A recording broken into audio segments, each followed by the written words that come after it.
The case of Megan Landowski, who lived near the Chesapeake Bay in Portsmouth, Virginia, a bustling seaport town that is home to both the U.S. Navy and Coast Guard. Megan's family included Navy officer Chris Short, his wife Angela, and their 3 stepchildren, Elizabeth Gable, Megan Landowski, and Corey Landowski. Having spent a year stationed at the naval base in Guantanamo Bay, Cuba, Chris was transferred to a naval hospital in Portsmouth, which was a relief for his family. Megan Landowski, the eldest sibling at 16 years old, promptly enrolled in dance classes after their relocation. Megan had a deep passion for dance and exhibited remarkable talent and aptitude from the beginning, starting with ballet and quickly expanding her repertoire to include various dance genres. Her mother described her as beautiful, friendly, and talented, and Megan easily integrated into her new academic environment.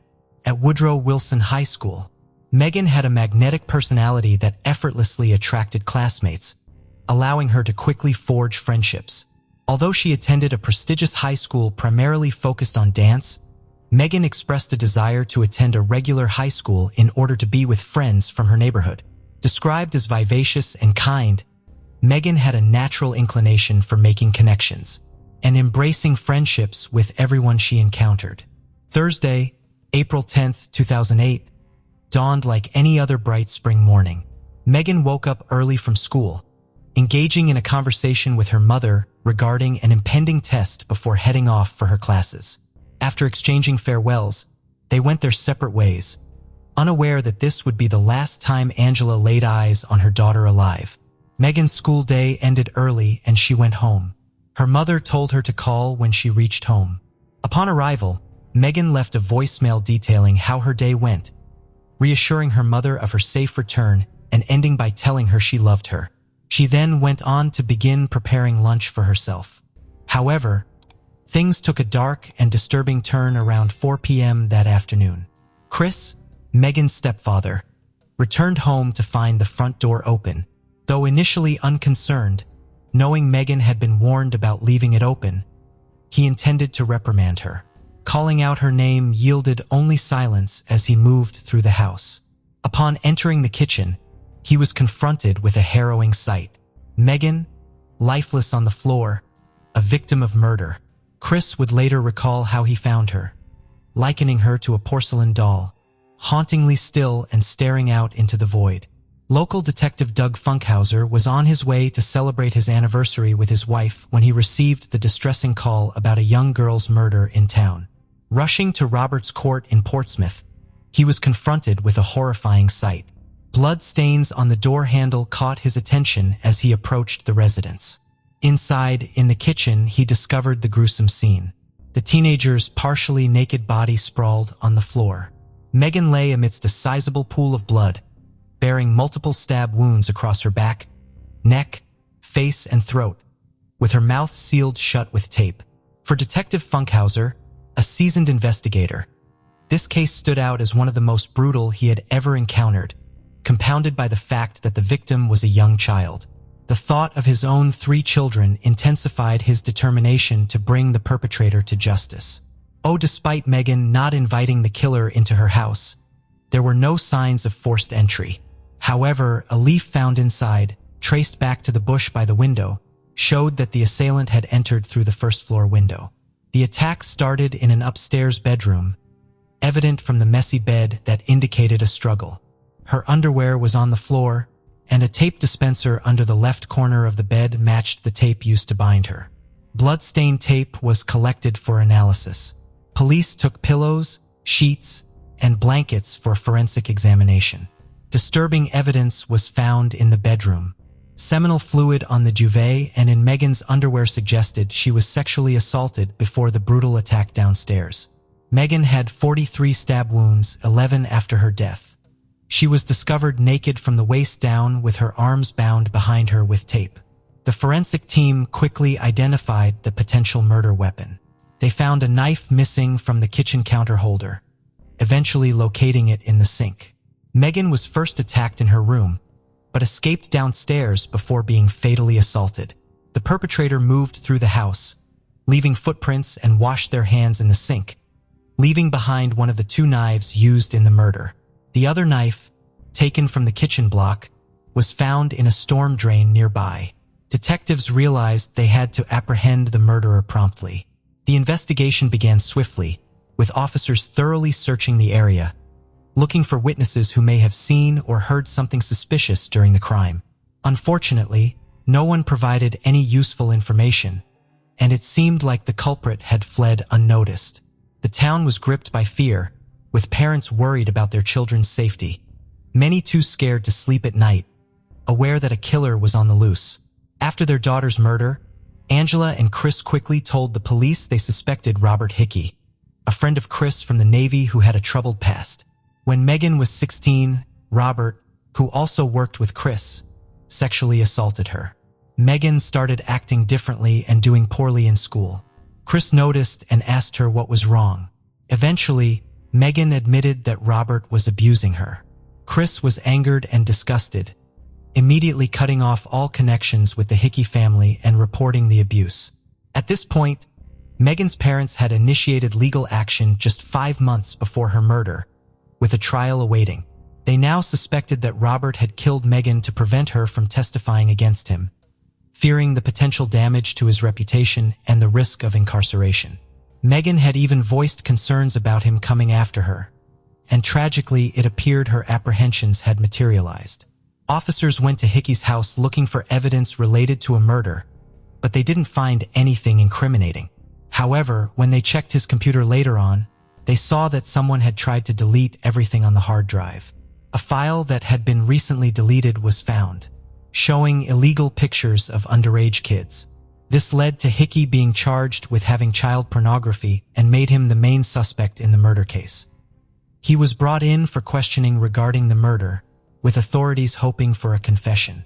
Despite appearing visibly nervous during the interview, Robert claimed to have been at the Navy base the entire day of Megan's murder, denying any involvement and asserting that he had not left the base on the day of the incident.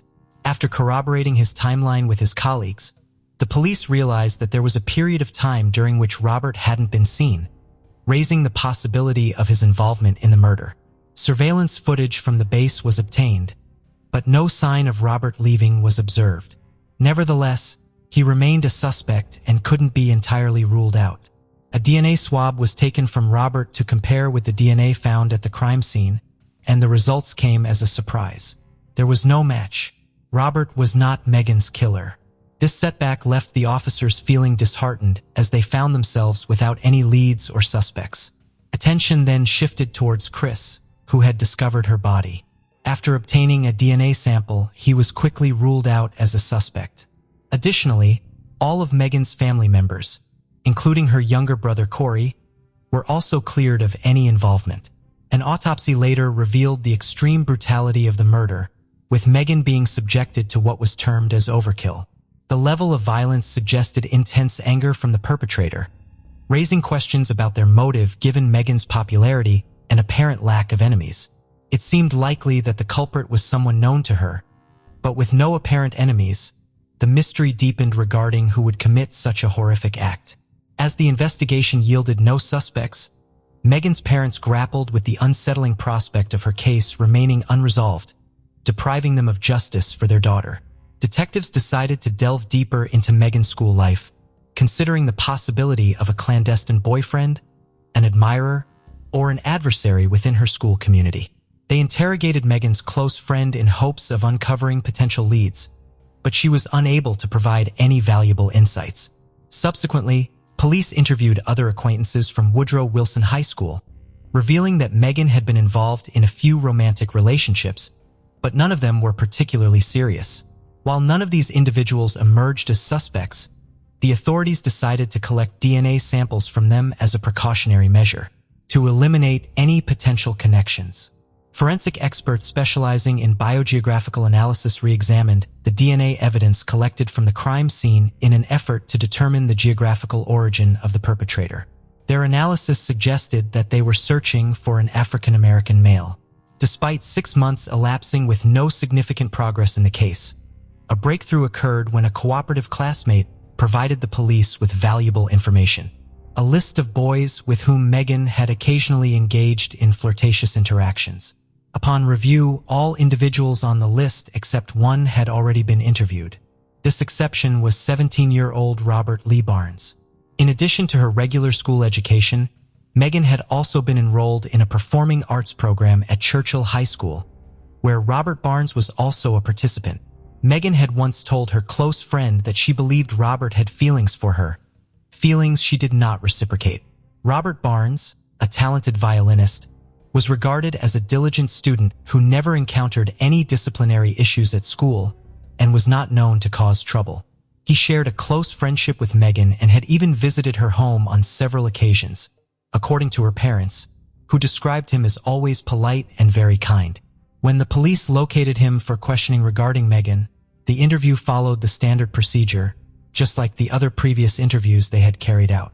Robert informed investigators that Megan was a kind and pleasant individual, expressing disbelief at the notion of anyone wishing her harm.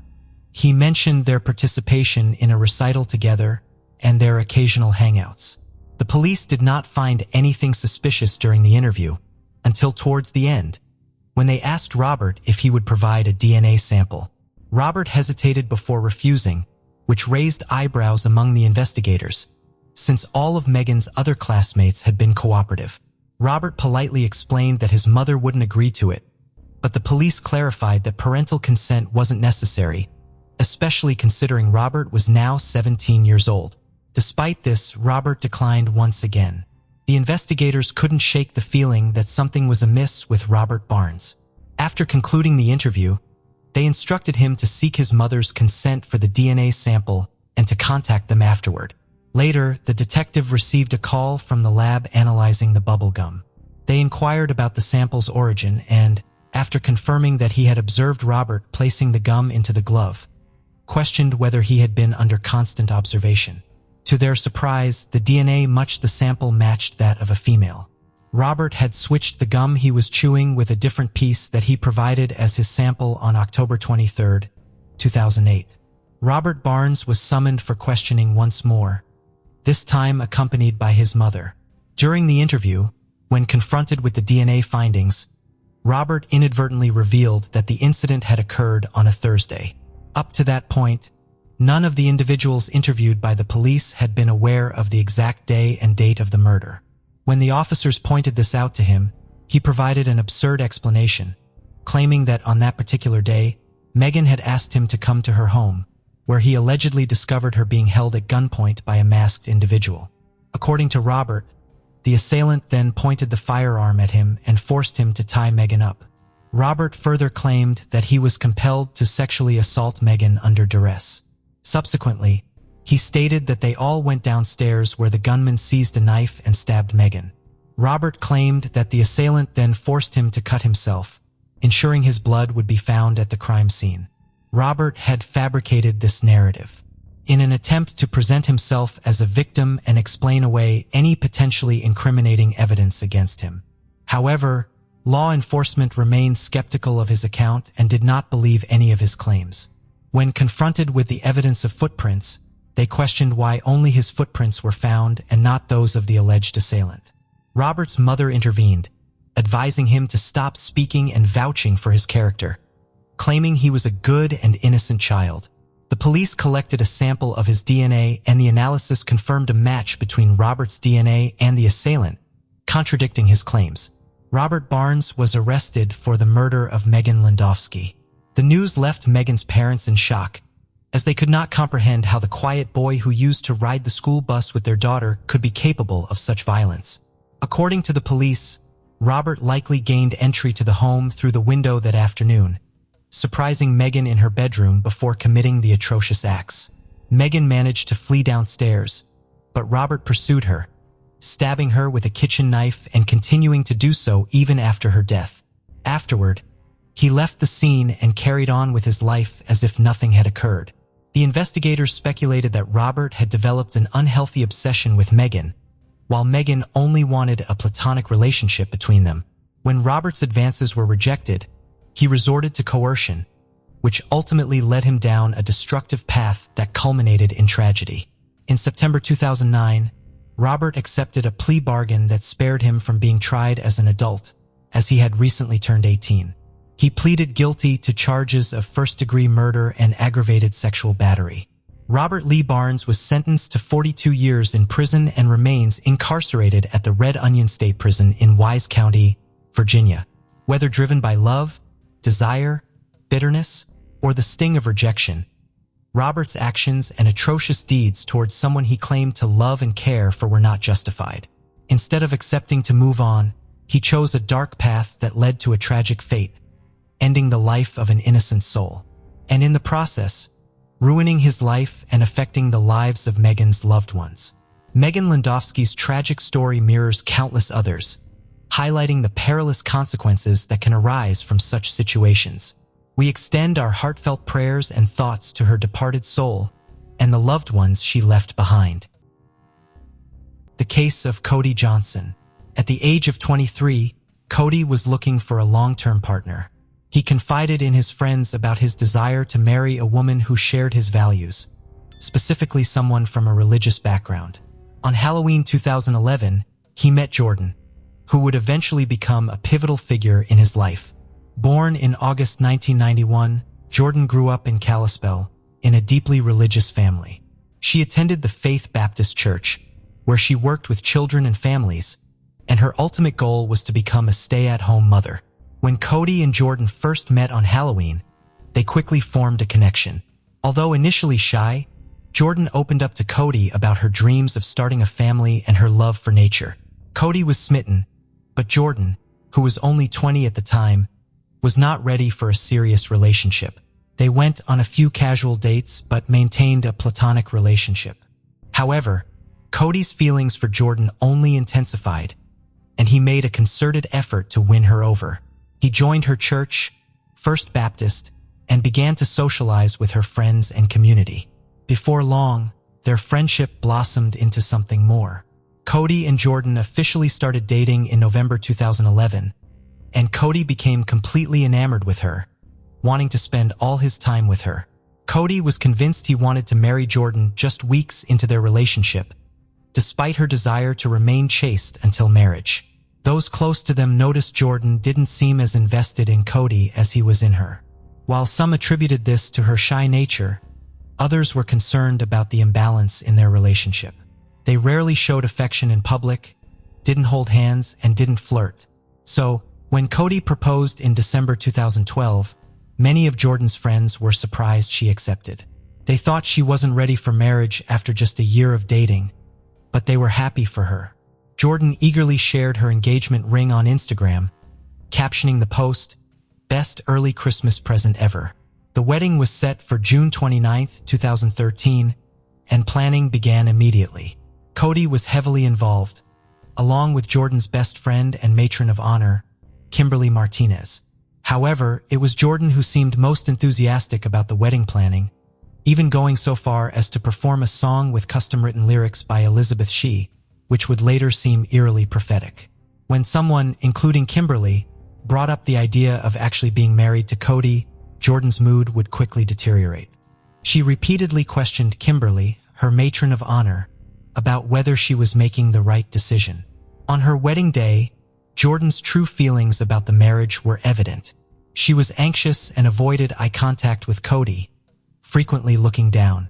Despite regaining her composure for the wedding photos and first dance, Jordan's unease persisted.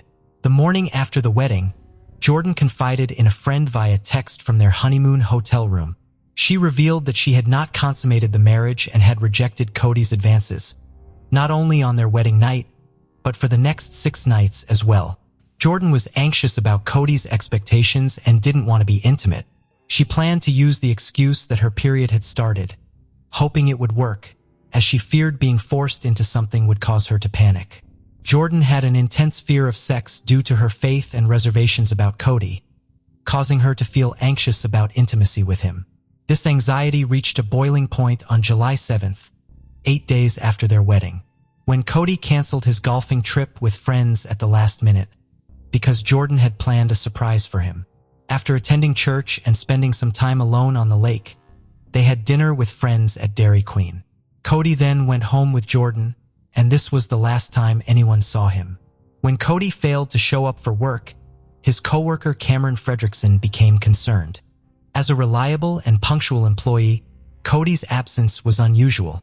Cameron decided to visit Cody's new house, which he had purchased with Jordan before their wedding. After knocking with no response, Cameron let himself in and searched the house for any clues about their disappearance. However, he found nothing. Cameron's concern turned to fear when he discovered Cody's phone in the garage. It was unusual for Cody to be without his phone, and this sparked grave concerns. After making several calls, Cameron learned that no one had seen Cody since dinner at Dairy Queen at 8:30. He immediately went to the police station to file a missing persons report, and the authorities took the case seriously from the start. Officer Chaz Zimmerman, one of the first to question Cameron, was struck by his distress. Zimmerman found it odd that Cameron's boss, not his wife Kimberly, reported him missing. Later that day, Kimberly finally reached Jordan, who claimed that Cameron had left with friends in a black car with Washington plates. According to Jordan, Cameron had received a disturbing phone call at the restaurant, so she gave him space. However, that night, Kimberly retrieved her phone charger from their car and discovered a text from Cody. The message stated that Cameron had planned to go for a ride with out-of-town friends who were visiting. Cody was unclear about the friends' identities, but Cameron always took his visiting friends to Glacier Park. Jordan told the police that she didn't recognize the men who were involved in Cody's disappearance, and that they hadn't fought that night. She suggested that Cody might have gone joyriding with his friends from out of town as a possible reason for his disappearance.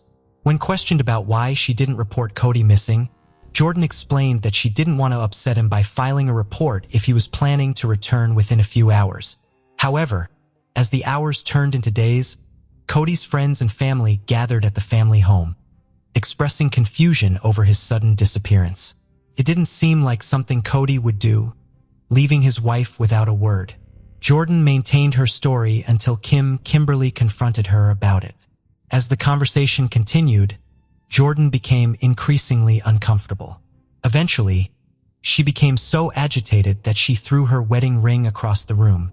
While some thought this was just her unusual way of coping with the situation, Kimberly was convinced that Jordan was hiding something. The next day, she returned home and called her friend. Meanwhile, Jordan was summoned to the police station, where she was confronted by officers about the inconsistencies in her story. One of the officers said, "Jordan, I've gathered information that contradicts what you're telling me. I've spoken to several people, and it's crucial that I know you're being honest." Jordan responded, "I understand, and I think there's more to the story." Around the same time, Sher Johnson met with the police, armed with Cody's phone records from the day he vanished. She was worried about her son, and hoped that the mysterious man Cody had called could provide some clues about his disappearance. However, it turned out that the mysterious caller was simply a friend returning a tool to Cody. The police quickly ruled him out as a suspect because he had a solid alibi. His wife was in labor at the time of Cody's disappearance. With all other leads exhausted, the police refocused their attention on Jordan. It was clear that she was hiding something, but her story didn't quite add up. On July 10th, a crucial breakthrough emerged in the case. An unexpected email arrived from Carmen Tony 607, claiming that Cody was dead and there was no need to continue searching. The message read, Jordan showed the email to Hannah, remaining expressionless as he relayed the news. According to the email, Cody had supposedly died after falling off a cliff in Glacier National Park while with unknown companions. Hannah was devastated upon reading the message and urged Jordan to report it to the police immediately. Hannah recalled her reaction. Jordan didn't show any emotion, didn't even cry. She just handed me the email and I started shaking. I told her to go to the police, and she did, but I was rushing her, saying, "Go, move, what are you doing?" Detective Corey Clark was frustrated that the investigation was ongoing, and an anonymous email hadn't provided the closure they needed. In fact, the email seemed suspiciously convenient at providing the exact information they'd been searching for and advising them to call off the search. What bothered Clark more than the email's content was Jordan's reaction, or lack thereof. She seemed completely unfazed by the news, which implied her husband's death. Jordan's behavior became even more peculiar when she organized a trip to Glacier National Park with her friends and family to search for Cody. According to Hannah, Jordan was, despite finding nothing on the first day, they resumed their search on the second day, and it was then that Jordan suddenly claimed to have found Cody's body. Her announcement was met with skepticism. It's baffling that someone would do such a thing. This wall serves a purpose, after all. The autopsy revealed that the victim's head and arms suffered the most damage from the fall. Cody's loved ones were heartbroken over his death, but Jordan felt a sense of relief, according to Hannah. Now that a body had been found, the authorities would finally close the case. However, there was still a major issue. The police had no idea who man Tony 607 was. When Jordan was first questioned about the mysterious message, she directed the police to Tony Stalkup, a fellow car enthusiast and acquaintance of Cody's. Although Tony hadn't seen Cody in several months, he was so worried about him that he gave the police full access to his accounts. The police were unable to find the email address they were looking for, and Jordan and Cody's phone records did not provide much information. As a result, they had to contact Google to obtain the IP address associated with Carmen Tony 607. While waiting for this information, the police re-interviewed Cody's family and friends. During these interviews, Kimberly finally shared with the police Jordan's fragile mental state leading up to her marriage to Cody. She had expressed doubts and fears about marrying him, asking Kimberly multiple times if she should go through with the wedding. Jordan confided in Kimberly about her horror and fear of having sex with Cody, even regretting that Ed had married him and wishing she could undo everything. When Kimberly advised Jordan to be honest with Cody about her feelings, Jordan responded, "I should be happy, but I'm not. If I tell him, it's going to break his heart." 2 days before Cody's disappearance, Jordan typed a disturbing message, "He held me down the other night, and he was in my face." On July 7th, the police discovered another revealing exchange in which Jordan intended to talk to Cody, but was terrified of his reaction. Jordan went to her friend Kim's house later that day and recounted her conversation with Cody, which didn't go well. Cody became enraged, and she left to give him space, eventually spending the night at her step-parents' house. When the police learned about this, they became more suspicious of Jordan. Around the same time, they received information from Google that linked the email address Carmen Tony 67 to her stepfather's computer. Although a brief interview with each member of the Graham family suggested Jordan was behind the email, it wasn't conclusive evidence. However, cell phone records and security cameras painted a clearer picture.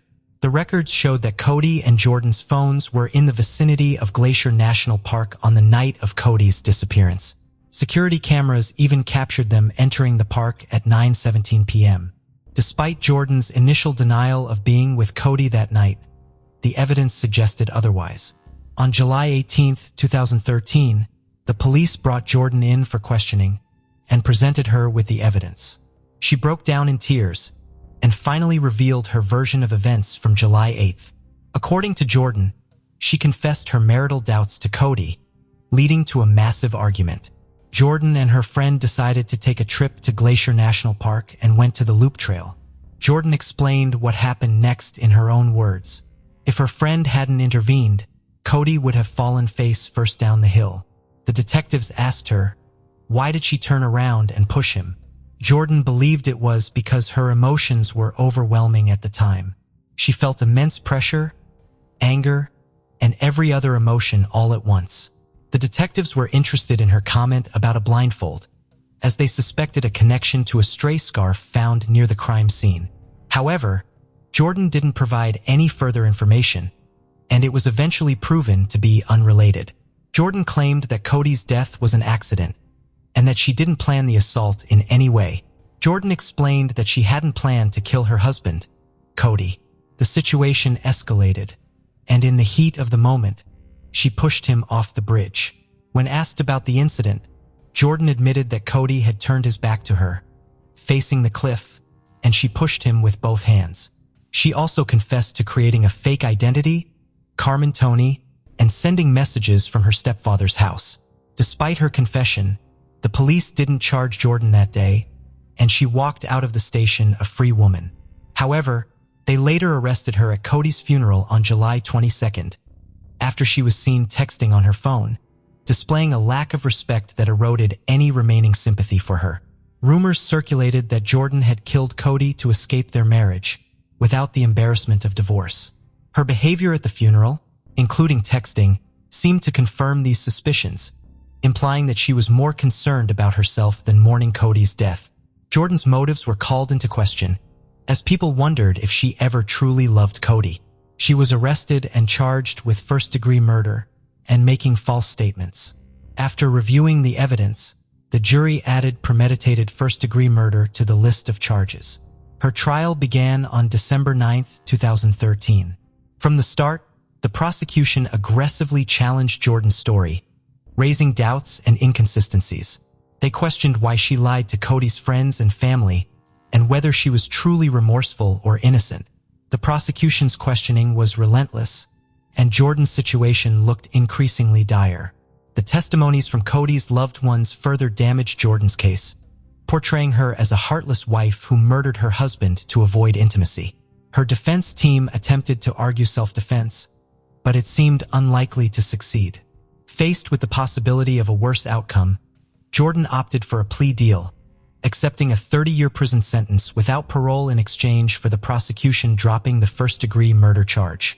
Before Jordan was sentenced, she tried to withdraw her guilty plea when she learned the prosecution intended to pursue a charge of premeditated first-degree murder, which carried a maximum 50-year sentence. The decision was up to District Judge Donald Malloy, who had to decide whether to accept her original plea or start a new trial. On December 13, 2013, Judge Malloy sentenced Jordan Lynn Graham to 30 years and 5 months in prison. Despite Jordan's attempt to reverse her plea, her case was not reopened or re-examined. The federal prosecution aimed to set a precedent with her case, sending a message that anyone who commits murder under federal jurisdiction will face swift and severe punishment. As a result, Jordan will not be released from prison until she is over 52 years old. Kelly Clayton had everything going for her. First of all, she was quite smart and bright since high school. She was a role model for other students, active in school, excelled in tests, and passed exams just as well. At the same time, outwardly, she never looked like a girl who spent days and nights sitting over textbooks, cramming lessons, and writing out something from additional literature. No, on the contrary, her looks were considered model-like, and if her grades had left much to be desired, she could have built a modeling career. She could have, but she didn't. After high school, she went to Teacher Training University to become a chemistry teacher, the insane pride of her parents, but only for the first few years of university. It is not known what turning point happened to her then, but one day, Kelly took her documents from the institution and, calling her parents, said that she no longer wanted to study, that she was too young to spend the rest of her life checking notebooks and raising ungrateful children. If she wants to, she will definitely return to her educational endeavors. In the meantime, she wants to travel and live life to her heart's content. Not the best idea, according to her parents, who were so upset that they didn't communicate with their daughter for 6 months. But perhaps if it wasn't for this desperate act, Kelly would never have met Tom Clayton. They met at a party of mutual friends, and the young man really liked the girl. Firstly, he, from the first minutes of acquaintance, began to court Kelly and show signs of attention, and secondly, Tom had a beautiful appearance and athletic physique, and all because the guy was a hockey star. For 4 consecutive seasons, he played for the semi-professional Team Jackals, and in it, he was considered a strong man, a player who was able to break the opponent's ribs only if he did not approach the gate. But only a sports career, and especially built on strength and aggression, will someday fail, and Tom had to put the stick in the far corner and enjoy hockey only from the stands or from the couch, watching his favorite team on the TV screen. The couple had to move on with their lives, and first they returned to New York, where they got married, then moved to North Carolina, and then moved to the tiny town of Cato, numbering only a few thousand people. There, Tom franchised a company to rebuild houses after fires or disasters, and worked in a related profession for a friend's company. As for Kelly, after dropping out of university, she worked as a waitress, only changing places, and now she had 2 children. However, Tom was earning well enough, and Kelly could quit her job at any time and take care of her beautiful daughters, but she still believed that extra money would never be superfluous. Besides, She could use it to buy toys for her children and spoil them in every possible way. On September 28, 2015, Tom, as usual, went to play poker with his friends the Millers. He never took his wife to such events. Playing for money implied certain skills and experience in the game. Besides, someone had to stay at home with the children, and a family trip would have turned such gatherings into a noisy buffoonery and would not have brought any pleasure from gambling. That evening, Tom was not lucky in the game, but he did not get up from the table, but on the contrary tried to win back and offered anyone who wanted to stay to play until morning, but no one supported him and he went home. At home, however, a terrible picture opened before him. His beloved wife was lying in her own pool of blood, badly beaten and, at first glance, was not breathing. Tom panicked and ran through the rooms looking for his children and, luckily, they were fine but very frightened. He grabbed his daughters and headed to his neighbor Derek's house, trying to make sure the children didn't see their mother's mutilated body, and already from the neighbor's house, he dialed the police number. The officer who arrived on the scene found Tom sitting on his knees in front of his wife's body, trying to give her artificial respiration. Only the EMTs were able to pull the man away, who voiced the terrible and unpleasant information. Kelly had been dead for a long time, and neither they nor he could do anything to help her. All 2 floors of the house were drenched in blood. A major mess was in the bedroom. Apparently, there had been a struggle between Kelly and the perpetrator who had committed his atrocity, despite the fact that there were children in the house at the time. Kelly was pushed down the stairs, evidenced by the knocked-down banister, and beaten on the head with a blunt object until they were sure she was dead. There were no hints of knife or gunshot wounds. The policeman who filmed the crime scene noted to himself that Tom was shocked by what had happened and seemed lost in space. He walked from one corner of the room to another, entered the room for a split second, and immediately left it. And he could not tell the policeman where the children's room was, or where the emergency exit from the house was. But when asked where Tom himself was at the time of the murder, he answered calmly that he had been at a friend's house all evening, where they were playing poker. Then the policeman, who did not get any clear information from Tom, went to the neighbors to ask some questions of the children. Tom's eldest daughter, Charlie, referred to the perpetrator as a robber. According to the words of the eldest daughter, she and her sister were almost asleep, but they heard their mother start screaming loudly from the next room, "Charlie, run! Run away from here!" And then the whole place shook like an earthquake. The girls, after listening to their mother, cautiously went out of their room, but saw the criminal leaning over their mother and beating her with what appeared to them to be a hammer. The girls ran back into the nursery, closed the door with a small nightstand, and hid under the bed. It was a good thing the criminal wasn't looking for them, because that nightstand, as the policeman pointed out, was so small that it would hardly have apprehended a burglar. Say, what did this burglar look like? Well, he was a big one, like a bear. That big? Wow. What was he wearing?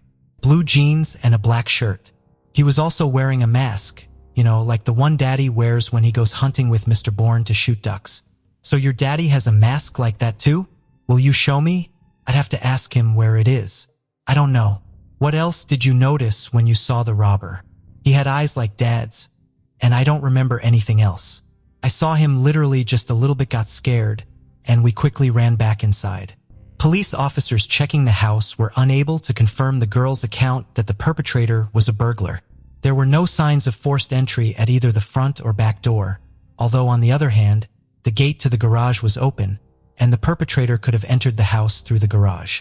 Another thing that the police noted is that nothing was stolen from the house. Jewelry was left untouched lying in a jewelry box, and the safe where Tom kept the cash was not even touched. The doors of the cabinets in the house were also all closed. Usually, burglars check every little cabinet, every shelf, but here the whole mess was the aftermath of a fight. Experienced officers, it would seem, understood everything at once. Tom pretends to be a heartbroken husband, and it was he who killed his beloved wife and the mother of his children in order to further receive insurance payments. If Kelly's life was insured and husbands' murderers developing a crime plan always ensure the life of their wives, then in case of her death, he could get up to $1 million. All that's needed is to gather evidence and the case will be solved. especially since even her own daughter said that the mask on the robber was like her father's and eyes like her father. However, the police did not find the hunting mask in the house. After finding out where Tom had spent his time that night, the police questioned the other poker players. "Is Tom the killer? Do you really suspect him?" wondered one of his friends. "That poor guy had his wife murdered, for crying out loud. And instead of looking for the bastard, you want to pin everything on him? How could you think of such a thing?" "No, Tom certainly couldn't have done it. I've known him a long time," replied another less emotional friend. "He worked 2 jobs around the clock because he loved both Kelly and his kids. There's just no way that could happen. Plus, he was with us all night. We played poker, and even when everyone was tired, he kept insisting on continuing to play. Tom really was suspicious that evening," said his acquaintance Laura. "During a break in the game, he took me into the next room and asked me to give him my phone to call his wife. He supposedly forgot his phone in the car and didn't want to go get it. I was first surprised that the car was 10 meters away from the house, go to it and get the phone, but still gave him a call. He stepped back to make the call outside. I didn't hear who or what he was talking to, but when I decided to check the outgoing calls, there were no numbers in the call history. So he just deleted the call. Wouldn't you agree that's odd? I told my husband about it, and he was as surprised as I was. My husband was sitting at the playing table next to Tom and noticed that Tom was not watching the process of dealing cards or watching the people around him, which is very important in poker, but was sitting with his head bowed over the surface of the table where the cards were hiding the screen of his phone. He had his phone on him. Why had he tricked me then? Where was he calling? Who couldn't he call from his phone? After Laura's testimony, the police once again questioned Charlie, Tom's daughter, and the girl repeated what she had told the policeman the first time. The robber looked a lot like her father. The next testimony was given by the niece of the murdered already after Tom was behind bars. I didn't tell Aunt Kelly. I just didn't want to upset her. She was very fond of Tom. She literally loved him. And besides, she has 2 children by him. They are my sisters. Who needs my truth? Tom was not the man he appeared to be at first glance. Yes, he occasionally spoiled my aunt with attention and flowers. He could easily babysit, which other fathers rarely do. But that was all at home. And at work, he was a completely different person. Kelly decided to help me one day and arranged for Tom to take me to work for him. She was too young to be on her own. So she understood me as well as anyone and wanted the best for me. I worked for Tom all last summer doing correspondence registration and document management. I didn't know him well before that, so at first we had a strictly working relationship. Then he got drunk somewhere and came to the office in that state. There was no one there but me and him, and for some reason, he started to tell me that his family was fictitious.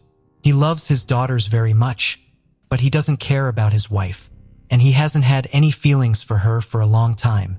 He's even had a few affairs on the side during their marriage and even considered leaving Aunt Kelly. But he didn't simply because he was afraid that a divorce might leave him without a house and without money. Looking ahead, it is important to note that some of the interviewed female participants of that evening's poker game confirmed the words of Kelly's niece, that Tom was not such a faithful husband and had a sexual relationship with 2 women who were also playing poker that night. In addition to the information about Tom's promiscuous life, Kelly's 16-year-old niece also told about another employee of Tom's firm, Michael Beard. Michael was doing repair work on houses after the fire and he was doing a good job. But there was one moment in those houses where Bird worked, constantly missing things. And if the first few times Tom did not believe his customers, referring to the fact that during the fire, the owners could lose something. Then when the accusations of theft began to be repeated for the 3rd and 4th time, there was no doubt. Michael Bird not only restores the floor and walls, but also steals. Plus, in addition to stealing, there were complaints that Michael was allowing himself to come to work drunk. I was in the office when Michael's stealing came to light. Tom could yell at his employee and kick him out on the street. He was upset with his subordinate's behavior like that. He kept asking him, "How could you? Or haven't you thought about your family? Where are you going to work now?" After the incident, Tom fired Bird, but still called companies he knew and offered them to hire his former employee. Tom recommended Michael, and when all his options were exhausted, Tom took Bird in to help with the household, cutting the grass, watering the plants, doing minor repairs around the house. The detective called Michael Beard in for questioning. He said he only stole because he and his family needed the money.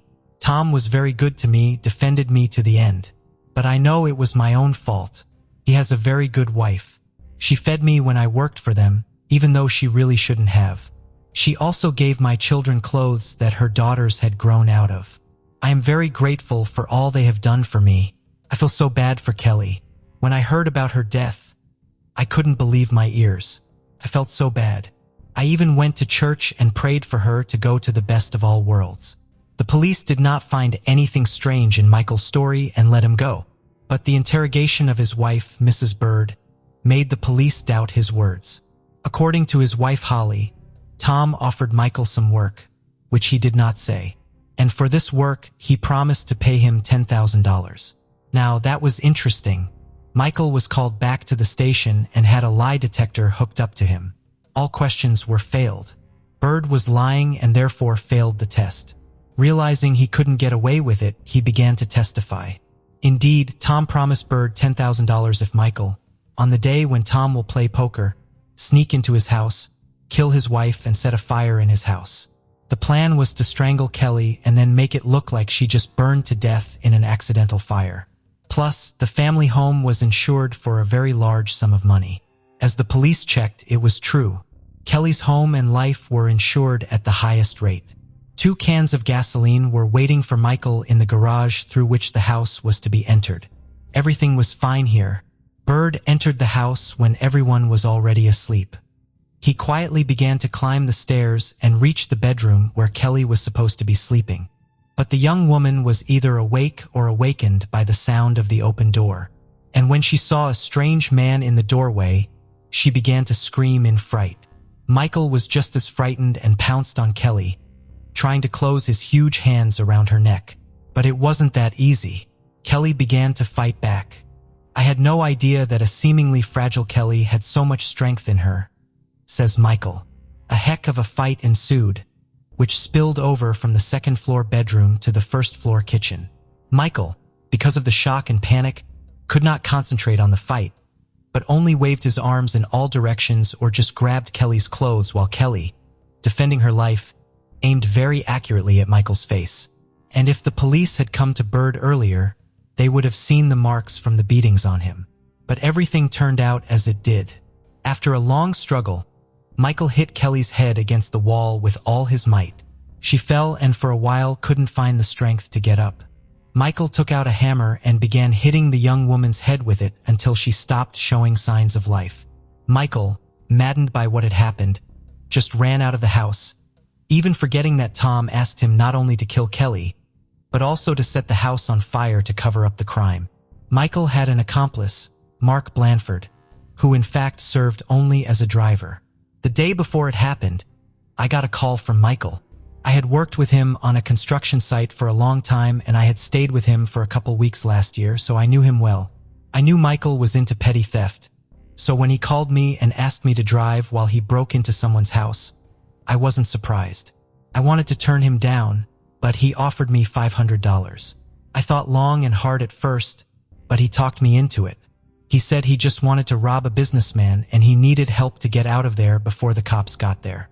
He said he'd help with the car. I gave in to his entreaties, but on the condition that I park somewhere far away from the house, he agreed. That evening, I waited for him in that car in a dark alley and he came back quickly enough, breathing heavily and telling me to move as fast as possible. He didn't have any bag or sack on him, which didn't look much like a robbery. I didn't ask him any questions along the way, simply because I didn't want to know anything. I just wanted my $500, which, by the way, I didn't end up getting. On the way out, he asked me to stop at a bridge over a creek a couple blocks south of here. I stopped there. He hastily stripped off his outer garments and threw them off the bridge. If you need to be shown the place, I'll show you.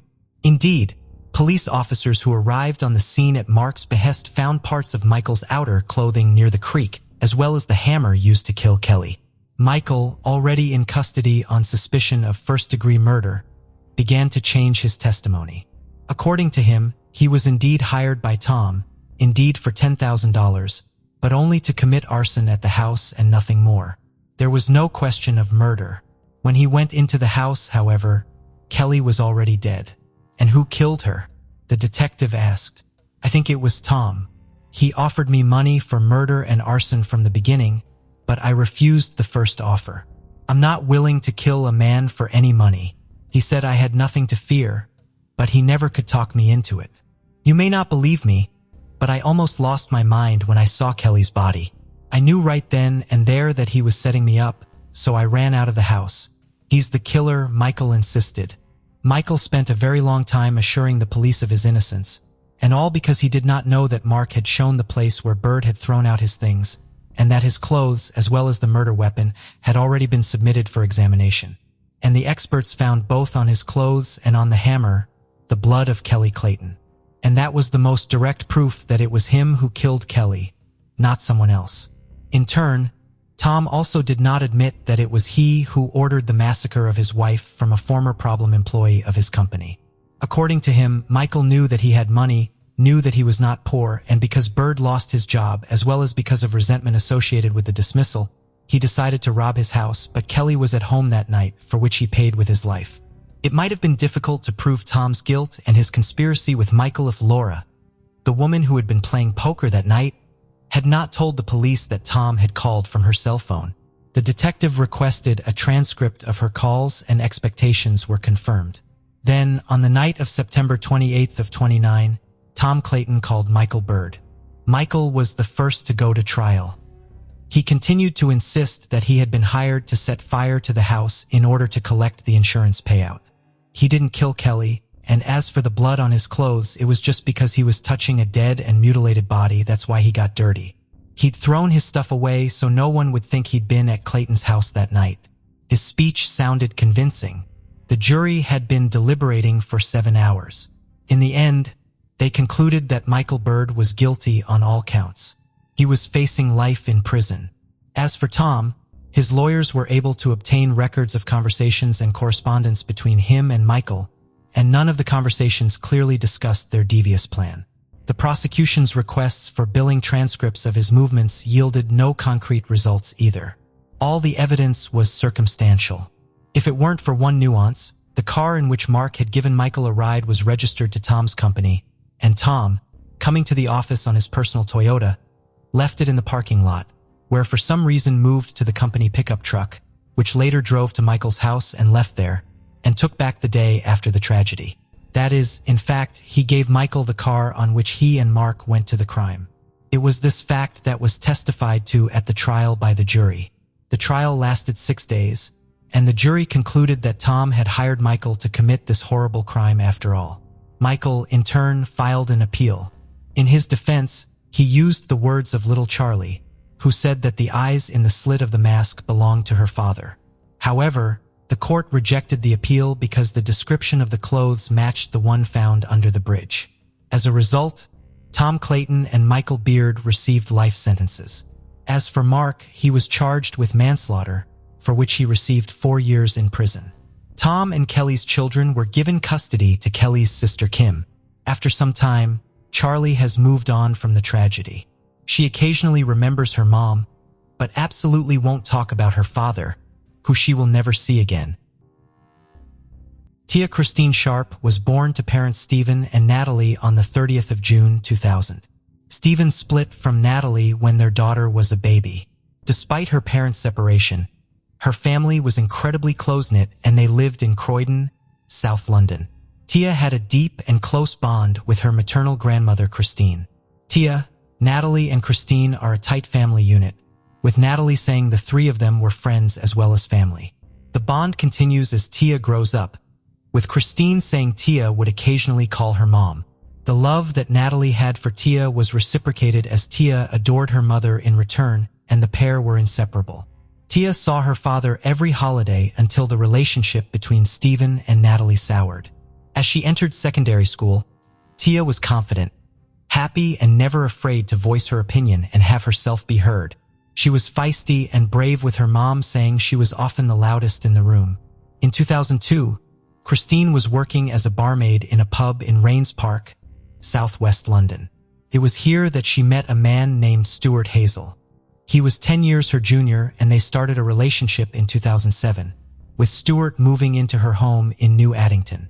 Natalie had had a fling with Hazel before he began seeing her mother.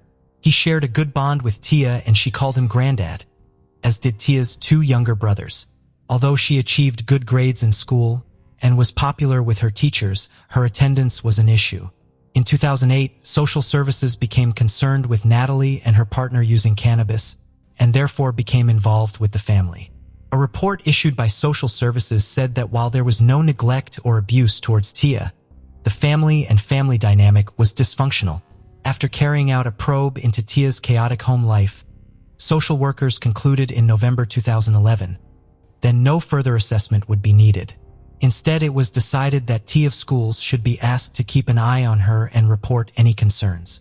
T would regularly spend the night with Christine and Stuart. Even when Christine had to work a night shift, she would stay there with her step-grandfather. In June 2012, Tia was celebrating her birthday with her mother and grandmother.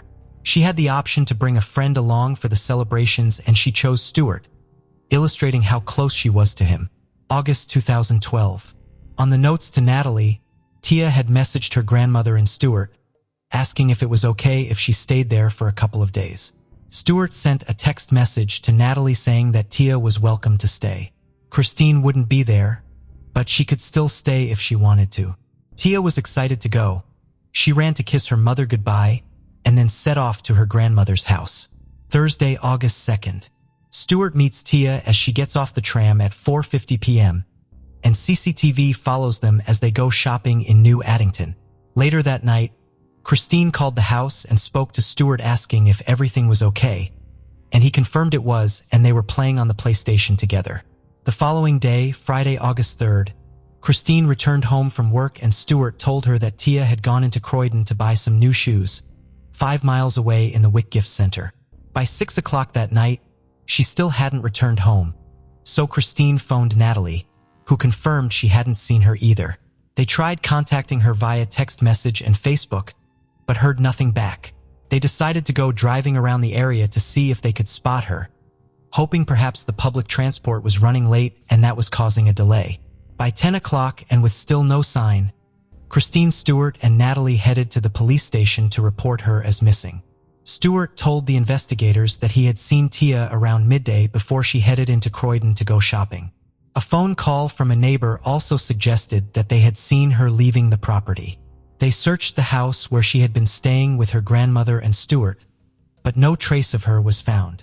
As she clearly wasn't in the house, the police widened their investigation to the local area.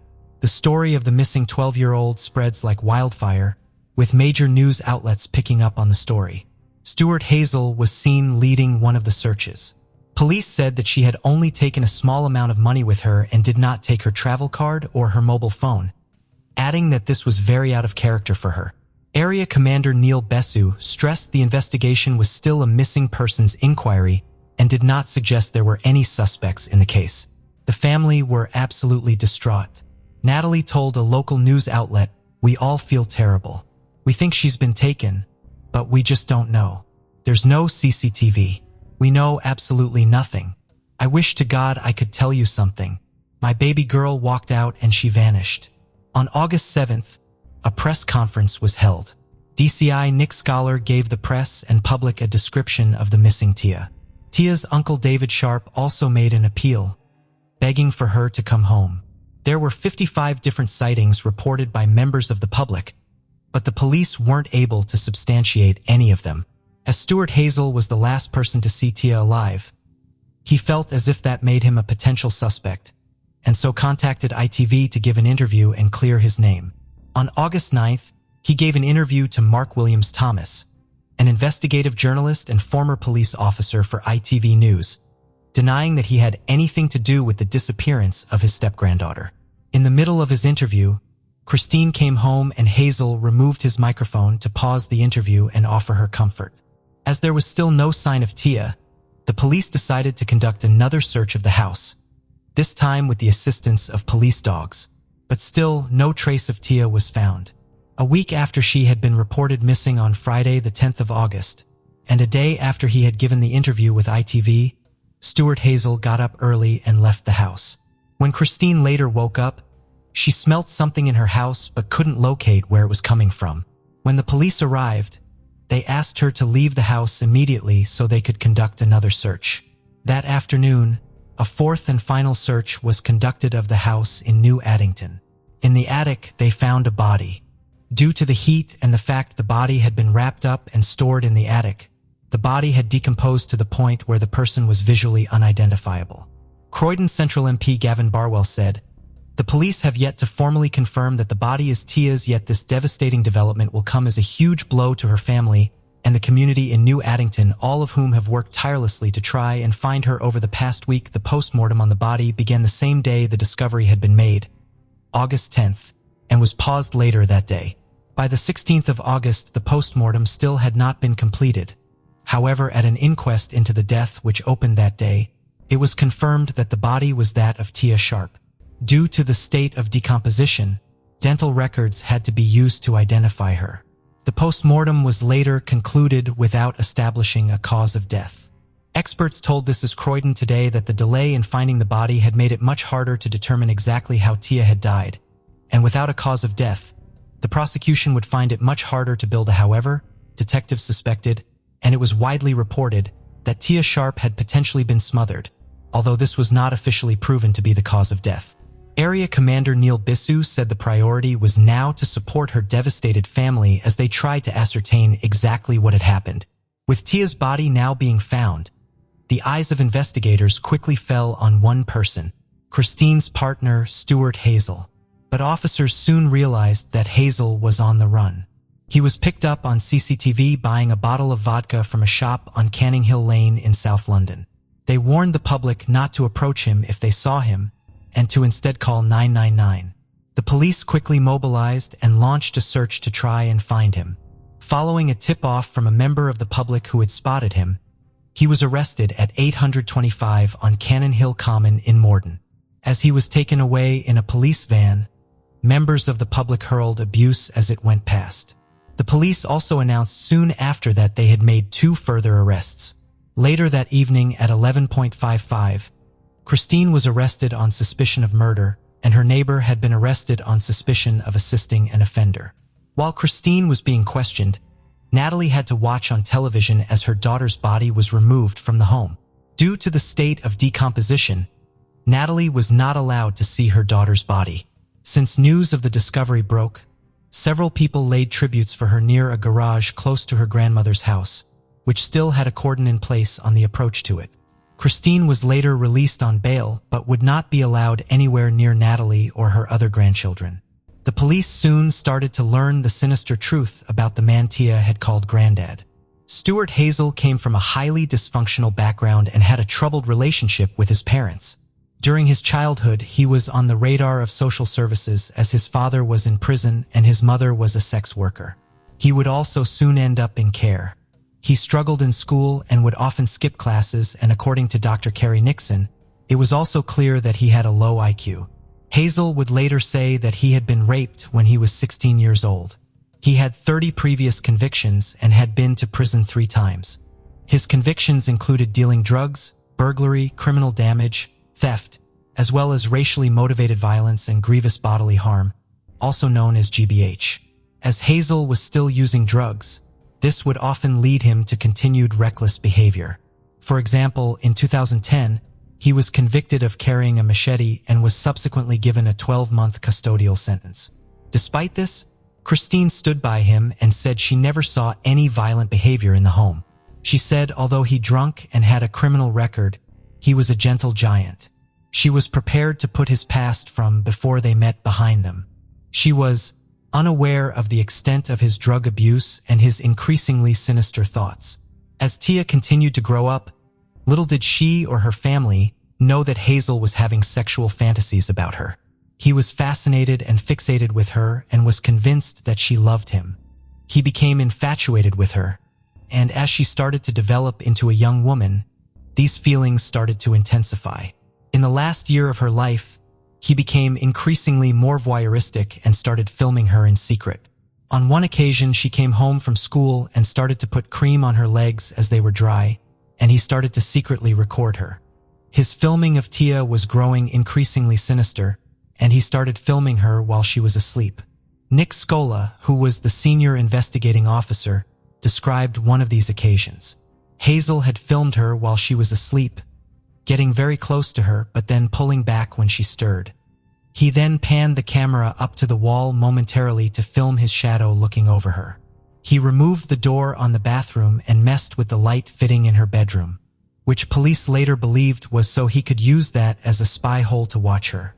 He also began watching and searching for more extreme and violent pornography on his phone, including pedophilia. It has been suggested by forensic psychologist Dr. Carrie Nixon that Hazel may have made sexual advances towards Tia and murdered her when she rejected said advances and threatened to tell her mother. One thing that many people wanted answers to was why had it taken 4 searches to find her body in the attic. Investigators apologized to the family, saying this was the result of human error. Commander Neil Bissu apologized to Tia Sharp's mother for the delay in finding her body. He said that a review would be undertaken to ensure such a failing is not repeated. On the 23rd of August, Police Commissioner Bernard Hogan addressed the failure of his force to find her body. He said, "If we thought it was an individual human error, then that would explain it. But we're carrying out a review because we're not happy that explains it. We're trying not to have a knee-jerk reaction. We need some time to understand what happened and what failed to happen. We want to learn lessons from this particular case. We have apologized, and I repeat that apology to Tia's mom and family for not having found Tia's body sooner." As Christine was released on bail, investigators turned their attention back to Stuart Hazel.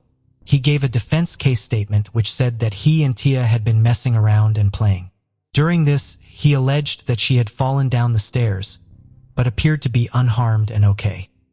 He then said that after drinking excessively through the evening, he passed out and upon waking up, he found her dead on the floor and as a result hid her body in the attic. Once in the attic, he put her between the rafters and pushed her tight against the roof, where the roof met the floor in a dark area of the loft, covering the body with debris from around the attic. Next to the body, carefully wrapped in small plastic bags, inside a black bin bag, were Tia's clothes that she was wearing that night, as well as her broken glasses. Christine was subsequently cleared of having any involvement in her granddaughter's killing, and on the 7th of December, the Metropolitan Police announced that she would not face charges.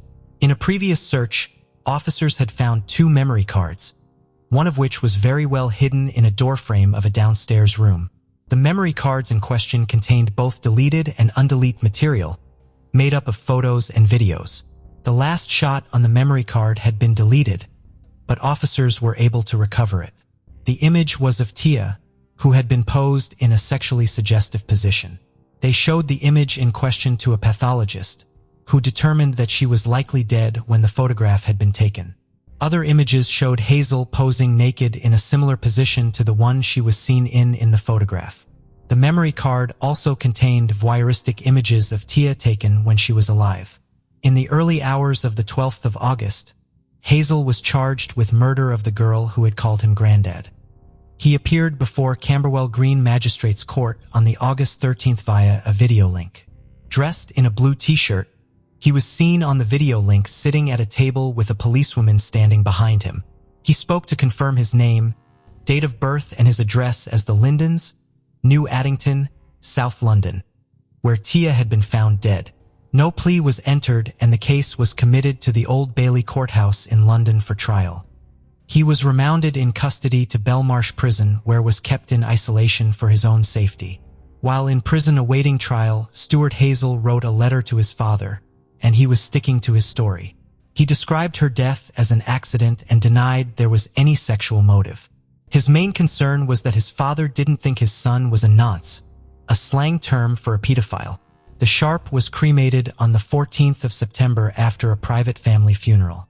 On the February 5, 2013, the neighbor who had been arrested at the same time as Christine was charged with wasting police time.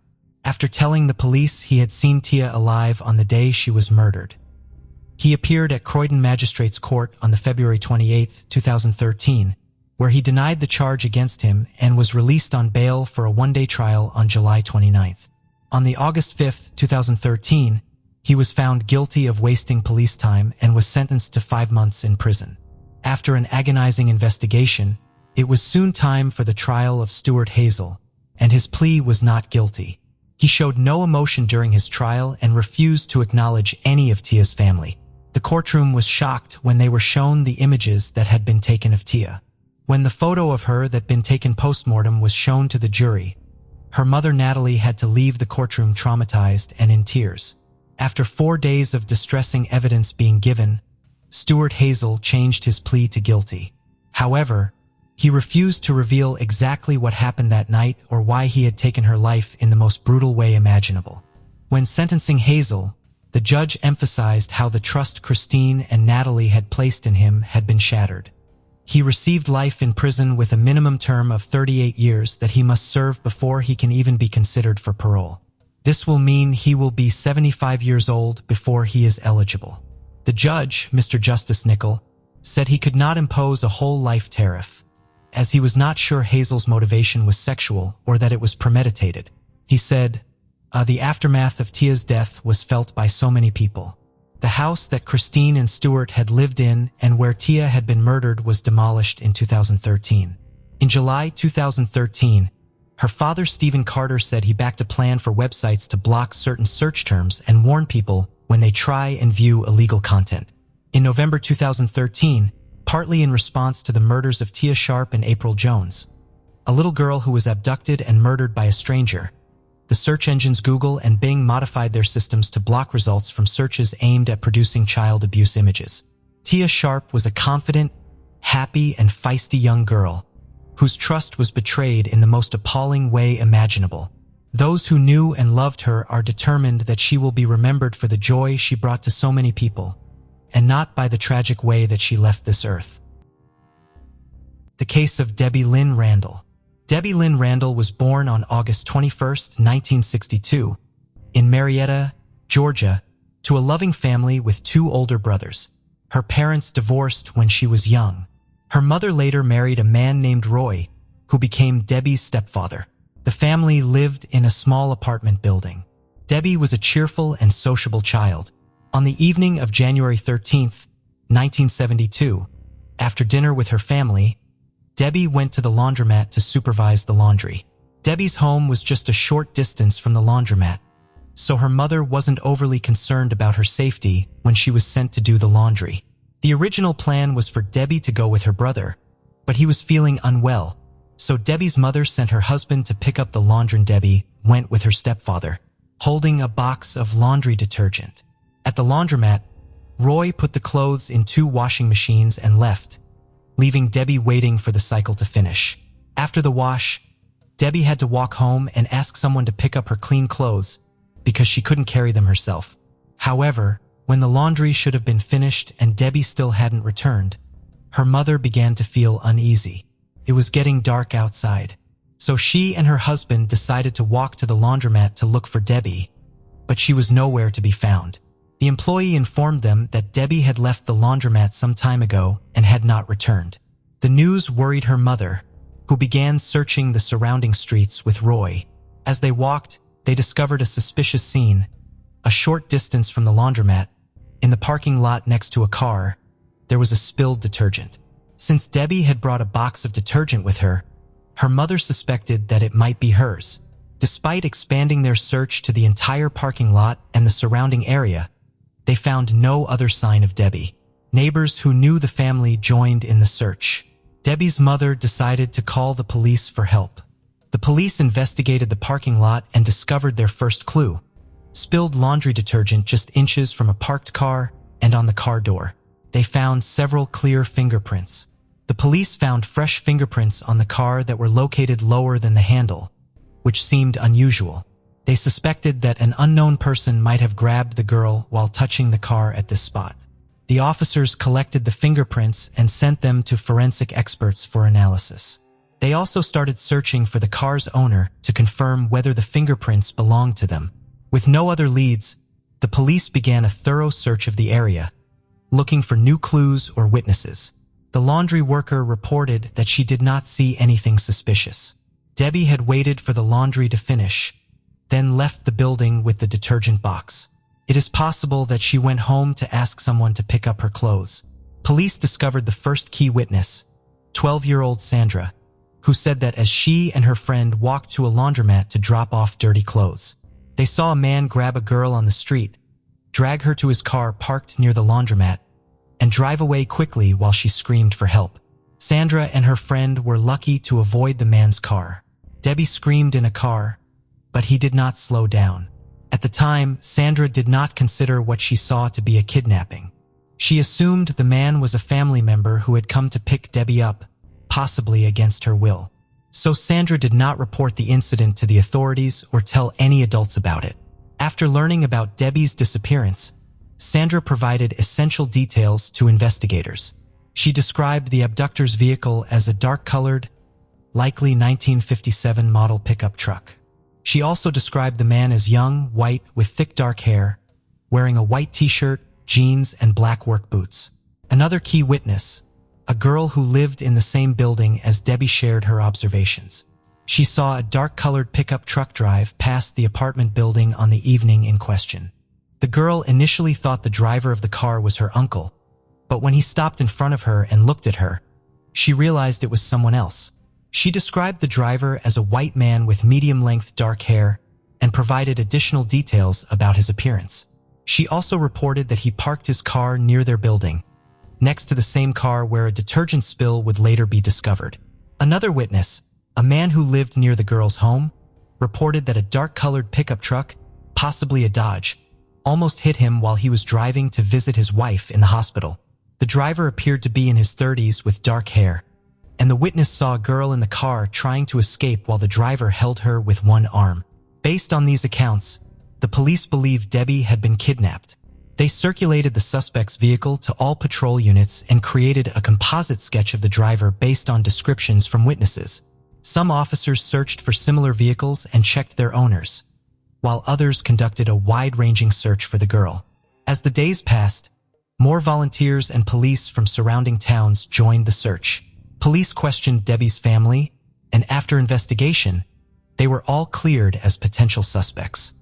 Debbie's biological father, who lived in the same city, was notified of her disappearance at work and immediately joined the search effort. Police also ran background checks on convicted criminals who lived near Debbie's home, but none of them appeared to be viable suspects. The search for Debbie continued for over 2 weeks without any significant leads. It wasn't until January 29th when a group of students joined the search teams that a breakthrough occurred. The students were sent to search a wooded area several miles from Debbie's house. After nearly 5 hours of searching, one of the students noticed a set of tracks on the ground that led from the trail into the forest, suggesting that something had been dragged into the woods. As they followed the trail about 150 feet into the woods, they discovered a human body and immediately contacted the police. Upon further inspection, they quickly identified the body as Debbie Randall. She was wearing the same outfit her mother had described on the day she went missing. However, her shoes were missing. The medical examination of the Debbie's body revealed that she had been strangled to death and had also been sexually assaulted. A single dark hair was found on her body, which was likely to belong to the killer. Although DNA analysis was not available at the time, experts were able to examine the hair under a microscope and estimate that it came from a man between the ages of 18 and 30. The investigation then focused on the victim's clothing, which was covered in soil. Police enlisted the help of a geologist to analyze the soil, along with a forensic team. They discovered that some of the soil contained a type of soil mined less than 10 miles from their town called North Georgia clay. However, other stains on the clothing were found to be from a different type of clay, mined by a company just 2 miles from where the body was found. Police theorized that the perpetrator did not kill Debbie immediately, but rather drove her to remote areas, sexually assaulting her in one location and killing her in another, before finally dumping her body in the woods. Police believe the killer may have been hired by one of the nearby mining companies. After contacting these companies, the police searched the employees of both companies but did not find the suspect or the vehicle described by the victims. Furthermore, they found fingerprints near the abduction site. But unfortunately, when these fingerprints were compared to the suspects, there was no match. Debbie's death sent shockwaves through the city, with thousands attending her funeral. Police repeatedly ran into roadblocks in their search for clues. Police officer Morris Nix investigated many suspects and eventually narrowed the list down to 4 people. For Morris Nix, Debbie's murder remained a top priority throughout his career. The case took a breakthrough with the creation of the FBI's DNA database. Experts successfully extracted a genetic profile from hair found on Debbie's body, which was then entered into the database. However, no matches were found. In 2015, 43 years after the murder, police reopened the case and decided to re-examine the victim's clothing using modern technology. The clothing had been stored in an evidence vault since the crime. When re-examined, some of the evidence had degraded over time, resulting in only a partial DNA profile. In 2018, Debbie's mother gave an interview expressing her hope that her daughter's killer would be found. After the tragedy, she found it unbearable to stay in their apartment, so she moved to another city. Her only wish was for the case to be solved before she died. Sadly, she died of cancer at the age of 78 just weeks after the interview and was buried next to Debbie. In 2019, the local police department received additional funding, which allowed them to conduct a more thorough analysis of Debbie's clothing. This time, experts successfully extracted a full DNA sample, but unfortunately, the perpetrator's DNA was still not found in the FBI database. Debbie's father was interviewed and shared that he thought about his daughter every day for decades. Sadly, he passed away in 2022, shortly after the interview. Police turned their attention to the first piece of evidence they had, DNA. They partnered with a Florida company that specializes in an advanced DNA analysis technique called genomics. Police provided the company with all the biological samples they had collected over the years and waited for the results. Experts created a DNA profile of the suspect and began searching for his relatives in public genetic databases. After analyzing thousands of potential relatives of the killer, investigators narrowed their search to a family in Marietta. In 2023, police asked the family to provide a DNA sample, which they agreed to. Analysis showed that the killer was indeed a close relative of the family. Experts re-examined the family tree and quickly identified a man named William Rose. However, William Rose committed suicide in 1974, just 2 years after Debbie's murder. Police obtained a warrant to exhume William Rose's remains and took a sample of William Rose's DNA for analysis. 51 years after Debbie's murder, police finally identified William Rose as the killer. At the time of the murder, William Rose, 24, lived in the same building as Debbie's family, and he visited them frequently. The case has finally been solved. Debbie's brother, Melvin, is the only living relative. Melvin attended a press conference and expressed gratitude to everyone involved in solving the case that lasted more than 50 years. In June 1980, Holly and Campelia, a native of New Jersey, vanished following a period of poor mental health. Holly had been battling with mental issues since high school, but she became increasingly erratic when she got to college. One fateful day on her way to a counseling appointment, she jumped out of her mother's car and was never seen again. All her family knew at the time was that she hitchhiked to Sacramento. After sending her family one letter, Holly stopped contacting them. Immediately after her disappearance, her parents, Augustine and Sally Campelia, reported her missing. But unknowingly to them, her name was accidentally removed from the National Missing Persons Database. Meanwhile, in August 1980, the body of a 21-year-old woman was discovered in a cornfield off Seavers Road in Dixon, not far from the location of the current Pedrick Produce Market. She was dressed in a green wool sweater despite the summer heat and had been shot in the head numerous times. Detectives at the time had no idea that the woman's name had unintentionally been erased from the National Missing People database just 2 weeks prior. The victim and her murderer could not be identified, and so she was dubbed Dixon Jane Doe for 12 years. In 1992, when Augustine and Sally Campelia got to know that their daughter Holly and Campelia had accidentally dropped from the missing persons database used by law enforcement, they contacted the officials to re-add her name into the database. 5 weeks later, the Campillas were informed by Solano County detectives that they had a match. Holly Ann was their Dixon Jane Doe. This was heartbreaking news for Holly's family. In an interview, her mother, Sally, sadly said, "I just kept hoping she would show up one day with grandchildren. But with each year, I'd lose a little hope." Even though Holly Ann could now be laid to rest properly, neither her family nor the police knew what had happened to her. The investigation was abandoned until 2021, when Holly Ann's relatives contacted the police to inquire about the possibility of using modern forensic methods to identify Holly Ann's killer. Investigators got to work, and a male's DNA was found after evidence samples of the crime scene were sent for testing. In 2023, investigators from the Solano County Sheriff's Office declared that they think the DNA belongs to Herman Lee Hobbs, who is currently 76 years old and serving a sentence at a prison in Chowchilla. According to research, Herman Lee Hobbs had been a violent criminal throughout his adult life. In 1969, when he was 22 years old, he was accused of carrying out more than a dozen armed robberies across the Sacramento region. Hobbs admitted to being the serial robber and consented to plead guilty after leading police on a wild car chase. However, when it was time for his sentence, the 6'5" mechanic attempted to flee the courthouse and had to be tackled and subdued by a CHP officer. Herman Lee Hobbs' time behind bars for armed robbery was brief. He was back on the streets by 1975. He relocated to Rio Linda, a street away from Terry Pata, a 13-year-old junior high school student. One day in January 1975, Terry Pata was sent home from school early due to her having nausea and a headache. She, however, never made it home. 9 days later, her body was discovered nearby, placed inside a drain pipe. She had been raped and fatally stabbed. At the time, no suspect was ever found. Years of sexual assault by Herman Lee Hobbs weren't made public until 2000. He was convicted of raping a 15-year-old girl in Yuba County that year.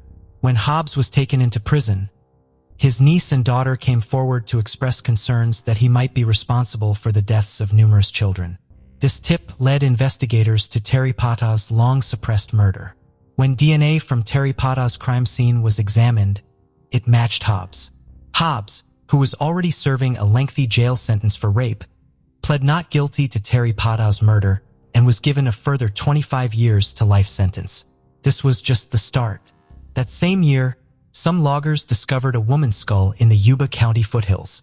Through DNA testing, the remains were identified as 29-year-old Brenda and Tucker, who vanished from her house in the area of Oroville in 1994. Hobbs was known to Brenda Tucker's loved ones. In the 1990s, he had occasionally even stayed at their home. Hobbs was accused of killing Tucker, but a court eventually dropped the charges in 2002 owing to a lack of proof. In 2023, after his DNA was a match to the DNA at Holly and Campilia's crime scene, Solano County investigators had Hobbs moved to the Justice Center Detention Facility in Fairfield. He is being charged with first-degree murder. According to the Solano County Sheriff's Office, investigators are collaborating with other organizations in Northern California to find any additional potential victims of Herman Lee Hobbs. In the last days of 1973, Deborah Kerb was a 17-year-old student at Fresno High School. Her friends and teachers described her as a cheerful and outstanding student. On December 31st, 1973, Deborah hosted a small get-together inside her family's residence located on the 4000 block of College Avenue in Fresno, California, while her parents were away in Pismo. To welcome the new year, Deborah Kerb and her friends, which included her boyfriend and another couple, engaged in puzzle solving while listening to music. When the clock struck midnight, signaling the start of the year 1974, the small party ended and the young host bid her friends farewell. Tragically, Deborah would only have a little glimpse of a potentially fruitful year. On January 1st, 1974, in the late afternoon, Deborah's parents came back home to find her lying dead with her own leotard wrapped around. Tragedy was reported to the police. An investigation into the case was launched, and detectives started looking into persons who had last seen Deborah alive, specifically those who had attended her party hours earlier. A young man named James Arthur Blaylock, who was 17 years old at the time, was quickly suspected by authorities. James was one of the party attendants and had come along with his girlfriend to the gathering. He was said to have driven the others home when they left Deborah's residence. Authorities believed that James Blaylock might have committed the murder. They were of the opinion that he had gone back to the Curb family home. Using a spare key he had known the location of to get inside and rape and kill Deborah. Unfortunately, though, that was only a theory. There was no concrete proof to convict James for the crime. In 1974, due to a lack of supporting forensic equipment, detectives were unable to prove what they so firmly felt to be true. The fact that 17-year-old James Blaylock was a deadly killer. The Deborah Curbs case, however, slowly became cold. Many years later, in 2006, the Fresno County Sheriff's Office reopened the investigation and attempted to run some of the biological evidence collected from the crime scene through recently developed DNA technology. This time, there was a success. James Blaylock's DNA matched the sexual assault kit.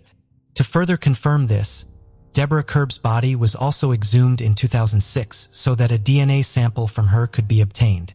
The samples were then submitted to the Serological Research Institute, a non-profit forensic lab in California that soon confirmed James Blaylock as the culprit investigators have been looking for all these years. James Blaylock, who was incarcerated at the time, was subsequently interviewed by Fresno County Sheriff's detectives Marty Rivera and Jeff Kurtzen. He denied killing Deborah and having sex with her. Blaylock soon changed his account after the detectives confronted him with a DNA match of his semen. He claimed he and Deborah had consensual sex but never killed her. The case was brought by the district attorney's office, but it had to be dropped for lack of supporting evidence. The case went cold again for another 15 years. In December 2021, Sergio Toscano, a current cold case detective and former Fresno County Sheriff's officer, revisited the Deborah Curbs case and asked for a repeat DNA test on the leotard used to strangle Deborah. James Blaylock's DNA results were obtained again. His DNA was confirmed on the sexual assault kit and also appeared on the leotard. After this discovery, in 2023 detectives tried to get in touch with James Blaylock, but they soon learned that he had died in the hospital in 2022. He was 66 years old at the time. Blaylock had a significant criminal history over the course of his lifetime, which included violent crimes and becoming a registered sex offender. In early hours of January 3, 1991, when the Seaside police arrived at Sabato Park, they discovered the body of Vicki Johnson, a 34-year-old mother of 3 lying on the sand on the playground. The police couldn't believe the sight before them. Vicki had suffered a very horrible death right in the park. She had been strangled and suffocated. Her upper torso, which held part of her clothing, was set on fire, and she had a significant amount of sand lodged down her throat, as if her head had been held in the sand. Vicki also had bite marks from the attacker all over her body and her clothes were torn. Her murder was so brutal that it left the community of Seaside in shock for many years. Due to the crack epidemic and the high crime rate at the time, Seaside was known as a violent community.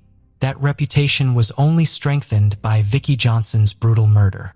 Her case remained cold for almost 4 decades after investigators exhausted all possible leads.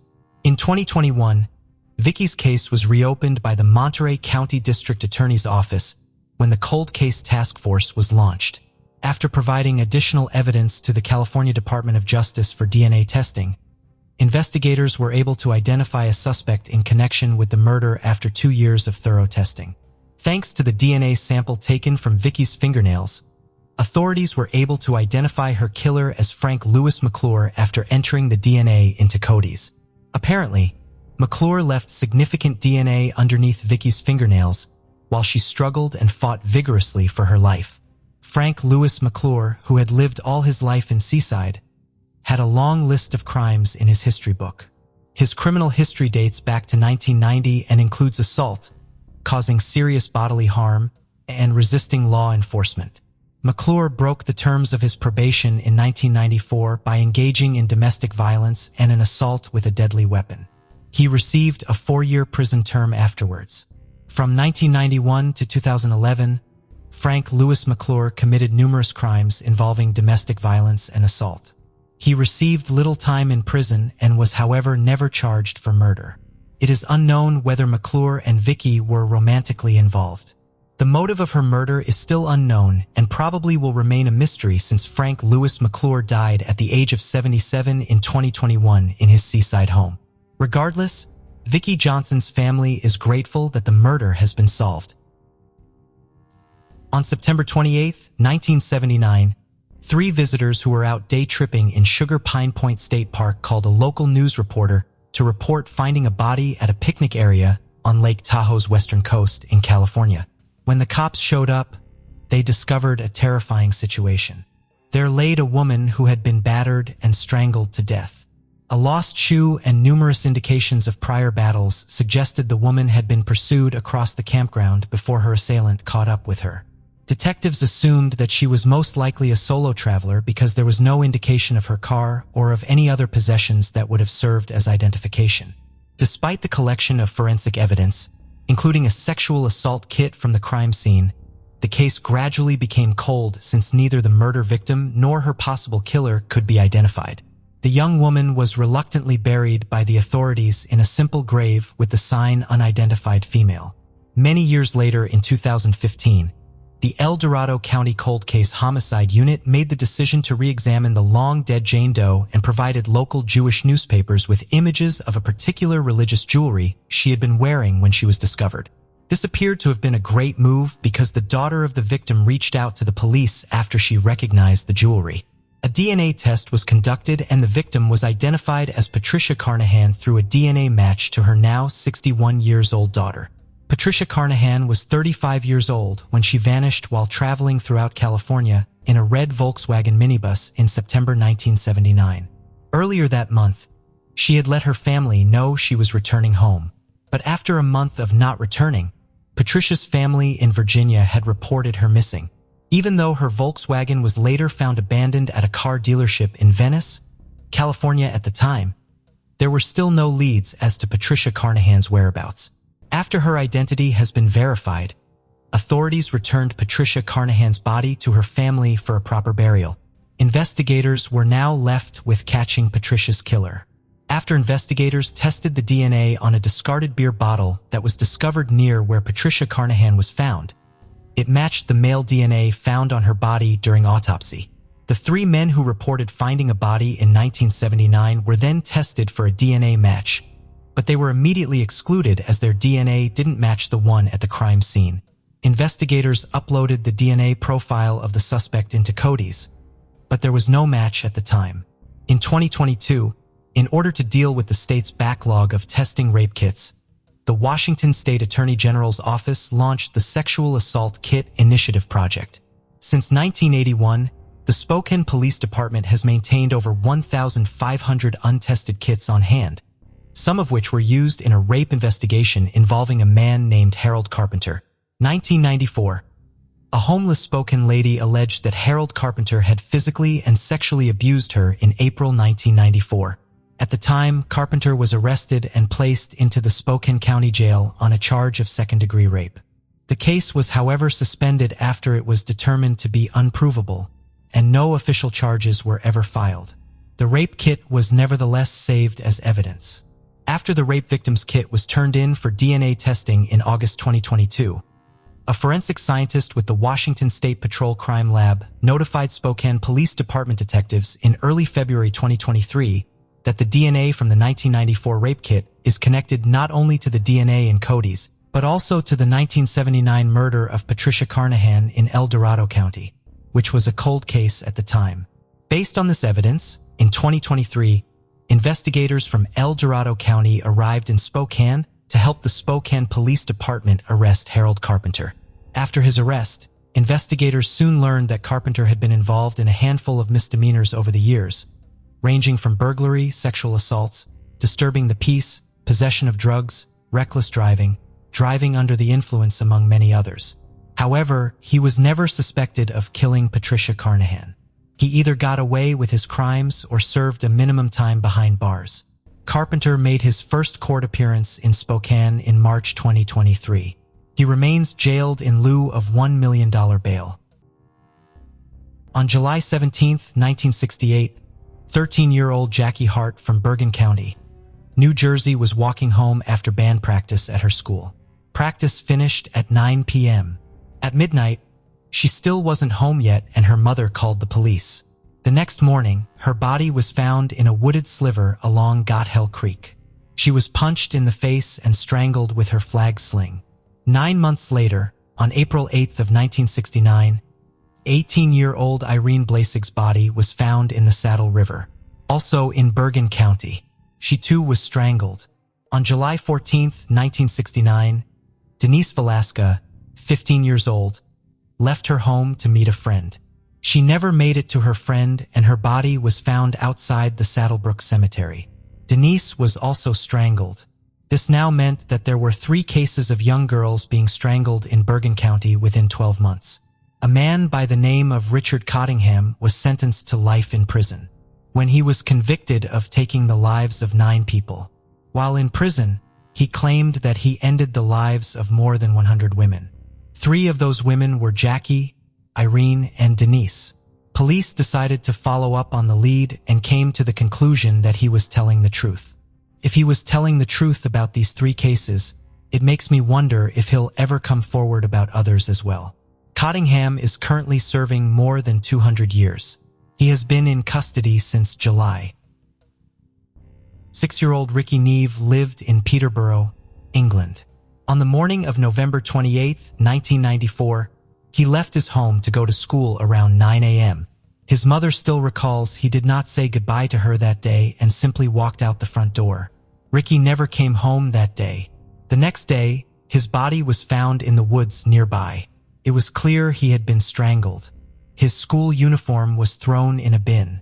Rumors soon started to spread about how badly Ricky's mother Ruth Neve had been treating her son. She was tried for the crime in 1996, but she was cleared. She was, however, jailed for 7 years after pleading guilty to child neglect. Ruth was eventually released from prison in 2000 and started to endlessly campaign for the case to be reopened, and in June of 2015, that was exactly what happened. On February 17th of 2020, a 38-year-old man was charged in connection to the case. His name is James Watson. James was only 13 when Ricky's life was taken. Ricky's mother said she felt overwhelmed and numb. It hasn't sunk in yet. I am overwhelmed and in truth totally numb. This has always been about getting justice for my son Ricky. I'd like to thank Paul Fullwood and his team for their work and effort in getting us to this moment. The news has not sunk in yet. The courtesy and care shown to me by Mr. Fullwood and his colleagues has exceeded, by far, the expectations I had. Today's news is welcome, but it is only part of a much longer journey that still has some way to run. It would be inappropriate to comment further, but what I am looking forward to is a good night's sleep that has been lacking over many years. Camper Chair Assistant Chief Constable Paul Fullwood, who led the high-profile investigation, said, "The cold case review of who took Ricky's life was undertaken by the Bedfordshire, Cambridgeshire, and Herefordshire Major Crime Unit in 2014. We began reinvestigating the case in 2015 and following extensive investigative work, we have now been authorized by the Crown Prosecution Service to charge James Watson. During the trial in 2022, we learned that James Watson's DNA matched DNA found on Ricky's clothing. The jury reached a guilty verdict in April 2022. We don't know why Watson did what he did." When Ronald Vinci, a millionaire, first encountered Catherine Pileggi, a flight attendant, he felt an immediate sense of love. Little did he know their chance meeting in the skies would ultimately shape their future. Born on August 16, 1940, in Fort Lauderdale, Florida, Ronald Vinci displayed an entrepreneurial spirit from an early age.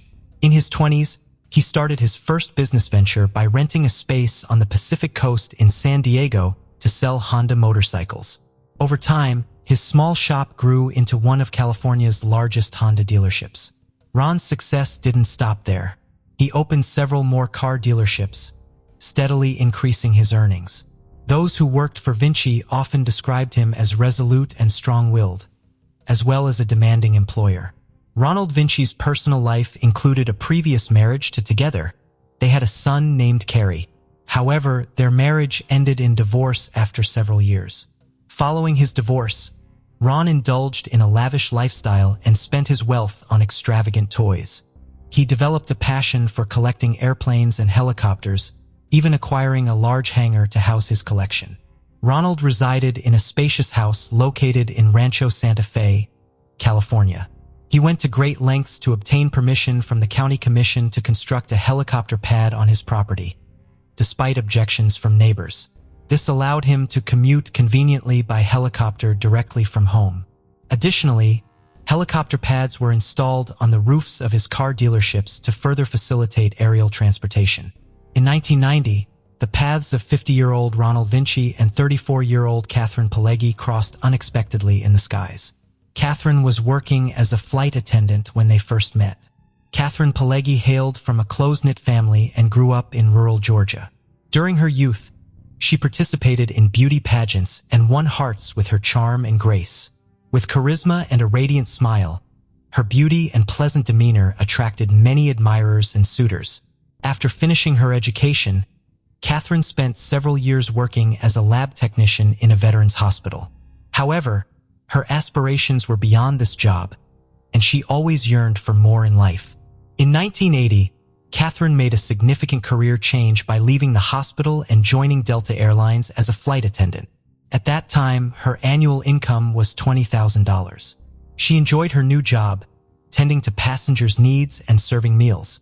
Catherine even had some practical knowledge like using coffee grounds to eliminate unpleasant odors, a handy tip for dealing with spills on airplane seats.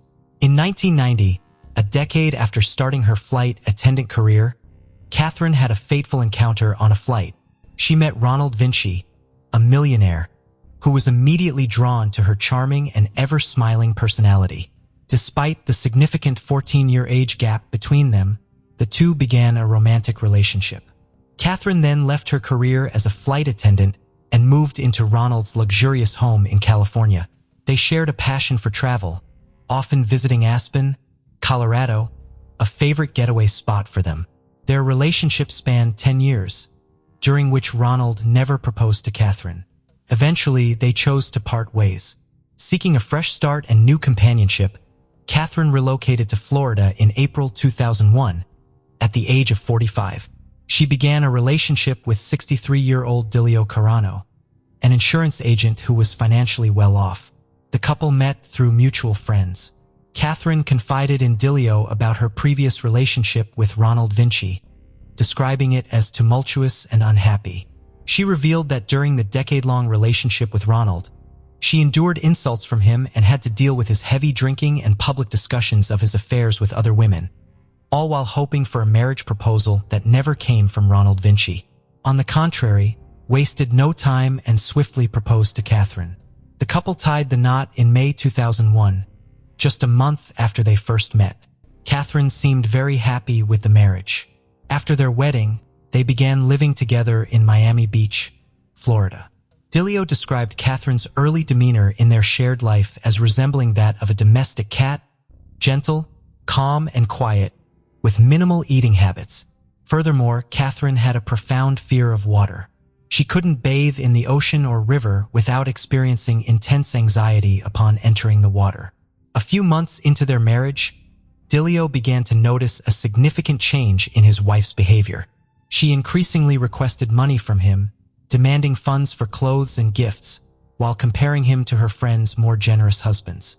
Dilio estimated that Catherine was withdrawing approximately $55,000 monthly from him. She used educational expenses as an excuse, but failed to provide receipts or evidence of such expenditures. After several months of enduring this financial strain, Dilio decided he had rushed into the marriage and wanted a divorce. Given their lack of children or shared property, the separation was relatively straightforward.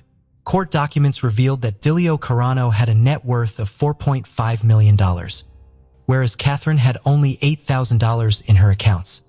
As Catherine prepared to move out of Dilio's house, she expressed sadness and despair, lamenting, in 2005, Ronald Vinci, a millionaire, made a significant life change by relocating to Fort Lauderdale, Florida. Convinced by friends that Florida offered favorable climate conditions and low taxes, at this point Ron had already sold his car dealerships and accumulated substantial wealth. In Fort Lauderdale, he acquired a luxurious apartment on the 4th floor, enjoying his new residence's comforts. In the same year, Ronald rekindled his relationship with Catherine Pileggi. Catherine, the flight attendant Ron had previously dated, moved into his apartment, rekindling their relationship. Interestingly, Catherine's ex-husband, Dilio Carano, also lived in the same building, but was situated 30 floors below them. Dilio couldn't comprehend why Catherine chose to reconnect with the millionaire she once described as a monster. As their relationship progressed, Catherine became increasingly fixated on marrying Ron. Both Ronald and Catherine were no longer working and led a leisurely lifestyle. Their differences became more evident over time. Ronald was overweight and enjoyed indulging in rich foods. In contrast, Catherine maintained a weight of only 42 kilograms by eating sparingly. Ronald loved lively parties, while Catherine preferred staying home absorbed in crime stories. She rarely wore dresses, opting for shorts and sneakers instead. The couple often traveled together, crossing the sea by boat and visiting Caribbean islands by air. Despite her fear of the ocean, detailed in her diary entries, Ron incessantly encouraged her to conquer her phobia. Even though Ronald possessed considerable wealth, he had a penchant for frequenting budget-friendly bars along the Fort Lauderdale waterfront with friends. There, he would order 1 tacos and strong drinks. He might have been the life of these gatherings, flirting with women, but he often humorously remarked that his appeal to men had long vanished. Their home frequently hosted gatherings where Ronald indulged in alcohol and grew more outspoken. Occasionally, he publicly insulted Catherine in front of their friends, implying she owed everything to him. At these events, Catherine usually played a passive role, quietly catering to Ronald's intoxicated demands, serving drinks and snacks and attending to his friends' needs. This dynamic painted a clearer picture of their contrasting personalities and relationship intricacies. Ron's extroverted indulgence versus Catherine's introverted submissiveness. For 5 years, this pattern persisted. However, the millionaire remained hesitant to propose marriage to Catherine. By 2010, Ronald began confiding in friends about his desire to end the e-killing and seek a younger companion. In early 2011, Ronald Vinci found himself hospitalized due to severe intestinal issues. These issues were most likely stemming from years of alcohol abuse. The doctors attributed his illness to alcohol consumption, but Vinci noted a recent shift in the taste of his food. A friend jokingly suggested that maybe Catherine had tried to poison him. Ronald dismissed this jest without much thought. In reality, Ronald had neglected his health. His excessive alcohol intake and the habit of consuming numerous pills for relaxation and better sleep were taking a toll on his well-being. In June 2011, Ronald Vinci made a significant purchase, acquiring a new waterfront home in Fort Lauderdale valued at $3 million.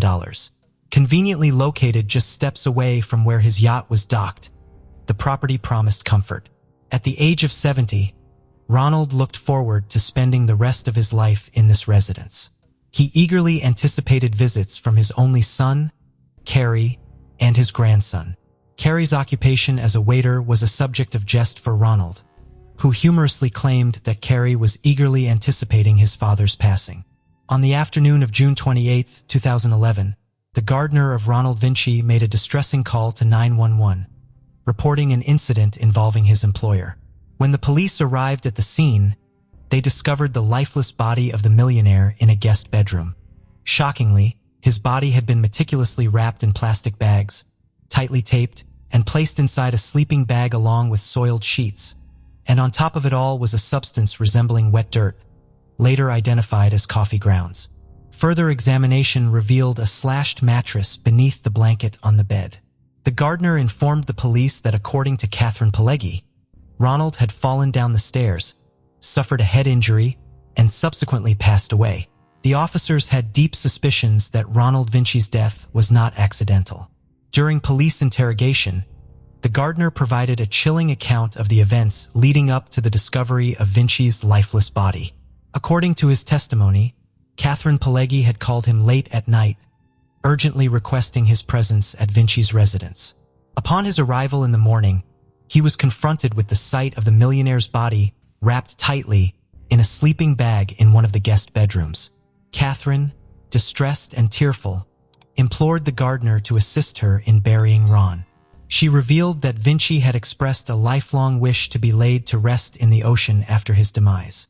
To carry out this plan, she had purchased a blue container intended to hold Vinci's body, with the intention of taking it out to sea using the millionaire's yacht. By the time the gardener alerted authorities, Catherine had already brought this container home and placed it in the garage. Upon conducting a thorough examination, the medical examiner made gruesome findings. Ronald Vinci, aged 70, had sustained 9 stab wounds to his chest and neck. He bore marks consistent with hammer blows on his head and had ultimately met his demise from a gunshot wound to the head. On June 27th evening, Ronald Vinci's friends visited his house. Catherine prepared the meal and Ron provided drinks during their gathering. During dinner, Ron mentioned that his passport and one of his pistols were missing. He also complained that the food tasted unusually bitter. Unexpectedly, Ron, who was known for staying up late, said he wasn't feeling well and went to bed as early as 7:30 p.m., an unusual time for him. His friends eventually found this early bedtime odd and left his house afterward. Catherine Pagel, aged 54, was brought in for questioning a few hours later, where she provided a detailed confession. She recounted events around 1 a.m., shedding light on what transpired that fateful night. On June 28th, a drunk Ronald Vinci woke up and began verbally insulting Catherine.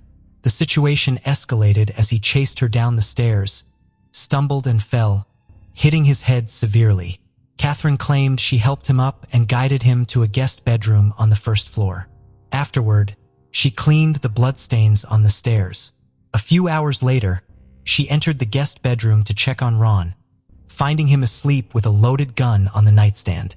Fearing that Vinci intended to kill her, Catherine acted out of fear and desperation.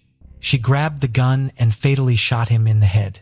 During interrogation, Catherine admitted she was very scared and angrier than she had ever been before, feeling like her soul had left her body. After the shooting, she inflicted numerous additional wounds on Ron, using a knife and a hammer. Catherine then wrapped his body in a bag and attempted to conceal the evidence by calling the gardener when she realized she couldn't dispose of the body alone. Surveillance camera photos showed Catherine purchasing a large blue container at a hardware store after the murder. This container was intended to be used for disposing of Ronald's body in the ocean. Authorities discovered a gun matching the one used to shoot Ronald in Catherine's car with her fingerprints on it. Her Bentley also contained incriminating items such as a knife, cut-up pieces of a mattress, clothing, and rubber gloves, all stained with Ronald's blood. Consequently, Catherine faced a charge of first-degree murder and was subsequently arrested and detained. Further investigations revealed that just a month before the murder in May, Catherine had been involved in a legal dispute, wherein her sister accused her of borrowing money but refusing to repay it. Catherine defended herself by claiming that the money was a gift and therefore refused to return it to her sister. On May 17th, the court ruled in favor of Catherine in this dispute. Ronald's neighbors reported hearing screams from Vinci's house on the night of the crime. Additionally, a witness spotted a white car with a large trailer near Vinci's home early in the morning. This car belonged to the gardener. Ronald Vinci's friends disclosed that he had been contemplating ending his relationship with Catherine for quite some time. The couple had not been intimate for several months and even slept in separate rooms within their large house. Just a few weeks before the tragedy, attempted to give Catherine $1 million through one of his workers, requesting her to leave his house permanently. Prosecutors believed that Catherine's primary motive was the fear of losing her wealthy partner. However, Catherine's defense argued that she had been a victim of severe abuse during her relationship with Ronald and acted in self-defense. Questions arose regarding why she did not immediately contact the police, why she did not tell the truth right away, and why she endured the alleged abuse for years without leaving him. Some of Catherine's relatives defended her in court, and a court psychiatrist identified some signs of domestic violence. Nonetheless, none of Ronald's close associates could confirm witnessing any mistreatment in their relationship. They described Catherine as calm and noted that she never complained about her life.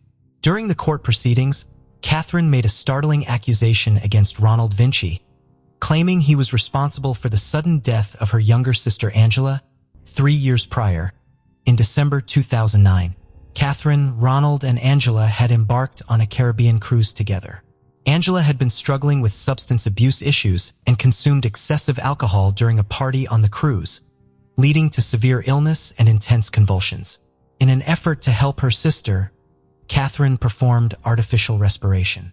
Tragically, Angela's heart stopped beating, resulting in her death.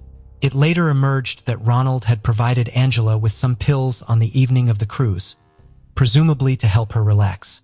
Catherine firmly believed these pills were a contributing factor in her younger sister's death.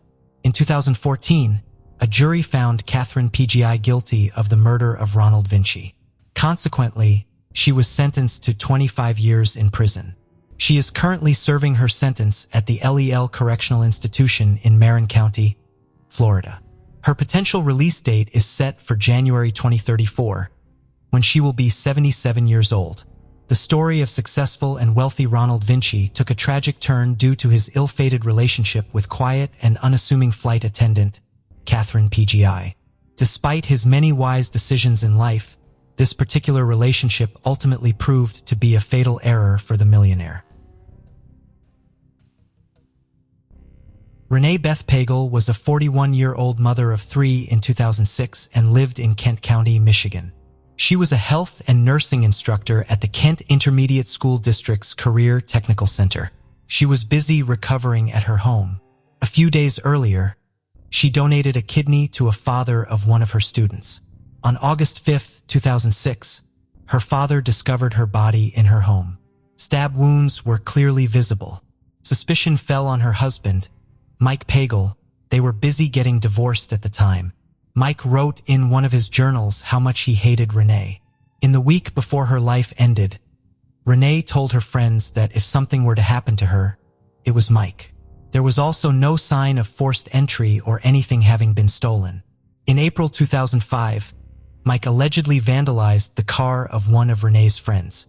He said that he would make all of her friends pay. This unfortunately was not enough to convict Mike with anything, and the case soon grew cold. That was until 2018 when investigators decided to reopen the case. The investigators interviewed Mike again. Mike then made a statement that led the police to a weapon that was used to take Renee's life. That was enough to finally charge him. He was arrested on Thursday, February 6, 2020 by Michigan State Police in Bay City.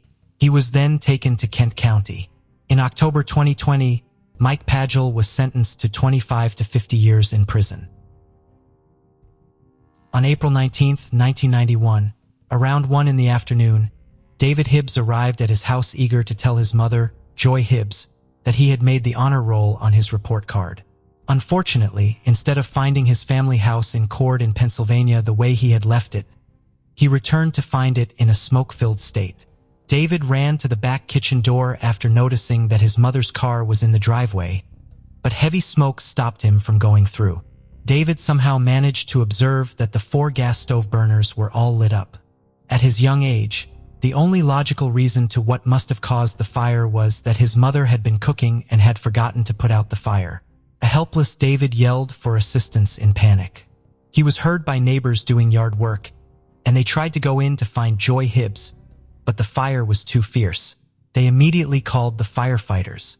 Before the firefighters arrived, as the fire increased and burned endlessly, the neighbors tried to put it out with a garden hose. After what seemed like a lifetime, the fire was finally put out by the firefighters, and a paramedic sadly informed 10-year-old David that his mother had passed away. The body of 36-year-old Joy Hibbs was found by the firefighters in David's bedroom. She had been burnt beyond recognition on the remains of David's mattress.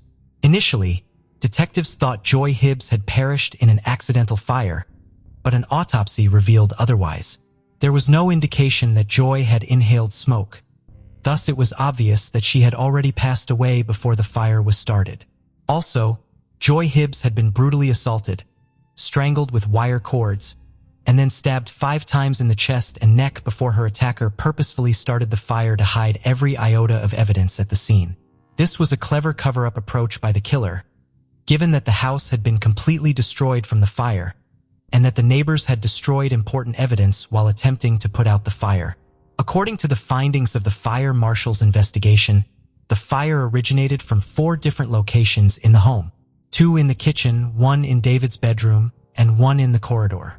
According to the investigators, the morning of her death, Joy had cashed her paycheck. Her purse's contents were tossed on the living room floor, and the police found her wallet stuffed under the couch. The absence of evidence was compounded by the difficulty the investigators experienced in determining a motive.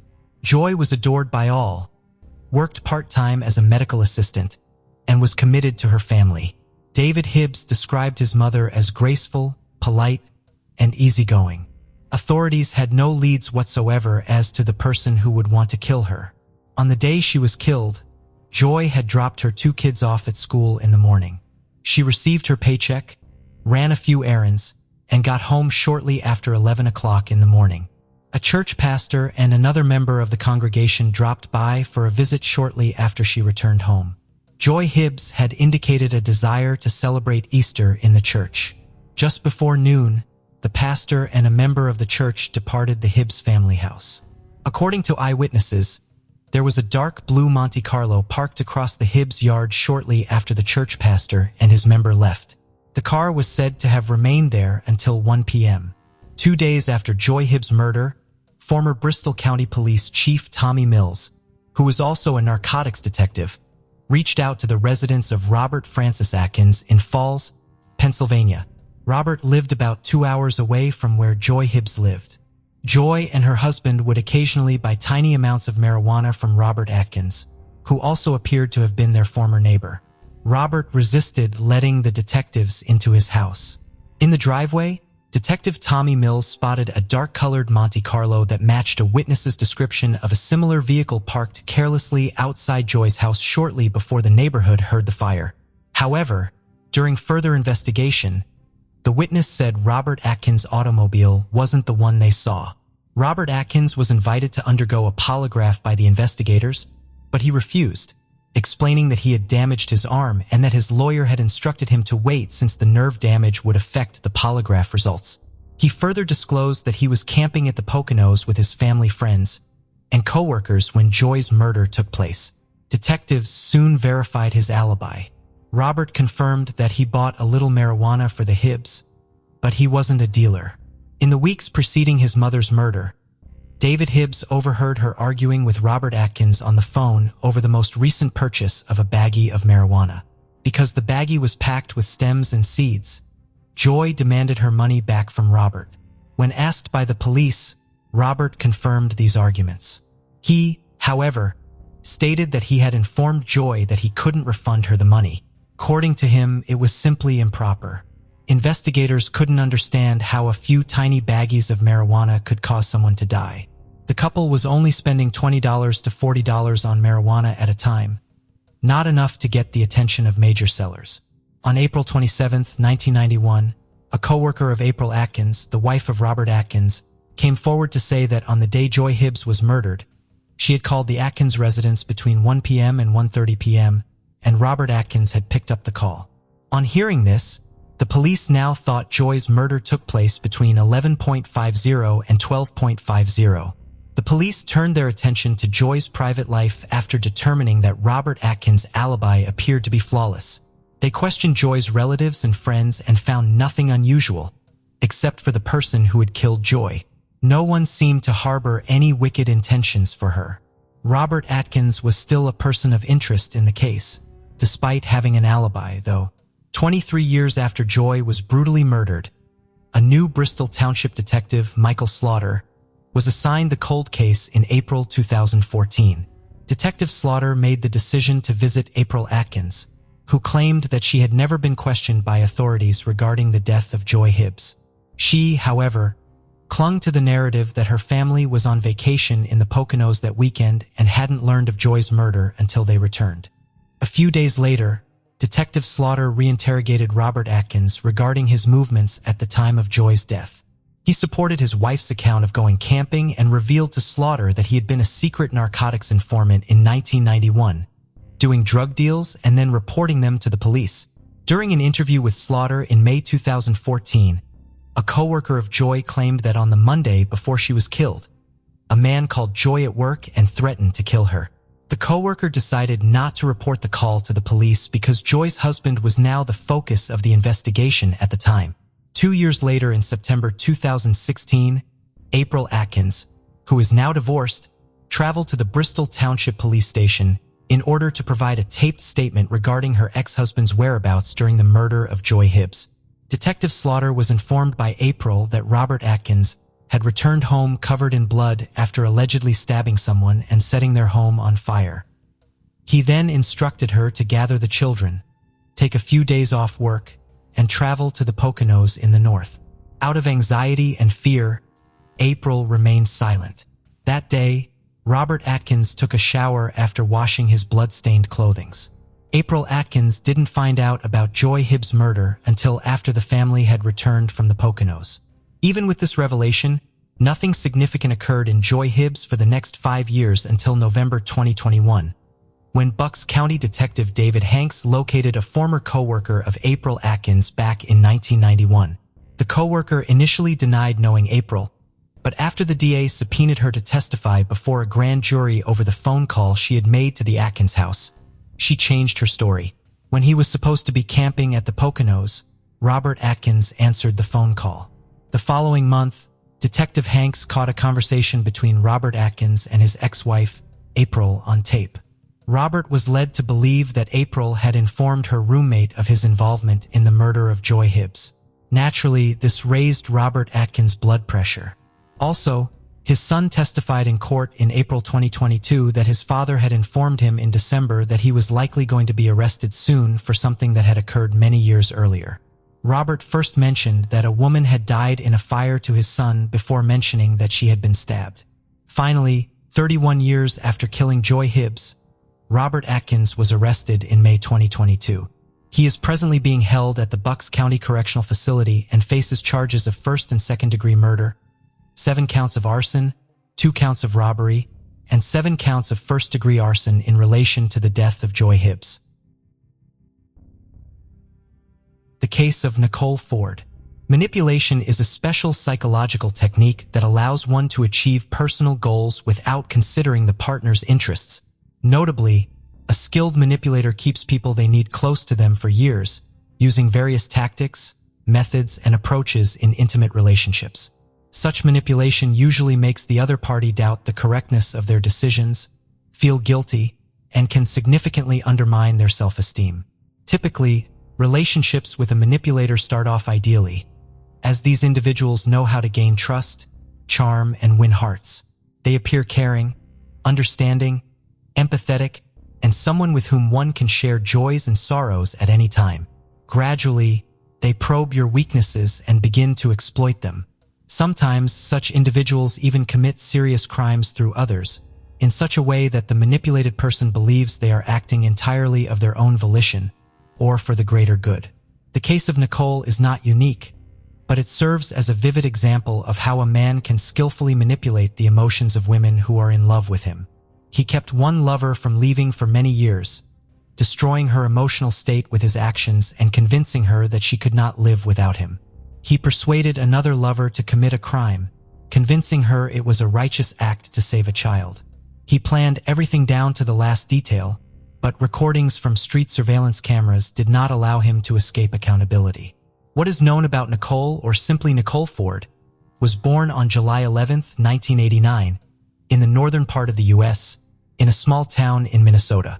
There was almost no information about her parents and early life in public sources. According to some reports, her father left the family when she was very young, and her mother raised her alone, striving to provide her daughter with everything necessary and a good education. Nicole was one of the top students in her school, and she was also actively involved in sports from a young age, particularly track and field and martial arts, in which she excelled. In her senior years of school, she decided that she wanted to dedicate her life to fighting crime and would serve in law enforcement. She did everything possible to successfully pass the exams and meet the physical standards required for admission to the police academy, graduating with honors. After finishing school and being admitted to the academy, Nicole moved from the small provincial town to the large metropolis of Minneapolis. In 2010, She was accepted into the Criminal Investigation Department of the Maine Police Headquarters in Minneapolis as an assistant investigator, and after several years of dedicated service, she was appointed as an investigator. Colleagues described her as a determined, goal-orientated woman and a fearless officer ready to take risks. However, in her personal life, without realizing it, Nikki became a pawn in the hands of a sophisticated manipulator. The perfect start to a doomed relationship. In 2012, at a Taekwondo competition, 23-year-old Nicole met a coach and martial arts master, Timothy Tim Ama, who was 8 years her senior and initially didn't spark much interest in her. However, the slender young beauty with luxurious long hair and a charming smile immediately caught his attention. It's worth noting that Timothy was known as a ladies' man with numerous romantic partners, whom he frequently changed and sometimes dated several women at the same time. He was skilled in winning over women he liked and was not accustomed to rejections. Timothy also lived in Minneapolis, quickly found out where Nikki trained and obtained her phone number. He initially offered her personal training services, but almost immediately began courting her, quickly winning over her heart. Nicole saw Tim as a kind, open, and charming man. She developed a sincere affection for him and, before she knew it, she had fallen deeply in love. Soon, they started a romantic relationship and began dating. Initially, the man behaved gallantly, showed care, and made every effort to demonstrate that he was a reliable person one could depend on. Amahara was strong, intelligent, eloquent, and had the ability to dominate the women who fell in love with him. The relationship progressed rapidly, and after a month and a half, they decided to move in together and live under the same roof. The first 6 months went wonderfully, and Nicole felt happy and loved next to this person. She opened up and trusted him, believing there were no secrets between them. However, Timothy's behavior gradually began to change. He revealed his true nature, but he did so subtly enough that his chosen one was not alarmed for quite some time. The sophisticated tormentor, Timothy was an attractive, witty, and charismatic man with a muscular build, enjoying success with opposite gender. He took great pride in himself, and even after entering into a serious relationship, he did not stop flirting with other women, often doing so in Nicole's presence, which deeply hurt her and made her feel humiliated. At first, Nicole hoped that over time, her boyfriend would shake off his bachelor habits, become more restrained, and settle down. But months passed, and nothing changed. Meanwhile, Tim assured her that he loved only her and was passionate and tender as a partner. But outside the home, he did not miss a single opportunity to flirt and regularly engaged in affairs. Soon, Tim became openly annoyed by his girlfriend's jealousy.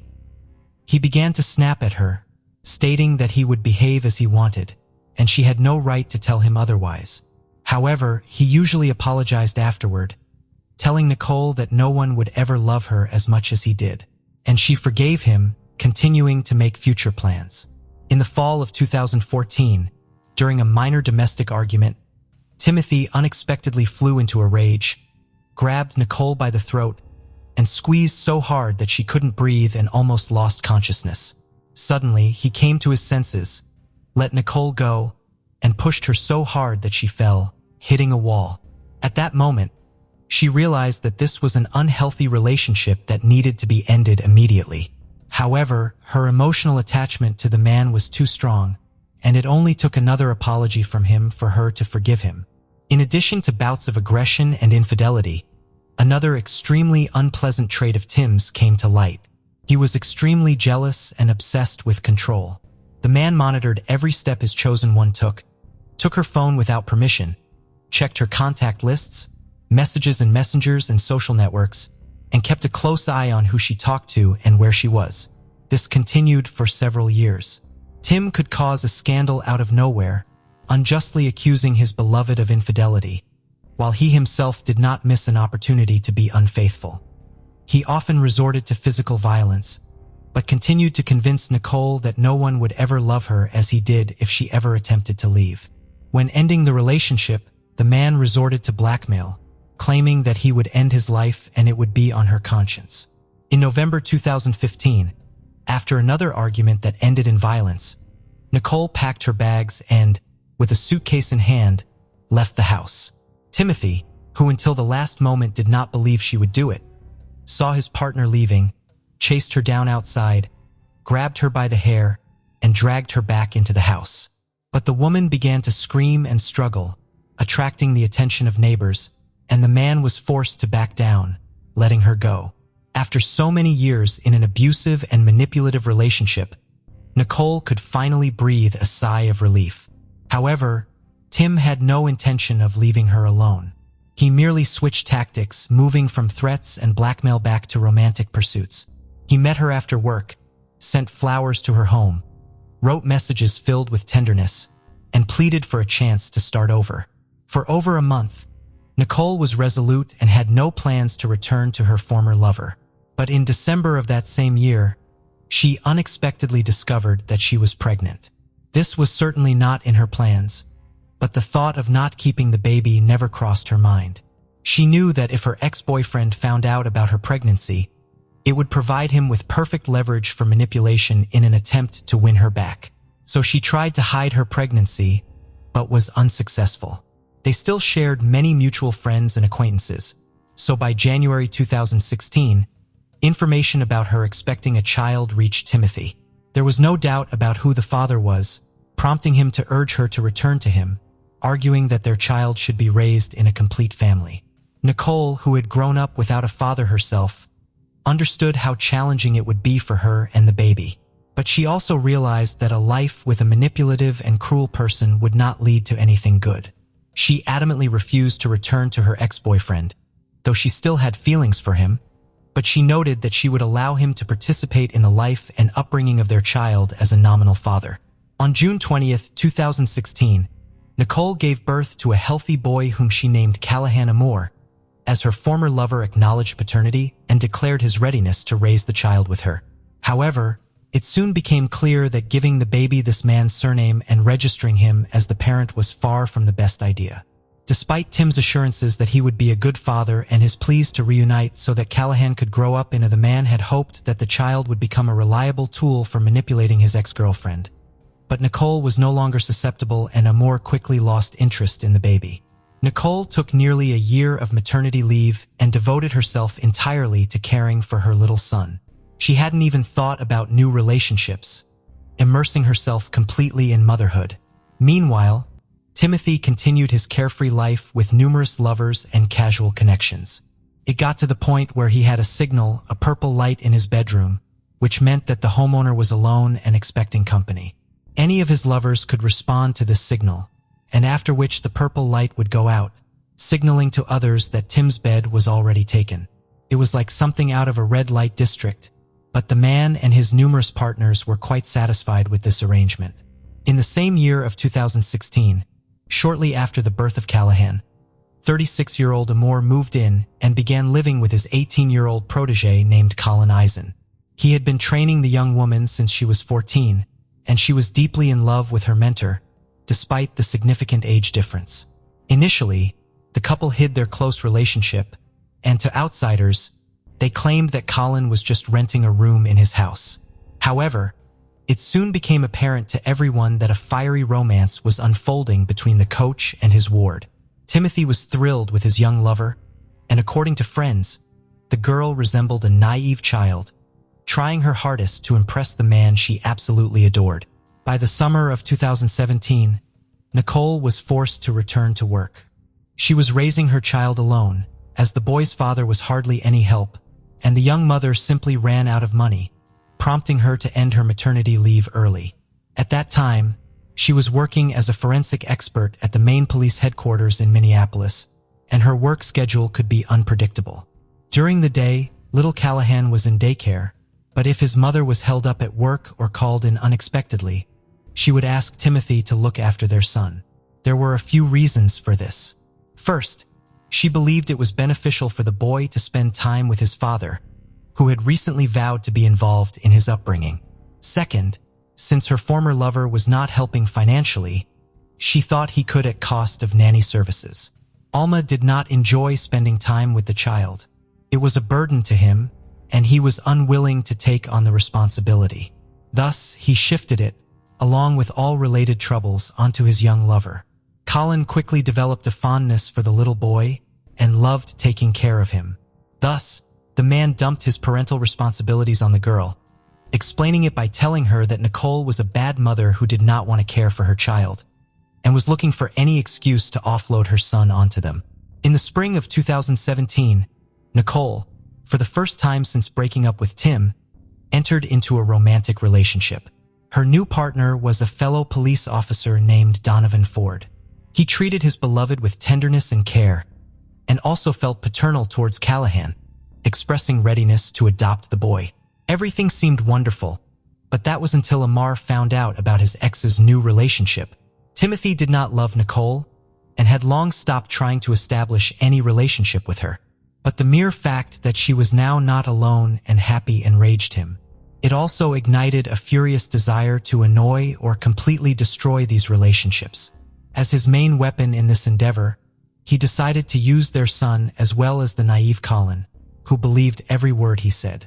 The child's father regularly reported to social services that Donovan was beating, tormenting, and treating his son cruelly, and that the boy's mother was doing nothing to stop it. As a result, Child Protective Services frequently visited the family. They never managed to confirm any instance of domestic violence, but each time Nicole and her new lover were interrogated like criminals. They knew who was trying to ruin their lives, but were powerless to stop it. And this continued for years. Simultaneously, Timothy kept convincing Colin that Callahan was in danger, that Nikki and Donovan were cruel to him, and that one day they might simply end his life in what they would claim was an accident.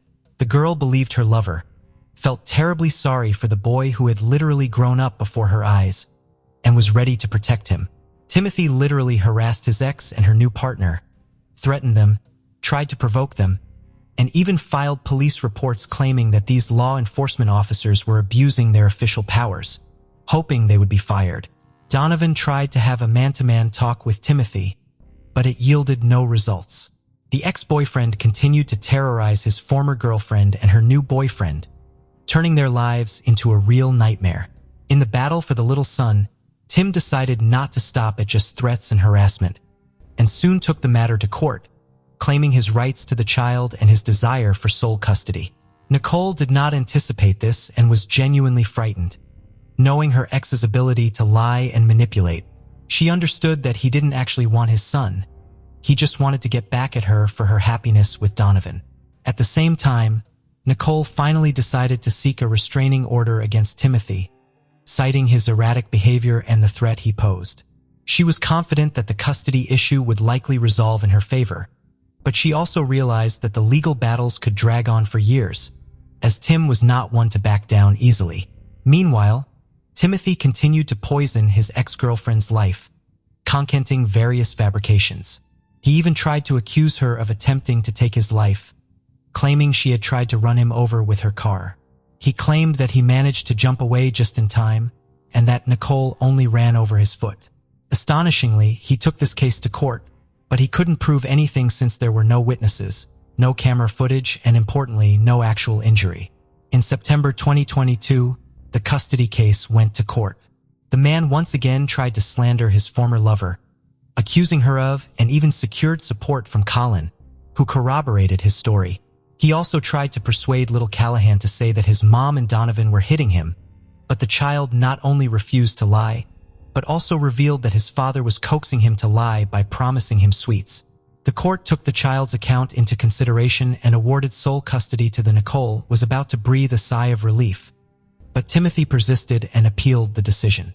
Initially, he secured the right to see the child once a week under the mother's supervision, and later he was allowed to spend time alone with the boy without Nicole's presence, which greatly upset and frightened her, as anything could be expected from him.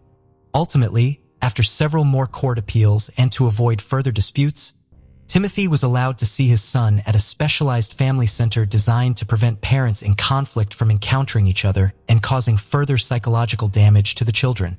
The facility had multiple separate parking lots and separate entrances, so one parent could bring the child for the other parent to meet, but the ex-spouses did not interact or even see each other. The mysterious attacker. On April 19, 2022, When Nicole arrived at the family center to pick up her son after another visit with his father, something unforeseen happened. She parked her car and was heading towards the entrance, but she didn't make it inside. Suddenly, a person dressed in black clothing, a mask, and a hood approached her, pulled out a gun, and shot her 4 times at close range, then quickly disappeared in an unknown direction in a black pickup.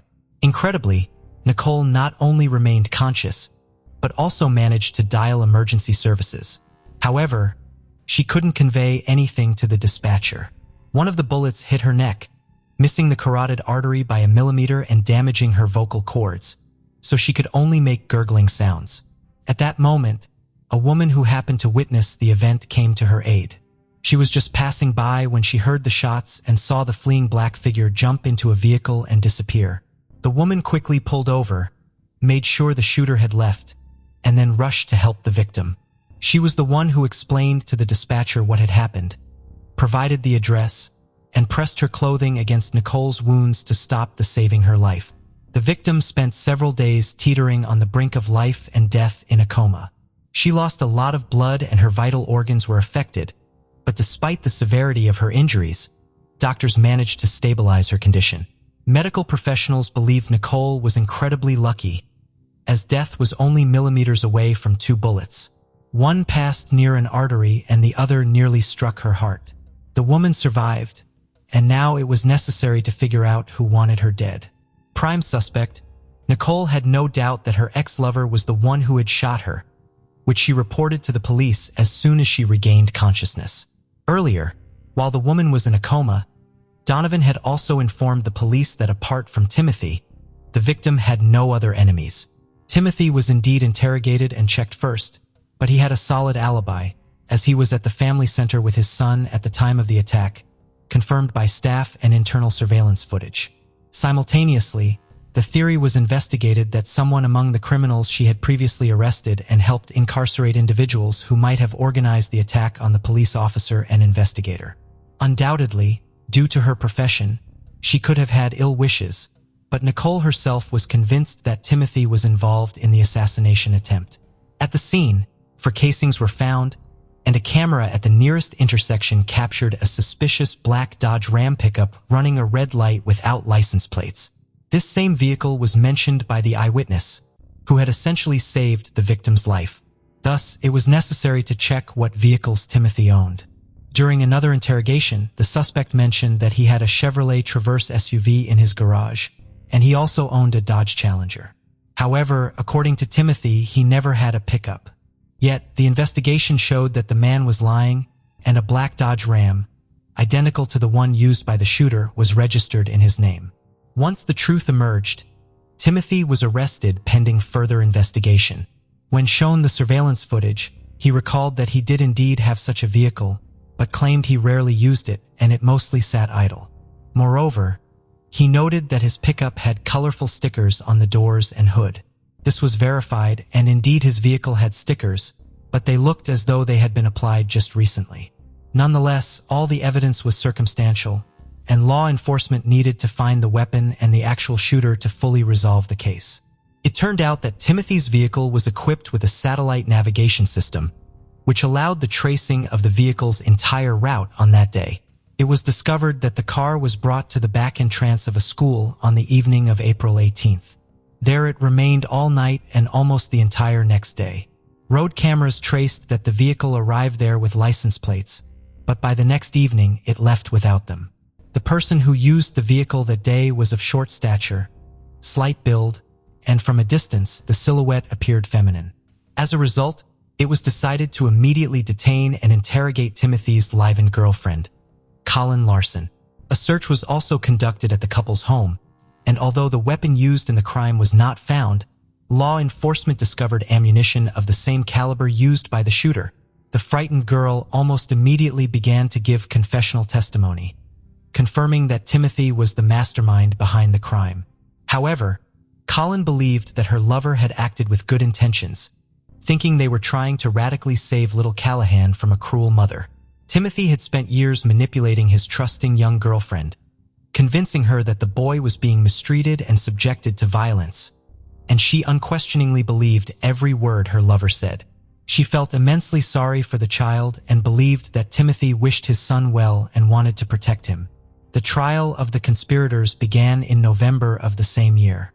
Colin confessed that her lover had provided her with the firearm and had taken the pistol back after the assassination attempt and disposed of it, but she did not know what exactly he did with it.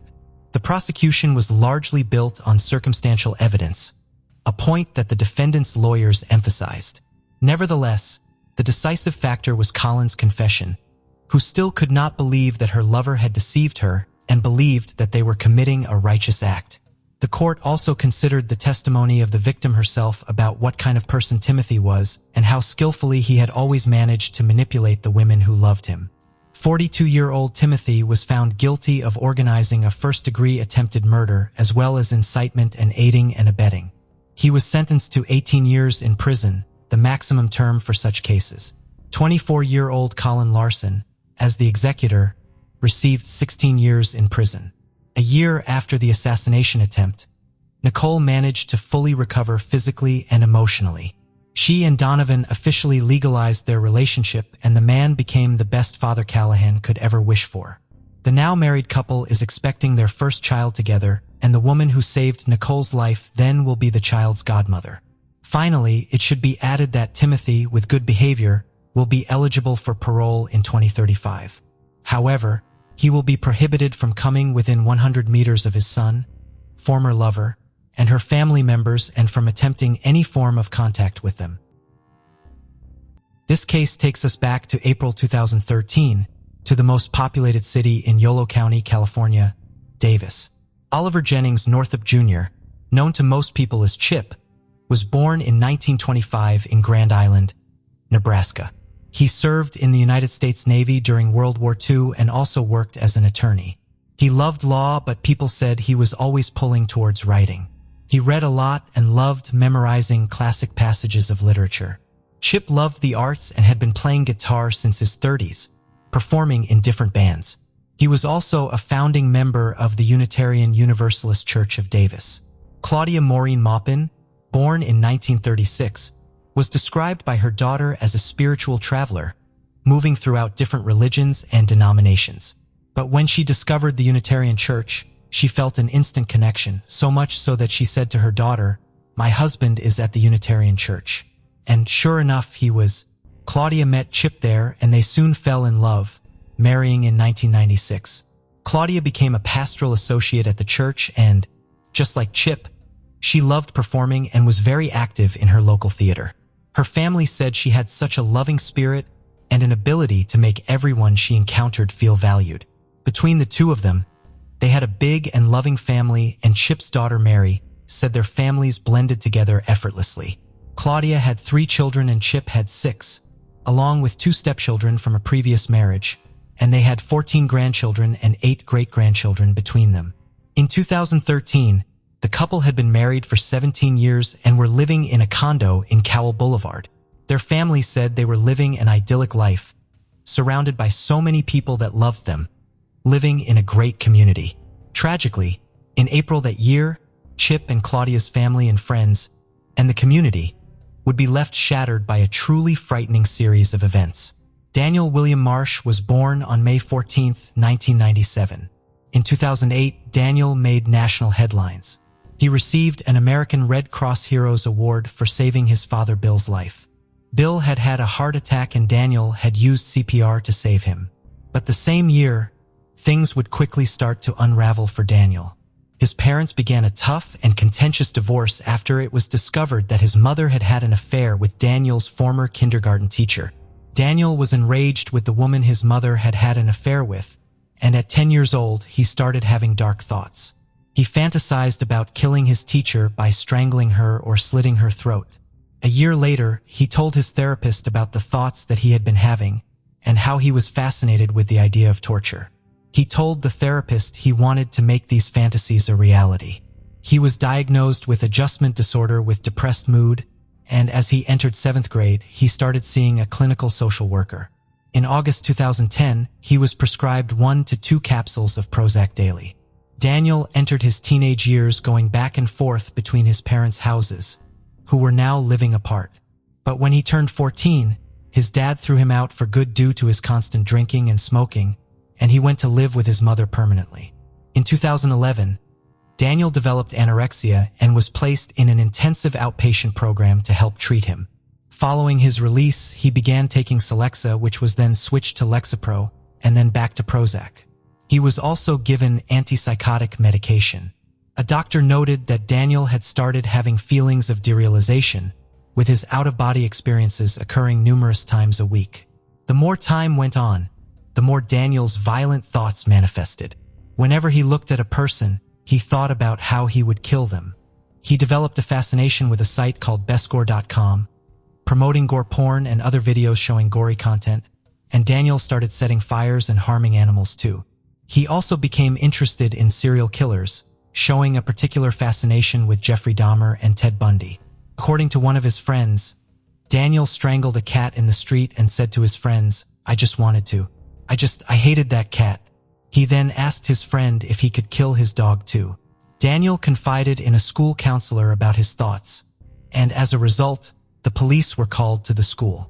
Daniel was involuntarily hospitalized, and his medication was switched yet again. Daniel later told his school psychologist about wanting to kill his classmates, possibly even by way of a school massacre. When the counselor asked if he would ever act on these feelings, he said, "I have full confidence that I could hurt these people." Following this, a police officer was again brought to the school, but at this time it was determined that Daniel posed no danger to himself or others, and no further action was taken.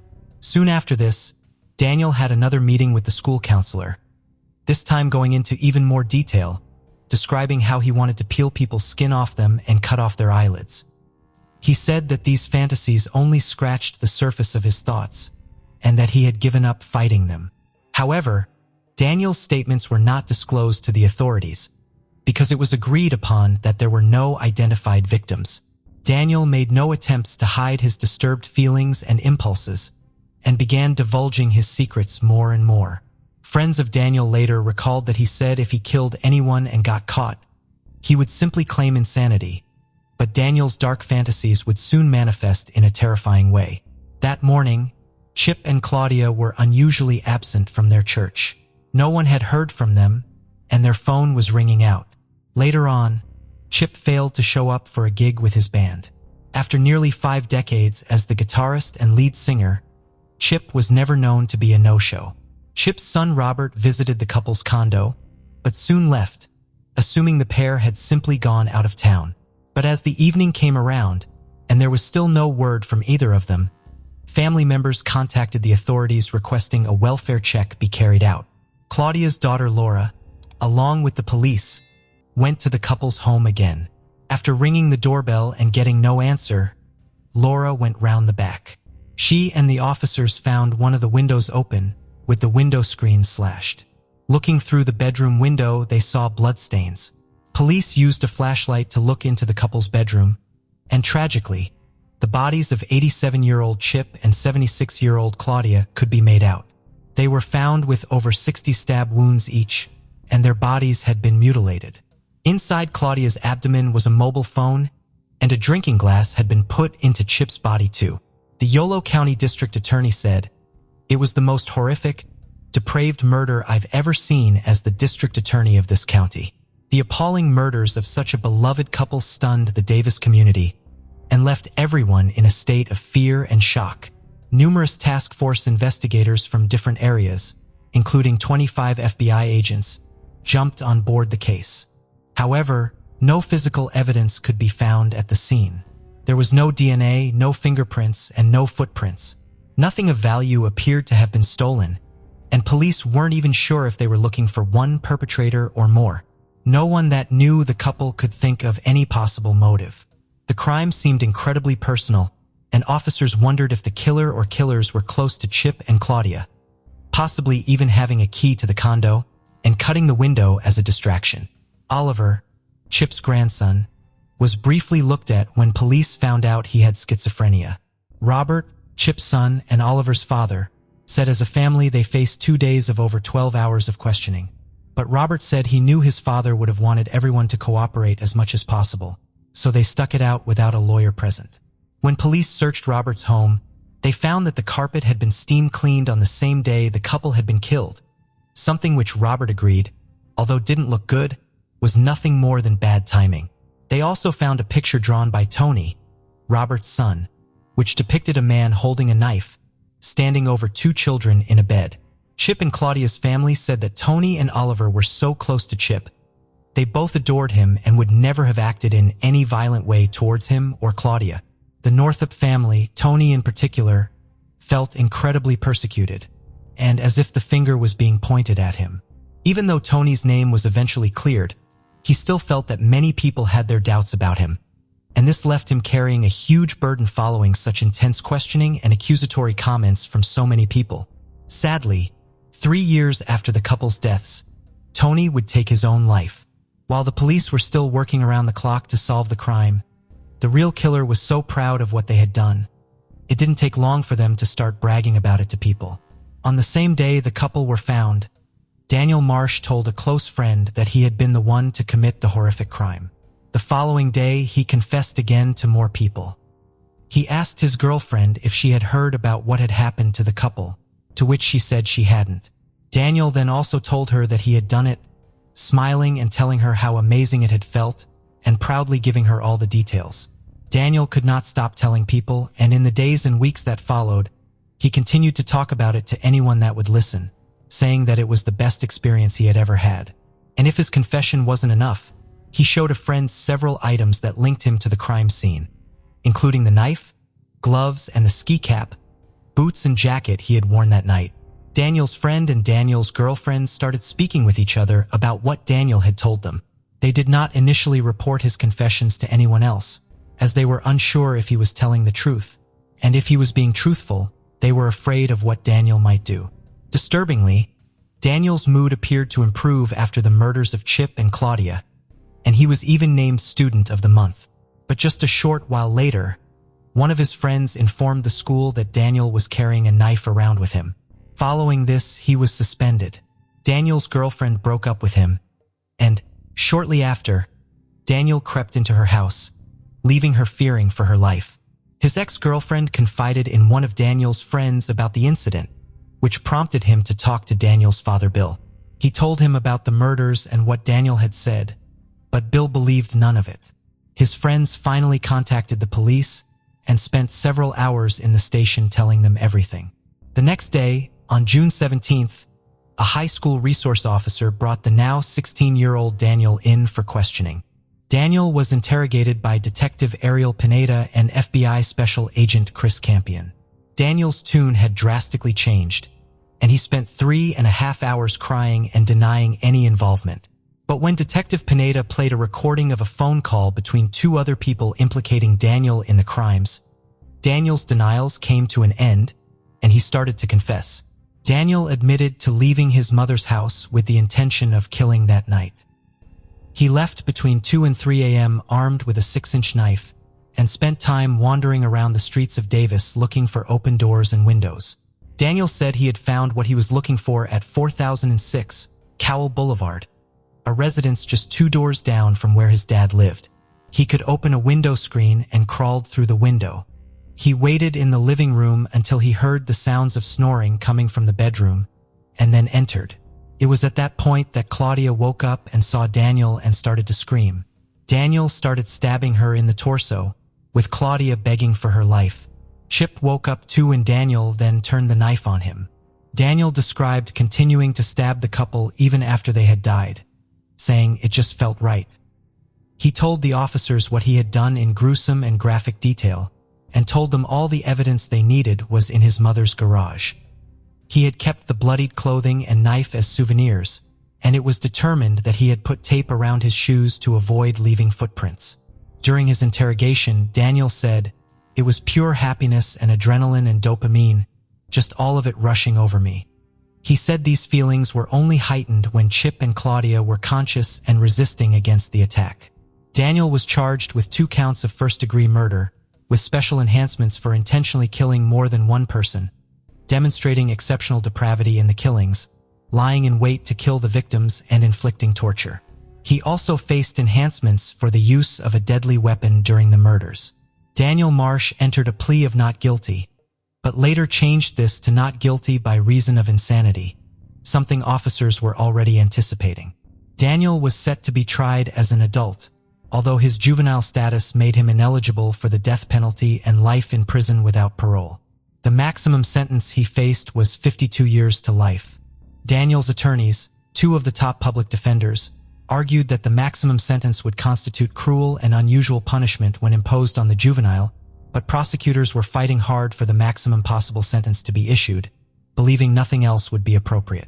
Assistant Chief Deputy DA Michael Cabral said that in the almost 3 decades he had been a prosecutor, he had never seen such a heinous and reprehensible act or a defendant with such an evil soul. Daniel's defense team called in a psychiatrist, Dr. Matthew Sullier. When he first met Daniel, Daniel threatened to kill him. He found Daniel to be mentally ill, but sane and responsible for the crimes. Despite this, Daniel's attorneys pressed on with the insanity defense and filed a motion to suppress his June 17th confession, arguing that the interrogation began under false pretenses and that Daniel had made many requests to go home. His attorneys also argued that the various different medications Daniel had been prescribed over the years had had a huge effect on his violent thoughts and fantasies, but the prosecution maintained that when you looked at Daniel's medical records, he was having these feelings long before he was taking any medication. Daniel William Marsh's trial began on September 2, 2014. Daniel was now 17 years old, and the trial was being presided over by Judge David Reed. Daniel's attorneys claimed that the side effects of the medication he had taken, combined with his mental health issues, triggered an uncontrollable rage and violence and rendered him temporarily insane. But the prosecution said that Daniel had carefully planned the murder and the entire event had been premeditated for a long time. Daniel's old friends and his ex-girlfriend all took to the stand to tell their sides of the story, and Daniel's old therapist and psychiatrist also spoke of their time working with and treating him. On September 26, 2014, after a 5-week trial and less than 2 hours of deliberations, the jury had reached a unanimous verdict. Daniel William Marsh was found guilty on both counts of first-degree murder and all the special circumstances. The next big task of the jury was to determine whether Daniel was deemed sane or insane. For days later, they had reached that verdict too. The jury found Daniel to be sane when he had committed the murders. Judge Reed sentenced Daniel to the maximum term of life in prison with parole eligibility after 52 years. He was given 25 years to life for each count of murder, plus 2 years for special enhancements. Judge Reed pointed out that Daniel was proud of his crime and mutilated the victims' bodies out of curiosity. He also stated that Daniel's actions were not recklessly impulsive. They were very much pre-planned and thought out. When Senate Bill 260 was passed regarding the sentencing of juvenile offenders, it meant that if the sentence given was less than 25 years to life, when the offender reached their 20th year of incarceration, they could be eligible for parole. If the sentence is greater than 25 years to life, eligibility for parole would occur in their 25th year of incarceration. California voters also passed Proposition 57 in 2016. This meant that judges in a juvenile court must decide whether a young offender be tried in an adult court or a juvenile one. 2 years later, the Supreme Court in California ruled that this could be applied retroactively for cases that hadn't yet reached their conclusion. In February 2018, the California Court of Appeal conditionally reversed Daniel's 2014 conviction. It would now need to be decided whether he should continue to serve his adult sentence. A transfer hearing was held and prosecutors filed a motion to transfer him to an adult court, but the legal complexities surrounding the case continued to create many difficulties. Governor Jerry Brown signed Senate Bill 1391 into law. This meant that juveniles under the age of 16 could not be tried in an adult court. Senate Bill 1391 caused vocal opposition from both prosecutors and the family and friends of Chip and Claudia. In September 2018, the California District Attorney Association held a press conference urging the governor to veto the bill. The family of Chip and Claudia presented their cases and highlighted the damage Daniel had caused. And alongside this, prosecutors also wrote an open letter to Governor Brown, which read in part, Senate Bill 1391 eliminates the authority for a court to decide whether a 14 or 15-year-old charged with certain serious offenses is unfit for the juvenile system. In reference to Daniel, it said he savagely tortured and murdered an elderly couple in their home and methodically planned his attack. It wasn't just the families of Chip and Claudia who were outraged. Citizens of Davis sent over 300 letters to the court stating their opposition to Daniel being remanded in the juvenile justice system. Upon signing the bill, Governor Brown said that there was a need for redemption and reformation where possible. There is a fundamental principle at stake here. Whether we want a society which at least attempts to reform the youngest offenders before consigning them to adult prisons where their likelihood of becoming a lifelong criminal is so much higher, he said. He did note, however, that the testimonies he had heard from Chip and Claudia's family had weighed heavily on him.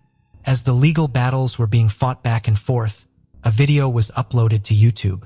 It showed Daniel Marsh giving a TED Talk from prison entitled Embracing Our Humanity. He detailed alleged abuse and difficulties he had faced in his life and said that he was now a reformed character and should be given another chance. The video caused enormous hurt and distress to Chip and Claudia's family as well as many others affected by Marsh's actions. The video was taken down by YouTube within 2 days of its upload, but it is still available to view on the internet. The takedown of the video was a small victory, the family said, but nothing compared to the legal battle that lay ahead. Daniel's defense team filed for a motion of continuance of the hearing for after January. This meant that by then, Senate Bill 1391 would be effective. Prosecutors hit back, however, saying that the case was being heard and dealt with current law, not a law that was in the future and yet to come. Despite their best efforts, the defense's motion was denied and the hearing went ahead. During the hearing, Daniel took to the stand himself to state why he felt his case should be heard in a juvenile court as opposed to an adult one. But the prosecution came in strong, and as part of their case, they called Matthew Logan to the stand. Matthew Logan was a forensic psychologist and an expert in psychopathy. He explained on the psychopathy checklist, Daniel had scored 35.8 out of a potential 40. He said this was one of the highest scores he had ever seen. The tension was palpable. Judge McAdam was about to read his decision. He ruled in favor of the prosecution. Daniel was remanded to state prison to continue serving his adult sentence. Judge McAdam said the risk posed by potentially releasing him was not one worth taking.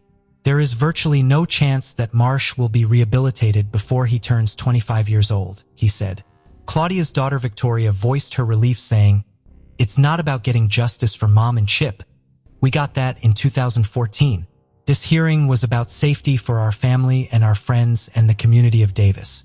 Less than a month after this decision was reached, Daniel filed a writ requesting that the order of transfer be reviewed.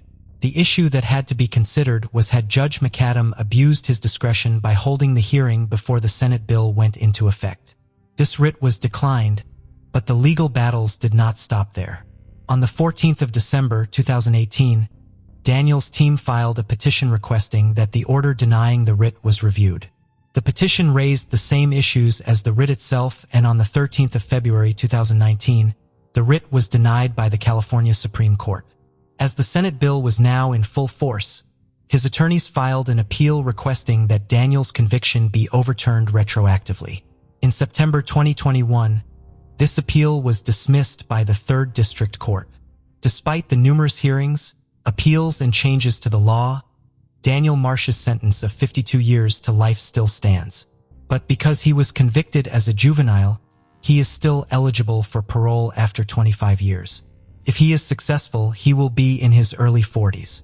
The impact of Daniel Marsh's actions were felt by so many people. Special Agent Chris Campion had interrogated Daniel and said that the idea of him ever being released from custody filled him with dread, and that he is in the top 3 people he is most scared of. Campion believes that Daniel was, without a doubt, a serial killer in the making. For the family and friends of Chip and Claudia that already suffered through so much pain, the added angst and uncertainty surrounding the legal changes in Daniel's possible release weighed heavily on them. Claudia's daughter Victoria described the family as exhausted, but they let their presence be known and their voices be heard throughout the trial and at all the press conferences and hearings. They are still working hard to keep Chip and Claudia's names alive and will continue to fight to see that justice for the loving and caring couple continues to be served. The case of Lily James.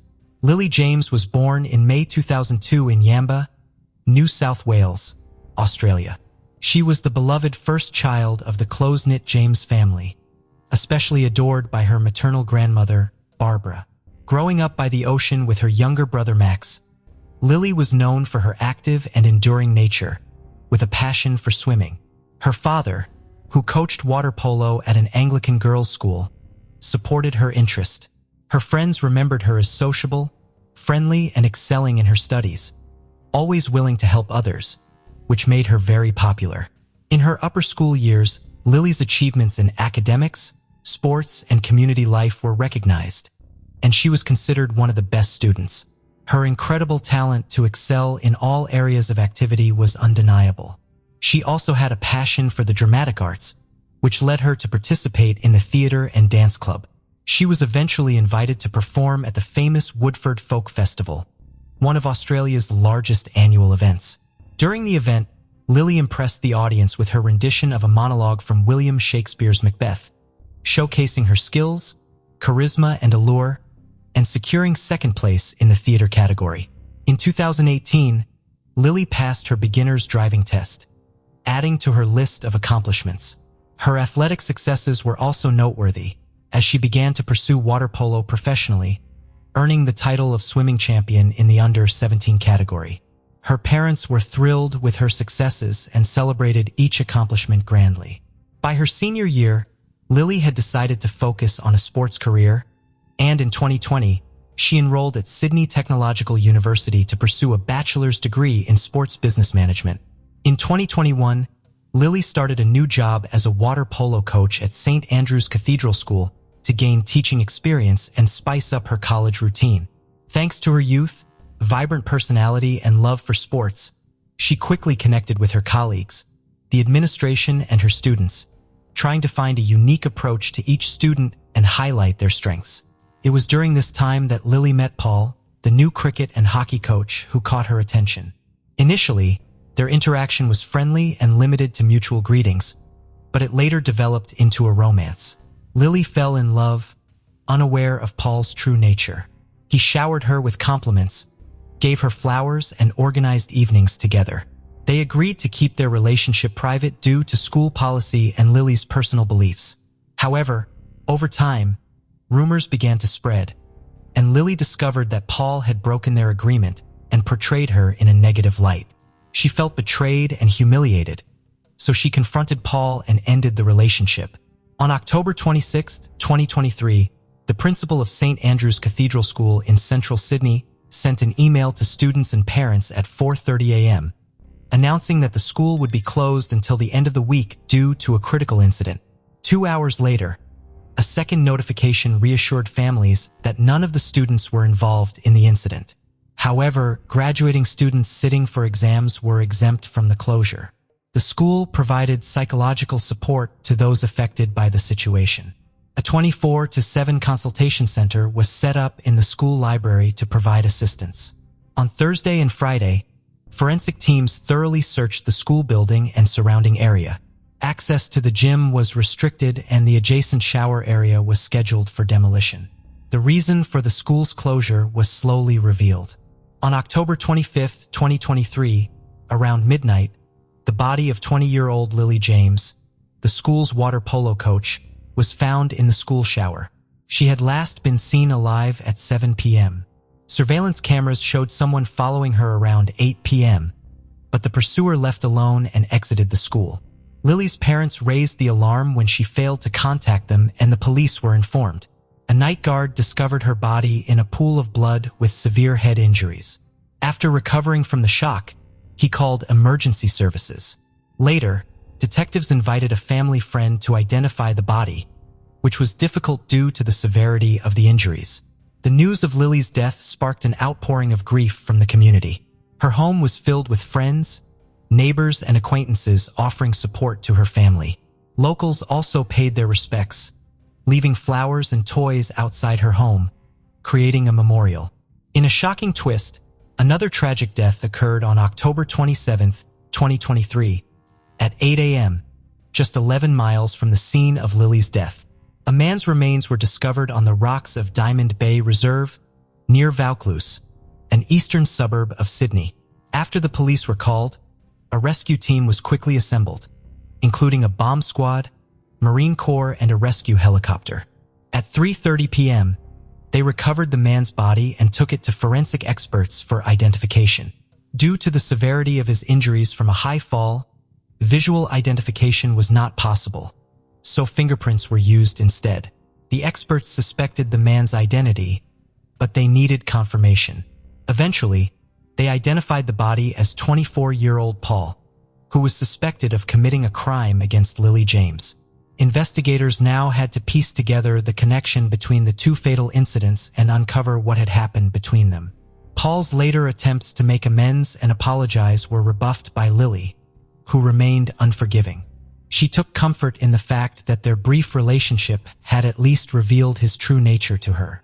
Born in 1999 in the Netherlands, Paul came from a wealthy and prominent family.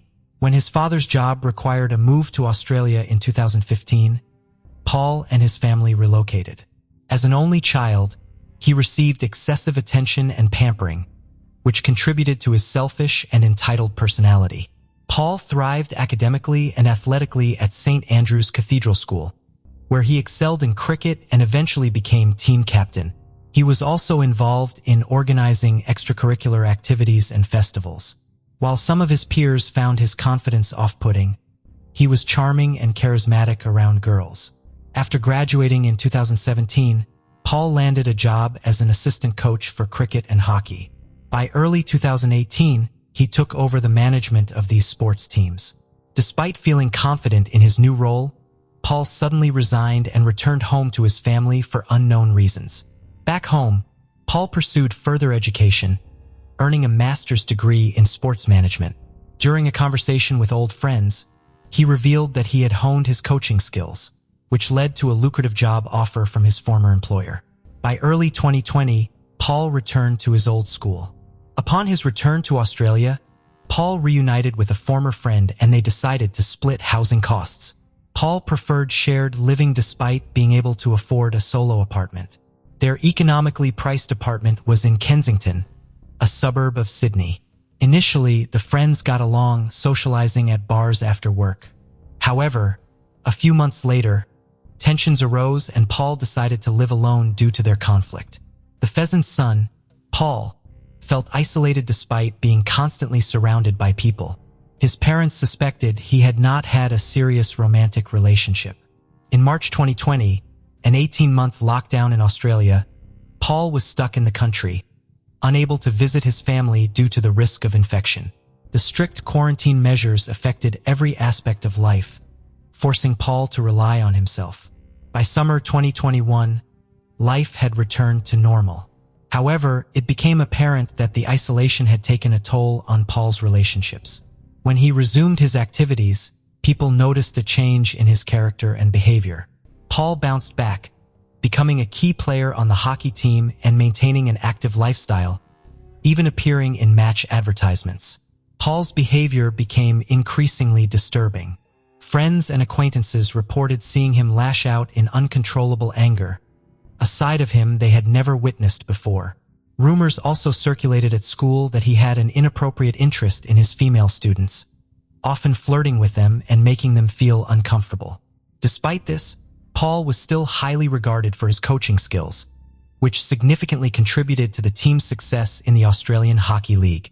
However, his personal life began to unravel when his girlfriend Lily ended their relationship after he was put on trial. The investigation into Paul's involvement in her murder quickly gained momentum. Surveillance cameras inside and outside the area where the body was found played a crucial role in identifying him as the prime suspect. The police also tracked his movements using his cell phone's GPS and contacted his service provider to determine his last known location. The police were also eager to find the victim's phone, hoping it would contain clues about the events leading up to her death. After tracing the locations of the devices, they reconstructed the timeline of events and found that Paul had purchased a hammer at a hardware store a couple of days before the attack. It appeared that Paul was consumed by anger and decided to confront the girl violently. Lily's innocence in the situation was clear, but the events that unfolded were as follows. On the morning of October 25th, Lily went to the university and then to her job in the afternoon. Meanwhile, her ex-boyfriend rented a silver Lexus and drove to the school. He didn't enter the building because he had no classes. Instead, he waited in the car. After the students left the building, the perpetrator walked to the gym, hiding a hammer under his jacket. He waited for Lily to finish her training, then followed her when she went to freshen up and take a shower. This was when Lily was most vulnerable and the perpetrator attacked her, striking her head. According to pathologists, her death was instantaneous and she did not suffer.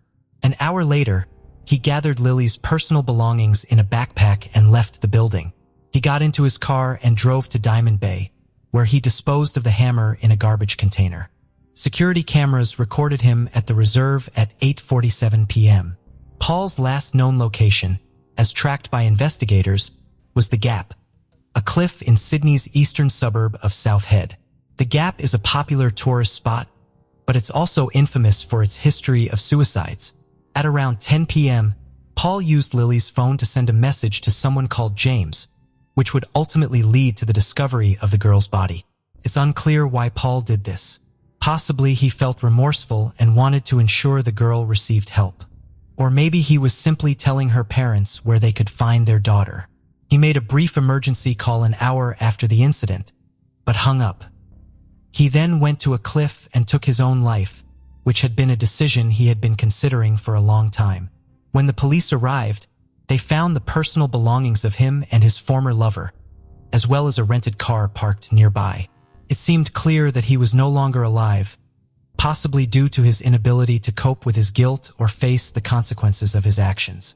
The priority was now to find his body. A search operation began on October 26th at 9 a.m., with police helicopters and boats patrolling the coastline and cordoning off the area around the cliff at Diamond Bay. However, no body was found on the first day. The next day, his body washed up on the rocks of the reserve. After an autopsy, Paul was officially declared responsible for Lily James' death. Although it was impossible to hold him accountable due to his own death, the criminal case was closed. His parents received his body and decided to cremate him and scatter his ashes in Sydney, rather than returning him to the Netherlands. Lily's funeral was held on November 17, 2023, at her former school in Hustville, where around 500 people gathered to bid farewell to a loved one, friend, and coach. The school administration arranged a live broadcast of the ceremony. In line with Lily's lively and vibrant personality, her family requested that attendees wear bright colors instead of traditional dark attire. The ceremony was filled with heartfelt tributes to Lily, as speakers shared warm and sincere words about her. The James family expressed gratitude to everyone who had supported them during their difficult time. Outside the building, students and colleagues created a makeshift memorial featuring Lily's favorite flowers, accompanied by farewell letters as a sign of respect and admiration. After the investigation into Lily's tragic death was completed, the school management sent a follow-up email to parents, apologizing for the impact of the tragedy and assuring them that the incident was unforeseen and would not happen again. While many were shocked that a place of safety had been breached, the administration encouraged students to view this as an isolated incident and to continue their education with renewed enthusiasm. Renowned forensic psychologist Tim Watson-Monroe, an expert in analyzing the minds of both criminals and victims, was consulted about Paul's actions. His analysis revealed that Paul's behavior was characteristic of individuals with inflated self-esteem who cannot accept rejection. According to Monroe, Paul did not act impulsively but rather deliberately and without remorse. Monroe believed that Paul took his own life to avoid taking responsibility and facing shame for his actions. He described Paul as a narcissistic individual with psychopathic tendencies. Monroe also distinguished Paul's case from the tragic tale of Romeo and Juliet, as their narratives were fundamentally different. Ultimately, Paul's pride and ego clouded his judgment, leading him to make devastating decisions. He failed to appreciate the love and companionship of Lily and instead chose deceit and betrayal. In the end, Paul's selfishness resulted in the loss of Lily's life, as well as enduring suffering for both their families. His actions were a bitter repayment for the care and attention he received from those who loved him. Plumstead, South East London. a busy and bustling area offset with commons and walking paths, making up what are called the Green Chain Walks. The many routes cover several miles and boast beautiful and relaxing scenery. It was an area that many people felt safe in. However, this feeling of safety and security was shattered, as throughout the 1980s and 90s, a monster was stalking the streets of Plumstead. A series of horrifying and violent rapes and sex attacks were committed on the Green Chain Walks. The police investigation was a complex one. They appeared to be dealing with two different types of attacks. The first would take place in open areas like Plumstead Common and Winds Common. These appeared to be at random and unplanned attacks. The second type appeared to be premeditated. After watching and stalking his victim, he would attack them in their home. The one sinister trait that ran through the attacks was that he would target young mothers accompanied by their children. On one of these occasions, he raped a mother in the upstairs bedroom while her children were downstairs having breakfast. As he left, he said to her, "You should keep your door locked." As the investigation into the savage attacks continued, the country would be rocked by a sadistic and horrifying murder. Wimbledon, London. Famed for its tennis championships, people come from all over the world to experience the prestigious Grand Slam, as well as enjoy the picturesque Common. July 15, 1992. Rachel McHale took her 2-year-old son Alex and the family dog for a walk on Wimbledon Common. Born in 1968, she had become a mother in her early 20s. Rachel and her partner Andre lived with their son Alex near the Common. She adored being a mother and doted on her son. Another dog walker was heading to a more secluded area of the Common when he heard a young child saying, "Wake up, Mummy." Following the sound of the voice, he soon came across a disturbing scene. Rachel McHale had been brutally stabbed, slashed, and sexually assaulted. Alex was found clinging to her lifeless body, begging her to wake up. It was revealed she had been stabbed 49 times in a frenzied and ferocious attack. She was pronounced dead at the scene. Alex was not physically harmed. This was an area popular with families, and even the more secluded parts of the Common were still fairly open. The fact her clothes were disheveled indicated a sexual motive for the murder. The Metropolitan Police came under immense pressure to catch the killer before they struck again. The ferocity of the murder left people terrified that it wouldn't be long until there was another one. 32 men were questioned over the murder, but the police's sights soon fell on one man.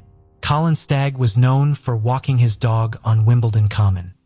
He was from nearby Roehampton and was somewhat of a social outcast. He also allegedly fit the description given by a few witnesses of a man seen in the area around the time of the murder. Because of the lack of forensic evidence to tie him to the murder or crime scene, police decided to take a different route. They asked criminal psychologist Paul Britton to create a profile of the kind of person they were looking for. They quickly decided that Stagg matched the profile and thus launched Operation Estel. Operation Estel was a covert operation designed in part by Paul Britton to see if Colin Stagg would implicate himself in the murder or give anything away. As the investigation into Colin Stagg continued, so too did the Green Chain rapes. The police hadn't connected the rapes to the murder of Rachel Nichol. The sex attacks that followed appeared to be emulating the Wimbledon Common murder. The violence in the rapes began to escalate. More victims began to report that the attacker was armed with a knife. One of the biggest issues the police force had was that the descriptions of the rapist were varied and vague. The man was described as around 5'7" or 5'8". The police continued to make appeals and issued an e-fit of the suspect. Several people came forward and said the e-fit looked like a Plumstead resident, Robert Napper. When officers went to speak with him, they quickly realized he was far taller than the description given of the rapist. Napper stood at around 6'2". Due to this discrepancy in height, officers ruled him out. Robert Napper's name, however, just kept coming up. It was reported that a peeping Tom was spying in the windows of houses, especially one inhabited by a lone female. He was subsequently arrested. Following his arrest, the police searched his flat on Plumstead High Street. The flat was a singular room and was tidy and organized. They also found a red metal toolbox containing hunting knives. They found an AZ Maps book with routes planned out and locations highlighted. Covered part of the Green Chain Walk. The contents of the toolbox were not linked to the green chain rapes. As part of Operation Esdal, the police sent in an undercover officer from the Metropolitan Police Special Operations Group, SO-10. She contacted Stagg and posed as the friend of a woman he had contacted through a Lonely Hearts column. Over the following 5 months, she pretended to be interested in Stagg, spoke to him on the phone, and exchanged letters detailing sexual fantasies. She also met with him, and on one of these occasions during a meeting in Hyde Park, they spoke about Rachel's murder. To try and get Stagg to implicate himself, the undercover officer claimed to enjoy hurting people. His mumbled reply was, when she went on to say he replied after winning his trust, the officer worked on getting Stagg to talk about his sexual fantasies. She then passed these on to Paul Britton, and he interpreted said fantasies as violent. Colin Stagg did not, however, admit to the murder of Rachel Nichol. Following the undercover investigation, Colin Stagg was subsequently arrested for the murder of Rachel Nichol, but he maintained his innocence. The psychologist who helped design Operation Esdal said he vehemently disagreed with the use of the letters detailing sexual fantasies, and that he didn't know about their existence until after they had been sent. The case went to trial at the Old Bailey, and the problems in the investigation were laid bare. Mr. Justice Ognall said that the excessive zeal shown by investigators was, he excluded the entrapment evidence, forcing the prosecution to withdraw its case. The case was thrown out, and in September 1994, Colin Stagg was sensationally acquitted of murdering Rachel Nichol. One of the residents of Plumstead was 27-year-old Samantha Bisset. She lived in the basement flat on the edge of Winds Common with her partner Conrad and their 4-year-old daughter Jasmine. Samantha was a keen camera woman and often filmed her young daughter, documenting her life as she grew up. Conrad described Samantha as a feisty woman and a feminist, determined to give her daughter the best start in life she possibly could. Jasmine was a bright, chatty, and happy little girl. She got on well with children and adults alike and shared a deep and close bond with her parents. Samantha would often take Jasmine outside to play on the surrounding grass and in the wooded areas, making sure she had plenty of time outdoors. Conrad arrived home and found the flat door locked. Believing Samantha must have taken Jasmine out, he let himself in. He noticed an odd stain on the carpet as he opened the front door. Upon going into the kitchen, he saw Samantha's clothes strewn all over the floor. It was then he realized that something was seriously wrong. After he entered the living room, the horrifying picture of what had occurred came to light. Someone had forced their way into Samantha's flat and stabbed her more than 70 times in the chest and neck. She had also been mutilated post-mortem. Then came the next question. Where was Jasmine? Jasmine was found in her bedroom, where she had been sexually assaulted and then smothered to death. Detective Sergeant Alan Jackerman was one of the first officers to arrive at the Bisset residence. He explained that this did not appear to be a first offense. This was a criminal whose violence had escalated and progressed to this point. The crime scene was so horrific, the police photographer needed to take 2 years off work as it had completely traumatized him. She had been stabbed with such ferocity it is believed she had died quickly. The killer then dragged her body into the living room before mutilating her. Forensic examinations initially turned up nothing. Due to the lack of fingerprints, it was believed that the murderer had worn gloves. But further analysis revealed that the fingerprints of the killer were almost identical to Samantha's, meaning they weren't initially distinguished from each other. When they were checked against police records, it came back with a match. Robert Napper. In May 1994, officers went to his flat and took him into custody. Samantha's partner Conrad described that she had woken up one night and had seen a face in the window staring at her as she slept. It is believed that this was Robert Napper and that he had been stalking her before killing her. Around the time of the murder, a witness reported hearing the voices of 2 male assailants, with one shouting at the other to leave it. It is believed that this was Napper, arguing with and shouting at himself. When it was announced that Napper had been arrested, those who were his acquaintances and those who worked with him were shocked by the nature of the horrific killing. The usually quiet and withdrawn Napper did not, on the face of it, seem like the kind of person capable of committing such an offense. But who exactly was Robert Napper? He was born on February 25, 1966 to Brian and Pauline. Shortly after his birth, his parents moved from Erith, London to the nearby area of Plumstead, and he was the oldest of 4 siblings. Napper's childhood was highly dysfunctional and marred by domestic violence. He often saw his father attacking his mother, and fights between the pair were frequent. When Robert turned 9, his parents divorced. Concerned for their welfare, social services had him and his siblings removed from the home and taken into care. They also had to undergo psychiatric evaluations to assess the damage their tumultuous childhood had caused, and subsequently required treatment. Robert would have psychiatric treatment at Maudsley Hospital for 6 years. Robert's school life was also deeply unhappy. He attended Abbeywood Comprehensive, where he had frequent problems.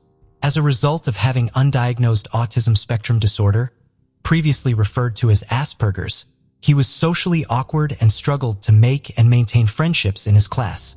He was often the target of bullies and was picked on by both boys and girls. His peers would later refer to Robert as being despised throughout the school. At the age of 13, his life was turned upside down. While away on a camping trip, he was sexually assaulted by a family friend. The perpetrator would be sent to prison, but the damage had been done. Napper became introverted and would obsess over being clean, organized, and tidy. He became even more reclusive and distant, and his personality began to take a more sinister turn. He started spying on his younger sister while she was naked, and began to bully his other siblings too. When he was a teenager, he was diagnosed with paranoid schizophrenia. He would often be unable to distinguish reality from imagination. He would tell stories of being pursued by the IRA, captured and tortured by them with his fingers being cut off, and him being able to grow them back. It wouldn't be long until Robert Napper was on the police's radar. In 1986, Napper was convicted of an offense with an airgun. Despite his convictions, at the age of 27, he got a job at a plastics factory working as a machine operator. He also moved into a flat in Plumstead and became increasingly isolated. His relationship with his motherhood also began to break down, partly due to his hatred of her new partner. While in custody for the murder of Samantha and Jasmine Bisset, officers researched his home. Further examination of the red toolbox found in his flat drew the police's attention back to the maps they had found. Napper had made a number of notes which corresponded with several of the green chain rapes.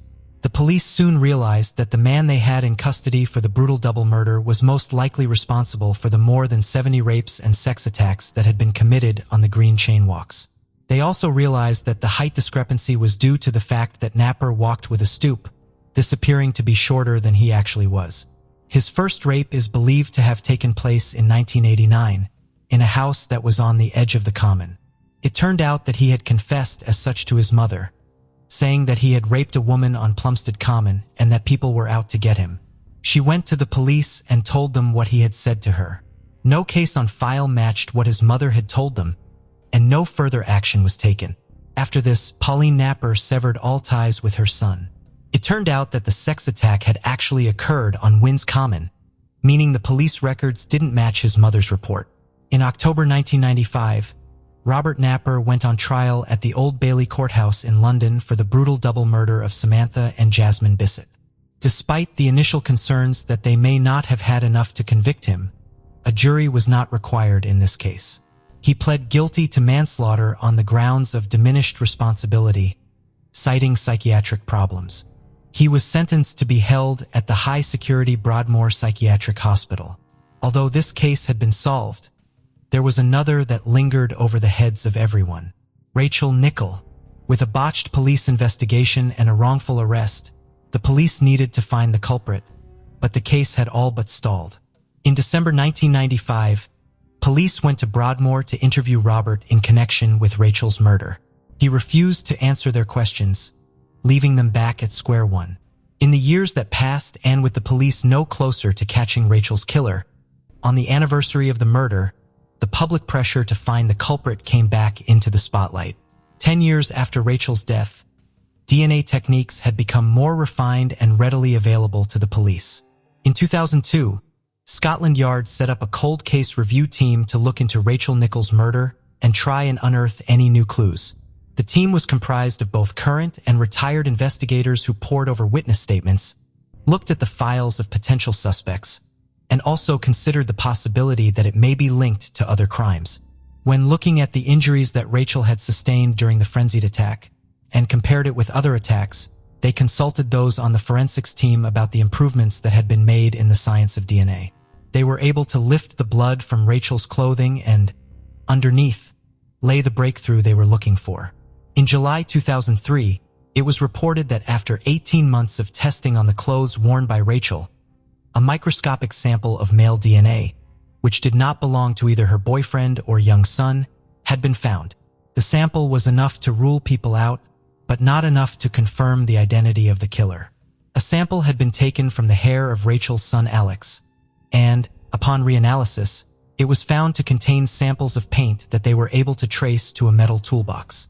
In July 2006, a team from Scotland Yard headed to Broadmoor Hospital. They wanted to talk to the now 40-year-old Robert Napper. Officers were there for 2 days while they interviewed him about a potential connection to the murder of Rachel Napper. Finally, after more than a decade of waiting, the police got the news they had been hoping for. The microscopic DNA found on Rachel Napper's clothing came back as a match to Robert Napper.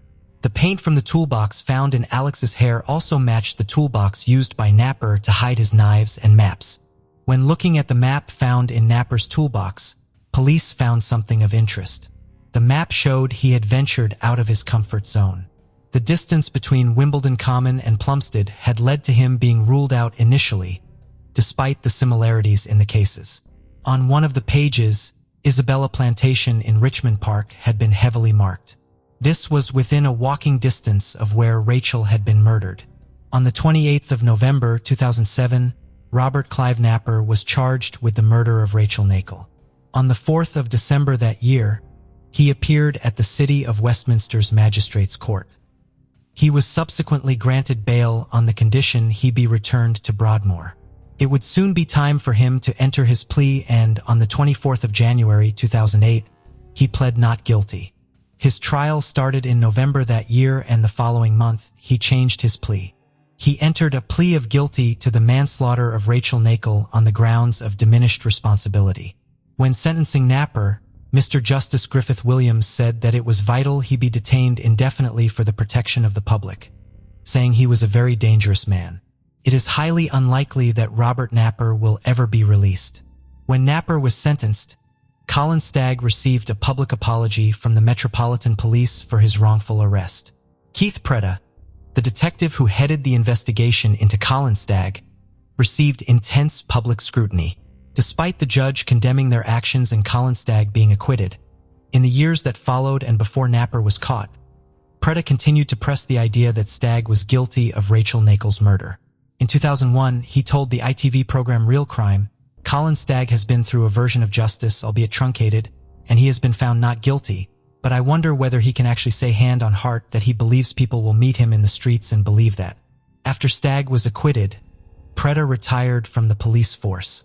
He would later go on to face charges of corruption. The determination of the police to prove Colin Stagg was responsible was revealed to have used £3 million from the public purse, as estimated by an internal review. The same review also found that vital scientific information had been missed during the investigation. Following the 14 months he spent in custody, Colin Stagg sued the police force for damages totaling £1 million. He has co-authored 2 books about his case, Who Really Killed Rachel with novelist David Kessler, and Pariah with journalist Ted Hans. Pariah was published on the same day Napper appeared in court to enter his plea for Rachel's murder. In 2010, the Independent Police Complaints Commission released a report following an investigation into the conduct and actions of the Metropolitan Police Force. It detailed what it described as a catalog of bad decisions and errors. It suggested that had the police acted accordingly on the tip-offs about Napper and his behavior, including the one by his own mother, the lives of Samantha and Jasmine Bisset could have been spared. The Independent Police Complaints Commission said that as all officers involved had retired and a key senior officer had died, nobody would face disciplinary action. It also ruled out any criminal prosecutions. The female police officer who went undercover in Operation Estill took early retirement from the police in 1998. She would later sue the Metropolitan Police Force after being given support by the Police Federation for damages. It was settled out of court and she received £125,000. This move prompted harsh criticism, including from Rachel Nakel's son when he got older, who had received less than a fifth of that, just £22,000, from the Criminal Injuries Compensation Authority. The criminal psychologist who helped form the investigation, Paul Britton, was charged with professional misconduct by the British Psychological Society. However, in 2002, further action was dismissed due to a time delay in the proceedings being brought. After the intense media scrutiny following the murder, Rachel Nakel's partner Andre moved to France with their son. He wrote a book about Rachel's death called The Last Thursday in July, detailing what it was like to go through such a profound loss under such intense media scrutiny and public interest. On August 13, 2008, it was announced by the Home Office that Colin Stagg would receive compensation, totaling £706,000. The extent of Robert Napper's crimes may never be fully known, and the damage and hurt his actions have caused are incalculable. Conrad Elam continues to keep the memory of his partner Samantha and daughter Jasmine alive, talking about them and the impact they had on so many people, ensuring they will never be forgotten. Rachel Nakel's partner Andre wrote a public letter of apology to Colin Stagg for pointing the finger at him publicly, saying in an interview with The Guardian, her son Alex remains incredibly close to his father and they now live in Barcelona. Alex went on to write a book about his experiences titled Letting Go, a true story of murder, loss, and survival. According to Andre, Rachel continues to live on through their son. Sadistic serial killer Michael Madison. 2 weeks shy of Halloween, 1977, Michael Madison was born on October 15th in Cleveland, Ohio. His parents, Diane Madison and John Baldwin, accidentally got pregnant and didn't have much of a relationship at the time of his birth. John Baldwin mussed Diane to care for their young son and denied being Michael's father. Growing up, Diane's mother had been a sex worker and heroin addict. She grew up in a household full of neglect. Diane's upbringing left her unprepared to care for her young son independently. Shortly after giving birth to her son, Michael, social workers were brought into the home. Diane was allowing her constant stream of boyfriends to punish Michael. When Michael was 2, Diane was found to have forcefully stuffed food down Michael's throat. As a result, the toddler began vomiting uncontrollably. Unsure of what to do, Diane put her screaming son into a tub full of hot water. This caused Michael to cry more. Growing frustrated with her young son, Diane took him out of a bath and beat him with an extension cord. A year later, one of Diane's many boyfriends beat Michael so severely with a belt that the young boy vomited and needed to be hospitalized. In another horrific incident, Michael was beaten so severely by another one of Diane's boyfriends that he lost hearing in one of his ears. After years of abuse, Michael was sent to live with his grandmother, who was still a heroin addict and sex worker. But unfortunately, Michael's horrific childhood wouldn't change. Michael continued to be hospitalized for reasons such as dehydration. The social workers involved in Michael's case would note that he and his half-brother were covered in scratches and bruises. Before Michael reached high school, he had become a familiar face to law enforcement. On several occasions, the teenager had been flabusing lemon. In high school, he received a delinquent charge for inappropriately touching another classmate. The crimes Michael committed as a teenager were nothing like the ones he would go on to commit as an adult. In July 2013, the family of 38-year-old Angela Deskins reported her missing after they hadn't heard from her since June. Deskins was known for disappearing from time to time, so the family didn't think much of it. A month after she went missing, her body was discovered wrapped in electrical cords with a belt around her neck. 28-year-old Shadishia Sheely was reported missing in September 2012 when she didn't show up at her mother's house. Sheely, along with her 12-year-old daughter, were living with extended family at the time, and Sheely was supposed to stop by her mother's house to borrow some money, but she never showed. Her body was found in July 2013 inside a plastic garbage bag. After returning home from her job at an elementary school, 18-year-old Cheryl Deturi disappeared. Her body was also found inside a black trash bag. On July 19, 2013, Michael's neighbors called the police to report a horrible smell coming from a garage near his second-floor apartment building. Inside the garage, the police discovered the decomposing body of a woman. During the police search of the surrounding area, including other vacant homes and backyards, the police found the bodies of 2 more women. Each was wrapped in plastic bags and located approximately 200 yards apart. The police were cranked at a search warrant for Michael's home, and inside they found further evidence of decomposition. Now the search was on to find where Michael Madison was. The police tracked him down to his mother's house. When they arrived, Michael refused to come out, resulting in a several-hour alone standoff between him and the police before he finally agreed to come out and was taken into police custody. Michael never once showed remorse to the victims during the trial. Michael laughed, smiled, and 20'd the families. During Sherella Terry's father's victim impact statement, Michael smiled at the distraught father. This set Terry's father off, and he tried to attack Michael but was quickly stopped. Michael didn't stop smiling once during the altercation. The jury deliberated less than a day before Michael Madison was found guilty of all 3 murders. He was also found guilty of 3 counts of kidnapping, 3 counts of gross abuse of a corpse, 1 count of rape, and 1 count of weapons possession by an ex-convict. On May 20th, 2016, Michael was sentenced to death, a sentence he would attempt to appeal a month later. On July 21st, 2020, the Ohio Supreme Court voted unanimously to uphold the death sentence for Michael Madison. Killer Ronald O'Brien. Children are cautioned from an early age not to accept candy from strangers. While this golden rule is strictly enforced by vigilant parents throughout the year, on Halloween night, they throw caution to the wind and allow their little ones to go door to door asking for treats. In most instances, their request is granted without worry. Even so, once in a while, the monsters that lurk in the shadows take advantage of the occasion, resulting in dire consequences for the most innocent among us. In 1974, a boy in Pasadena, Texas fell victim to just such a predator when he became violently ill her indulging in a treat from his Halloween bag. Ever the concerned parent, his father had stayed by his side during the hour-long ordeal, offering comfort to the youngster as he convulsed on the bathroom floor. Only 8 years old at the time, Timothy O'Brien died later that night on his way to the hospital. In a shocking turn of events, an autopsy revealed that he had ingested enough potassium cyanide to kill 2 grown men.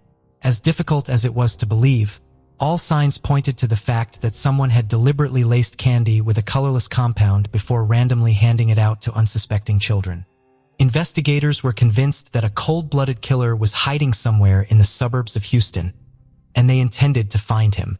With no suspects in mind and little evidence to go on, detectives theorized that an unscrupulous person who was angry at the world in general had decided to take the life of a complete stranger, a child no less, as a way of getting back at society. To make a difficult situation even worse, there was no telling how many children have received the tainted sweets.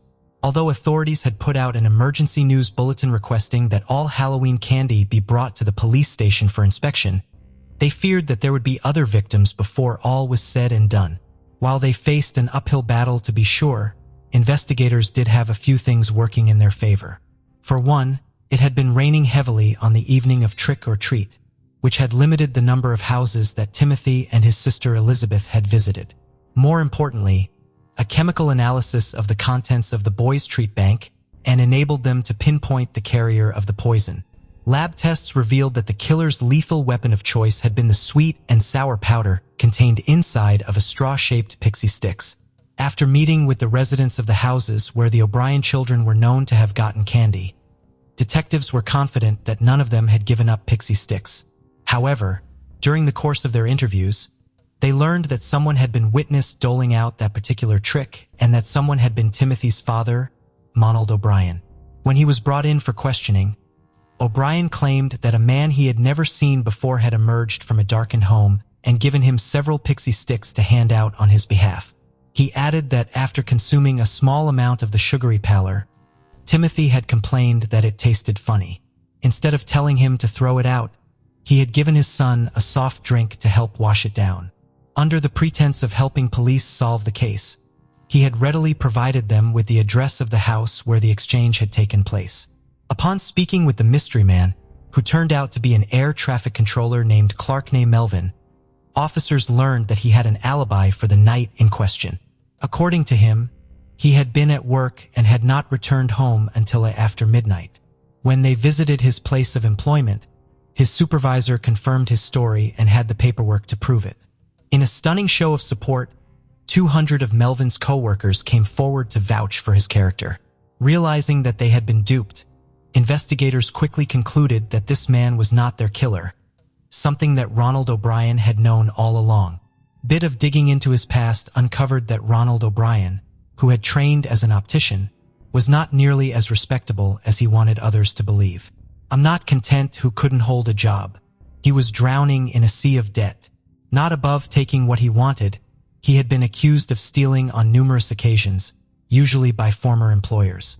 While being shiftless and prone to theft doesn't necessarily mean that someone is capable of murder, the fact that O'Brien had taken out hefty life insurance policies, not one but 3, on his children in the months prior to his son's untimely death moved him to the top of the list of suspects. Another nail in O'Brien's self-constructed coffin tamed when it was discovered that he had phoned the insurance company on the morning after his son's death inquiring about a payout. As the 8-year-old's body lay in the icy morgue, his father's only concern had been how quickly the money he had coming would change hands. On November 5, 1974, less than a week after Timothy was poisoned, Ronald O'Brien was taken into custody and formally charged with 1 count of murder and 4 counts of attempted murder. To no one's surprise, he pleaded not guilty across the board. He would steadfastly maintain his innocence throughout the trial, despite the damning evidence against him. During the proceedings, a parade of witnesses testified that O'Brien had become fixated on the properties of cyanide in the months leading up to his son's murder. His obsession led him to praise him to ask friends and family alike if they knew where he could purchase the deadly poison. He would also inquire of them if they had any idea how much of the substance it would take to kill a person. In June of 1975, 8 months after little Timothy O'Brien had been laid to rest, his father was convicted of his murder. He was also found guilty in the attempted poisonings of the other 4 children, none of whom had ingested the legal powder. For his crimes, Ronald O'Brien, whom the press had dubbed the Candyman, was condemned to the electric chair. Down the road, as alternative methods of execution were introduced, his punishment was amended to a more humane death by lethal injection. It had taken the jury just over an hour to decide the fate of the man who had so callously plotted and carry up the murder of someone who had trusted him implicitly. Once the verdict was in, the waiting game began. As it happened, 9 years would pass more time than Timothy had spent on this earth before his killer would face flammable justice. During his time on death row, O'Brien was reviled by his fellow inmates who, despite their own misdeeds, considered him to be lower than a snake's belly. Their hatred of the child killer ran so deep that they had thrown a party on the day of his demise to let him know that he would not be missed. After several stays of execution, O'Brien was put to death on March 31, 1984, at the age of 39. When asked if he had any last words, he had taken the opportunity to rail against the system that had allowed him to come to such an end. When his death was announced over the loudspeaker, hundreds of people who had gathered outside the prison to celebrate the occasion had shouted "trick or treat," while throwing handfuls of candy in the air in remembrance of Timothy, a young boy who had paid the ultimate price for his father's greed. Todd Allen Reed, the Forest Park Killer. The bodies of 3 women were found in the same stretch of parkland, all within a month of each other.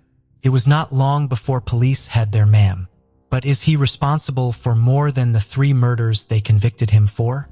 32-year-old Todd Allen Reed was already a registered sex offender when he strangled to death at least 3 women before dunking their naked bodies in Forest Park, a heavily wooded area just west of Portland, Oregon.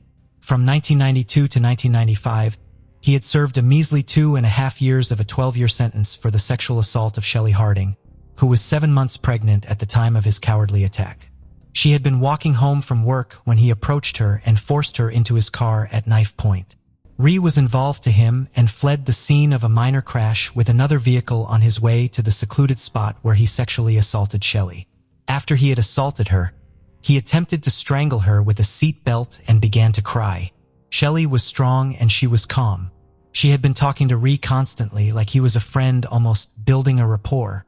Whilst doing so, she made sure to leave as much physical evidence as she could, touching every surface to leave as many of her prints as possible. Whatever this monster was going to do to her, she wasn't going to make it easy for him to get away with. When Reed broke down, she used this to her advantage, and her pleas to be let go and her promises that she would not tell anyone worked. Reed let her go. Not only did Shelley report her abduction and assault, the two men that had been in the car that Reed had crashed into also reported the hit in Munn. They even had his license plate. Reed pleaded no contest and was handed the 12-year sentence. He was registered as a sex offender and, crucially, his DNA was taken and stored in the state crime lab. This would be the golden ticket police needed to catch the Forest Park serial killer 7 years later. Reed was released early as he had built up sentence-reducing credits, half of which were for good behavior. At roughly 8 miles long and 5,100 acres, Forest Park is one of the largest urban forest reserves in the USA, ranked 19th to be more precise. It is not easy to wander from the 70 miles of trails to the park's dense vegetation. To highlight just how secluded this park can get, once you're off trail, in 2004, a 53-year-old man called Frank and his 12-year-old daughter Ruth were discovered to be living off-grid in the park. They had been there for 4 years, completely undetected. On May 7, 1999, a couple walking their dog on one of the park's more and more trails would come across the body of 28-year-old Wella Faye Mahler. She was naked and face down, entangled in thick blackberry brambles.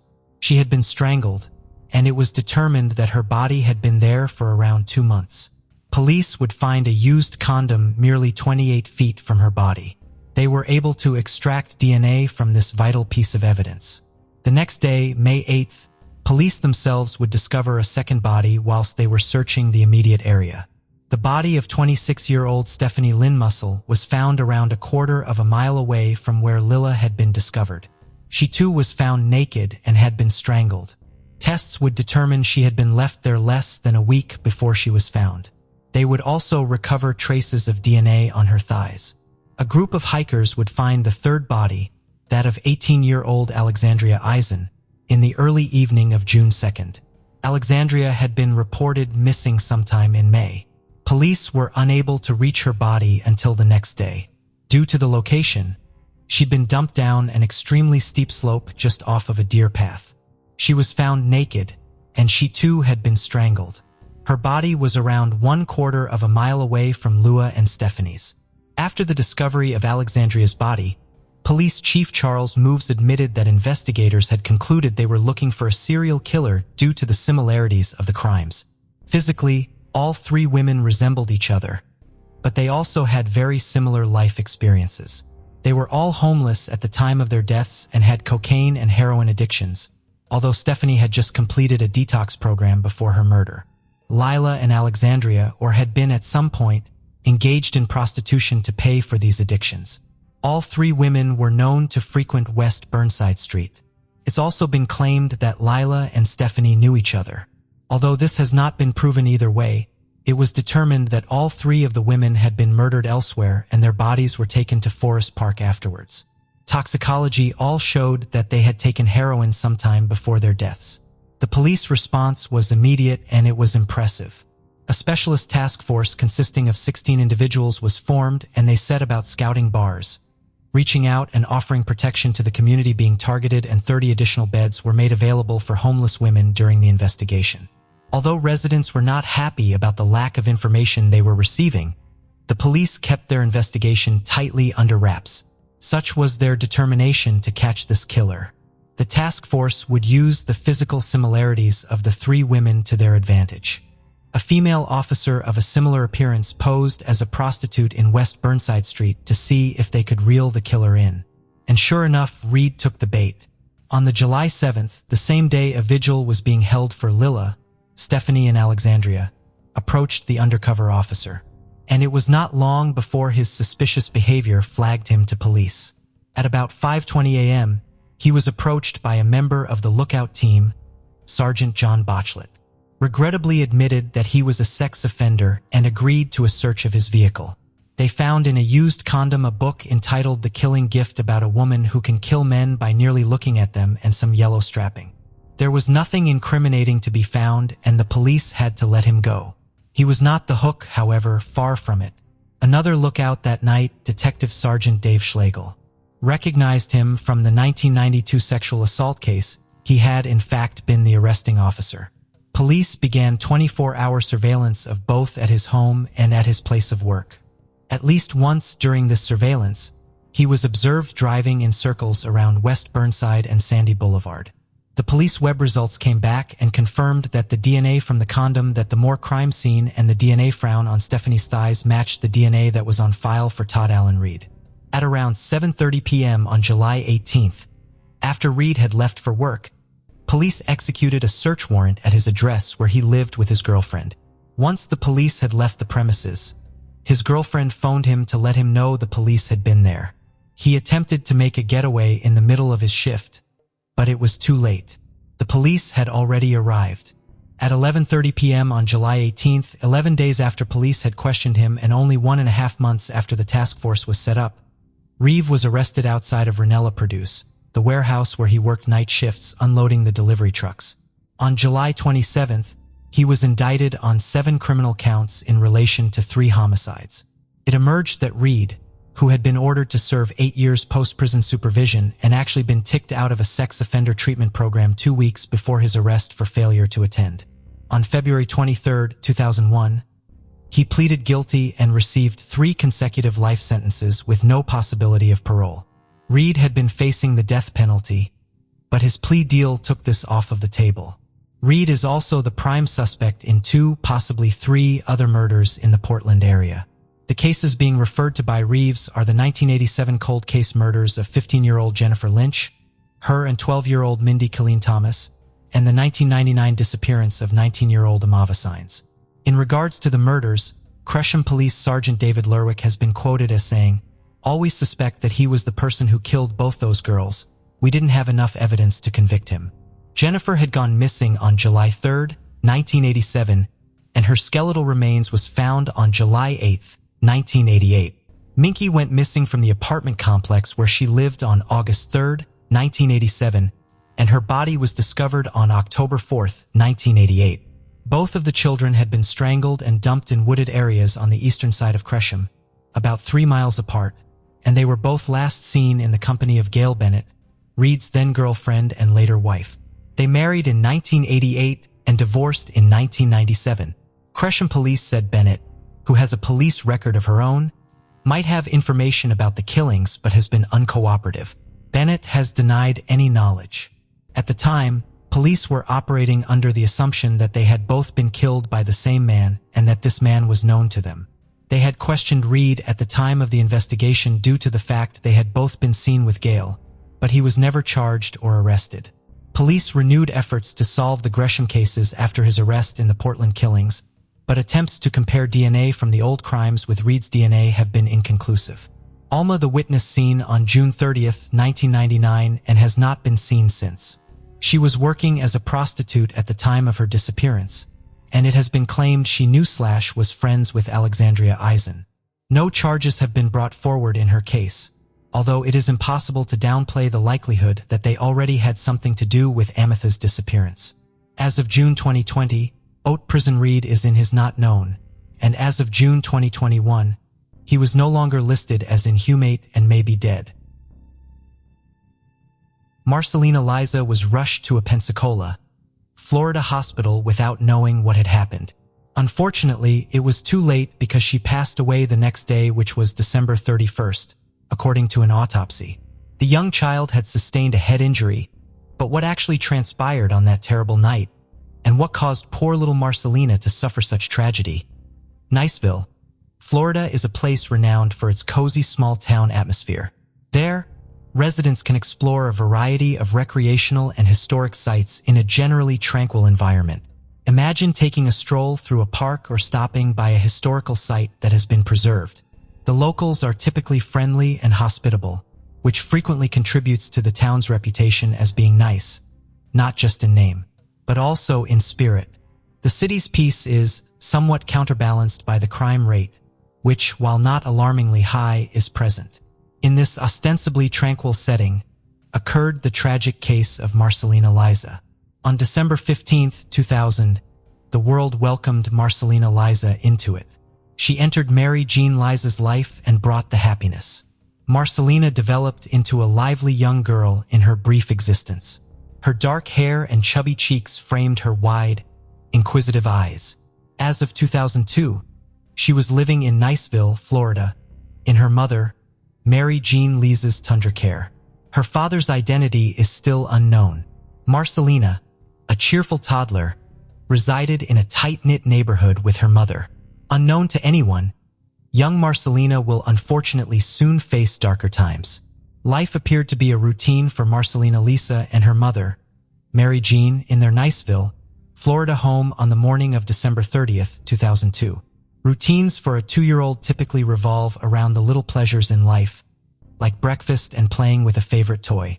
Like any other day, Marcelina's would have started with her mother, Mary, tending to her as she had done every day since she was born. However, December 30th, 2002 was tragically unique. When Marcelina experienced a seizure and lost consciousness, her mother Mary noticed a startling and unsettling change. In a fit of panic, Marcelina was transported to a hospital in Pensacola, Florida, despite the medical team's best efforts. Marcelina's condition was critical at this point, and there was little hope. Marcelina tragically passed away the next day, on December 31st, 2002, at the young age of 2 years. Her mother felt the crushing weight of this loss right away. Her sorrow was intense and real. Those close to Mary immediately alerted the authorities to the emergency because it appeared that Marcelina's death was a homicide. As soon as Marcelina's tragic death occurred, investigators flocked to the area. They started by interrogating Mary, Marcelina's mother, as well as the hospital staff who had treated the young child. A disturbing picture quickly became apparent. There were numerous wounds on Marcelina, including 18 bruises all over her frail body. After an autopsy, the medical examiner concluded that she had died of blunt force head trauma, which was consistent with homicide. The police had no leads or additional suspects at the time. They grilled Mary hard, trying to get to the bottom of what had happened to Marcelina. Mary, however, insisted that she was unable to recall any details of the incident and that she was ignorant of the manner in which her child had died. Mary's story changed on November 6, 2003, during a subsequent round of questioning. She admitted to the police that she may have lost consciousness out of rage and unintentionally hurt her child. Due to her remark, Mary was now the main suspect in Marcelina's death. However, establishing her guilt wasn't an easy task. She could not be definitively linked to the crime by the available evidence. Investigators conducted a thorough investigation and spoke with numerous witnesses. They discovered that Mary had a reputation for having a severe temper, but there was no prior information about her having blackouts. This new information was helpful, but it was still insufficient to positively identify Mary as the murderer. Marcelina's case heartbreakingly started to stall as the leads grew stale and the evidence remained circumstantial, ultimately becoming a cold case that left the community searching for answers and justice for a young life taken abruptly. Even though it had been almost 2 decades since the tragic death of Marcelina Liza, Captain David Allen of the Okaloosa County Sheriff's Office had not forgotten about the case, and his team of hard-working detectives wasn't prepared to let this cold case remain unsolved. They determined that it was time to re-examine all of the evidence related to Marcelina's passing after nearly 19 years. The team took a methodical approach. They desired to approach the evidence with fresh eyes, challenging all of their presumptions and casting doubt on others. For a new assessment of the case, they contacted the medical examiner's office. Could the initial analysis have contained an error somewhere? Captain Allen and his team were eager to learn the answer. There was a significant development in April 2021. A painstaking autopsy of Marcelina's remains was performed by the medical examiner, who made the tragic discovery that the young child had suffered from shaken baby syndrome. This condition typically occurs when a parent or caregiver shakes a baby or toddler violently out of frustration or anger, which is frequently sparked by a child's persistent crying. The child's brain moves back and forth within the skull as a result of this violent shaking, resulting in bruising, swelling, and frequently fatal bleeding of the brain. The reevaluation of this case took into account factors other than just the medical aspect. The team of detectives led by Captain Allen were aware that they required more. They dug through old records and conducted fresh interviews. They suddenly found themselves knocking on doors and conversing with individuals who might be able to provide the final pieces to this terrible puzzle. When Marcelina passed away, her mother reportedly told investigators that she had blacked out and was unaware of how her daughter had died. But as more witnesses came forward, the investigators began to hear a different account. For the first time in almost 2 decades, the pieces of the puzzle were coming together to form a coherent and unsettling picture as the evidence mounted. Captain Allen, who had the newly obtained evidence and testimonies in his possession, addressed the media, saying, "Based on the evidence we had and new interviews, we were able to submit an arrest warrant for felony murder on the mother." One can only imagine Mary Jean's shock when police officers showed up to take her into custody on September 23, 2022, almost 20 years after the tragic death of her daughter, Marcelina. After her daughter passed away, Mary relocated to California. She was apprehended there by deputies from the Yuba County Sheriff's Department. She was detained in the Yuba County Jail without bail. She was later returned to Okaloosa County, Florida, by the authorities, where she would be charged with at least one charge of murder. Okaloosa County Sheriff Eric Aden expressed the fervent desire of his detectives to solve these and solve cases. For them, it's more than just a job. They are committed to searching for every piece of information that might reopen a case that has stagnated because they are passionate about their role in delivering justice. A nearly 20-year-old tragedy has been given new life in this case, thanks to the investigators' tireless efforts, which potentially brought closure and justice for young Marcelina Lisa. 1985 born, Mary Jean Lisa was caught in the eye of a terrifying storm. She was a 38-years-old Asian or Pacific Islander woman. Mary resided at 2324 Pertania Circle in Navarre, Florida, for a few years following the passing of her daughter. Mary appeared to live a normal life, but she was notorious for having a hot temper. Her relationships were characterized by this quality, which cast a negative light on many of her interactions. Her temper was more than a simple annoyance. It was a dominant personality trait that could explode violently. Sadly, no one in her life seemed to be able to control this aspect of her. Although Mary had no history of criminal activity, her temper has now tragically come into conflict with the law. Given that she has never been convicted of a crime before, she is at a dark crossroad that no one would have predicted for her. Friends, neighbors, and other members of the community are still processing the shocking incident that resulted in her arrest. To find out what went so horribly wrong, the police were contacted right away. The tragic circumstances surrounding the death of the young child, Marcelina Lisa, are revealed by the details of the story. The details in the arrest report provide insight into a family arrangement that was rife with conflict and eventually ended tragically. Mary Jean Lisa, Marcelina's mother, did not have primary custody of her at the time, and she already had a case filed with the Florida Department of Children and Families. The primary guardians of Marcelina, whose names have not been made public, were planning a trip out of town. The Department of Children and Families gave Mary Jean permission to stay with Marcelina for an extended period of time because they value family. The agreement went into effect on December 20th, 2002. The first few days of the visit seemed to be going smoothly. 3 days after the overnight stay started, a caseworker went to the house. The caseworker saw Marcelina during the visits as active and healthy, with no indications of harm or distress. A couple of days later, on December 29th, Mary Jean's sister visited the house and also observed that the youngster seemed secure and healthy. Then December 30th, 2002, arrived. This would turn out to be a crucial and disastrous day. Mary Jean and her daughter were home alone on this particular day. Unidentified witnesses later picked them up and noticed something suspicious right away. Marcelina was unresponsive and drowsy. The witness inquired about Marcelina's condition from Mary Jean out of concern. Mary Jean responded by stating that Marcelina had been ill for a few days. Mary Jean had not taken her daughter to the doctor despite the illness. The day went on, and the situation got worse and worse. A terrifying turn of events occurred after Mary Jean changed Marcelina's diaper. Marcelina started to convulse and her breathing stopped. The witness and Mary Jean hastily drove the young girl to Twin Cities Hospital in Niceville in an effort to get medical help. When she was being examined, they found that she had a total of 18 contusions. A subsequent CT scan revealed persistent blood clots on the surface of the brain and signs of brain shrinkage.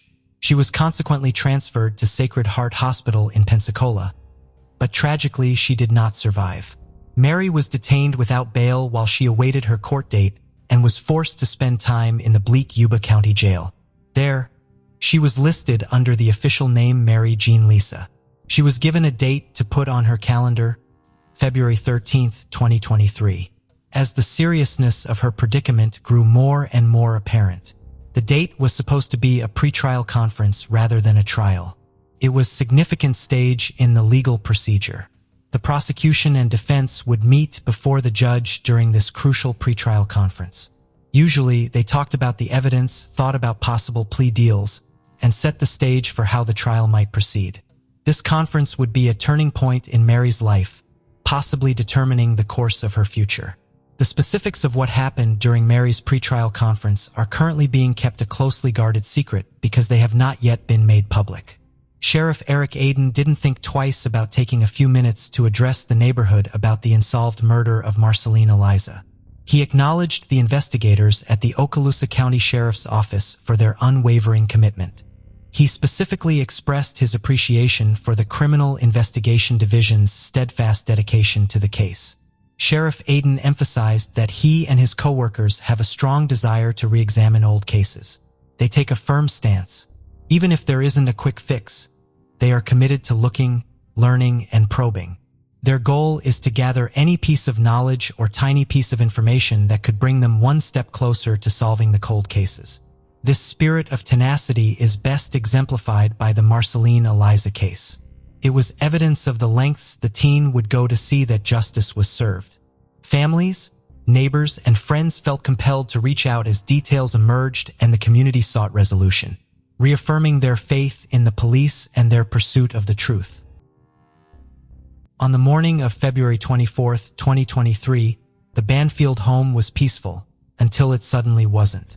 The calm was shattered by screams from an upstairs bedroom, then gunshots rang out. When police arrived, they were met with a puzzling scene. 2 bodies, a knife, and a narrative that didn't quite add up.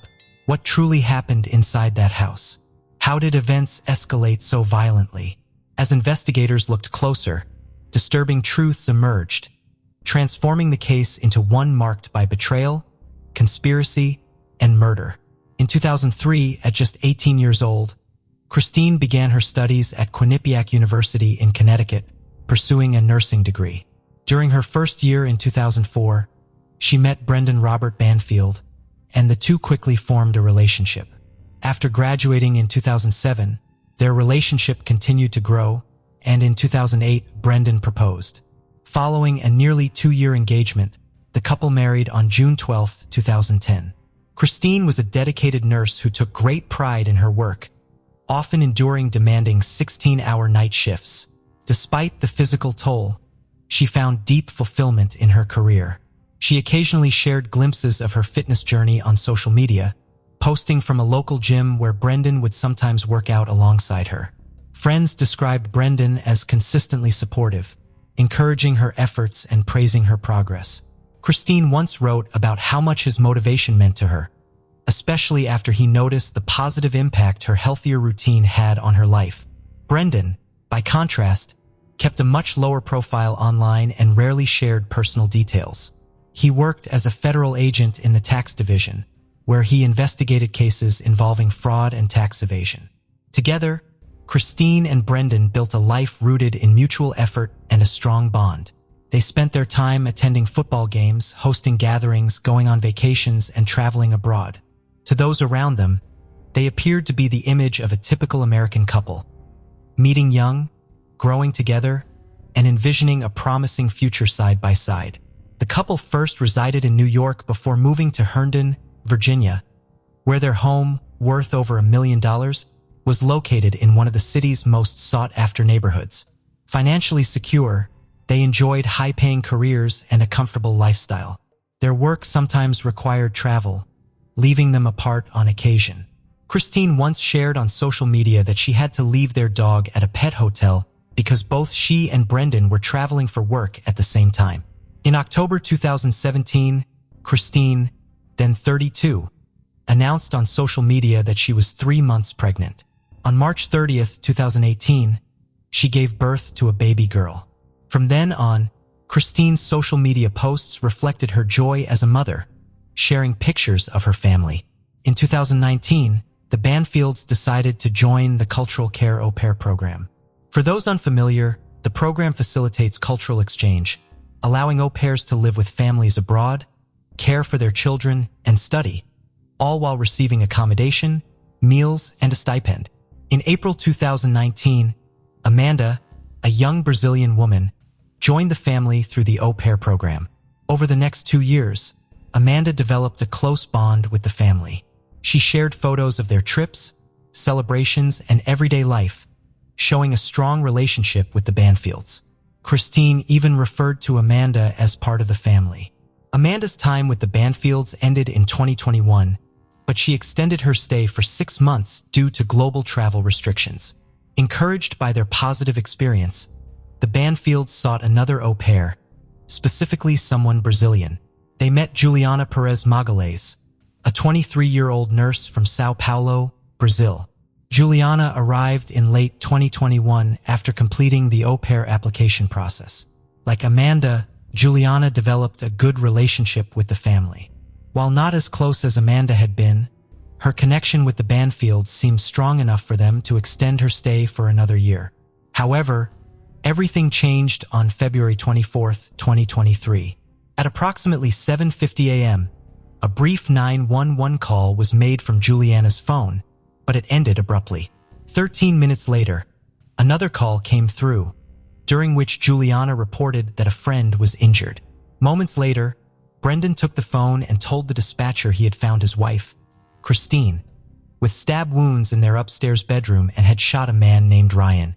Police arrived within 10 minutes to find Ryan deceased and Christine gravely injured in the upstairs bedroom. Christine was rushed to a nearby hospital after the incident. Fortunately, the couple's 4-year-old daughter, who was in the house at the time, was unharmed. However, Christine succumbed to her injuries and passed away shortly after arriving at the hospital. Brendan was also hospitalized due to a leg injury. Preliminary reports from the police revealed that the deceased man found at the scene was Joseph Ryan, a 38-year-old. According to the initial investigation, Ryan allegedly broke into the Banfield home, attacked Christine with a knife, and was fatally shot by Brendan shortly thereafter. This was all the information made available at the time. After being discharged from the hospital, Brendan refused to speak with the detectives or the media about the events that had unfolded. Juliana, on the other hand, cooperated fully. She provided her account to the police, signing a formal statement. Juliana claimed that on the morning of the incident, she had arrived at the Banfield residence for work and witnessed Joseph Ryan forcefully entering the home. Panicked, she called Brendan, who was not home at the time, and asked for help.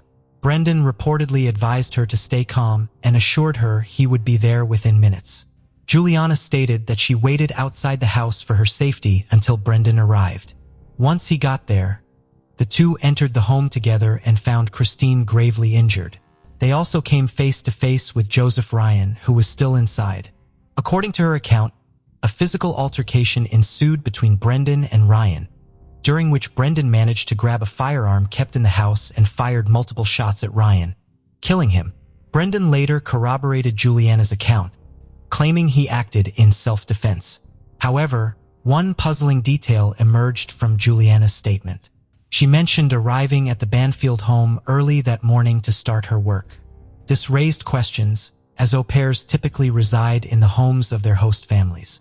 It remained unclear where Juliana had been before arriving at the house. For months, the police withheld information about the investigation, opting to keep their findings confidential. Meanwhile, neighbors reported seeing Juliana at the Banfield residence frequently.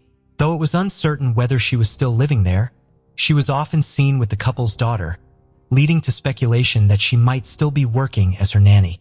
By August 2023, Juliana posted on social media that she was looking for a nanny position in the area. Given that au pairs are not allowed to seek additional employment while participating in the program, this suggested that Juliana was no longer part of the program at that point. After more than 7 months of investigation, law enforcement pieced together key evidence and forensic data to shed light on the case. According to Juliana's own statements to her family in Brazil, the police concluded that Joseph Ryan had killed Christine due to a disagreement, as the two had allegedly been in a relationship. However, the case took a shocking turn on October 19, 2023, when Juliana was arrested. She was taken by surprise as the police charged her with second-degree murder, alleging that it was she, not Brendan, who had fired the fatal shots at Joseph Ryan. Investigators also concluded that Brendan had not been home at the time of the shooting, contradicting their earlier statements. Juliana was subsequently taken to the Fairfax County Detention Center. Initially, the public rallied behind Juliana, hailing her as a hero who acted in defense of the family that had welcomed her into their home. Many sympathized with Brendan as well, believing he had lied to protect Juliana, knowing her temporary visa status could jeopardize her future in the country. However, police later revealed that there were no signs of forced entry at the Banfield residence, suggesting that Joseph Ryan may have been let in willingly, potentially by Christine herself. Questions also arose about whether Juliana had known Joseph Ryan prior to the incident. These revelations shifted public opinion dramatically. Supporters began to doubt Juliana's version of events as theories circulated online. The most popular theory suggested that Juliana and Brendan had been romantically involved and had orchestrated the incident to eliminate Christine. Speculation grew that a divorce would have forced Brendan to split his assets with Christine, so he and Juliana allegedly staged an attack, using Joseph Ryan as a scapegoat. Another theory proposed that Brendan and Juliana had been traveling together on the day of the incident and returned home to find Christine and Joseph confronting them. In this scenario, Joseph was believed to be a private investigator hired by Christine to confirm her suspicions about an affair. A violent altercation ensued, resulting in Christine and Joseph's deaths. A third theory speculated that Christine and Joseph had been romantically involved, and that Brendan, upon discovering them together, killed them both in a fit of rage. Juliana, loyal to Brendan, allegedly covered for him, and the two began a relationship afterward. During her first court hearing, Juliana testified that on the morning of the incident, Christine had given her and the 4-year-old daughter tickets to the zoo so she could have some alone time. According to Juliana, Christine had planned to meet Joseph Ryan, whom she had met on a dating site. Juliana claimed she had forgotten the child's lunch and returned to the house to retrieve it, only to see an unfamiliar car parked in the driveway and a man, later identified as Joseph Ryan, entering the house. Alarmed, Juliana called Brendan, who instructed her to wait outside until he arrived. When Brendan arrived, they both entered the house together. Juliana admitted to making the initial 911 call but hanging up quickly, unsure of what to say.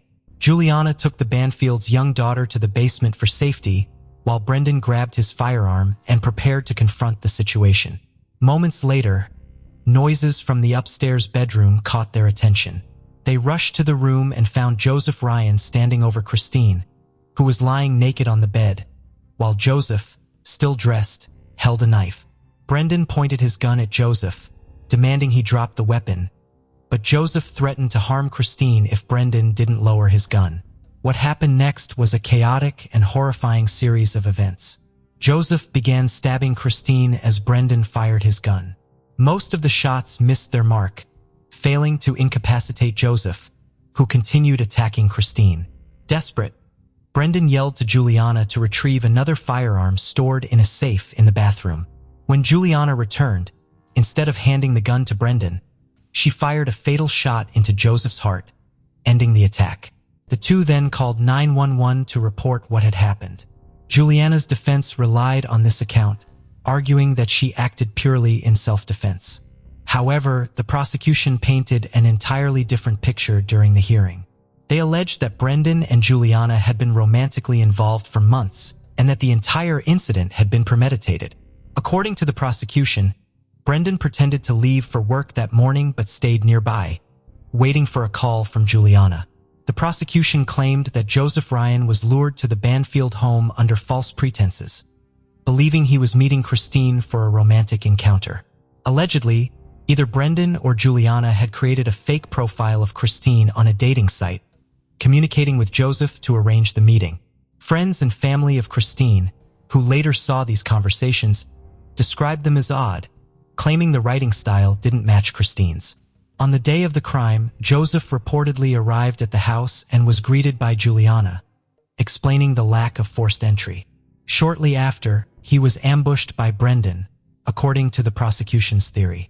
They argued that the couple meticulously planned the scene to eliminate Christine, thus allowing Brendan to avoid dividing his assets in a divorce and to live a wealthy life with Juliana. A witness from a shooting range testified that Brendan and Juliana had visited the facility 2 months before the crime. Additionally, Brendan returned alone a month later to purchase a firearm, the same firearm Juliana used to kill Joseph. Investigators also revealed that both Brendan and Juliana replaced their cell phones just 4 days before the incident, which prosecutors saw as further evidence of premeditation. Photos taken of the Banfield home after Juliana's arrest showed significant changes. The room that had once belonged to Juliana was empty, and her belongings, clothing, makeup, and personal items had been moved into Brendan's bedroom. All photos of Christine and Brendan with their daughter had been removed and replaced with pictures of Brendan and Juliana, some of which included the child. While Juliana's defense acknowledged the possibility of a relationship between her and Brendan, they insisted it was not serious. They argued that both Brendan and Christine had been unfaithful to each other, casting doubt on the prosecution's narrative of a well-planned conspiracy. Brendan invoked the Fifth Amendment during his testimony, refusing to answer questions that could incriminate him, and provided minimal responses throughout the hearing. The prosecution also brought up Juliana's attempt to obtain a new passport while her original had been confiscated during the investigation. They argued that this suggested an intent to flee the country. Juliana's defense countered, explaining that they had advised her to apply for a new passport as a valid form of identification, emphasizing there was no plan to escape. Despite this, the judge denied Juliana bail, ordering her to remain in custody until her trial. Meanwhile, Brendan was released but remained under investigation. Initially, he claimed responsibility for shooting Joseph Ryan, but after forensic evidence proved Juliana had fired the fatal shot, he altered his account. The Banfield's daughter was placed in the care of relatives as the legal proceedings continued. Months later, on September 16, 2024, police arrested Brendan Banfield, charging him with first-degree murder for the deaths of both Christine and Joseph. Prosecutors alleged that Brendan had conspired to kill them at the family's home, using a firearm in the commission of the crime. While the authorities did not disclose specific evidence linking Brendan to the murders, they revealed that he and Juliana had planned a trip to Brazil just days before his arrest. During Brendan's first hearing, it was revealed that his relationship with Juliana began in August 2022, nearly a year after she started working for the family. At the time, Juliana had been in a long-distance relationship with a boyfriend in Brazil. The prosecution presented evidence that a month before the crime, Brendan and Juliana had traveled together to New York, stayed in a hotel, and attended a show. On the morning of the incident, Brendan claimed he left home at 7:11 a.m. and stopped at a McDonald's for coffee, a routine part of his commute.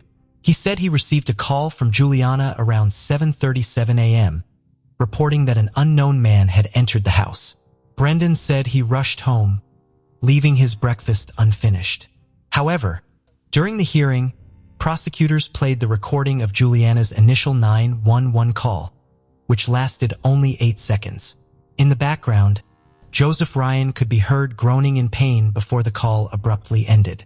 When asked about this, Brendan claimed the dropped call was due to their inability to locate the phone after it fell. He admitted to instructing Juliana to retrieve the second firearm from the bathroom safe as a precaution.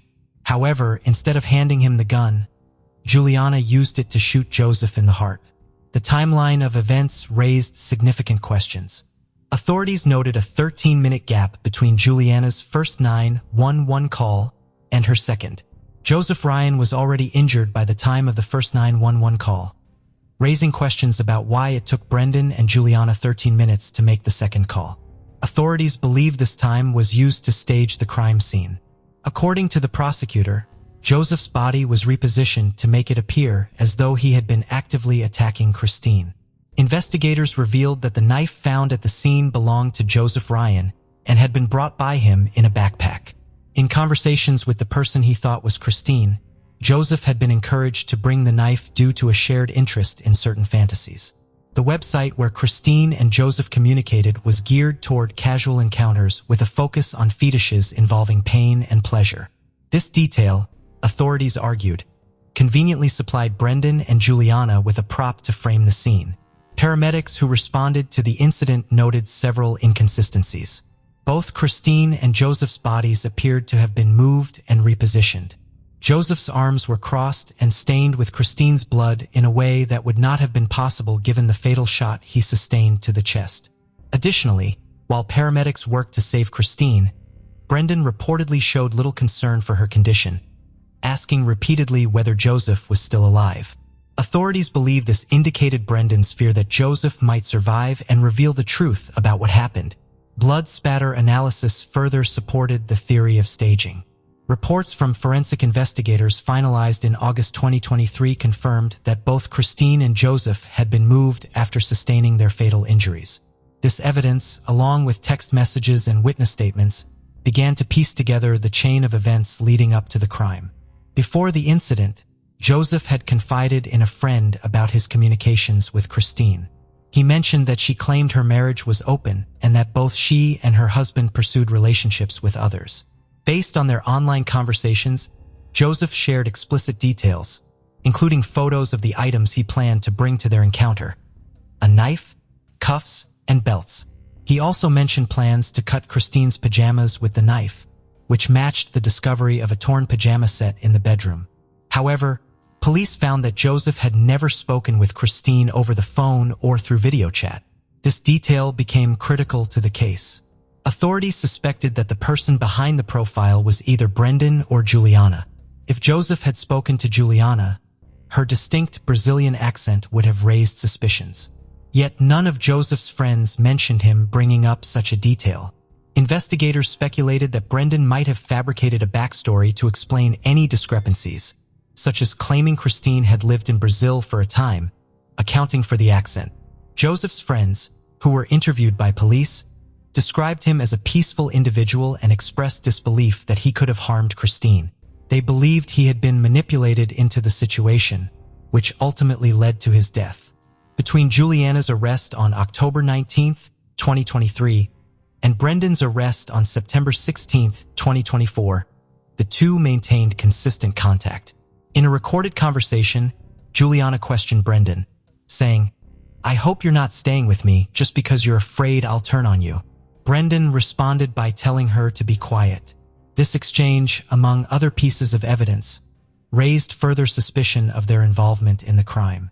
By late October 2024, Juliana agreed to a plea deal to avoid a full trial. She pleaded guilty to involuntary manslaughter and agreed to testify against Brendan at his upcoming trial, scheduled for February 2025. The prosecution stated that Juliana's sentencing would depend heavily on her testimony and the outcome of Brendan's case. During her confession, Juliana revealed how Brendan masterminded the entire plan. Their romantic relationship began in August 2022, roughly a year after Juliana started working for the family. By fall 2022, Brendan expressed his desire to get rid of Christine and began orchestrating the crime. Using a fake profile on an adult dating site that catered to fetish-based fantasies, Brendan posed as Christine and initiated contact with Joseph Ryan. Over time, he lured Joseph into arranging a meeting at the Banfield home, instructing him to bring specific items, including a knife. To make the setup more convincing, Brendan asked Juliana to speak to Joseph via a voice call on Telegram, pretending to be Christine. Juliana confessed that she was reluctant to participate but ultimately complied.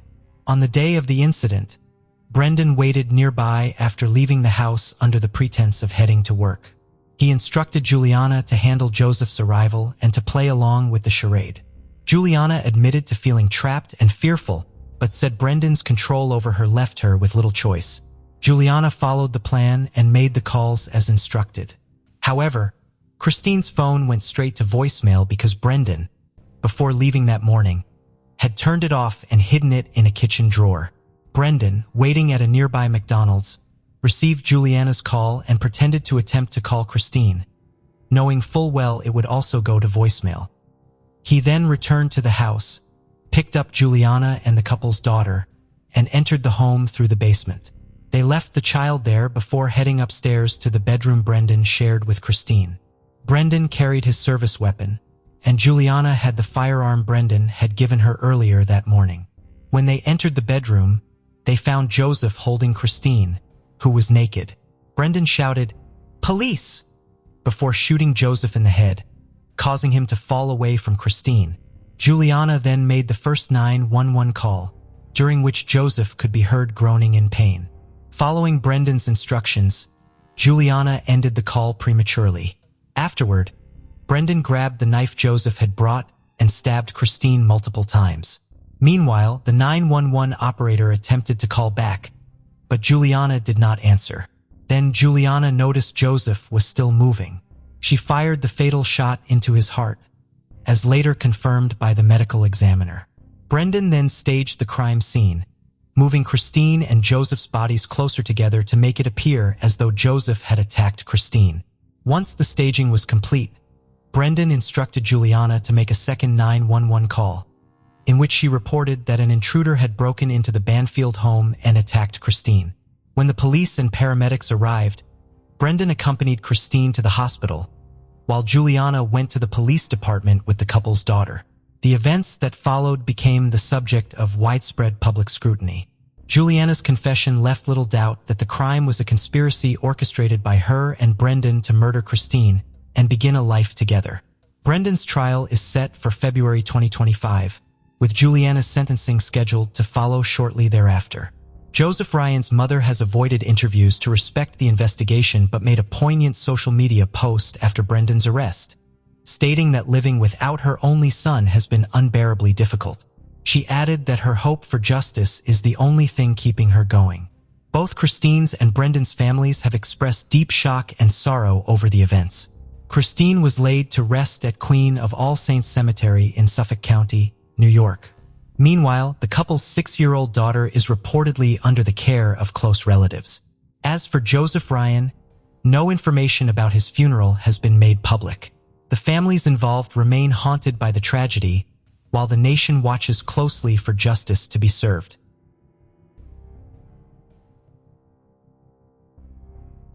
In the early hours of August 2, 2015, precisely at 3 a.m., an urgent call was made to 911. Tom Martins, an older gentleman, reported in a frantic tone that his son-in-law, Jason Corbett, had assaulted his daughter, Molly. To protect her, Tom intervened and struck Jason on the head with a baseball bat. He mentioned Jason was bleeding heavily and might already be deceased. He urgently requested an ambulance to their location. Jason Corbett, a 39-year-old businessman from Limerick, Ireland, was known for his cheerful and kind personality. He had a twin brother named Wayne and a sister named Tracy. In 2003, at the age of 27, Jason married Margaret Fitzpatrick. They soon welcomed a son named Jack and a daughter named Sarah. Their family life appeared idyllic in Ireland until tragedy struck. In 2006, not long after Sarah's birth, Margaret experienced a severe asthma attack in the middle of the night. She woke Jason up, struggling to breathe. Despite Jason's efforts to help with medication and an inhaler, her condition deteriorated. In desperation, he called for an ambulance. However, Margaret sadly passed away en route to the hospital. At just 30 years old and serving as the director of a small packaging company in Ireland, Jason was left to raise their children, his 2-year-old son and 3-month-old daughter, alone. His friends noted his profound sadness and struggle following this loss. A year after Margaret's passing, Jason sought help with childcare and housekeeping duties. This led him to hire Molly Martins, a 25-year-old American woman. Molly arrived in Ireland from the United States in March 2008. a longtime friend of Jason's, met her at the airport, but immediately harbored reservations about her suitability for the role of nanny and housekeeper. Molly appeared much younger than her age suggested and had a rather flamboyant style, sporting a bright coat with a fur collar, along with cowboy boots and heavy makeup. To this friend, she seemed more like someone out of theater than fitting for such significant responsibilities. Molly Martins grew up in Knoxville, Tennessee. She left Clemson University and decided to start afresh in Ireland. Molly quickly formed a strong bond with Jason's son and daughter, showing tenderness and care. Soon, Jason's close friends noticed a change. He was gradually healing after the loss of his first wife, appearing more lively and engaged. Feelings blossomed between Jason and Molly, leading to a romantic relationship. The couple, along with Jack and Sarah, enjoyed a vacation together. They had a wonderful time, growing closer while planning their future life.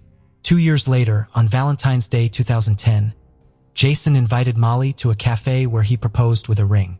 Overjoyed, Molly began planning their wedding in America. She persuaded Jason to move to her home country, and he agreed. In 2011, Jason sold his house and relocated his job to the United States. The family settled in Davidson County, North Carolina, where Jason and Molly married in a ceremony attended by many relatives and friends from both America and Ireland.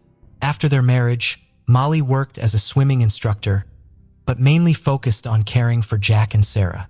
Meanwhile, Jason held a managerial position in the United States. Initially happy, their marital relationship eventually began to deteriorate.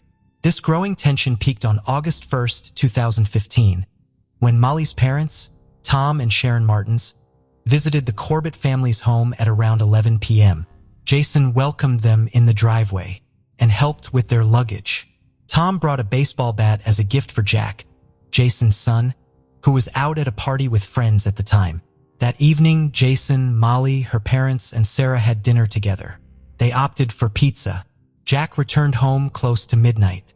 However, Tom decided not to give him the baseball bat at such an hour, but intended to present it later instead. The following morning, after 11 p.m., the family retired for the night. Molly and Jason slept in the master bedroom on the first floor with the children, Jack and Sarah, in adjacent rooms. Molly's parents were accommodated in the guest room on the second floor. In the early of August 2nd, around 3 a.m., Tom Martins called 911. He claimed that his son-in-law, Jason, had attacked Molly and that he had struck Jason with a baseball bat in response. Tom urgently requested assistance. Unsure of Jason's condition, who lay unconscious and bleeding, the 911 dispatcher guided Tom and Molly through cardiopulmonary resuscitation procedures in an effort to revive Jason before medical help arrived. When police and ambulance services arrived 10 minutes later, they found Molly outside near a car appearing distraught and in shock, but without actual tears. Inside, they discovered the lifeless body of 39-year-old Jason Corbett in the main bedroom. Blood spattered across the bed, walls, and floor. Both Tom's and Molly's clothing bore bloodstains while blood marked Jason's body.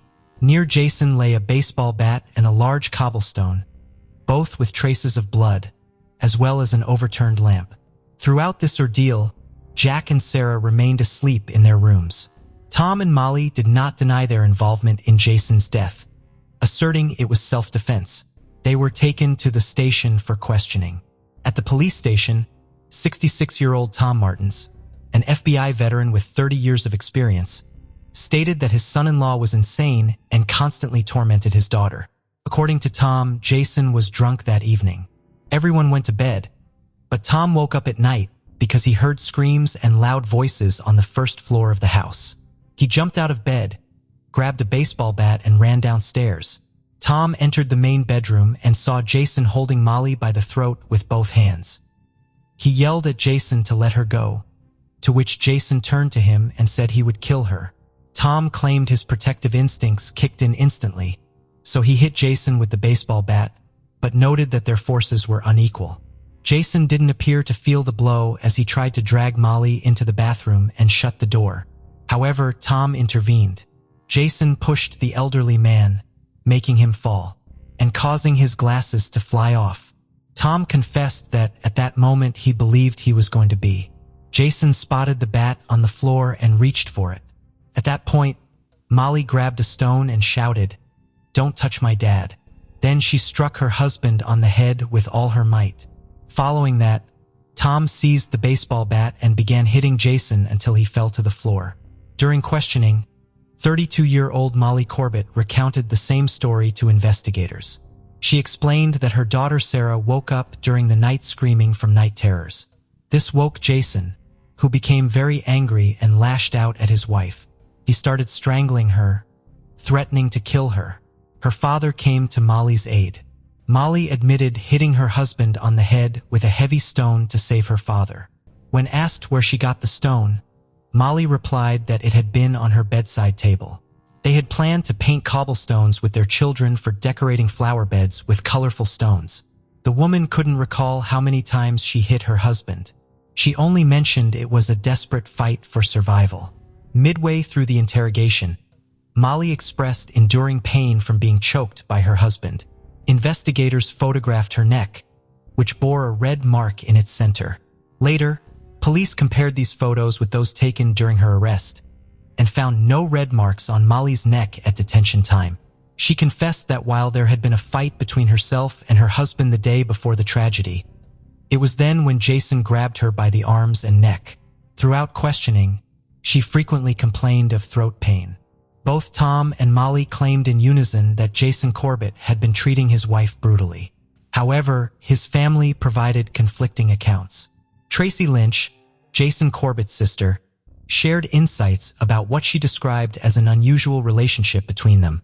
Dynamics observed during Jason's wedding to Molly indicated Molly exerted considerable control over Jason, often becoming upset if things didn't align with her expectations. Her reluctance to interact with Jason's visiting relatives raised further concerns. Additional alarm was added by the revelation of one of Molly's friends. This friend stated that Molly told everyone she had been friends with Jason's first wife, Margaret, until Margaret died of cancer. This contradicted family reports, as everyone knew she had died of an asthma attack. Despite these red flags and attempts by Jason's family and friends to dissuade him from marrying Molly due to her odd behavior, the wedding proceeded. This event marked the beginning of a complicated and troubled union. Initially, Molly and Jason Corbett's marriage appeared harmonious. Molly formed a close bond with Jason's children, Jack and Sarah, treating them as her own.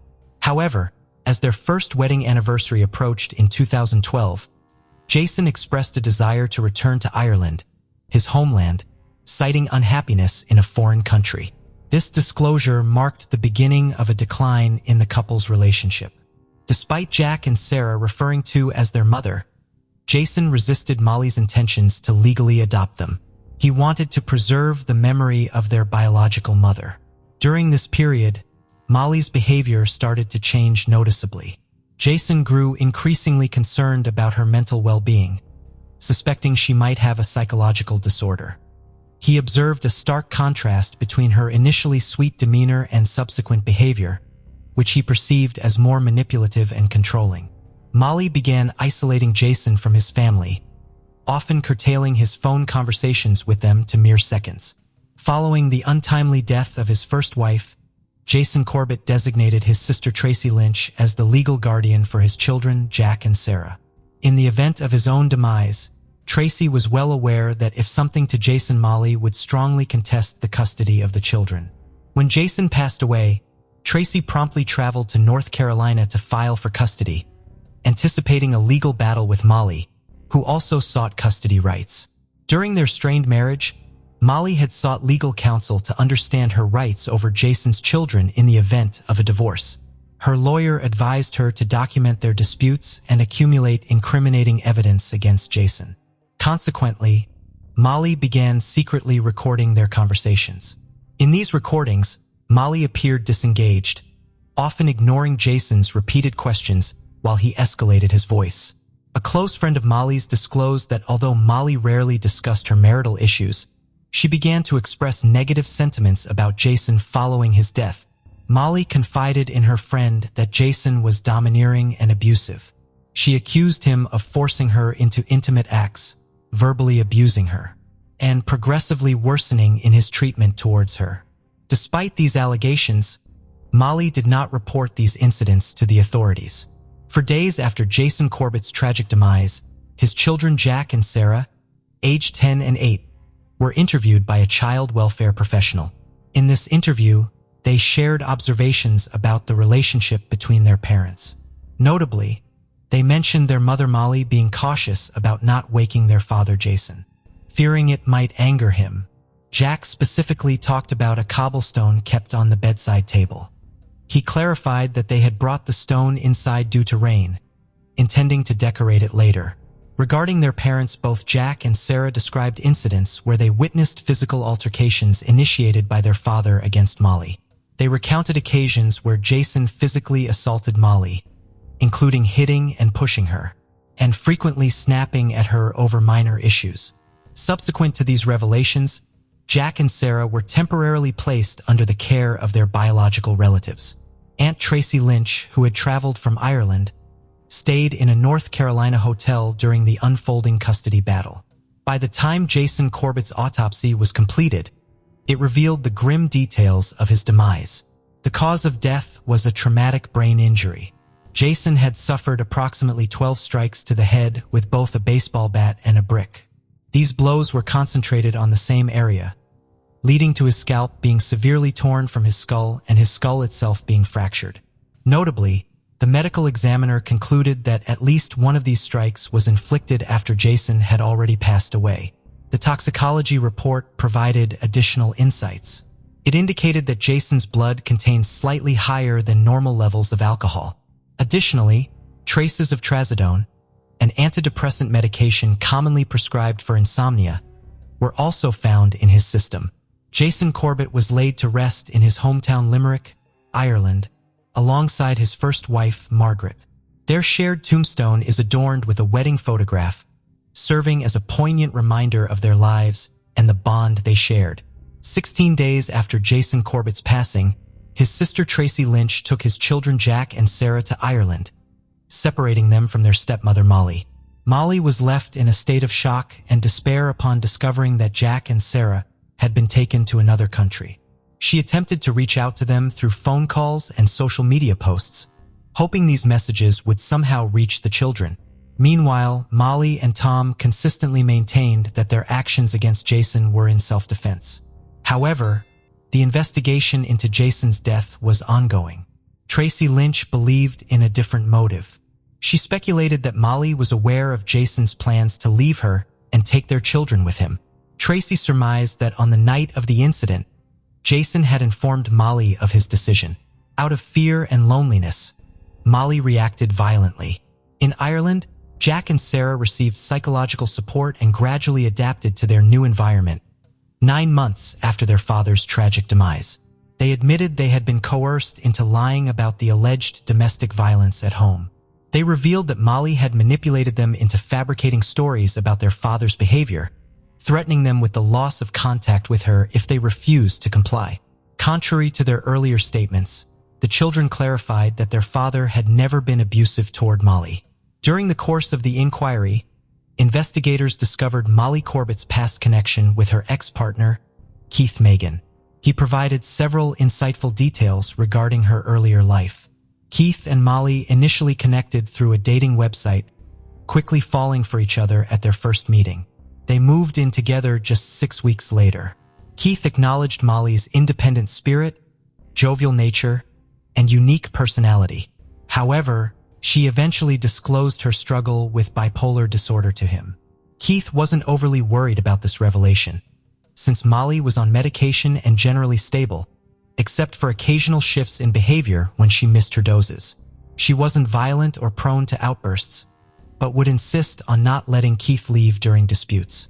Molly often spent extended periods in the bathtub, then sat on the cold floor weeping. Despite these challenges, they continued their lives together without plans for children.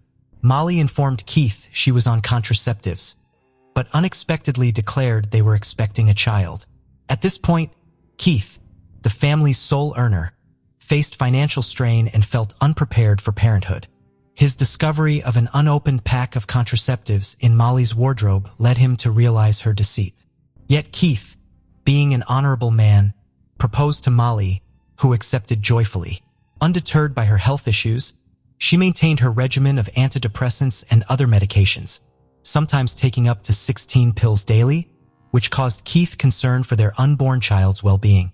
Molly once dreamt of losing the baby, and tragically, the following day, the hospital confirmed the fetus demise. This incident further strained their relationship. Molly plunged into profound mourning and was diagnosed with severe depression, as documented in her medical records. Her parents began supporting her more fervently and, simultaneously, developed a disdainful view of Keith, casting him as the antagonist. In early 2008, Molly informed her fiancé of her plan to go to Europe to find work as a nanny or house assistant. By March, she packed her belongings and left the apartment she had been renting with her fiancé. 10 days later, Molly called Keith to tell him she was in Ireland, had found a job, and everything was fine. From that point on, they never spoke or saw each other again. Keith Megan first heard from a North Carolina detective in October 2015 via email. Through this communication, he discovered the unfortunate events that had unfolded. It was revealed that Molly had kept her significant relationship engagement and subsequent departure to another country a secret from everyone. Keith admitted that upon viewing an interview featuring Tom and Molly, in which they portrayed the late Justin Corbett as malevolent and dreadful, he found their story unconvincing and moreover perceived their expressions as merely facades. In January 2016, half a year following Jason's demise, Tom and Molly were unexpectedly indicted for second-degree murder. By July 2017, 2 years since the incident, the father and daughter duo faced their trial together. They maintained their stance of having acted in self-defense in Jason's killing. During the trial, Tom Martin claimed his actions were what any true father would do: protect his daughter. He believed it was a life or death situation and did all he could to safeguard both Molly and himself. Tom confessed he was the one who struck Jason with a bat, ceasing only when he felt sure Jason no longer posed a threat. The prosecution contended in court that the severity of the blows indicated deep-seated animosity, not mere self-defense. An expert analyzing the bloodstains deduced that some strikes were dealt when Jason's head was 30 to 50 centimeters off the ground, strongly suggesting Tom continued to strike him even when he was down and no a threat. Blood stains on Molly's pajama bottom suggested she was close to Jason during these blows. A long, light-colored hair, possibly Molly's, was found in John's hand, but it wasn't tested. The autopsy revealed defensive wounds on John's left hand, but none on his right. This is significant because he might have used his right hand to grab Molly by the throat. During the trial, Lieutenant Frank Young, assigned to document injuries on Tom and Molly the night of the incident, took the stand. He recalled noticing self-inflicted marks on Molly's neck.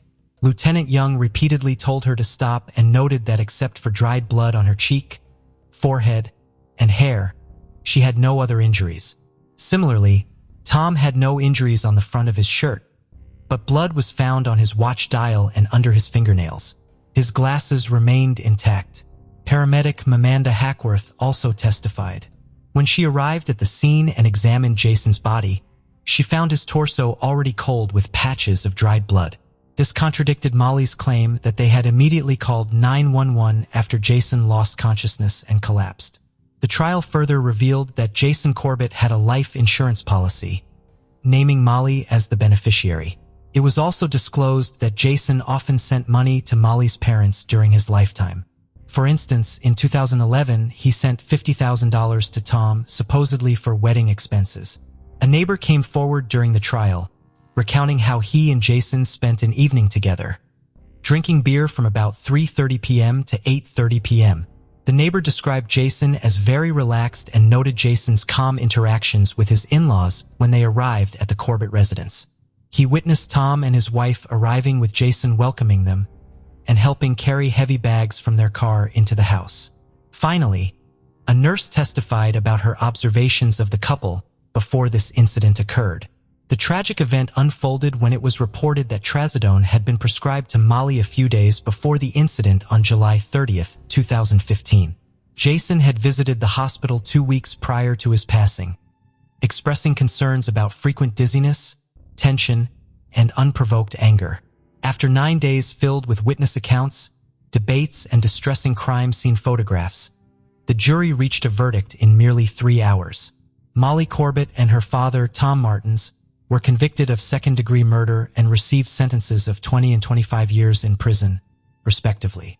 Upon hearing the verdict, Molly turned to her mother with regret in her voice stating, "I'm so sorry, but I shouldn't have let him kill me." While it seemed justice had been served for the convicted individuals, the case was far from over. Just an hour after the jury delivered their verdict, a juror disclosed outside the courthouse that discussions about Jason Corbett's case occurred prior to the formal deliberation period. This was a significant breach of legal protocol. In light of this revelation, the defense swiftly submitted a request to overturn the conviction due to juror misconduct. However, this motion was dismissed by the trial court judge. A year later, the defense approached the appellate court highlighting several investigative errors. One issue raised concerned bloodstains on Tom Martin's shorts. The prosecution had suggested these stains belonged to Jason's blood, implying Tom stood over Jason during the assault, but they were never actually tested. The prosecutor argued it was impractical and unnecessary to test every single blood spot. The defense also underscored initial statements made by Jack and Sarah. They initially claimed their father was abusive towards them and expressed fear of him. The defense argued that the siblings' late attractions, were they to lying, were influenced by professionals, shoring them to change their testimony. On 4th, 2020, the North Carolina Court of Appeals determined Tom Martins and Molly Corbett should be granted a new trial. This decision was later upheld by the Supreme Court of North Carolina. Subsequently, both were released on a $200,000 bond. While awaiting the retrial, they were required to hand over their passports and were forbidden from making any contact with Jack and Sarah. Currently, Jason Corbett's case has been moved to Forsyth County, North Carolina for additional legal proceedings, marking a minor triumph for Tom and Molly. Jason's children, Jack and Sarah, are now residing with their biological aunt in Ireland. Sarah, aged 16, has authored a series of books aimed at helping others deal with the loss of parents. Tracy Lynch, Jason's sister, has also penned a book about her brother during these years of legal battles. She aims to share the kindness and decency of Jason Corbett with the world. A notable excerpt from Tracy's book reads,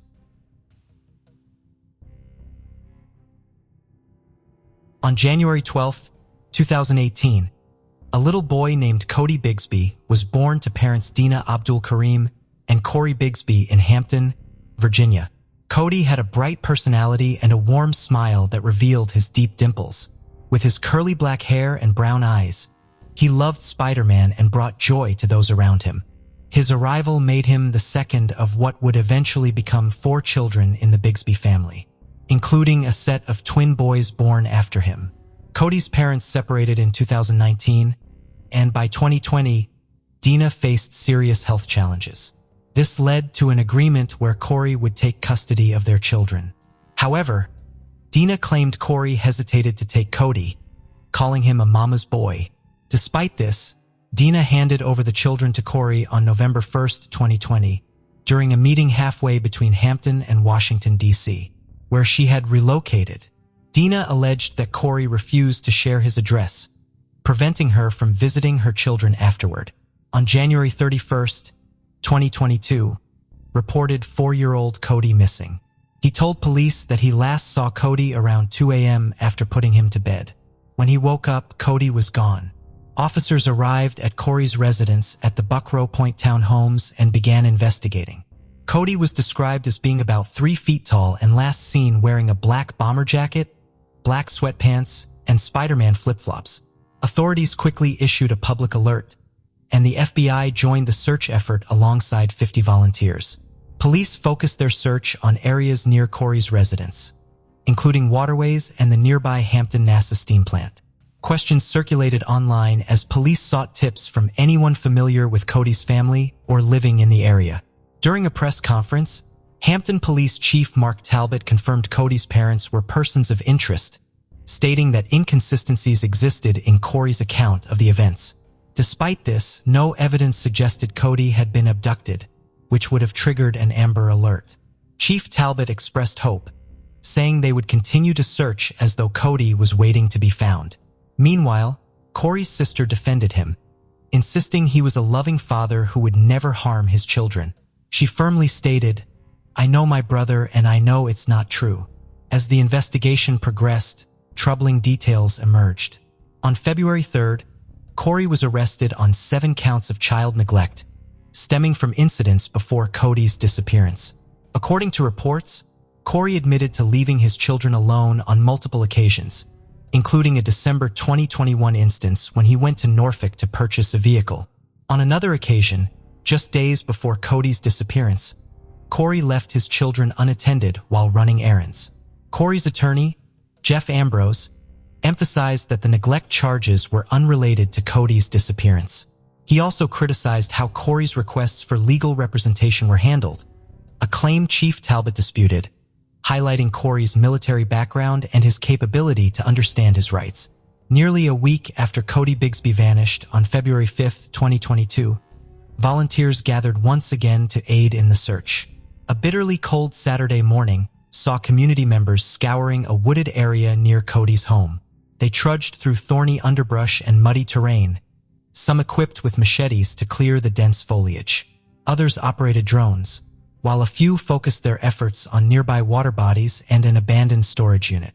The search was set to resume the following morning, ahead of a candlelit vigil planned for that Sunday evening. Despite their determination, no significant clues emerged. At the vigil, dozens of people gathered on the soccer fields near Cody's residence. They held candles, released balloons, sang, and prayed for the little boy's safe return. On February 8th, Corey Bisbee was denied bond, a decision his attorney vowed to appeal. Just days later, on February 12th, a blue jacket, thought to belong to Cody, was found in a field behind his apartment complex. Police and forensic units responded quickly, also noting tire tracks near the discovery site. Despite this, hope for Cody's return began to dwindle. The community, however, continued to express their love and concern for him. A Valentine's Day display appeared along a fence at a local soccer field, featuring balloons, flowers, and cards. Residents left heartfelt messages in a sparkling Valentine's box, hoping Cody might one day see their love for him. A Facebook group dedicated to Cody's case gained tens of thousands of members from across the globe, all eager for updates. Amidst the outpouring of support, Cody's mother, Dina, issued a heartfelt statement expressing gratitude for the community's efforts while explaining her reluctance to speak publicly due to ongoing legal proceedings. "I'm praying for the safe return of my baby boy Cody," she wrote, urging respect for her privacy during such a tragic time. Efforts to locate Cody continued with a non-profit search and rescue team, focusing on areas where Corey had previously lived in Norfolk, Virginia. Acting on tips from neighbors, the team combed through the location, but once again found no new leads. As February wore on, Hampton Police Chief Mark Talbot admitted to significant missteps in the initial investigation. He revealed that detectives interviewing Corey had failed to honor his request for legal counsel. Corey, who voluntarily came to the station after reporting his son missing, underwent a polygraph test late into the night. Around 4 a.m., tensions boiled over, leading to a heated exchange with a detective. During this interaction, Corey twice asked for a lawyer, but his request was ignored, and the interview continued for another 2 days. In light of these revelations, Chief Talbot launched a comprehensive audit of over 100 hours of recorded interactions between police and Corey. He acknowledged the mishandling of Corey's request for an attorney, but maintained that statements made prior to the request remained valid. The lead detective in the case was placed on administrative leave, though the charges against Corey were unaffected. By July, Corey faced 30 charges, including 15 counts of child neglect and multiple counts tied to allegations of abuse. Court documents outlined incidents where Corey had left his young children alone on several occasions, sometimes for hours, without adequate care or supervision. These charges carried a maximum potential sentence of 162 years in prison, though none were directly connected to Cody's disappearance. As the case against Corey unfolded, his extended family publicly defended him and criticized the police. They announced a $25,000 reward for information on Cody's whereabouts while alleging misconduct by law enforcement. In January 2023, a year after Cody went missing, his case remained unresolved. The memorial near his home, adorned with stuffed animals and handwritten signs, stood as a somber reminder of the community's enduring hope.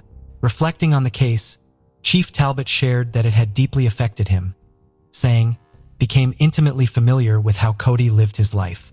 Through the course of their investigation, authorities uncovered a heartbreaking picture of the challenges and neglect Cody Bisbee endured during his short life." Hampton Police Chief Mark Talbot reflected on the process, stating, "We've become intimately familiar with the trauma he experienced while he was living.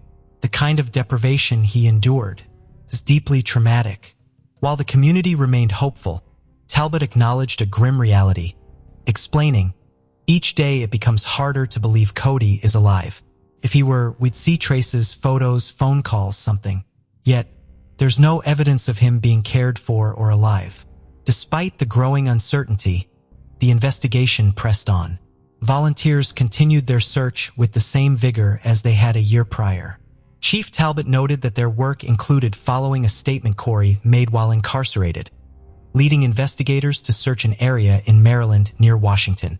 Investigators discovered that Cody and his 3 siblings rarely left their home, didn't attend school, and were without babysitters.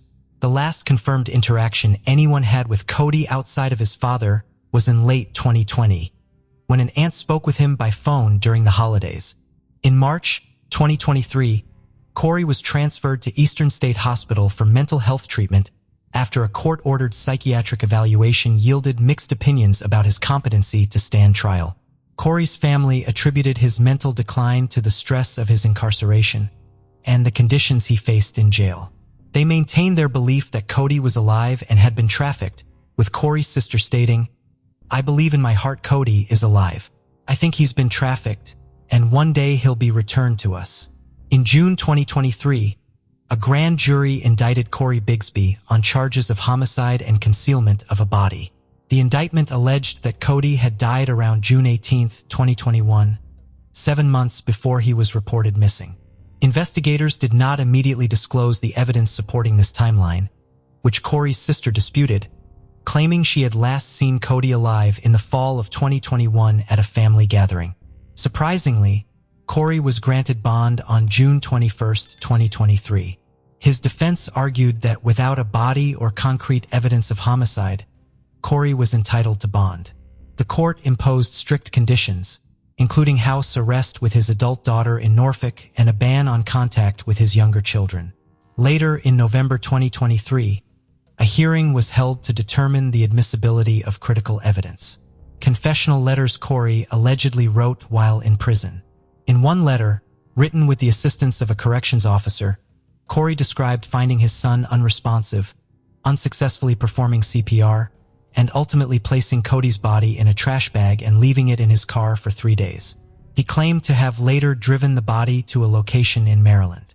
A second letter, written by Corey himself after the first, provided a similar account, describing an accident where Cody supposedly fell down the stairs.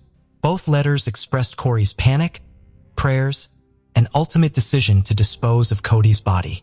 On January 21, 2022, Corey Bisbee allegedly confessed to taking Cody to Garrett Morgan Boulevard in Maryland, where he initially placed the boy in a trash receptacle. Realizing his actions, Corey said he removed Cody and buried him beside a tree, securing his ankles and wrists with tape, and laying a cowboy rug beneath him. He claimed to have placed Beats headphones in Cody's ears and left some trash and a bike at the scene before eating nearby. These chilling details were revealed in court during his trial. In December 2022, Corey reportedly handed a corrections officer a note on Christmas Day, confessing that he buried Cody after finding him unresponsive. Another confession, written in a notebook found in Corey's cell, detailed a separate account where he allegedly struck Cody on June 18, 2021, before putting him in a bathtub, then a refrigerator, and eventually burying him. Corey's defense argued these statements were coerced due to the conditions he endured in jail and during police interrogations. However, the court ruled these confessions admissible for his trial, which began in March 2024. In February 2024, the community faced another heartbreak when a notice was placed on Cody's memorial fence, indicating it would be taken down. While some requested it remain longer, officials stated it would be removed following the 2-year anniversary of Cody's disappearance, as someone had been charged in his death. During the trial, Cody's mother took the stand. She recounted the last time she saw Cody in November 2020, when she handed him and his siblings over to Corey at a 7-Eleven halfway between Hampton and Washington, D.C. Dina testified that Corey never allowed her consistent communication with her children, ignoring her calls, emails, and messages. She described how Corey once emailed her in early 2021, accusing Cody of troubling behavior and stating, "He needs to come back to you because I don't want to severely hurt him." Dina was shown a photo of Cody taken in June 2021, just days before he was allegedly killed. Through tears, she said he looked unrecognizable, sad and frightened compared to the laughing, loving child she remembered. She also testified about an email she sent to Corey in January 2022, desperately asking, "Where are my kids? Are they alive?" Cody's older brother, now 7, provided a remote testimony wearing a light blue bow tie and suspenders. He recounted finding Cody unresponsive on a bed with his face red, dry, and bruised. When he asked his father about Cody, Corey reportedly dismissed his concerns. Through tears, the boy said, "I was thinking he was dead." His testimony placed Cody's death months before. Corey reported him missing in January 2022. Forensic evidence from Corey's phone further corroborated this timeline with photos of Corey and his other children at Busch Gardens in July 2021, weeks after Cody's alleged death. The most damning evidence came from Corey's written confessions. Corrections officers testified about the first note he dictated, detailing a burial site in Maryland that prompted an extensive search involving cadaver dogs and FBI agents. No remains were found. On Christmas Day 2022, handed another handwritten note to an officer, stating he attempted CPR on Cody before his death. On June 18, 2024, 3 years after Cody Bigsby's death, Corey Bisbee was sentenced to 45 years in prison for the second-degree homicide of his son and the concealment of a body. The maximum sentence allowed under Virginia law for these charges included 40 years for the homicide and 5 years for hiding Cody's remains. Still faces potential sentencing for the child neglect charges, which could total an additional 162 years. Despite the conviction, Corey continued to claim his innocence. In a post-trial interview from the Western Tidewater Regional Jail, Corey alleged that his confessions were fabricated under pressure and that he was denied fair treatment during both his incarceration and trial. "If I confessed to something, they should have found my son. But they didn't. I don't know where Cody is," he maintained. While Cody's body has yet to be found, the case has left a significant legacy. In January 2024, 2 years after Cody was reported missing, Virginia lawmakers introduced the Cody Alert. This new system aims to address gaps in missing child cases that don't meet the strict criteria for an Amber Alert. The Cody Alert allows law enforcement to issue alerts in any missing child case, whether or not abduction is suspected. The alert includes targeted notifications within a 10-mile radius and can be expanded as needed. The legislation, signed into law in May 2024, went into effect months ahead of schedule with the first Cody alerts issued in September 2024. Within the first month, 3 missing children in Virginia were safely recovered thanks to the new system. As Corey awaits additional trials for child neglect, Cody's memory lives on in the hearts of those who loved him and in the new alert system bearing his name. Though his body remains missing, Cody's legacy serves as a reminder of the importance of protecting vulnerable children and ensuring their voices are heard, even when they cannot speak for themselves. Erica Murray was born in 1983 in the United States, the third child of Kevin and Sharon Murray. The family lived in a rural home in southern Worcester County, Massachusetts, the same house where Kevin had spent his childhood. Kevin worked as an auto mechanic, handling repairs around the house, while Sharon was a homemaker with a passion for crafts. Known throughout the neighborhood for their cheerful and sociable nature, the Mauys often hosted barbecues, bringing families together. As a child, Erica was described by those who knew her as charming, happy, and beautiful. She was fortunate to have two older siblings who enjoyed playing games like baseball and hide and seek with her. During her teenage years in the late 1990s, Erica became increasingly conscious of her appearance, always ensuring her hair was perfectly styled and her nails immaculate. She was known as a diligent student and a responsible, goal-oriented young woman. Before graduating from high school, Erica took a job at a fast food chain, where she met Raymond Rivera, a man 7 years her senior. Little is known about Raymond's life, except that he had a sister named Christine and also worked at the same restaurant. The two quickly became friends, and their relationship soon turned romantic. At first, their connection seemed loving and understanding, but it eventually shifted into a dynamic of control and possessiveness. In 2001, at the age of 18, Erica discovered she was pregnant. The news plunged her into a personal crisis. She was mortified at the thought of attending her graduation visibly pregnant. However, a close friend convinced her not to miss the milestone event. On July 17, 2001, shortly after graduating, Erica gave birth to her first child, a daughter named Kayla. The young family, Erica, Raymond, and their baby, moved in with Erica's parents. By 2003, Erica was pregnant again, and the growing family outgrew the space in her parents' home. Between 2003 and 2004, they relocated to Raymond's sister Christine's house in Blackstone, Massachusetts, where Erica gave birth to her second child, Nicola. On the surface, everything seemed idyllic. Erica frequently shared moments of joy on social media, posting birthday celebrations and details about cooking meals for her kids. The children attended school and appeared well-adjusted, presenting the image of a happy, normal family. However, behind the facade, the household descended into chaos. Over time, their home became a cluttered, unsanitary mess, though no one in their community seemed to notice. The children continued to attend school, their appearance never raising suspicion. Erica maintained her online persona, sharing updates about her daily life, including washing dishes and preparing meals. Many followers admired her seemingly picture-perfect family life. Erica worked as a sales associate at a craft store in Whiteville, but her real life began unraveling. Friends and family noticed significant changes in her. Once elegant and confident, she now dressed in baggy clothes, appeared disheveled, and rarely left the house. Erica withdrew further into isolation, which her family attributed to embarrassment over her home's disorder. But the reality was far darker. The harrowing truth Erica Murray had been hiding came to light on an ordinary afternoon thanks to her neighbor, Betsy Brown. Betsy's 10-year-old son had gone over to play with Erica's son when, after some time, he called his mother in distress. The boy was desperately asking for help to calm a crying baby. Betsy, surprised to hear there was an infant in Erica's home, decided to check the situation herself.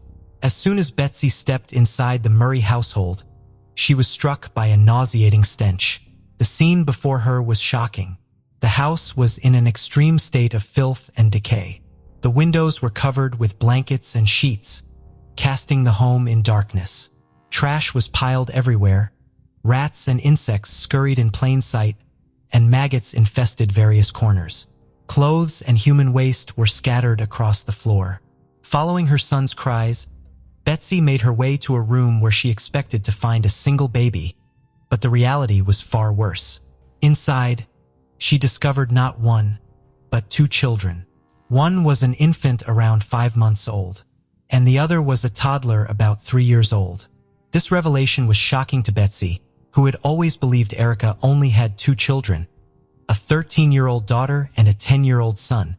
The two young girls were lying in separate beds, crying and rocking themselves violently back and forth.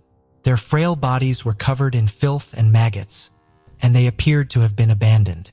Betsy, horrified by what she had seen, immediately called emergency services. She described to the operator the horrifying state of the home. Human waste smeared on the walls, baby handprints in filth, dirty diapers scattered everywhere, and baby bottles teeming with maggots. The police in Blackstone, Massachusetts responded quickly to the call. What they encountered upon arrival was devastating. An unsanitary environment where children were living without proper hygiene, food, or medical care. This wasn't the first time authorities had been alerted to the conditions in Erica's home. In 2007, Massachusetts Child Protection Services had investigated the residence after receiving complaints about its squalid state. However, at that time, officials claimed they found no clear evidence of child neglect, and no further action was taken. This lack of intervention allowed the situation to deteriorate unchecked for years. This time, the authorities acted decisively. The Department of Children and Families took custody of all 4 children, Erica's 13-year-old daughter, 10-year-old son, and the 2 younger girls. The children were immediately subjected to medical evaluations which revealed alarming findings. The 3-year-old girl was so malnourished, she lacked the muscle strength to sit up without assistance.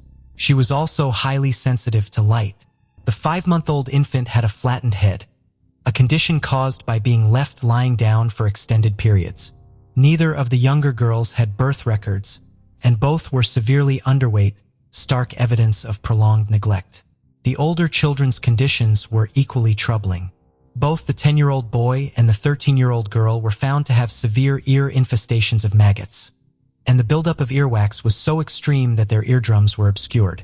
These findings painted a grim picture of years of extreme neglect and abandonment. When Erica was informed of her children's removal and the dire conditions they had been living in, her reaction shocked authorities. She showed little emotion, agreeing that the children should not remain in such an environment, but displaying no visible concern over their well-being. Instead, she seemed preoccupied with the disappearance of her pet cat, a response that left many questioning her mental state and capacity for empathy. Days after the initial intervention, police conducted a more thorough search of Erica's home, armed with a warrant. What they uncovered was even more disturbing. During this second inspection, investigators found human remains in 2 separate closets. The decomposed bodies of 3 infants were discovered, one wrapped in adult sweatpants with the umbilical cord and placenta still attached. The condition suggested that the baby had been left to die shortly after birth. These gruesome discoveries highlighted an unimaginable level of neglect and disregard for human life. The remains were taken to the medical examiner's office for analysis, but the advanced state of decomposition made it difficult to determine how long the infants had been deceased. Forensic experts speculated the deaths could have occurred weeks or even years before their discovery, deepening the tragedy. The forensic report revealed that one of the infants might have been born alive, though the medical examiner could not confirm this definitively due to the condition of the remains. The discovery of these horrifying details, combined with the possibility that at least one baby had survived birth, sent shockwaves through the community and triggered intense media scrutiny of Erica Murray. When questioned by the police about whether she had given birth to other children who did not survive, Erica initially denied it. However, upon being informed that infant remains had been found in her home, she admitted to one birth, claiming the baby was stillborn. In a recorded interview, Erica stated that she panicked after discovering the baby wasn't breathing and placed the body in a closet. Hours later, in a second interrogation, detectives informed her that 2 more sets of remains had been found. Initially, she maintained that these babies had also been stillborn, but under pressure, she confessed that one of them, a baby girl, had lived for about a week before passing away. Erica explained that she had found the baby unresponsive and blue. When asked why she didn't call for emergency help or attempt to revive the child, she replied that she had been paralyzed by fear. Erica revealed that she had delivered these babies in secret, using the bathtub while her family slept. She admitted feeling trapped and unable to escape her situation. She feared that Raymond, her partner, would leave her if he discovered the pregnancies and births, leading her to keep each one a secret.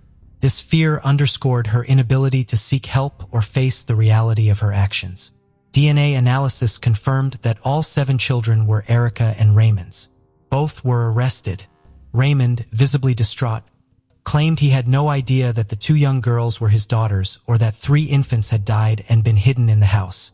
However, police struggled to reconcile his claims of ignorance. They found it nearly impossible to believe that Raymond, who shared a bedroom with Erica, could have been unaware of her pregnancies.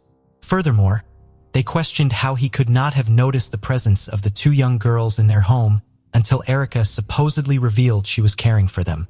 Despite these suspicions, authorities lacked sufficient evidence to prove Raymond's full awareness of the situation.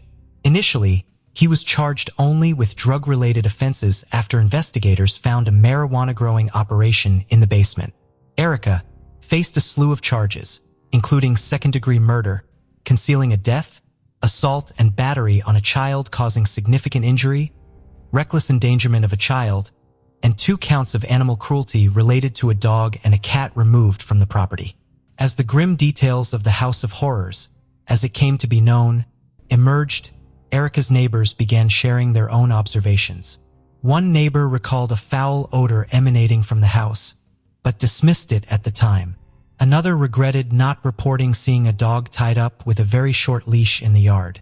A postal worker mentioned that the house always appeared unkempt and that the children often ate breakfast in the garage. A former acquaintance from Erica's childhood expressed disbelief, saying she had known Erica to regularly visit her mother with her 2 older children, but had never seen any other children. At Erica's workplace, where she sold handmade crafts and candles, colleagues reported that she had quit just 2 weeks before the chilling discoveries were made. Meanwhile, one of Raymond's co-workers revealed that Raymond had confided about hygiene and financial problems at home. The co-worker also noted that Raymond often retreated to the basement to cultivate and use marijuana. At work, Raymond maintained a clean appearance, wearing dry, clean clothes and keeping a tidy desk adorned with photos of Erica and their 2 older children. The co-worker remarked that Raymond had once said he couldn't leave Erica despite their problems because he loved her and didn't want to hurt her. The Murray home was condemned and declared uninhabitable, overrun with flies, rats, feces, and piles of used diapers reaching nearly 3 feet high. Hazardous materials teams worked tirelessly to decontaminate the property while searching for additional remains, fearing further discoveries. The cleanup process, which included removing carpets, tearing down contaminated walls, and demolishing shelves, cost over $25,000, a bill that fell to Raymond's sister, who owned the house. Once investigators confirmed no additional remains were hidden, the property was demolished. The case left a lasting scar on the community, raising questions about how such horrific conditions could have persisted unnoticed for so long. In the days following the shocking discoveries, the Murray family's friends, relatives, and neighbors gathered for vigils outside the now demolished house. They left stuffed animals, balloons, and flowers as a tribute to the children. The community remained deeply shaken by the events, even as Erica Murray, 31 at the time, faced her first court hearing in December 2014. Erica pleaded not guilty to all charges. Although initially held without bail, the court set a $1 million bail during the trial, a relatively lenient decision given the gravity of the case. It wasn't until June 2019, 5 years later, that Erica's trial began. Throughout the proceedings, Erica showed little emotion except when photographs of the infants' remains were displayed in court. Her defense team argued that the 3 deceased infants might have been stillborn, suggesting their deaths were not a result of Erica's negligence. The prosecution, however, maintained that Erica had abandoned and neglected her 5 youngest children, ultimately causing the deaths of 3 of them. Prosecutors presented Erica as a neglectful mother who forced her children to live in squalor among piles of trash, dead animals, dirty diapers, and other filth. They argued that at least one of the infants had been born alive and later died because Erica failed to seek medical attention. The court heard that after moving into the Blackstone home, Erica secretly gave birth to 5 more children, concealing each pregnancy under baggy clothing. Witness testimonies painted a harrowing picture of the conditions in the Murray home. Betsy Brown, the neighbor who discovered the horrors, took the stand to recount the filthy, chaotic environment she encountered. She described baby handprints smeared on walls, human waste, diapers filled with maggots, and the overwhelming stench of decay. Recordings of Erica's police interrogations were played in court. In the footage, she admitted that one of the infants had been born alive but died shortly after. She claimed she panicked and failed to call for help. Her defense attorneys argued that Erica's mental health issues impaired her ability to comprehend the severity of her actions.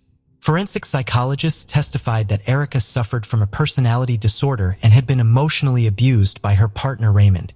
They asserted that she genuinely believed she was doing her best as a mother despite the appalling conditions in which her children lived. The defense highlighted Raymond's controlling behavior, noting that he had adamantly opposed having more children for financial reasons, but took no measures to prevent pregnancies, leaving the responsibility entirely on Erica. They suggested that her untreated postpartum depression led her to hide her pregnancies and keep the infant secret, fearing Raymond's reaction if he found out. Prosecutors rejected the argument that Erica acted out of fear or mental illness. They accused her of living a life of secrecy and deception that resulted in the deaths of her children. They contended that Erica knew exactly what she was doing and had ample opportunities to seek help, but chose not to. The judge ultimately determined there was insufficient evidence to prove that some of the infants had been born alive. She noted that while the death of one of the infants was senseless and tragic, the prosecution failed to demonstrate that Erica had directly caused it. As a result, Erica was acquitted of second-degree murder and 2 counts of reckless endangerment of her older children, aged 13 and 10. However, she was found guilty on charges of animal cruelty and assault and battery related to the severe neglect of her 3-year-old and 5-month-old daughters. The judge acknowledged the extraordinary nature of the case, remarking that the victims, Erica's own children, were the most vulnerable and defenseless. Despite the horrifying discoveries, the court could not impose the severe punishment many had hoped for given the mitigating factors of Erica's mental health. In July 2019, Erica Murray, then 36 years old, was sentenced to 8 years in prison. By the time she received her sentence, she had already served nearly 5 years in custody, meaning she would need to serve an additional 2 to 3 years before being eligible for parole. Her parole conditions, which extended for 5 years, included mandatory mental health treatment and a prohibition on contact with children under 10 years old. 3 months later, on October 29, 2019, Raymond Rivera, 42, reached a plea agreement with prosecutors. He pleaded guilty to multiple charges, including assault and battery on a child causing substantial injury, 2 counts of reckless endangerment of a child, 2 counts of animal cruelty, and 1 count of possession with intent to distribute a Class D substance. Raymond's attorney had previously filed a motion in August 2016 to dismiss the charges, arguing that he never had custody of the 2 neglected children found in the home. However, prosecutors countered, asserting that he was the father and bore responsibility for their welfare. The judge sentenced Raymond to 3.5 years for the assault charge, crediting him for the time he had already served. For reckless endangerment, he received a 4-year sentence in a correctional facility to run concurrently with his prior sentence, with an additional 136 days credited. Raymond was also sentenced to 3 years of probation for the remaining charges. His probation conditions included no unsupervised contact with children under 10, compliance with all service plans from the Department of Children and Families, and adherence to probate court orders. He was also required to undergo substance abuse evaluation and treatment, remain drug-free with random testing, and receive mental health treatment. Raymond's lawyer commented that his client had accepted more responsibility than he should have, given his position at the time. But Raymond wanted to resolve the case and move forward. The most recent information indicated that the couple's 2 oldest children, who were 13 and 10 at the time of the events, had been placed under the guardianship of Raymond's family. Erica Murray had been released from prison by the conclusion of this investigation. As for the 2 young, malnourished daughters found alive in squalid conditions, reports suggested they initially moved through several foster homes. The 3-year-old, referred to by authorities as Liza, made significant progress in her recovery. Conflicting reports about their current whereabouts suggest that while some sources claim the girls remain in foster care, others indicate they are living with their paternal grandparents and older siblings. Victoria Martins was born on August 23, 2006 in Albuquerque, New Mexico. She was the daughter of Michelle Martins, a single mother who claimed that Victoria's father abandoned them before she was even born, refusing to meet his child at the hospital. When Victoria was just 3 months old, Michelle began a relationship with Jason Uring. He was committed to building a stable family life, and 2 years later, they welcomed a son, Matthew. Jason later shared that he cared deeply for both his biological son and Victoria, who he described as a bright, loving child. However, following his separation from Michelle, staying connected with the children proved challenging. Victoria was remembered as a radiant little girl with a kind heart, a wide smile, brown hair, and light eyes. Her grandparents, John and Pat Martins, adored her and often called her their little queen. They cherished outdoor activities with her, frequently visiting a local park in Albuquerque where she loved to ride her bike, skate, or play. Victoria also had a passion for swimming and gymnastics, and her joyful personality made her well-loved among her peers. Her grandfather John often said she could light up a room with her laughter, paired with a charming sense of humor. Although details about her family life were limited, there were signs that things began to unravel after Michelle and Jason parted ways. Michelle's personal life took a chaotic turn as she pursued numerous relationships, bringing various partners into her home. This raised concerns for Jason, who worried about the children's safety. Though Michelle dismissed his concerns, asserting that he had no right to interfere in her life. In July 2016, Michelle met Fabian Gonzalez through an online dating platform. Their relationship progressed quickly, and Fabian moved into Michelle's home with her 2 children. Shortly after, Michelle introduced another individual into their lives, Jessica Kelly, Fabian's cousin, who was recently released from prison. Fabian insisted Jessica had nowhere else to go and convinced Michelle to let her stay temporarily. By early August 2016, Victoria and Matthew found themselves living with 2 strangers, one of whom had a criminal record. Victoria's once stable home life had become deeply troubled. Friends and relatives noted that Michelle had once been a responsible mother, but her judgment seemed to falter as her involvement with Fabian and Jessica deepened. Victoria celebrated her 10th birthday on August 23, 2016, unaware of the tragedy that would unfold in the early hours of the next day. On the night of August 24th, chaos erupted in their Albuquerque neighborhood. Michelle and Fabian frantically banged on a neighbor's door, visibly injured and bleeding, claiming they had been attacked with a metal bar by Jessica Kelly. They added that Victoria had also been assaulted. Alarmed, the neighbor called 911, prompting a swift response from authorities. When police arrived and entered Michelle's home, they discovered a horrifying scene. The smell of smoke led them to a closed bathroom door, and what they found inside was beyond comprehension. Victoria's lifeless body had been dismembered, wrapped in fabric and set on fire. Even seasoned officers were unprepared for such a gruesome sight. Michelle, Fabian, and Jessica were immediately taken into custody. While Michelle's statements provided a basis for the investigation, her account was riddled with contradictions and inconsistencies.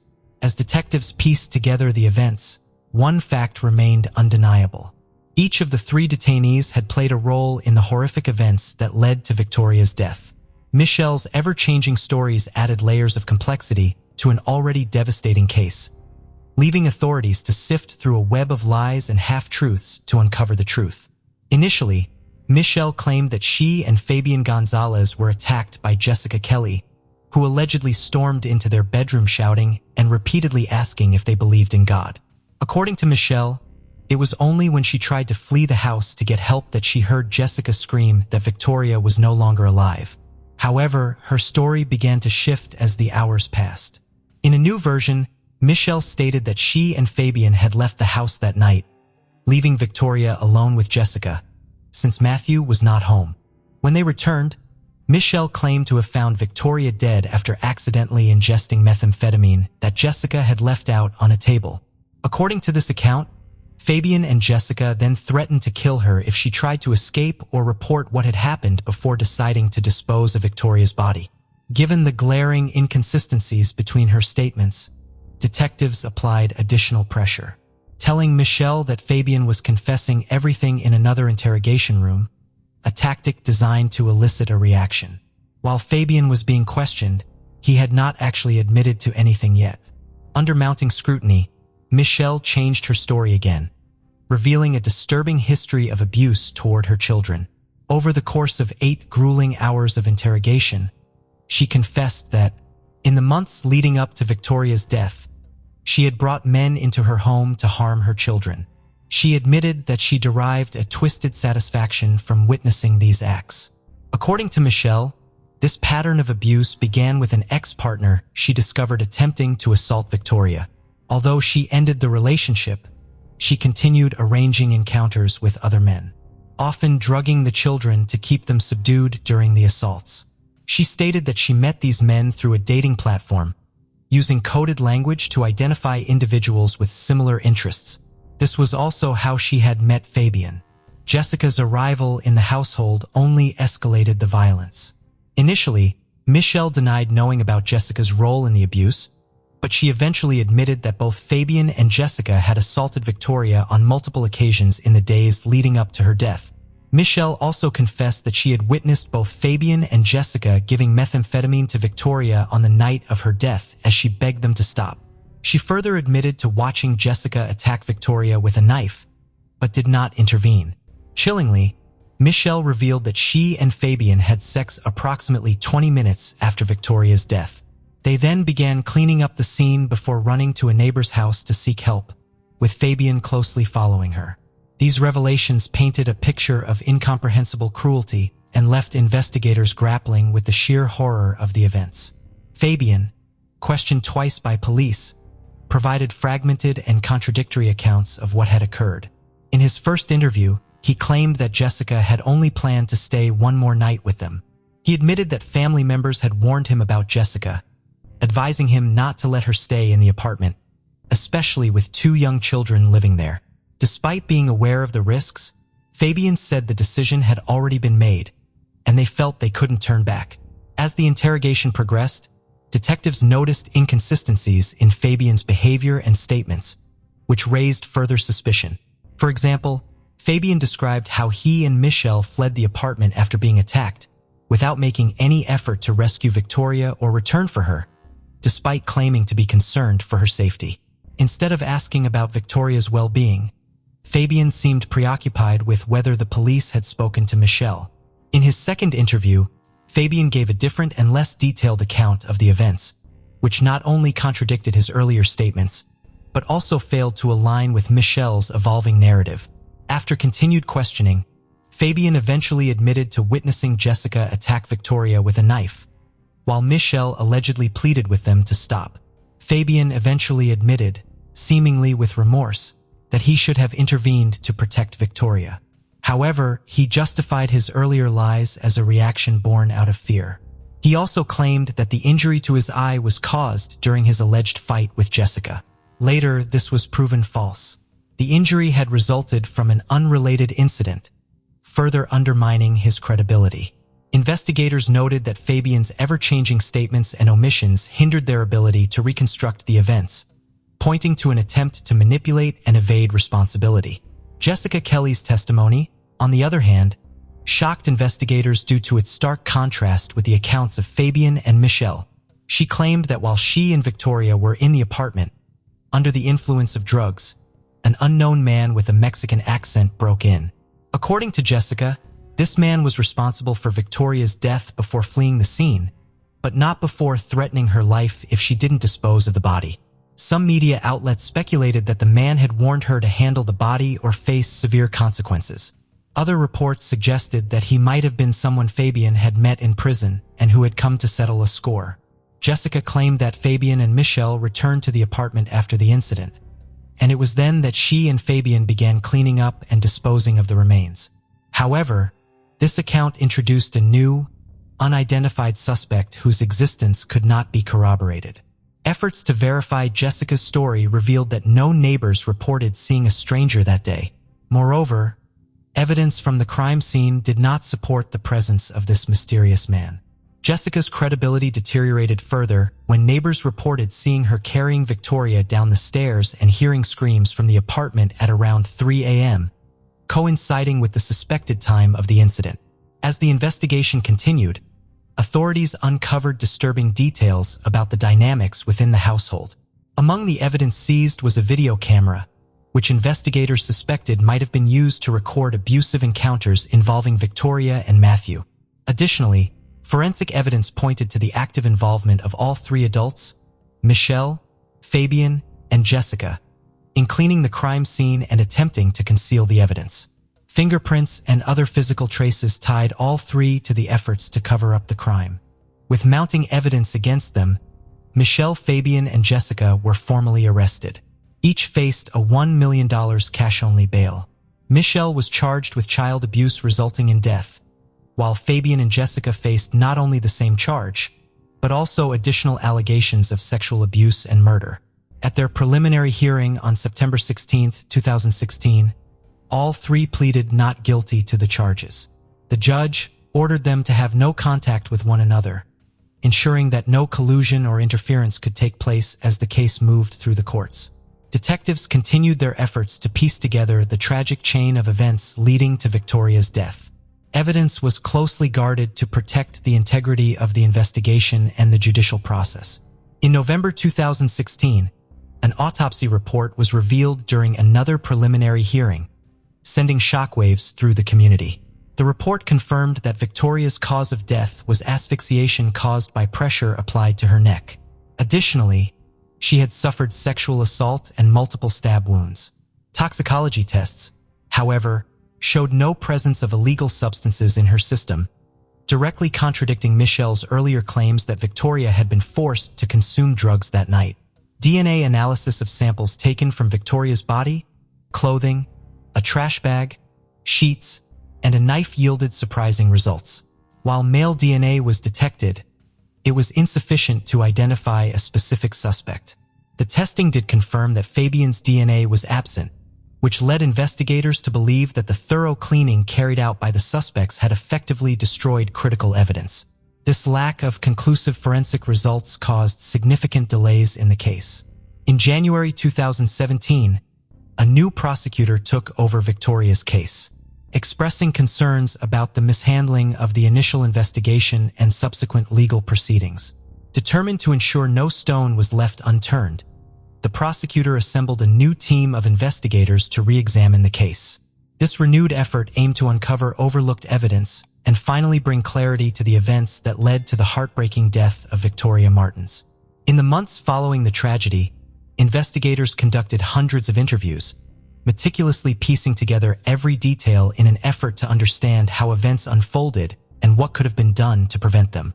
By May, prosecutors petitioned the court to hold separate criminal trials for the three defendants to ensure fairness in each case. The motion was granted, with Michelle's trial scheduled first, followed by Fabian's and then Jessica's. However, significant delays arose due to various complications, while police work continued to uncover critical evidence. A thorough review of earlier procedures revealed evidence that contradicted the narratives provided by all three defendants. Phone records showed inconsistencies in their claims about their activities on the night of Victoria's death. Judicial documents revealed that the trio had used their phones before and after the incident, communicating with each other and with other individuals.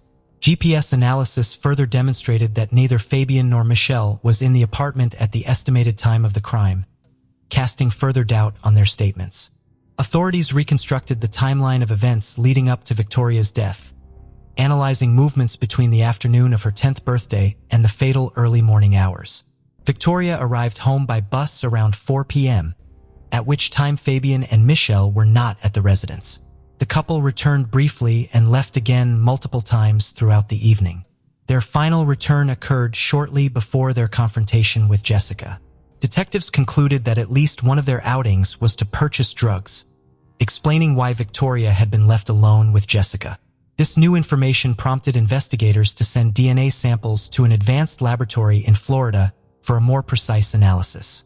The results led to some charges against Michelle and Fabian being dropped, as evidence confirmed they were not in the apartment at the time of Victoria's death. However, the most shocking discovery from the Florida lab validated one of Jessica's most controversial claims: the presence of an unidentified man. This revelation opened new investigative avenues and ran parallel to the ongoing court proceedings. Jessica's trial was the first to conclude.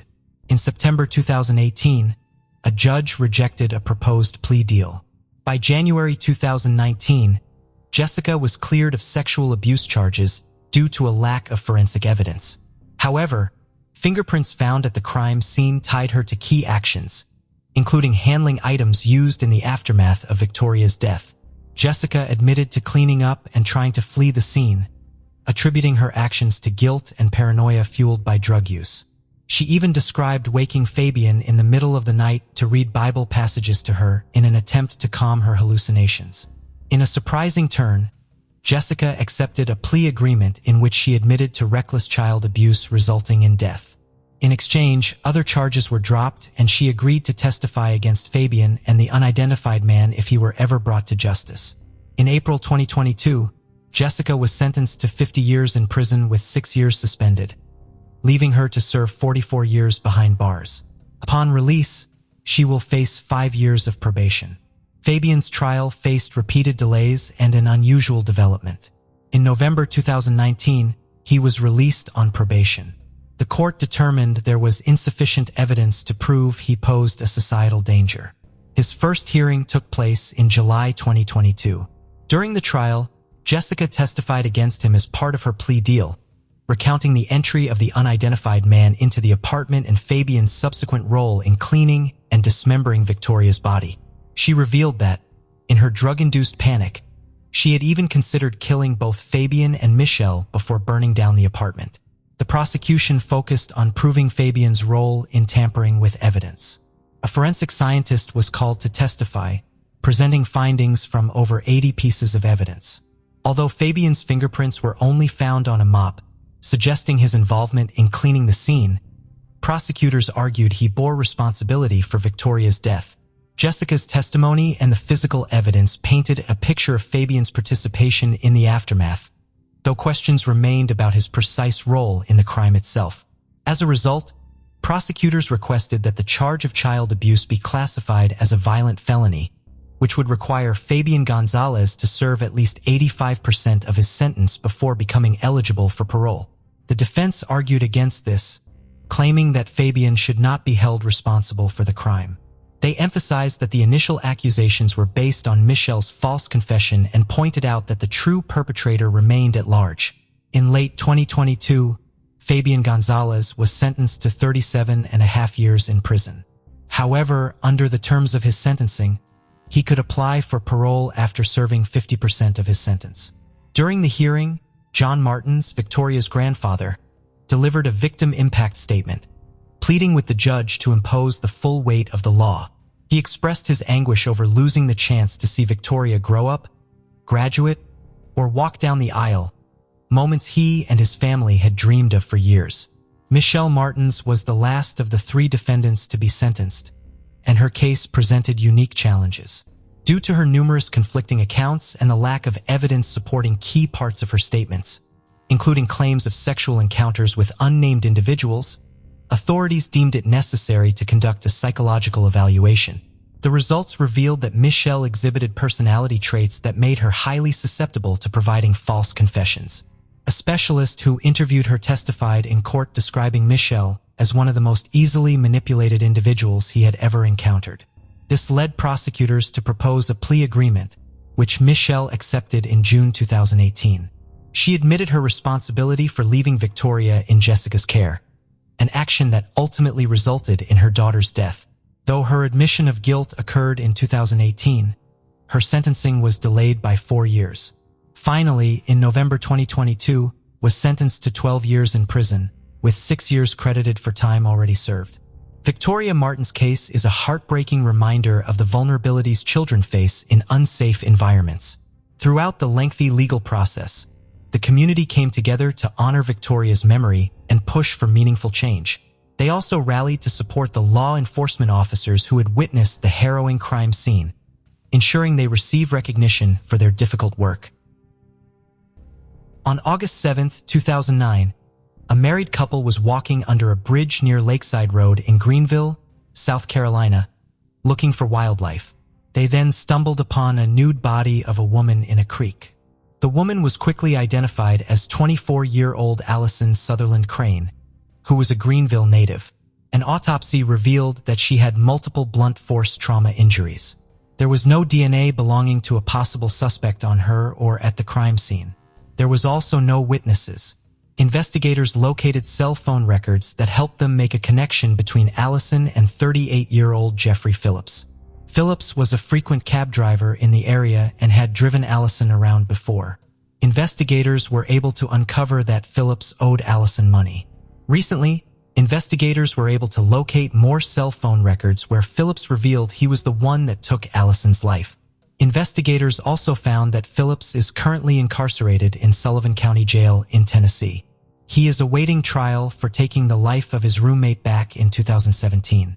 His roommate was 28-year-old Timothy Franz. The two lived in a mobile home park in Tennessee. Phillips got angry with Timothy because Timothy sold methamphetamines to Phillips' girlfriend. Phillips tied Timothy's legs with a towel and then dragged him from the trailer. He then used a rock, garden hoe, and a sink pedestal to beat Timothy. The neighbors called the police. When they arrived at the crime scene, they found Timothy's body and Phillips exiting the trailer wearing only a bath towel. They let Phillips get dressed. When he reappeared, officers noted that there was blood on his shoes. When interviewed, Phillips kept changing his story. In one of the versions, he stated that he lured Timothy outside claiming he needed help assembling a hammock.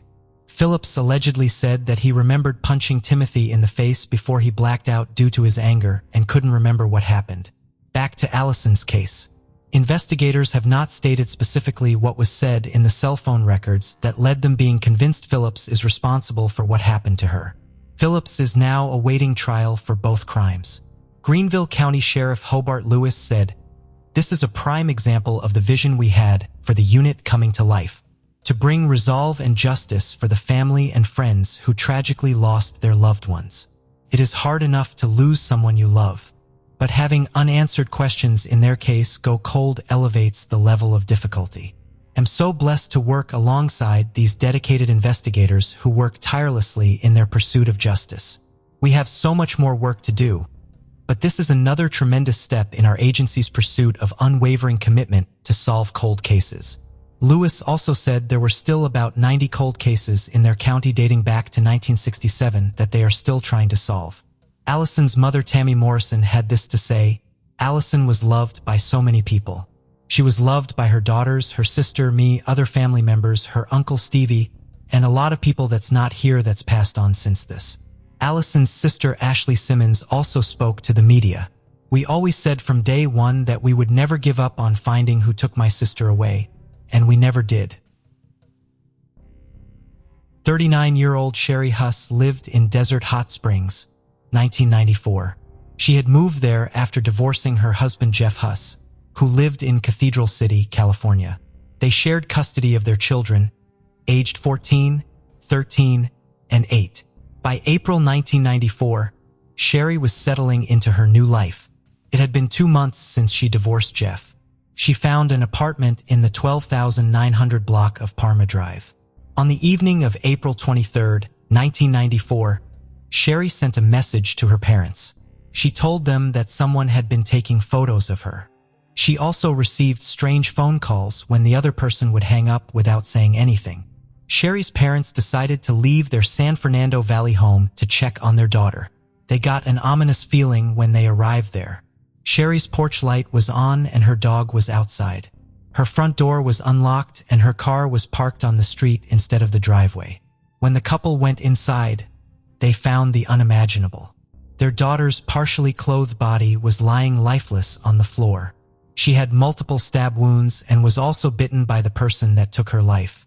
Investigators were able to collect saliva from the culprit. It was evident that Sherry fought hard for her life and there was blood belonging to the suspect at the crime scene too. A DNA profile was created of the person who committed this crime and it was entered into the combined DNA index system. No matches could be made, unfortunately.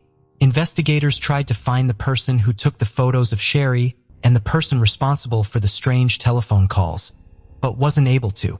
Over the years, Sherry's parents worked hard to keep her case in the public eye, including the offer of a $50,000 reward.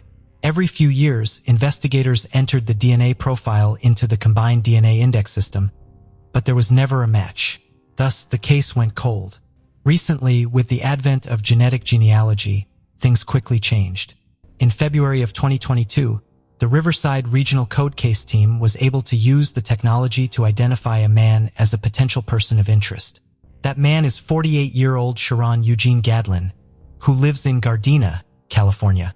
Back in 1994, when the crime took place, he was just 20 years old and lived in Thousand Palms, California, which was 12 miles away from Sherry's apartment. On February 14, 2022, cold case investigators obtained a saliva sample from Gadlin. 4 days later, on February 18th, investigators received confirmation from the State Department of Justice lab that there was a DNA match of the saliva to the DNA profile of the person suspected of taking Sherry's life. He was arrested on March 4, 2022, when officers pulled his vehicle over at an intersection in Gardena, California. Gadlin had previous run-ins with the police, including a 1999 DUI arrest in San Bernardino County. He was also convicted that year of entering property without consent and public intoxication. It is not known yet if Gadlin and Sherry knew each other and why he did what he did. Riverside County District Attorney Mike Hestron said in a statement that he was hopeful the arrest meant Huss and her family would get the justice they deserve and had waited so long for. 27-year-old Cynthia Rogers lived in Prince George's County in 1989. She was a biologist and was working on research on Parkinson's disease at the National Institutes of Health. On January 22, 1989, Cynthia left her house to go to the market and purchase items for soup. Later, when Cynthia's family members tried to contact her and failed to reach her, they called the police to report her missing. 5 days after she was last seen, Cynthia's body was found on a dirt path littered with trash in the Forestville, Maryland area. Police knew that locals frequently used the path as a shortcut to the store. Cynthia had multiple blunt force injuries to her upper body and head. She had been strangled.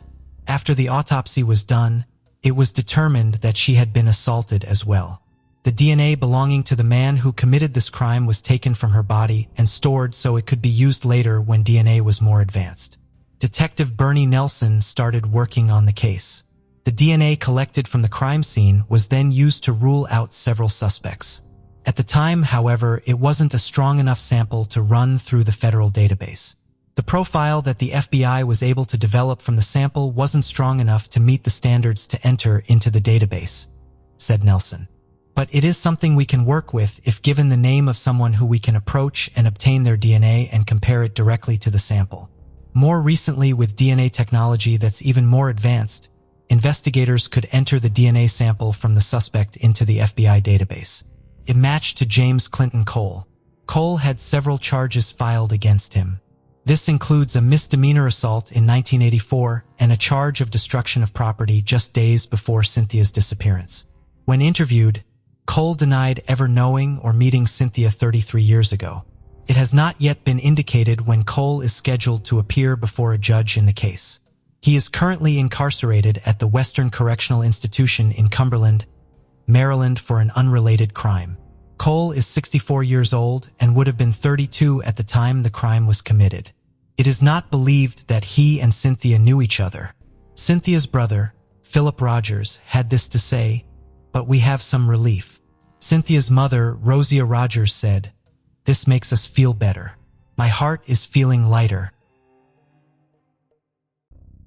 18-year-old Anita Nudson lived in Minot, North Dakota in 2007. She was described as a tenacious, kind, and compassionate young woman. She had just completed her first year at Minot State University, where she was studying elementary education. She was working 2 jobs to pay for school and was living in an off-campus apartment with her roommate, Nicole Rice. Anita's mother, Sharon Nudson, last spoke to Anita on Friday, June 1, 2007. The two were in touch daily. When Anita didn't answer her phone for several days, Sharon asked her husband Gordon to drive from their home in Butte, North Dakota, to Anita's apartment. Gordon attempted to enter the apartment, but it was locked. He then found the landlady and the maintenance worker and asked for help. The maintenance man had recalled seeing a window screen removed and sliced out of Anita's apartment. Gordon went to look for the screen and realized it was from Anita's bedroom window. He looked inside and saw his daughter on her bed. He touched her through the window to wake her up, but when he felt how cold her skin was, he knew she was not alive anymore. Gordon then called 911 to report what he had just seen. Officers arrived at 5:12 p.m. They removed a large housecoat that was on top of her body. It was clear to them that she had been stabbed numerous times. Investigators found a small pocket knife with dried blood on the edge of Anita's bed. Her laptop, cell phone, purse, and digital camera were all in her bedroom. This indicated that robbery was not the motive for the crime. There were no signs that anyone had entered through Anita's bedroom window, where the screen had been taken out. Investigators also determined that the screen was cut after the crime was committed. Sergeant David Goodman from the Minot Police Department said, "I believe the purpose would be to mislead law enforcement, to try and show that this is possibly an entry point." Police questioned Anita's friends, neighbors, and construction workers who were on a job nearby. They also found traces of DNA on the pocket knife and took samples from the people they interviewed. Police then spoke to Anita's roommate Nicole Rice. Rice said that she was with her family all weekend. Investigators suspected that something was off with Rice's story. Statements given by Rice and her parents were allegedly inconsistent and contradictory. Several of Anita's friends told police that Anita and Rice often fought. They described Rice as hot-tempered and reactionary. Anita's mother Sharon agreed and said Anita was scared of her. She added that Rice allegedly sent Anita threatening messages. Anita planned to move out. Minot Police Chief John Klung said that Rice is a suspect. He received tips about Rice and they were following all leads, but they did not have enough evidence to arrest her. Thus, the case went cold for many years. This year, in 2022, the Minot Police Department began re-interviewing suspects and witnesses. They also partnered with a true crime show called Cold Justice. The program provides additional support and expertise for investigators to help solve the case. During the renewed effort, investigators learned that Rice was dating a man for a few months in 2008 and 2009. According to the man, Rice got belligerently drunk one evening. Rice then told the man that she took Anita's life. The man later tried to ask Rice about the confession when she was sober, but she allegedly rebuffed the questions in anger. On the 16th of March, 2022, Rice was arrested at the Minot Air Force Base, where she worked as a civilian. She was taken to Ward County Jail and released the next day on $120,000 bond. Rice is due back in court on April 21st, according to court records. The Minot Police Chief John Klung did not want to provide more details in the evidence that pointed to Rice. I think the turning point in this case was just really trying to pull all that information together and put it in an order that made sense.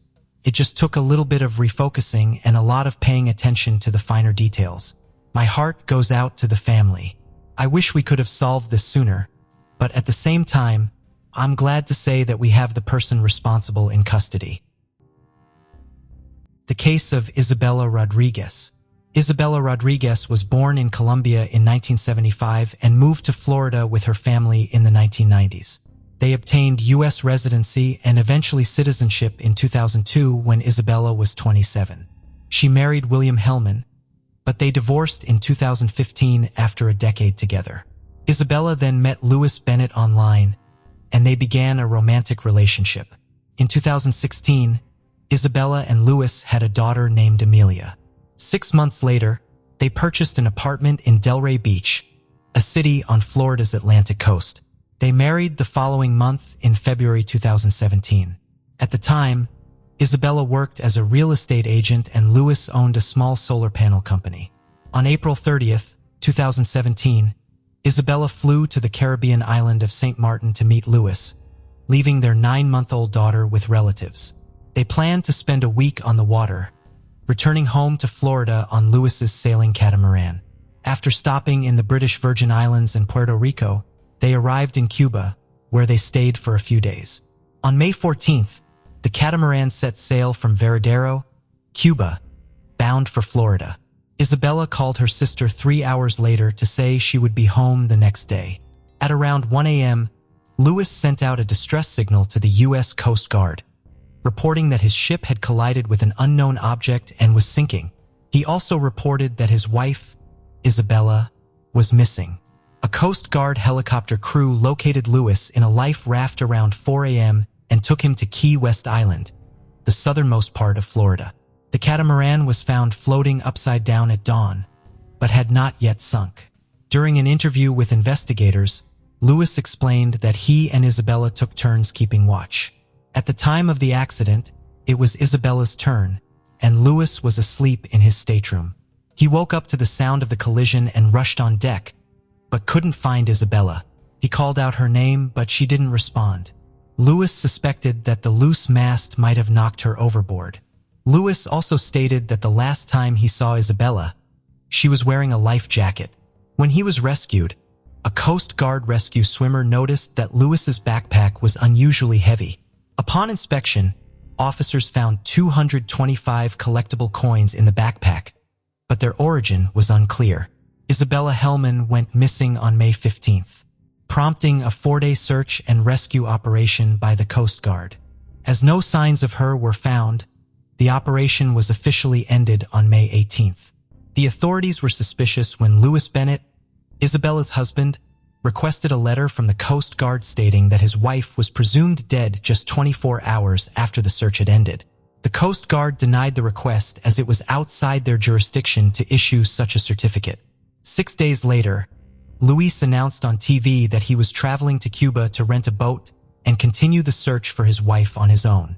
However, just 3 days after making this statement, Luis claimed to have already returned from Cuba and met with Isabella's sister, saying he had checked hospitals but found no signs of her. Luis expressed his despair and resignation to the situation, stating he was struggling to accept that his wife might be gone. He described Isabella as his soulmate and someone he thought he would be with forever. The next day, Lewis and the police attempted to retrieve his daughter from his wife's family, but they refused to relinquish her. Lewis ultimately took custody of his daughter with the help of the police, despite the scandal surrounding him. During the dispute, Isabella's sister repeatedly accused Lewis of being responsible for Isabella's death. Lewis's calm behavior and actions after his wife's disappearance raised suspicions among both Isabella's family and the police. Investigations revealed that Isabella and Lewis had frequent arguments after the birth of their child. Family, friends, and neighbors all confirmed this. Isabella had confided in loved ones that Lewis wanted to move to Australia, but she was opposed to leaving the United States. On May 30th, Lewis gave an interview in which he denied any involvement in his wife's disappearance. He claimed they had plans for a happy life together, but now he was alone and their daughter would grow up without a mother. While investigating Isabella's disappearance, the police also looked into the origin of valuable coins found among Lewis's belongings. It was discovered that Lewis had previously worked as a first mate on a yacht. The captain of that yacht had a collection of 617 rare coins worth around $100,000, which was discovered a year earlier. While the yacht was unoccupied and docked in the Caribbean, thieves broke in and stole the coins on board. Although the perpetrator was not caught at the time, the yacht's captain later identified the coins found on Lewis Bennett as part of the stolen loot, now that the FBI was investigating their origin. This new information led the FBI to obtain a search warrant for Lewis's apartment. Previously, 225 coins had been found among his belongings when he was rescued. On June 16, 2017, the search of his apartment uncovered an additional 162 gold coins hidden in a closet. Meanwhile, Lewis had relocated to England, where his parents lived, and had taken his daughter with him. However, due to financial difficulties, he returned to the United States and settled into an apartment valued at $125,000, while also receiving insurance payments for a lost catamaran. On August 28, 2017, Lewis Bennett was arrested in Florida and charged with stealing coins. He pleaded not guilty. A few days later, a federal judge set his bail at $250,000, which Lewis was unable to pay. As a result, He remained in custody while awaiting trial. Additionally, Lewis attempted to have his wife declared dead. Lewis benefited from his wife Isabella's disappearance by gaining control of their shared property and bank accounts. However, the judge refused to declare Isabella dead twice as the investigation into her disappearance was ongoing. In a separate case, Lewis pleaded guilty to stealing coins and transporting them to the United States in November 2017. Lewis's parents asked the judge to be lenient when sentencing him, citing the fact that his daughter had already lost her mother. In February 2018, Lewis received a sentence of 7 months in prison followed by 3 years of probation. On the same day, Lewis was charged with second-degree murder in Isabella's death. Authorities believed he intentionally caused the catamaran they were on to crash, which was allegedly a staged event to cover up the crime. The prosecutor's case was based on a claim that Lewis wanted to inherit Isabella's wealth to pay off his debts and take their young daughter to live in Australia. Isabella had expressed fear of her husband in text messages a few months before her death, stating that she felt he no longer respected her. She expressed fear about returning home. In a message sent months before her disappearance, Isabella wrote, "If you no longer like or love me, let's resolve this immediately. Sad how you treated me the entire time." An inspection of the catamaran before it sank revealed that the portholes below the waterline were left open. The damage to the dual holes seemed to originate from within the vessel, near the waterline. The waterline is the point where the surface of the water meets the hull of a floating vessel. An expert hired by the FBI analyzed photos and videos taken by the U.S. Coast Guard of the catamaran before it sank. The expert concluded that Lewis's account of the events was not credible. The analysis suggested that the vessel did not sink due to accidental damage, but rather appeared to have been intentionally scuttled. A professor of nautical architecture and ocean engineering at the Udata's Coast Guard Academy testified in court that the Coast Guard found no evidence of a collision that could have caused the catamaran to sink. Divers inspecting the vessel were cautious due to the risk of collapse, and eventually, the catamaran sank to a depth of over 4,000 feet, preventing a detailed inspection. 2 years after Isabella Helman's disappearance, a judge officially declared her dead.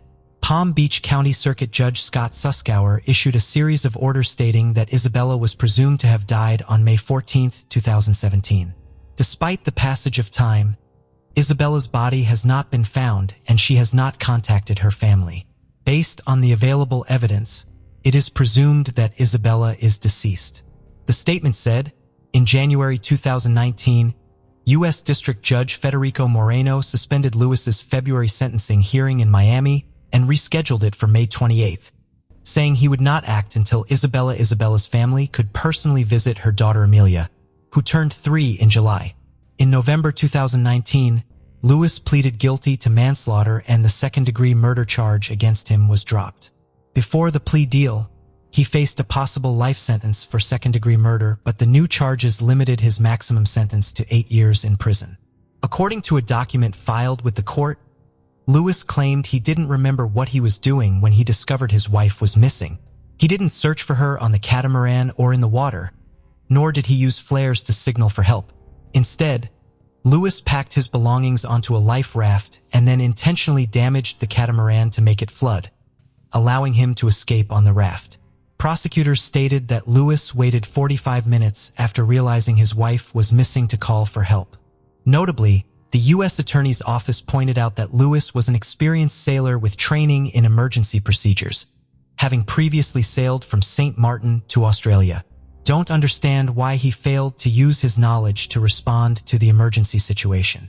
Prosecutor states that Lewis admitted to being negligent in handing over control of the catamaran to his inexperienced wife, Isabella, resulting in her falling overboard and drowning.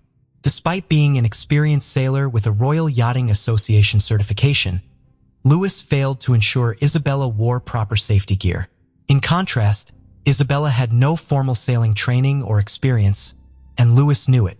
Lewis received training in emergency procedures, including manned overboard protocols and night sailing safety, but Isabella did not. The prosecutor notes that only Lewis knows the full story of what happened on the catamaran that night. Following Lewis' guilty plea, Isabella's family, through their lawyer, expressed their immense pain and asked Lewis to show remorse. They stated that while Lewis can never undo the harm caused by taking Isabella away, he continues to cause additional pain by depriving them of contact with his and Isabella's daughter, Amelia. Isabella Helman's family is grieving and missing her dearly. Although they have had limited contact with her daughter Amelia through 3 FaceTime calls, they have not been able to see or hug her in a long time. They long to be reunited with Amelia and provide her with love and care. As a part of their family, they want to be with her. They urged Lewis Bennett to do the right thing. Lewis Bennett, Isabella's husband, was sentenced to 8 years in prison on May 28, 2019, after pleading guilty to manslaughter in connection with her death. During his sentencing hearing, Bennett apologized sincerely to Isabella's family for putting them through immense pain. He acknowledged that his actions led to a devastating tragedy for which he is truly remorseful. Lewis admitted to making poor decisions that worsened the situation. He expressed regret in federal court in Miami, where he waived his right to appeal as part of his plea bargain. Before the judge delivered the sentence, Lewis requested the opportunity to be released from prison early so that he could continue to care for their daughter, Amelia. Lewis expressed a desire to care for his daughter, saying, "I want to raise her in a way that honors my late wife's wishes." However, the judge ruled against him, sentencing him to 8 years in prison followed by 3 years of supervised release. As a result, Amelia will remain with her paternal grandparents in England for the time being. Mojave County is the second largest county in the state of Arizona, with its first inhabitants being the Mojave people. In the 1860s, Mojave County became known as a booming gold mining area and was used as a recreation town by miners and soldiers. But as industry developed, people began to move further away. The Great Depression brought with it a renewed interest in the gold rush. These days, Mojave has become a booming tourist destination, as many flock to the national parks, and use the area as a quick access route to the Grand Canyon, Route 66, and Hoover Dam. But half a century ago, Mojave County was the scene for a murder mystery that still haunts the sheriff's department to this day. On January 23, 1971, a group of 3 hunters were looking for game in a remote desert area in Mojave County, Arizona, when they came upon a canvas sack abandoned in the desert. The sack was loosely tied with a white cotton rope and left along the Hackberry gravel road in the isolated desert. It bore the words, "Dear Pack Ames Harris Navilco," printed on the side in green. Assuming it was an animal carcass left behind by another group of hunters, they opened the sack to investigate. To their shock and horror, they found the contorted body of a woman. The police were called to the scene immediately, and they sealed off the area to begin their investigation. It was obvious to investigators that they were dealing with a homicide. Whoever wrapped the victim up in the sack was clearly trying to hide the body. It was also clear that the woman had been murdered elsewhere and her remains unceremoniously dumped in the desert, 2 miles from the US 93 highway near Kingman in Arizona.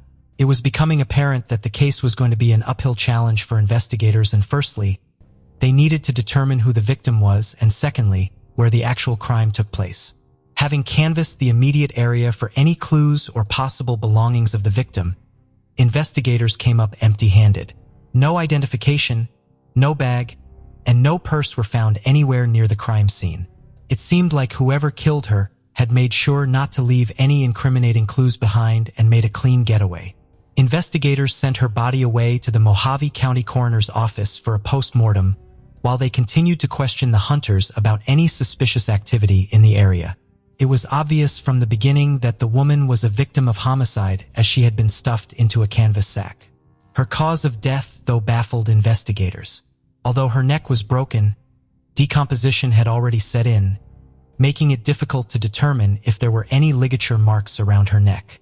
It was initially listed as unknown, as she showed no signs of blunt force trauma or gunshot wounds. There were also no signs of a health-related death, such as a stroke or a heart attack, and her organs were listed as healthy. Toxicology reports also suggested no drugs or alcohol in her system that may have led to an accidental overdose. Much later in the investigation, the cause of death status was changed to strangulation, based on the theory that she may have been murdered by someone she knew personally, perhaps a lover or spouse. It was also difficult to pinpoint the time of death, as her body had been partially frozen, but they estimate that she could have been killed any time between December 1st and 31st, 1970, toward the end of bow hunting season.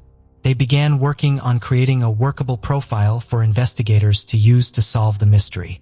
It was determined that the victim was a white female, aged between 35 to 40 years old. Her height was estimated at 5 foot 4 inches and her weight between 125 and 140 pounds. Her hair was brownish black and short with curls. Examiners added that she had scarring on her abdomen, consistent with the cesarean section birth, and internal signs indicated she may have been a mother of 3 children. They determined she may have been married as a bone indentation was visible on her left ring, showing that she had once used a wedding band, but no jewelry was found on her body.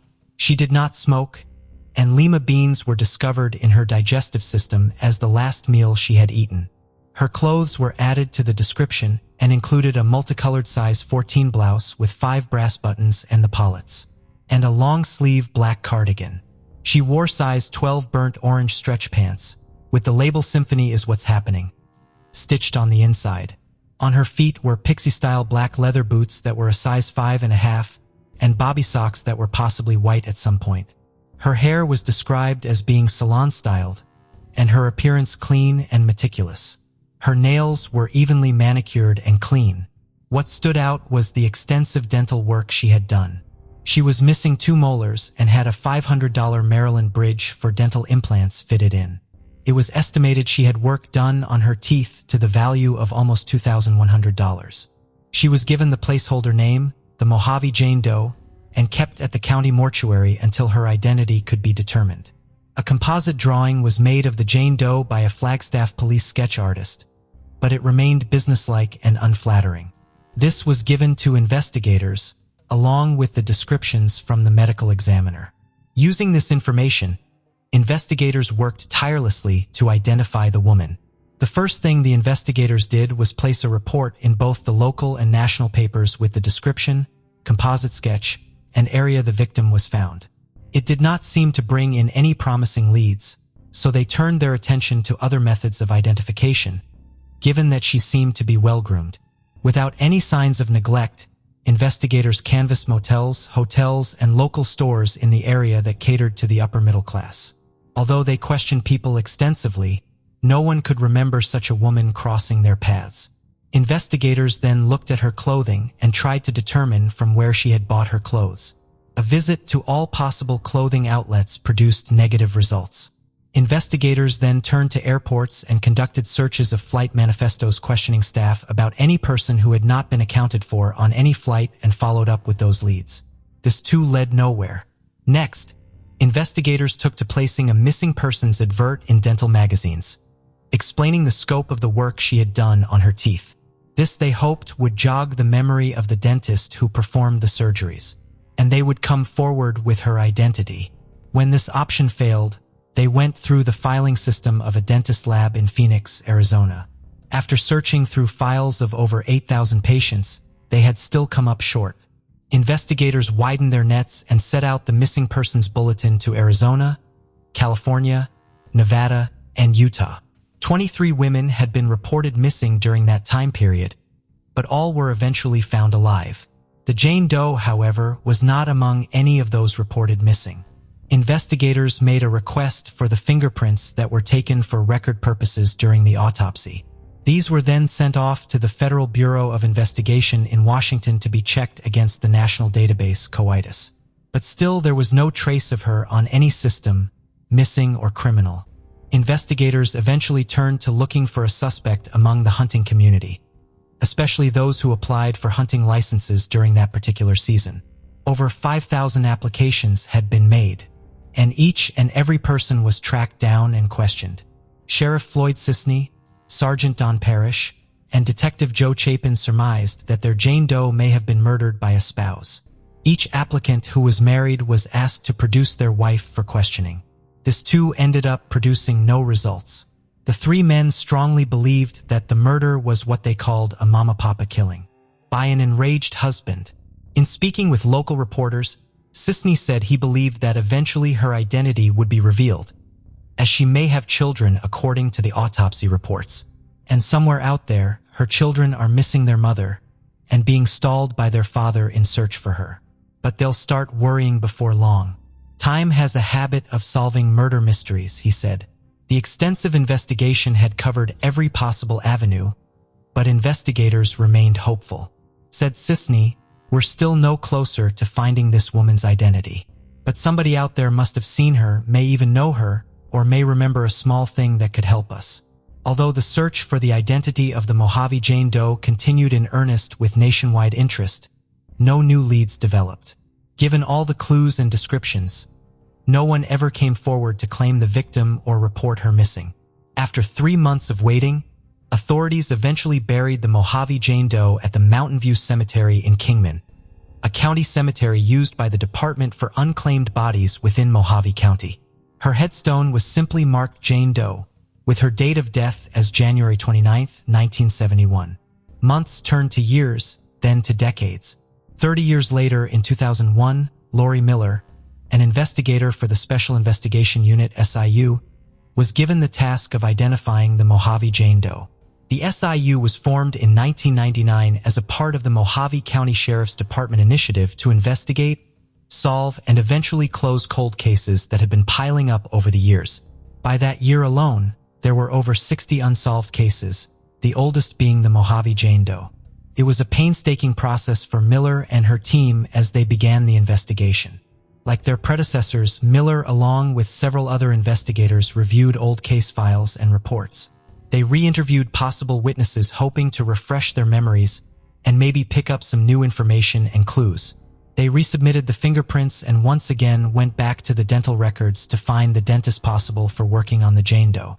But it didn't produce the desired results. Miller and her team also reached out to an artist from the Museum of Northern Arizona to a composite of the Jane Doe based on the features of her skull taken from the post-mortem examination pictures. They believe the new artist may be able to highlight the victim's features in a more professional way that would possibly catch the attention of someone who knew her. Once again, they used the national media to bring awareness to the case in the hopes that maybe one of the Jane Doe's children or family members may come forward after having not heard from them 3 decades. Again, they had no luck. Miller's investigative team also tried to find links to the company that produced the sack the victim had been found in, but discovered they had long since been bought out. Over the next 20 years, Miller and her team worked through the case periodically. They kept a watchful eye on databases and followed any and every tip and lead. If anything, their Jane Doe was the proverbial needle in the haystack. Investigators led by Miller also attempted to track down the make of the victim's clothes. But too many years had passed and the fashion range had all but disappeared. In November 2021, the case was officially registered to the NAMUS database, but still there were no positive results. Again, investigators found themselves at a dead end with all leads exhausted. However, as a part of their ongoing case review, the Sheriff's Department continued to update their Facebook post regarding missing or unidentified persons. 51 years later, after the Mojave Jane Doe was discovered, they were contacted by Othram Incorporated, a forensic genealogy company based in Texas, on their Facebook page. The company offered to use the new DNA technology being developed by geneticists to try and create a family tree based on their Jane Doe's DNA profile. But it would take time and money as the technology was new and expensive to carry out. Before that, though, investigators tried one more time to post the composite sketch on their Facebook page, hoping to find some tangible leads, but nothing worked out. Miller and her team had realized that there was only one way left. So basically, all we had left was to try to identify her through genetic genealogy, she said. For the investigation team, the case became personal. She was someone's wife, daughter, or mother, and was possible she was missed. Over the years, the investigation continued to lodge evidence with no results. It became part of their mantra to close the Mojave Jane Doe case and bring closure not only to the family, but for those voiceless victims as well. It was with a fervent prayer that the investigators went ahead with the genetic testing option. The was overwhelming. The story of the Mojave Jane Doe touched so many that within 5 days of starting the page, the remaining funds were raised and the testing could begin. The first thing investigators needed to do was exhume the remains of Mojave Jane Doe after being given the green light by the Mojave County Court in November 2022. Excavation of the burial site began. Although the remains were in poor condition due to age, scientists were able to retrieve enough genetic material to perform the testing. The body was reburied as Othram Inc. prepared to begin the testing process. The technology was new and the process was long. It was trusted, though, as genetic genealogy tested had become popular in 2018 after it helped track down the Golden State Killer. After more than 40 years using advanced DNA testing, the forensic-grade genome sequencing investigators were able to create a DNA profile. This profile was then used to match against ancestry websites that have profiles from thousands of people who have willingly donated their DNA samples in order to trace and track families from around the world. Investigators were able to create several family trees based on the Mojave Jane Doe's DNA profile. Spending countless hours on the family trees, investigators tracked down several distant relatives, and through the process of elimination, tracked down the closest living relatives. They eventually contacted a relative who was willing to provide a fresh DNA sample to assist in the investigation. It took another 3 months before any positive results were confirmed. On Monday, January 23, 2023, 52 years to the date, on which the Mojave Jane Doe was discovered, lead investigator Lori Miller received the call she had been waiting for. They had a name. After a half-century, the Jane Doe was discovered to be Colleen Audrey Rice. The news was first shared with the remaining relatives of Colleen before the announcement was made on the Mojave County Sheriff's Office Facebook page that same Monday afternoon. Colleen was born March 17, 1931, to parents James C. Rice and Flossie Truitt. She was raised in Portsmouth, Ohio, and is known to have a few family ties to eastern Kentucky. It is unclear if she had any siblings. Colleen attended Portsmouth High School, but it was unknown if she graduated, as she married William Davis in 1946, at the young age of 15. After searching through old school records, investigators were able to obtain an old yearbook photo to attach her case file. Colleen would have been 39 years old at the time of her death. Little else was known about her personal life. Investigators who tracked down her living relatives did not garner much information, as they were mostly distant relations of Colleen. What they did learn was that Colleen had become estranged from her family and husband. Although she showed signs of childbirth, there was no means of finding her children or records to prove if she had any at all. It seemed as if Colleen's life had been erased after she had disappeared. Investigators tried to find possible links to how Colleen arrived in Arizona, but that too dried up quickly. What they did know is that Colleen seemed to have been doing well for herself, as she was well-groomed and healthy when her body was first discovered. Investigators had also tried to find out if she had changed her name to start a new life away from her family, but the people in Kingman didn't seem to recognize her as well. Following the investigation, all legal work was completed to allow her living family members the chance to put her remains to rest. Her remains were exhumed and flown to Ohio in February 2023 to be buried alongside her family, with a headstone burying her name and date of birth and death. Case was finally gaining traction. They now knew who their victim was. Chief Development Officer at Othram Incorporated, Kristen Middleman, said it was a relief to finally have the name for the victim. It is heartwarming to witness law enforcement and the public come together to restore a murdered woman's name. After a half-century, she said, for the investigators, solving the crime became personal. They believed Colleen deserved better in death. She deserved dignity. Lead investigator Lori Miller kept a copy of the composite sketch taped to her computer as a daily reminder as to who and what they were fighting for while investigating the cold case. This was a Jane Doe. Now I have a name. She's always been a person. Now she's a person with a name. Kind of hits you, said Miller.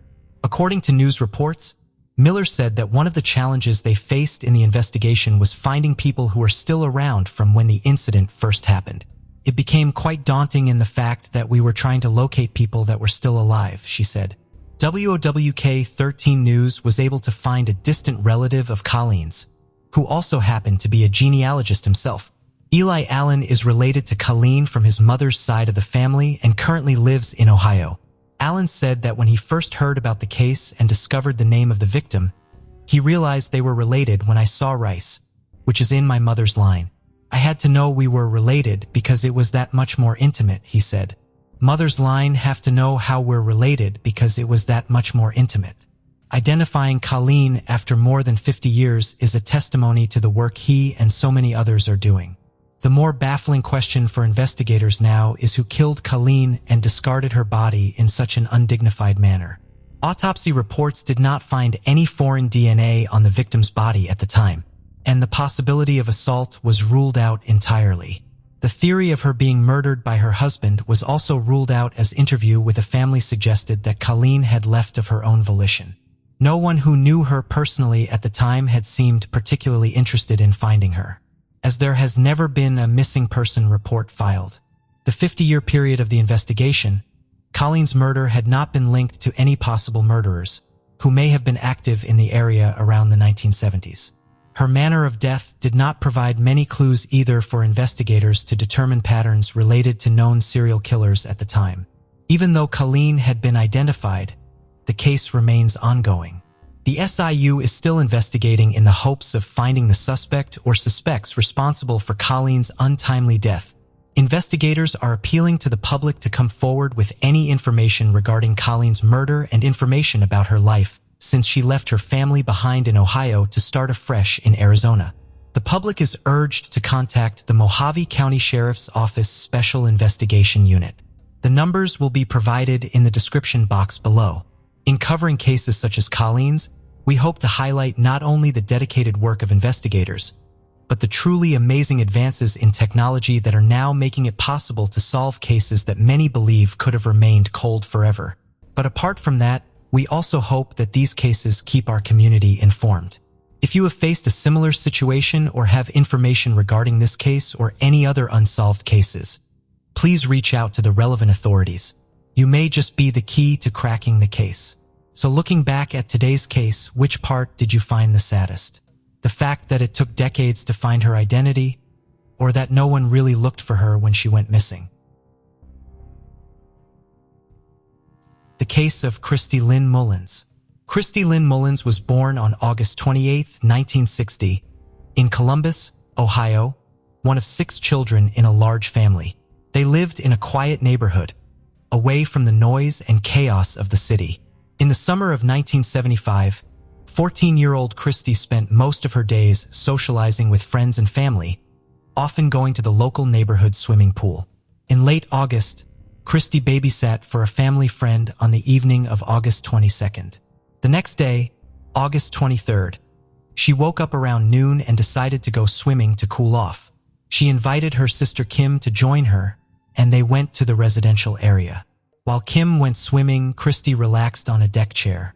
A short time later, Kim went ashore and found Christy nowhere to be seen. But Kim decided not to look for her and instead stayed at the pool. Surprisingly, when Kim returned home, Christy was not there. Hours passed and Christy still hadn't come home. Kim became even more worried.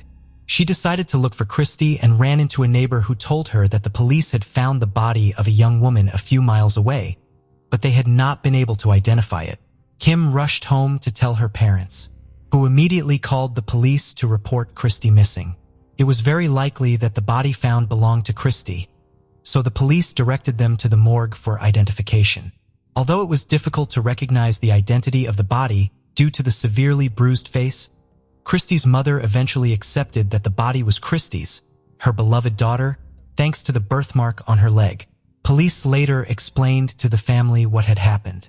It turned out that at about 2:30 p.m. that same day, a man reported finding a body in the woods behind the local shopping center. He, his wife, and son had gone there to buy toys, but before entering the store, their son wanted to take a walk on the trail behind the building. This path was a popular walking path leading to a river, and the area was famous for its beauty.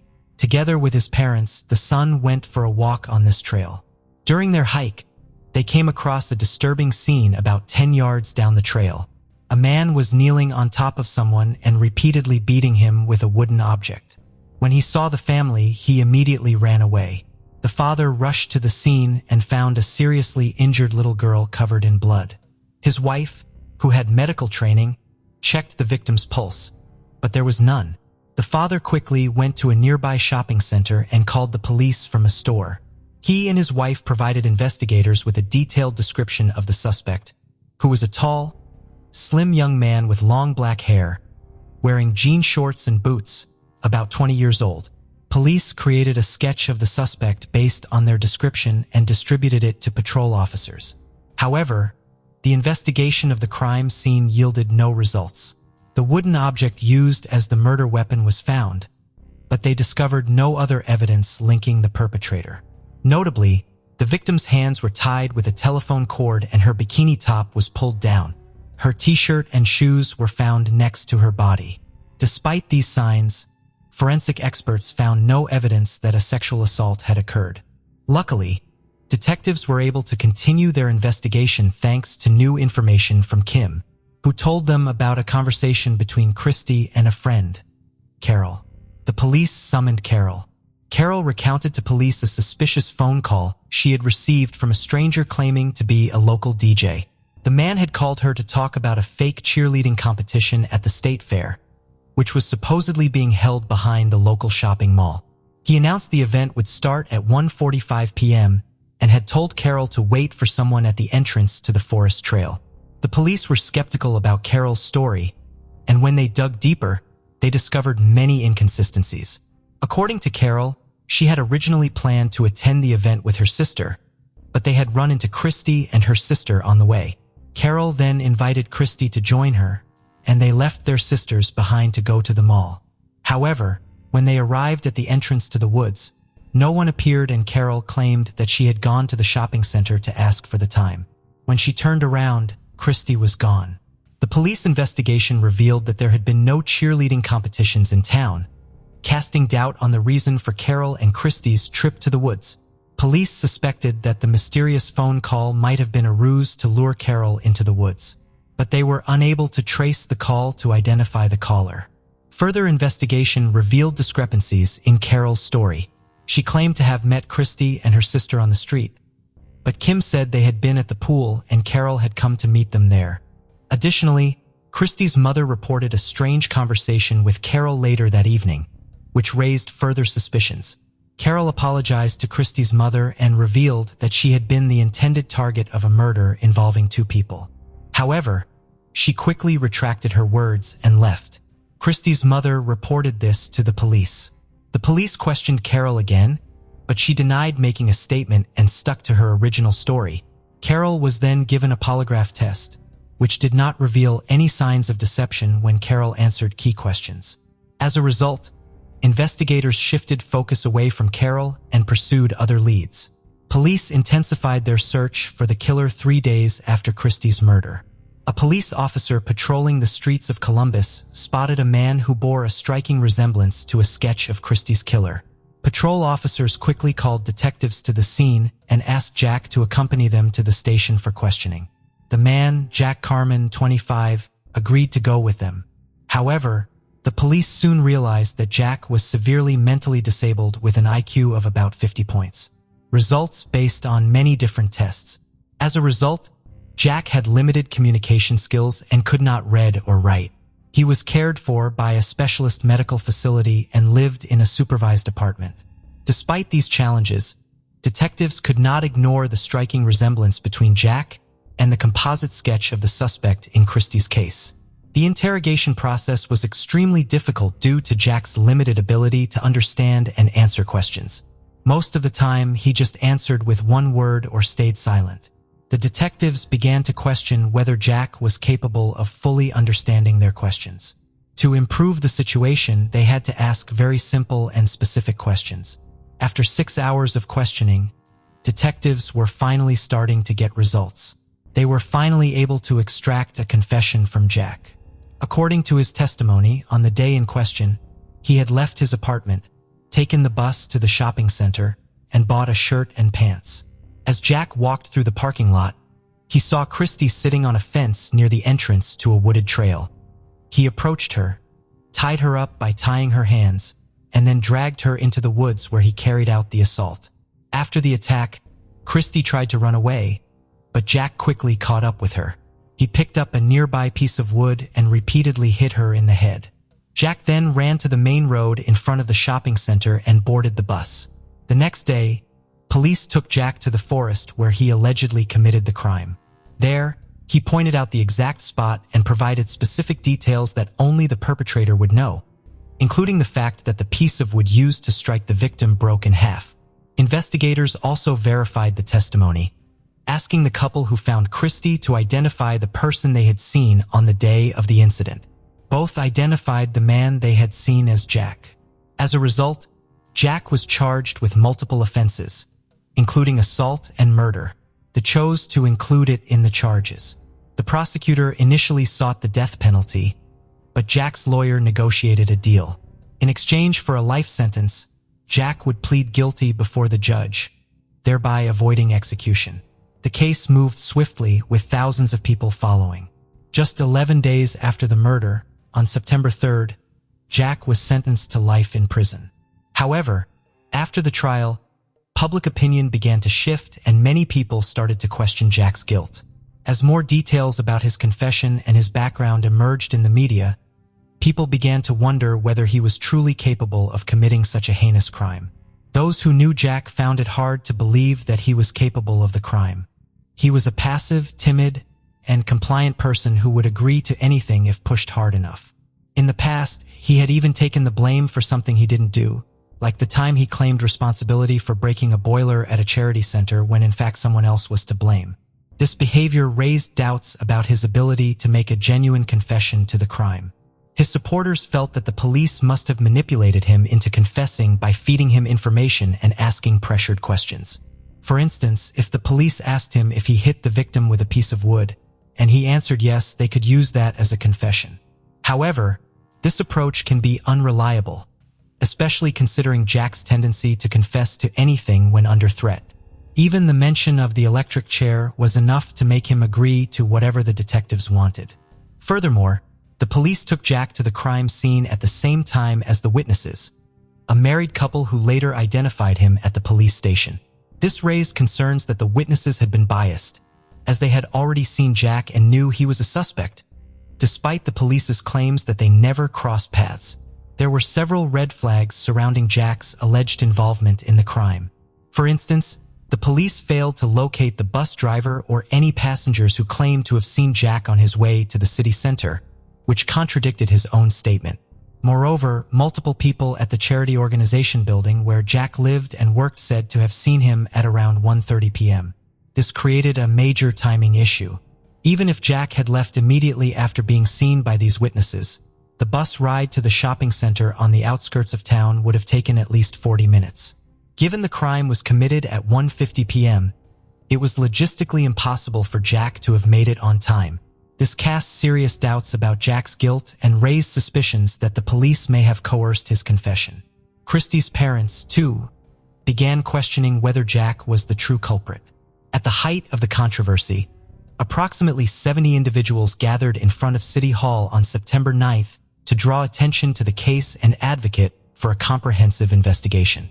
They established a public committee aimed at securing justice for Jack.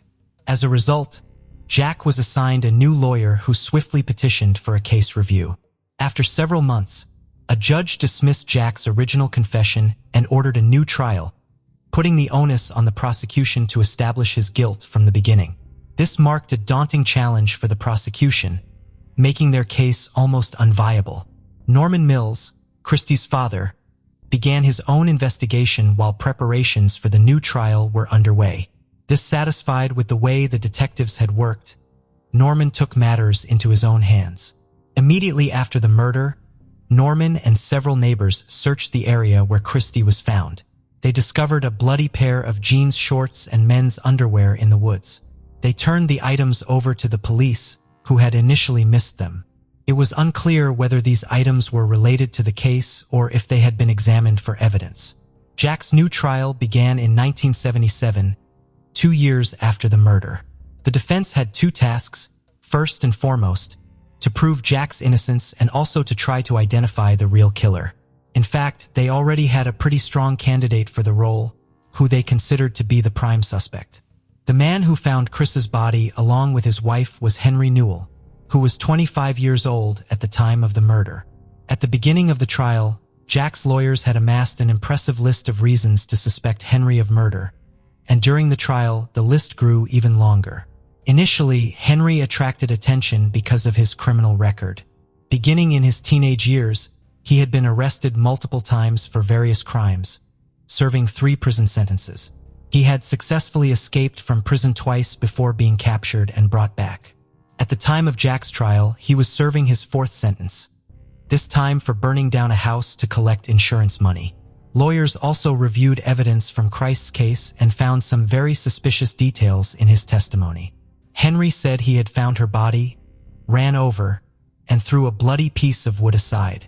He explained this by saying that he was in a state of shock at the time, but acting like that still seemed odd. Why did he pick up the murder weapon and throw it from his body for no apparent reason? He also testified that he thought the girl was still alive, so he took off his shirt and pressed it to her face. This action also raised questions. Did he actually try to stop the bleeding, or was his shirt stained with blood during the murder, and he needed to justify it somehow? Jack's lawyer found a store clerk in the mall where Henry had run to call the police. She said he was not wearing a shirt but was wearing jean shorts, although by the time police arrived, he was wearing a different pair of pants. The employee also confirmed that Henry had a new bruise on his face, as if someone had hit him. When asked why she didn't immediately report this to the police, she said no one had asked her. The officers themselves should have noticed this bruising but ignored it. Henry also agreed to take a polygraph test, but he ended up vomiting right on the machine. Another witness was Henry's neighbor, who said that on the night of the murder, he had talked to Henry and noticed many new scratches on his hands. The man also mentioned seeing a telephone cord in Henry's garage that was the same color and shape as the cord used to tie the victim's hands. That's not all. The neighbor said that Henry had once told him a very strange story. He claimed to know Chris's 14-year-old friend Carol, and that they had once swum naked together in the pool. This story shocked everyone involved in the case. It turned out that Henry was acquainted with Carol, who was also directly involved in the case. His wife, Pam, also testified in court, saying everything had happened exactly as they told police on the first day. They had gone to the mall, and their son wanted to go for a walk. They went into the woods and found the body. Pam added that up until that point. Henry had remained at home and only stepped outside for a few minutes to scare away neighborhood children who had begun throwing firecrackers into their yard. Carol also testified, saying she had never met Henry. She was also asked about her intentions in telling Chris's mother that things should not have escalated to this point. But Carol again claimed she did not remember saying anything like that. Henry himself repeated his story without any changes and insisted that he had nothing to do with the crime. One of the most important moments of the trial was the showing of the entire recording of Jack's interrogation.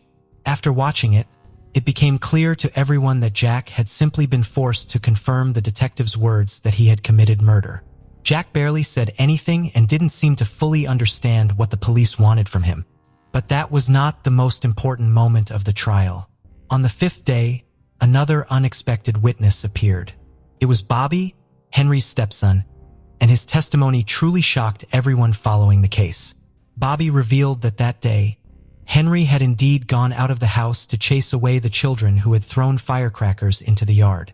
When Henry returned home, his shirt and sandals were missing, and Henry had scars on his hands and face. Bobby was told by his parents that they would be going to the shopping center, but when they arrived, they instead took him on a walk in the woods behind the center.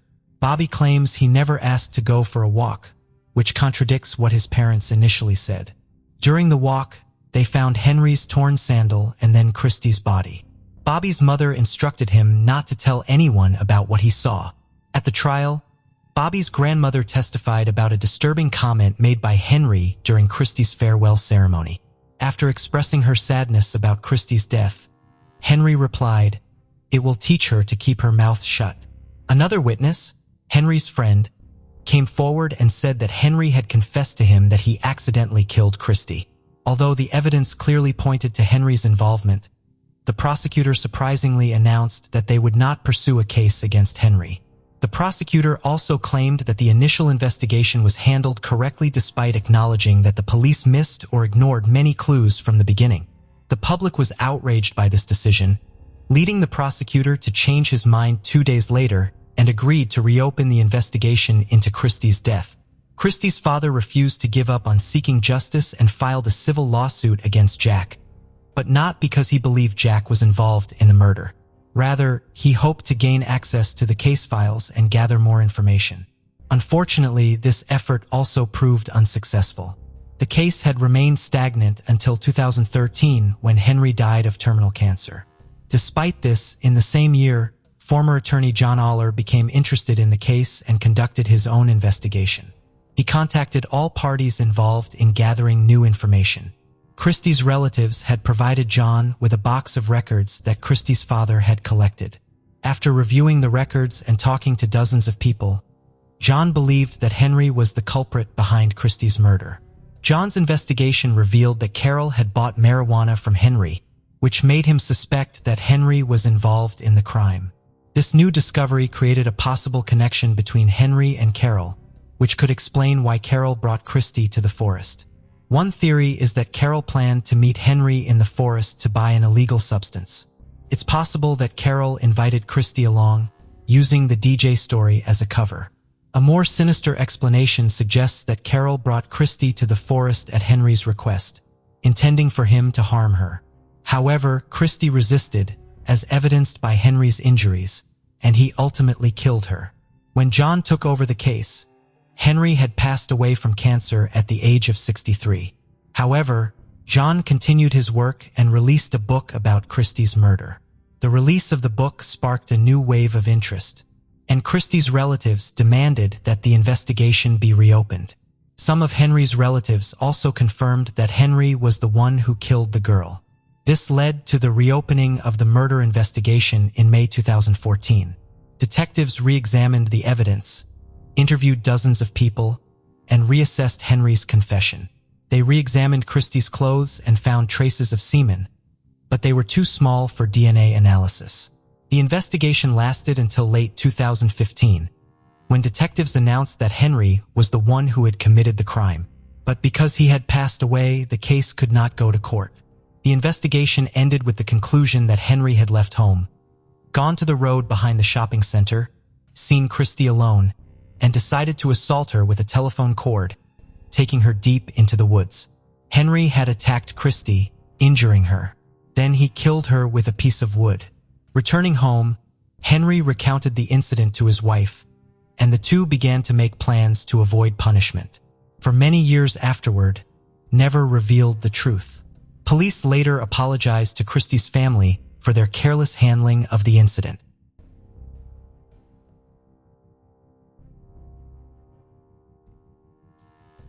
Our first case today takes us to Rock County, a county in the southwestern corner of the state of Minnesota. Although Minnesota is known as the land of 10,000 lakes, Rock County is one of the 4 countries that does not have a natural lake.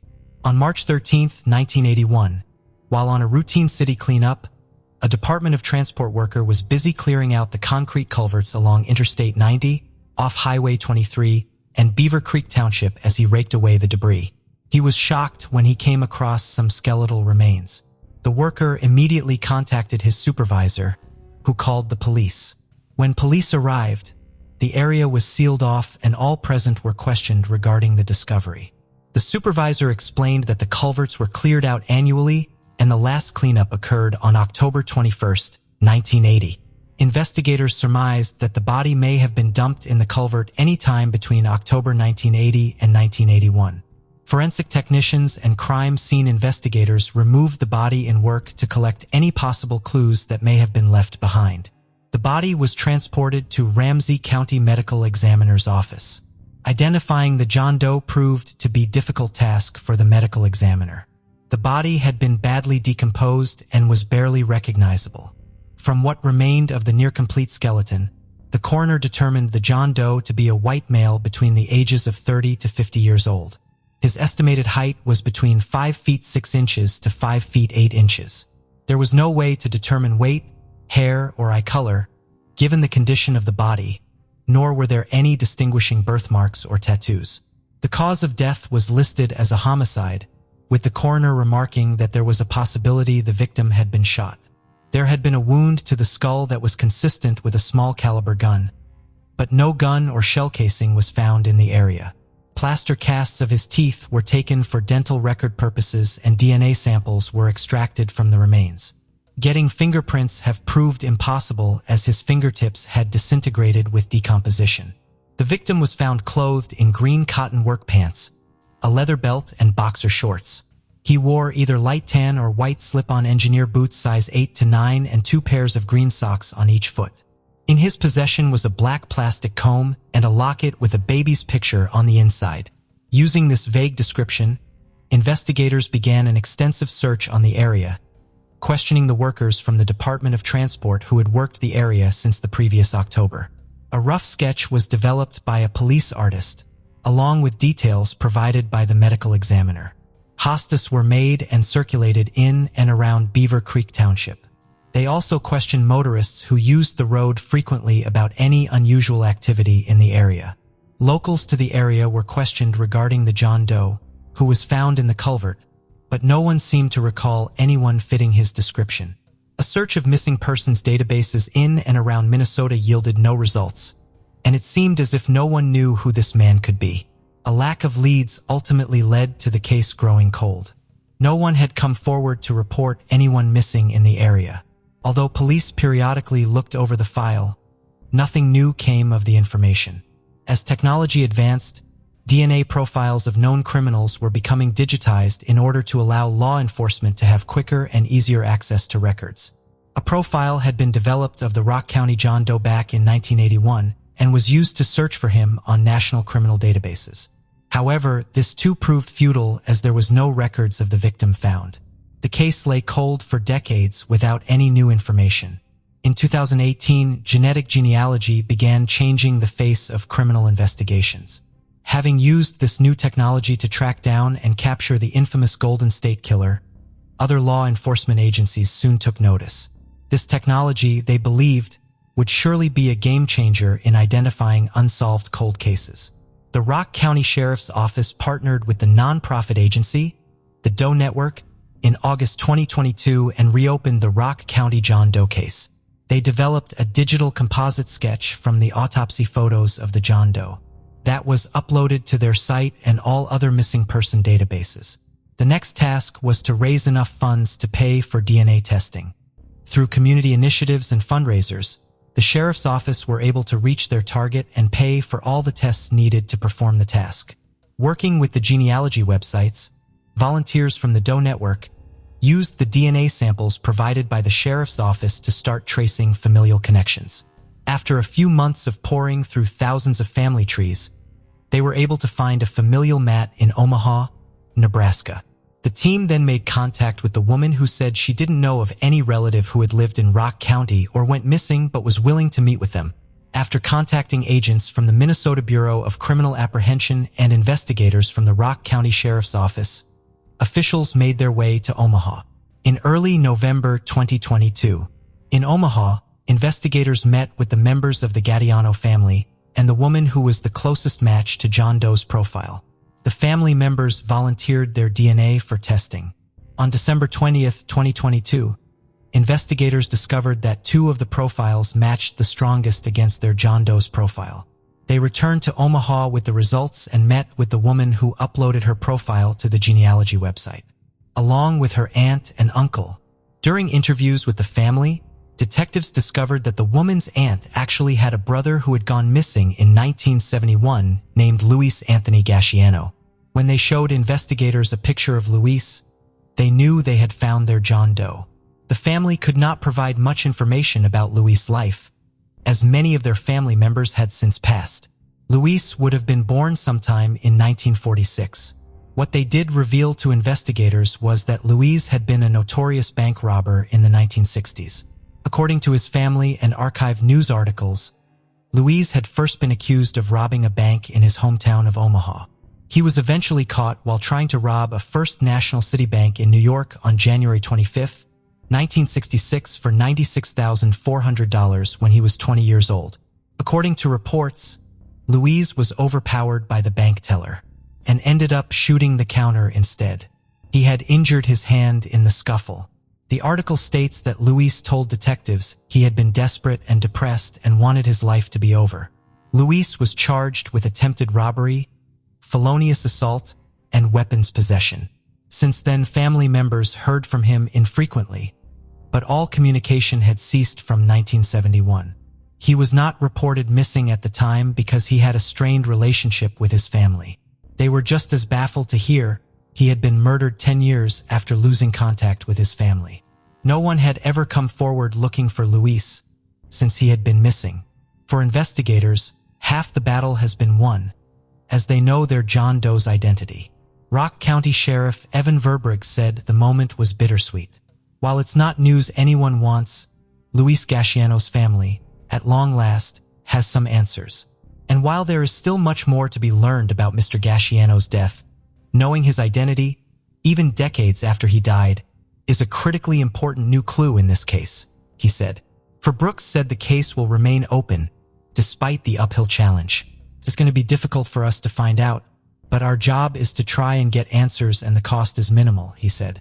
Authorities urge anyone who may have known Luis Anthony Gasciano between 1971 and 1981 or has any other information about the case to come forward and contact the Rock County Sheriff's Office. Numbers will be made available in the description box below. Our next case takes us to Rock County, Wisconsin. It is a country of open spaces and parks, and offers anyone a chance to enjoy the great outdoors and a chance to reconnect with nature. But for 27 years, a mystery baffled law enforcement officials until new DNA testing brought some much-needed answers. On November 11, 1995, in a wooded area near Bradford, Wisconsin, a group of hunters were tracking down a herd of deer. Gary Gilbank wanted to share with his nephews his passion for hunting, unaware that he was about to show them a sight from a horror movie instead. As they reached the southern bank of the Turtle Creek, they stopped short. On the ground lay the skeletal remains of a man. It baffled them. They owned the very land the skeleton lay on, and none of them knew who it belonged to or how it came to be here. Without hesitation, they contacted the police. Investigators arrived and immediately cordoned off the scene to begin their investigation.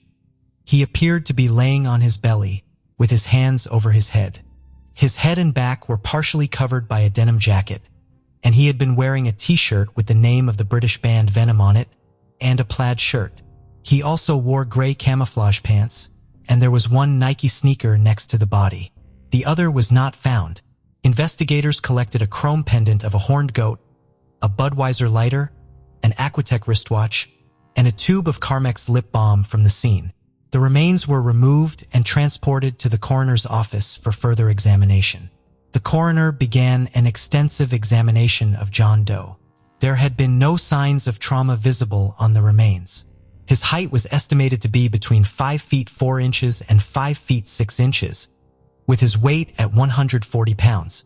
His estimated age was between 17 to 20 years old. Using a dental analysis, the coroner determined that he had been a Caucasian male. He had received good dental care with only 2 fillings.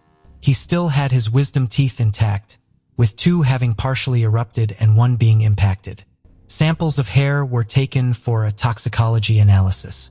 There was no trace of cocaine, codeine, or morphine, which ruled out the possibility of an overdose due to long-term opioid addiction. But the coroner did not rule out that he may have been intoxicated or had taken hallucinogenic drugs prior to his death. His cause of death was not determined, but it was possible that he had died from hypothermia after falling into the creek. The coroner believed that it was possible he may have been intoxicated and become disoriented before deciding to lay down and had died as a result of exposure to the elements. There had also been speculation as to his exact time of death. The coroner estimated that he may have died around fall or winter of 1994. Investigators had no leads apart from the clues they found on the John Doe at the scene. They launched a full-on investigation that led them down several paths. In the meanwhile, John Doe's skull was cremated, and the ashes together with his remains were buried at the Johnson Town Center Cemetery used to bury John and Jane Does. Working on the theory that he may have been intoxicated and disoriented, investigators searched all known accidents that occurred around the estimated time of John Doe's death. They believed he may have been the survivor of a car wreck and had wandered off after the accident. However, No reports were made of a missing man fitting his description. In fact, there had been no missing persons reports made of any man fitting John Doe's description. Investigators then revisited all rock concerts that were held in the area based on the clothes he was wearing at the time he was found. People from within the heavy metal community were interviewed, but no one remembered anyone who fit John Doe's description. They had reached another dead end here. Given his estimated age, they searched through school yearbooks and government records, but found none of the teenagers in that time period were reported missing. Interviews with the students from the local school district provided no leads either, leading investigators back to square one. The investigation then turned to several witness statements about a man that was dubbed River Guy by the locals. According to witnesses, on October 16, 1994, at around 5:30 p.m., a young man in his early 20s was seen running toward the creek, where the body was eventually discovered. Witnesses alleged that the River Guy was wearing clothes similar to the John Dill and had been intoxicated and distraught that afternoon. Statements made by these witnesses include that the man had been stumbling along toward the creek and had fallen several times into the water as he tried to climb the embankment. They also alleged he had yelled at bystanders to get away from him, and he mentioned being wronged by a woman named Mary and being a fugitive. The theory remained one of the strongest until later forensic tests proved that River Guy and John Doe may not have been the same person due to time discrepancies. According to later forensic estimations, the John Doe's rate of decomposition showed that he may have died around May 1995 and not in October 1994, when River Guy was last seen. This also dispelled the initial estimated time of death given by the original medical examiner. The next lead came in the form of a pendant found at the scene. In 2010, detectives from the Rock County Sheriff's Office traced the pendant back to a Janesville area craftsman. The man had been active in the local metal rock scene and had crafted several rock and metal-inspired pieces for fans. When shown the pendant, he told police that it was indeed one of his pieces. However, he made several similar pendants and over the years had sold them to dozens of people. When shown a composite sketch of John Clinton Doe, the craftsman was unable to recognize him as a possible customer. This caused yet another hurdle in the investigation. The Rock County Sheriff's Office teamed up with the Smithsonian Institution scientists to perform an isotopic analysis of the John Doe's bones. Isotopic analysis has been used in forensic anthropology to determine the region of origin of unidentified human remains. From bone tissue, forensic scientists can determine the region of birth of a person. The Smithsonian scientists discovered that John Doe had spent a significant amount of time in the Midwestern area around the Great Lakes. These areas included the states of Wisconsin, Illinois, Minnesota, and Michigan. This information allowed investigators to narrow down the field of investigation. Having identified the John Doe's possible birth area, investigators went back to the drawing board in 2016 and reworked the composite sketches developed by the Rock County Sheriff's Department and the FBI in 2013 and 2014 respectively. This time they regressed the sketch to age 16 and added some color, before distributing it to the public. Private investigator Jack Fries said that the department hoped it would refresh the memory of anyone who may have interacted with him that year. The whole idea here is to get people to think about what was going on in the early 90s and in their lives, and do they have any connection with this guy at all, he said. Their attempts had failed, but investigators were not to give up so easily. For the next 2 years, private investigator Jack Fries continued at work finding a way to identify the young John Doe. In June 2018, Fries together with Detective Corin Billhorn reached out to the DNA Doe Project, a non-profit volunteer-based group that helps with identifying unsolved John and Jane Doe cases. Using the DNA extracted and preserved from the original autopsy, the team set out to find the identity of the John Doe. In partnership with the National Center for Missing and Exploited Children, Flugent Genetics, Aerodyne Research Incorporated, and Full Genome Corporation, the long journey began. Using genetic genealogy and ancestry website GEDmatch, the research team were able to locate and find possible relatives of John Clinton Doe in February 2019. They had a tentative identity, but investigators needed to be 100% sure. Over the next 3 years, investigators worked with the University of North Texas as they tracked down relatives of the John Doe. Upon interviewing with the relatives, they discovered that two of the volunteers may share a half-sibling relationship with the John Doe through their father. Country officials applied for and received a warrant to exhume the body of the potential father. In late 2021, once DNA was extracted, testing once again began in earnest, and they finally announced the identity of John Clinton Doe. On June 14, 2020, County Sheriff's Office announced that Carl Isaacs Jr., age 20, was identified as the body in the creek. Carl was born on April 30, 1974 in Delavan, Wisconsin. His parents divorced when he was very young, and it seemed that he had never quite recovered from the trauma. Carl had attended an alternative high school for Badger, Delavan, Darien, and Elkhorn area high school students. In 1991, at age 17, Carl had developed a substance addiction. He had also joined a group of friends who engineered a crime spree, resulting in damage to property and multiple burglaries. In March 1992, was sentenced to 5 years in prison for burglary and vandalism of golf carts at the Delbrick Golf Course in Delavan. Between April of 1992 and fall of 1993, Carl was sent to 3 different prisons, finally settling at the Oak Hill Correctional Institute in Oregon, Wisconsin.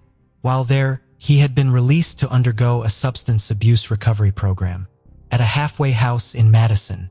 He was also occasionally allowed to return to his mother's home under house arrest.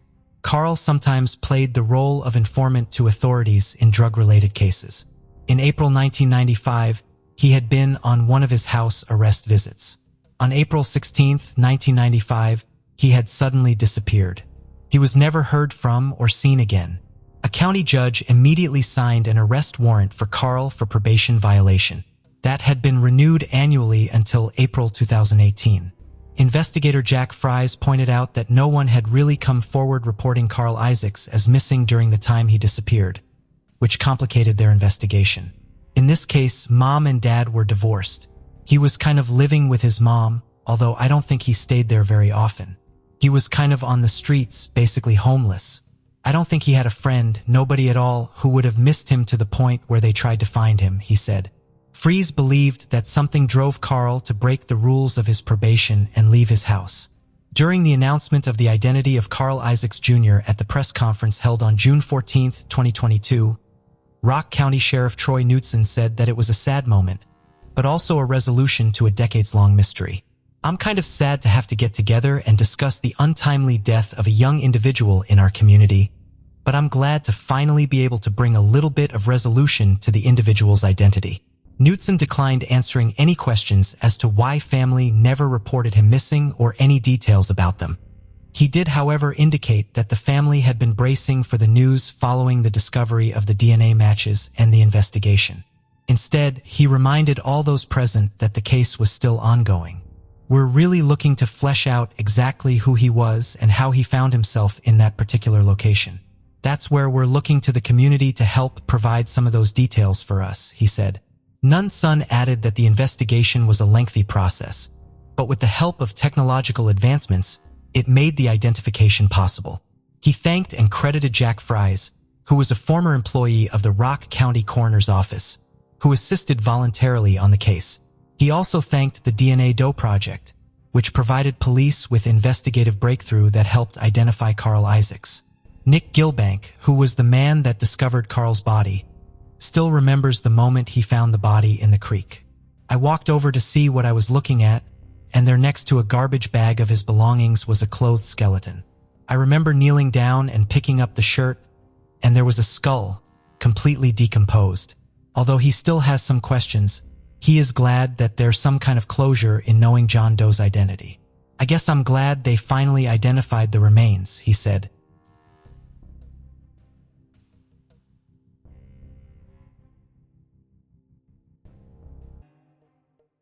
On the quiet evening of October 19, 2004, a 28-year-old mother named Keisha Brown was found lifeless in her home in Las Vegas, her body battered and violated. The police were left with a thin trail of evidence and no suspects in sight. The case eventually went cold, but the detectives never forgot Keisha.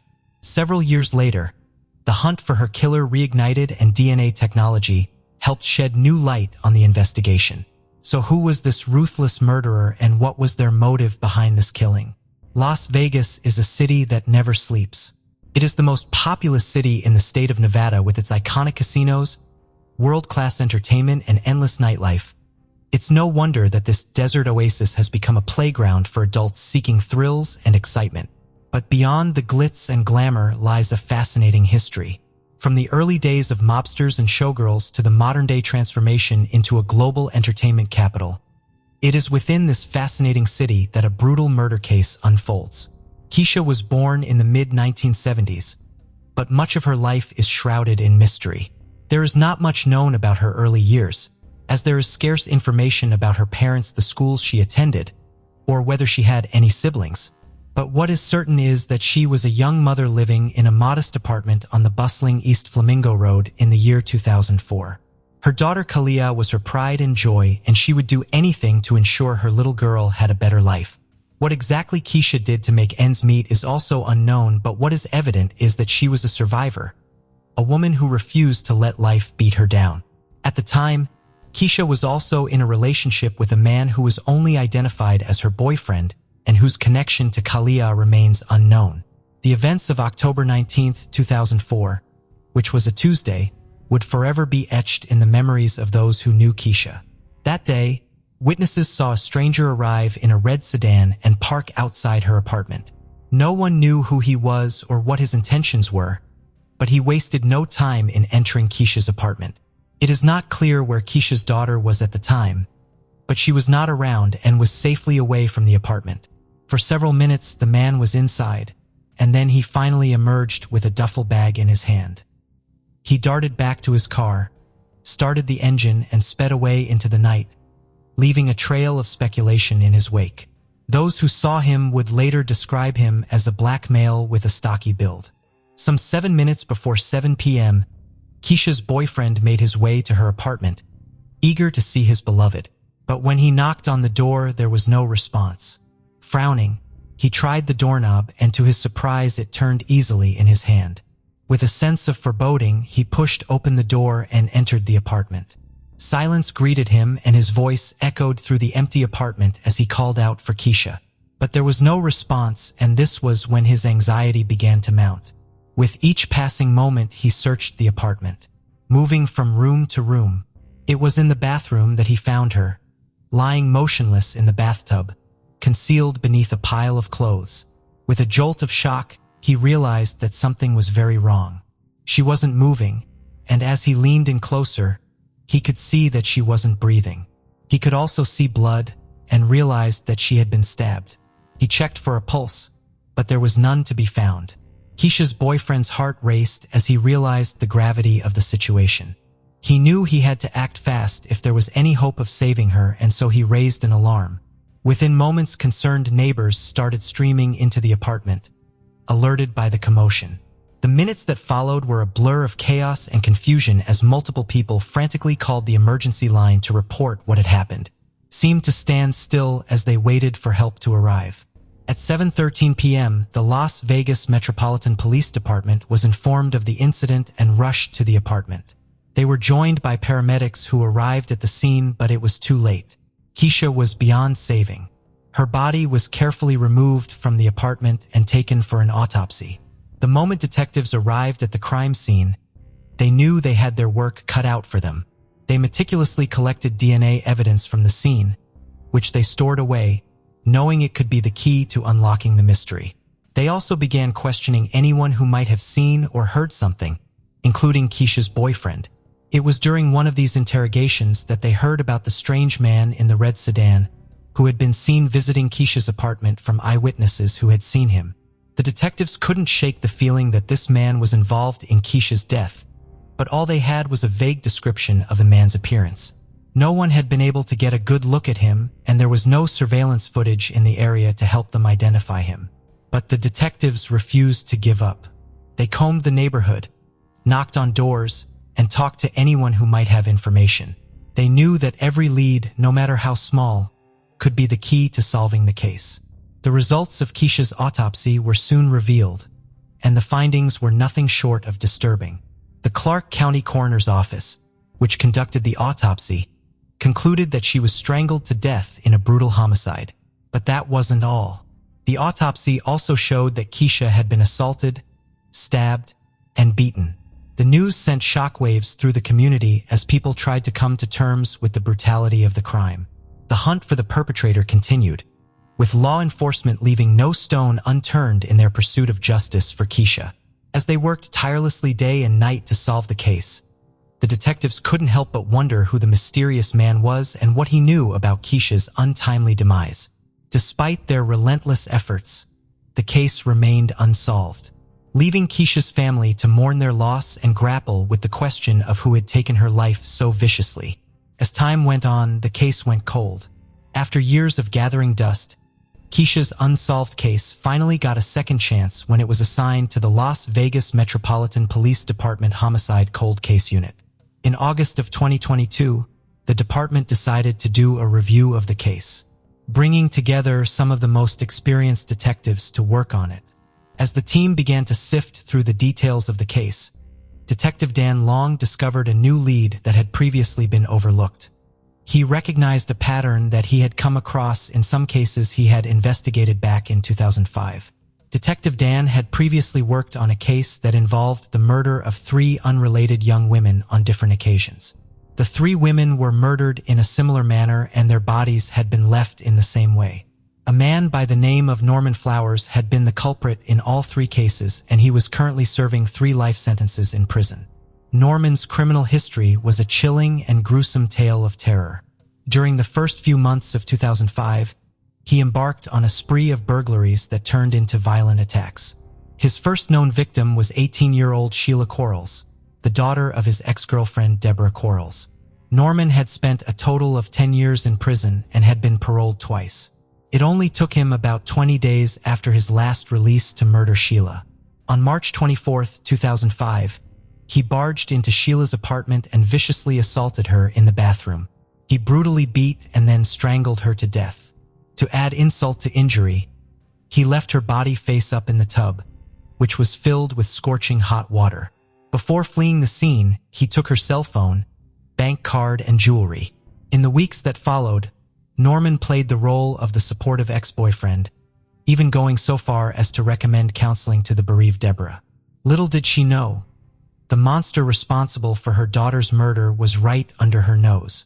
On May 4, 2005, more than a month after the incident, Norman struck again. This time around, he targeted not 1, but 2 women in the space of just 8 hours. First, he broke into the apartment of Marilee Coote, a 45-year-old woman who had the misfortune of crossing paths with a depraved criminal. Norman bludgeoned, assaulted, and ultimately strangled her to death. But he was not done yet. As the night wore on, he descended on another apartment belonging to the 25-year-old Rena Gonzalez. Like Marilee before her, Rena was no match for the viciousness of Norman's attack. She was assaulted and strangled with a telephone cord.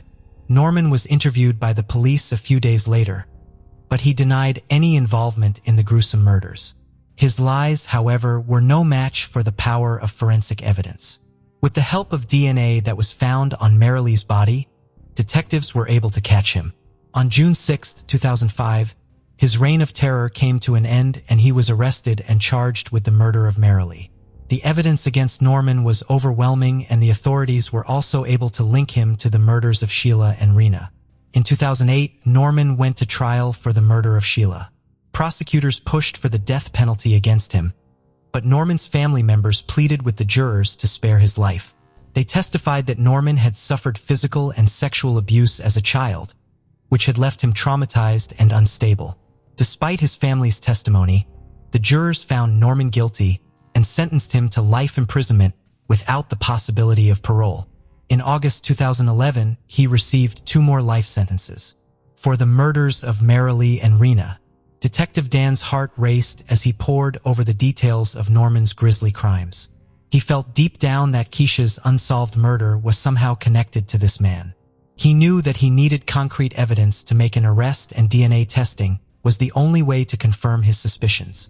With a sense of urgency, Detective Dan quickly packaged up the evidence from Keisha's case and sent it off to the DNA lab. He couldn't wait to get the results back.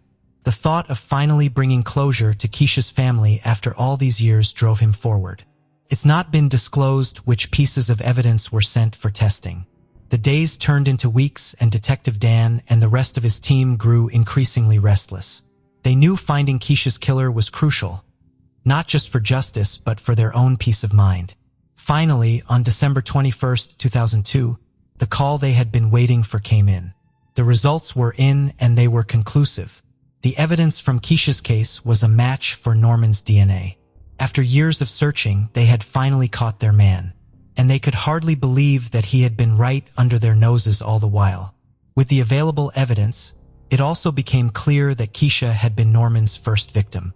After this, the detectives began to formulate a plan to bring Norman to justice for the murder. They didn't have to look for him since he was locked up at the High Desert State Prison in Nevada, where he was serving his 3 life sentences. On February 23, 2023, the detectives secured an arrest warrant for Norman.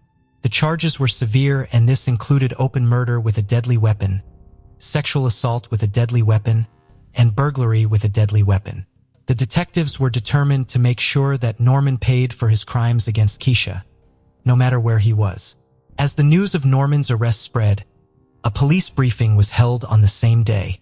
Keisha's family was invited to attend, and her daughter Kalia arrived with a heavy heart, visibly shaken and emotional. With tears streaming down her face, she expressed gratitude towards the police force for providing her with a sense of closure. Keisha's murder is a tragic reminder of the dangers that can lurk in our communities. Despite the devastating loss, Detective Dan and his team's unwavering dedication to finding justice brought some measure of comfort to Keisha's loved ones. But the case also raises questions about the failings of our justice system in the need for better prevention and rehabilitation programs to prevent such tragedies from happening in the first place.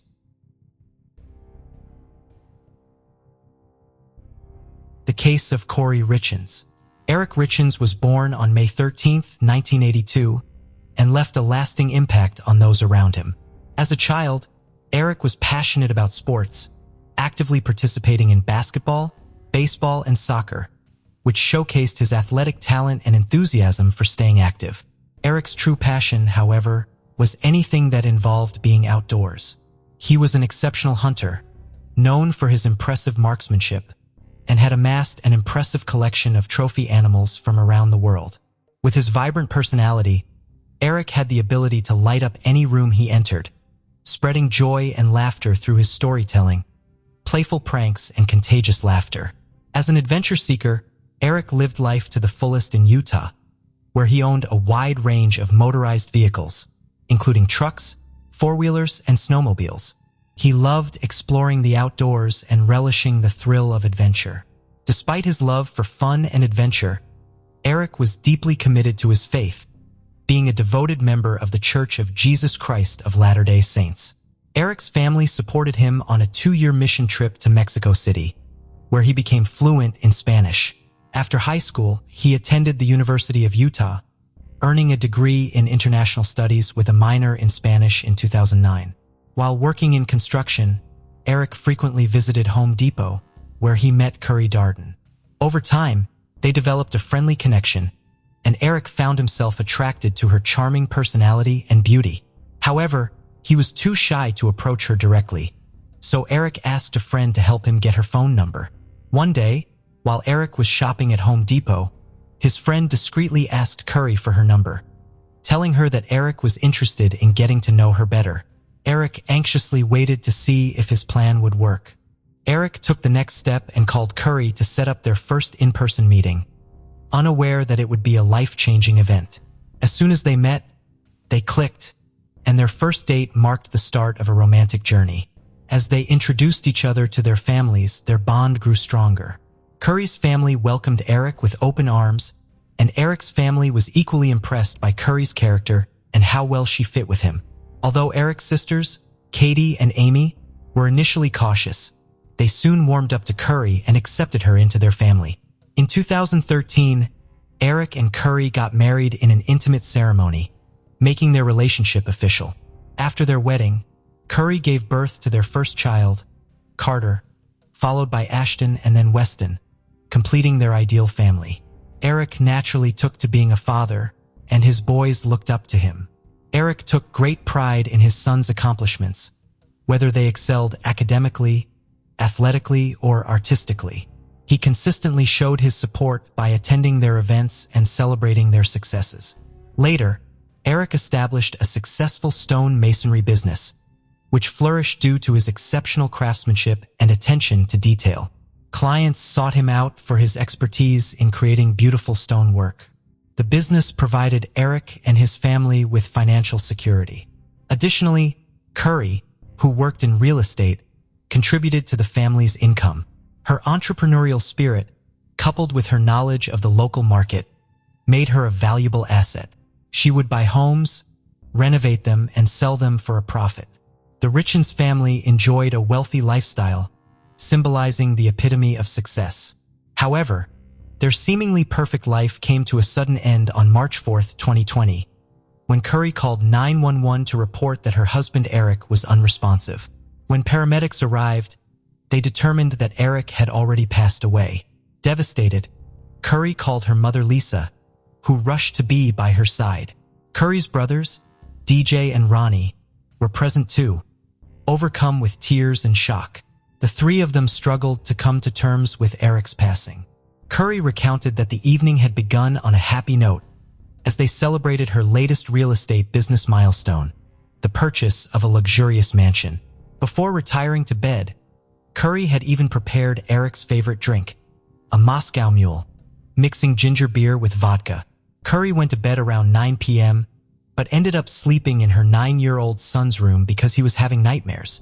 Later, around 3 a.m., she returned to the bedroom she shared with Eric.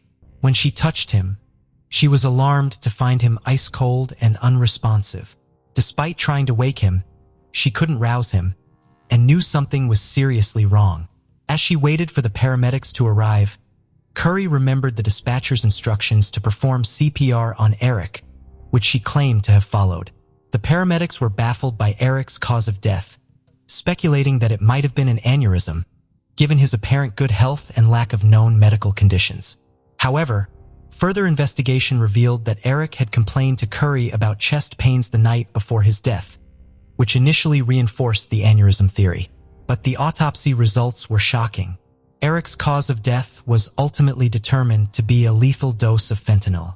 Fentanyl is a highly potent pain medication that can be extremely dangerous and even deadly when taken in excessive amounts. After Eric's death, a critical question remained.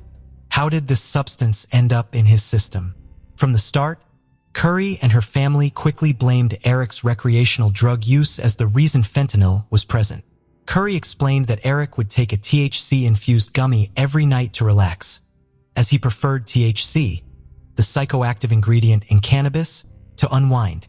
However, Curry, her mother, and brothers had concerns about the origin of these gummies, suspecting that Eric didn't always buy them from trustworthy sources, and instead purchased them illegally.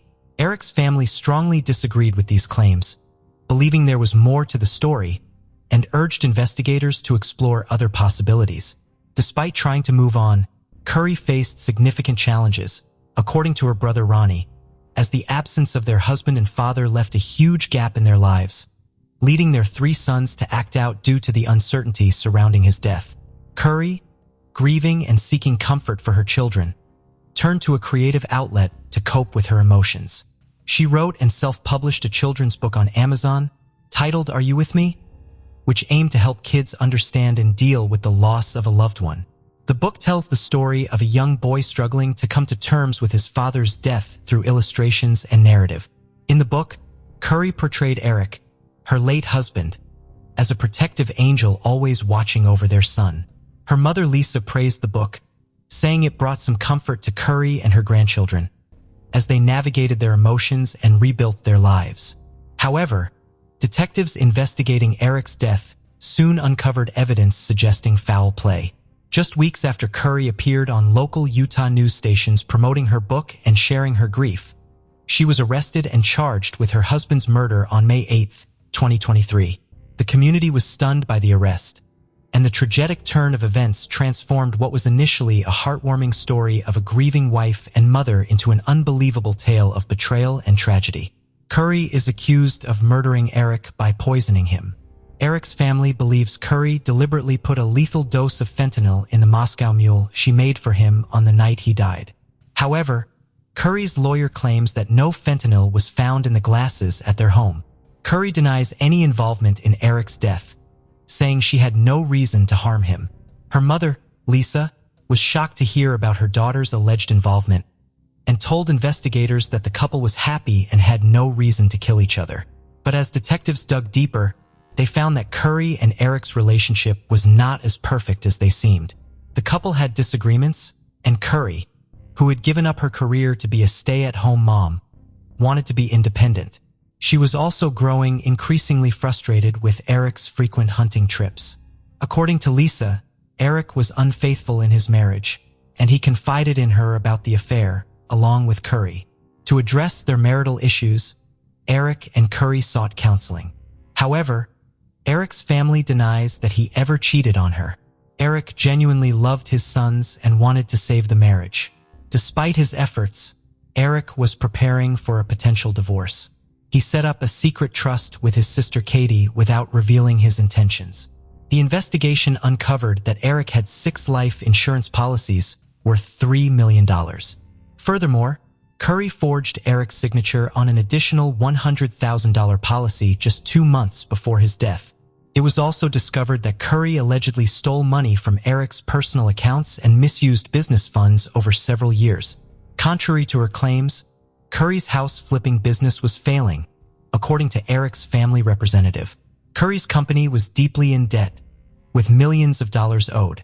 According to the spokesperson, Curry urgently needed cash, and a prenuptial agreement signed before the marriage stated that she would not inherit the business assets if they were to divorce. However, if Eric were to pass away before her during their marriage, the assets would transfer to Curry. The spokesperson's claims were disputed by Curry's attorney, who maintained that the business was not in financial trouble. The attorney explained that the debt was a normal part of the house flipping business, as it relied on lines of credit that would be repaid once the properties were sold. Curry's attorney clarified that the large debt figure mentioned was simply a result of regular business transactions. Curry's mother, Lisa, recalled that Eric had been supportive of Curry's business ventures, particularly when they bought the mansion where they were celebrating on the night his death.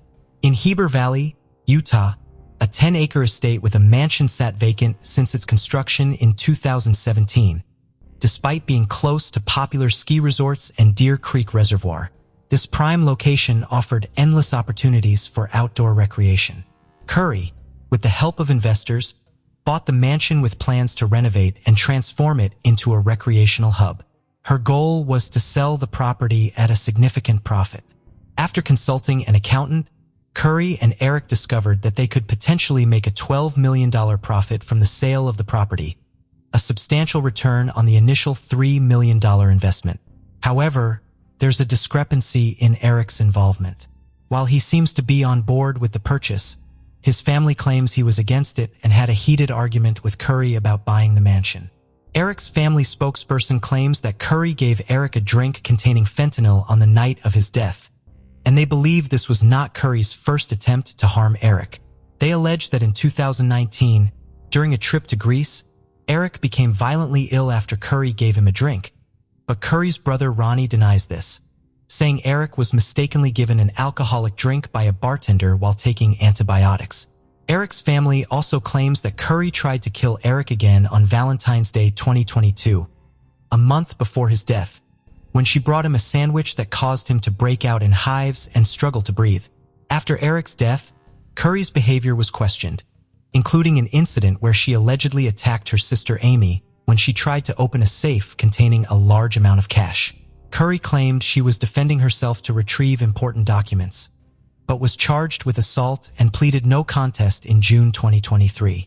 Curry appeared in court for a 4-hour bail hearing, during which her attorney tried to convince the judge to release her on bail. Prosecutors presented 3 witnesses and evidence to argue that Curry had poisoned her husband. One of the witnesses, a cell phone expert, testified about Google searches found on Curry's phone, including queries about retrieving deleted iPhone messages, FBI's ability to find deleted messages, and the lethal dose of fentanyl. However, Curry's attorney countered that these searches were conducted after her husband's death, as Curry sought answers to the accusations against her. The prosecution also questioned the lead detective about potential sources Curry might have used to obtain the drugs that killed Eric. According to the detective, a woman named Carmen Labber, who claimed to work as a cleaner for Curry's business and home, told investigators about a meeting that took place in early 2022. During a call, Curry asked Carmen to buy fentanyl pills for an investor with a back injury. Carmen, who had a history of drug-related crimes and was on probation, agreed to the request. She later told detectives that she purchased 15 to 30 fentanyl pills and met with Curry to exchange them for cash. This exchange happened on February 11, 2022, just 3 days before Valentine's Day. Around the same time, court documents suggest Curry tried to poison Eric with a sandwich. Carmen also told detectives that Curry contacted her again, looking for even stronger drugs. She said Curry paid her with a check this time. Specifically, Carmen claimed that Curry wrote her a check for $1,300 about a week after Eric's death. However, Curry's attorney questioned whether the check could have been payment for cleaning services instead, and the detective acknowledged that this was possible. Curry's lawyer tried to discredit Carmen by pointing out her criminal history, including 4 first-degree felonies, and suggesting that she might not be a trustworthy witness. The lawyer claimed that Carmen may have been coerced into saying she sold drugs to avoid a long prison sentence, as the detective allegedly told her she would face serious consequences if she didn't cooperate. The lawyer also asked if there was any physical evidence to prove Carmen had bought drugs. The detective admitted that they found no text messages showing Curry asking Carmen for drugs, and no witnesses came forward to confirm they had seen the exchange. At the bail hearing, Eric's sister spoke to the judge, expressing her family's distress over Eric's death, and their fear that if Curry was released on bail, he would cause them further pain. Eric's sister asked the judge to Curry in custody, and the judge accepted her request. Meanwhile, Curry's family was upset because Curry was not allowed to leave jail before her trial and would have to stay there. They believed that Curry's time in jail was affecting her mental and physical health. In 2023, something serious happened to Curry while she was taking medicine given to her by jail officials. She had a seizure and was quickly taken to the hospital from the jail. While Curry was in jail, she claimed that the officials gave her the wrong medication, which caused her to experience adverse effects. Fortunately, she recovered after being treated at a hospital. During her hospital stay, jail officials found a handwritten, unsent letter in her cell. They filed it into court records, claiming it was a note from Curry to her mother.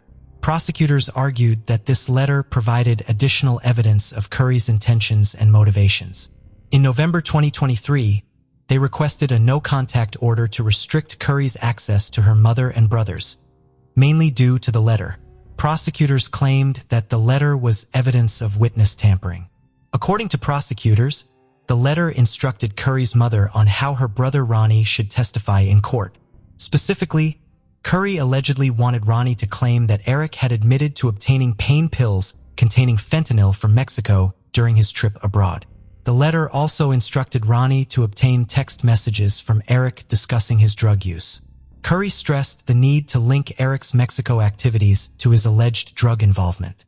Despite this, she vehemently denied accusations that a letter was an attempt to tamper with witnesses, claiming it was a work of fiction she wrote as a fantasy story. The judge ruled in her favor, as the prosecution failed to prove witness tampering. Currently, Curry and Eric's family are fighting for custody of their 3 sons, who are living with one of Eric's relatives. Although Curry is in jail, she still gets to see her sons through twice-weekly video calls. While her family has not been allowed private visits with the children, they regularly attend their sports events and practices, which are open to the public. If convicted of poisoning her husband Eric with fentanyl, Curry faces a sentence of 25 years to life. Multiple civil lawsuits have been filed against Curry, all related to Eric's estate. A central issue in these cases is the custody of Eric's children.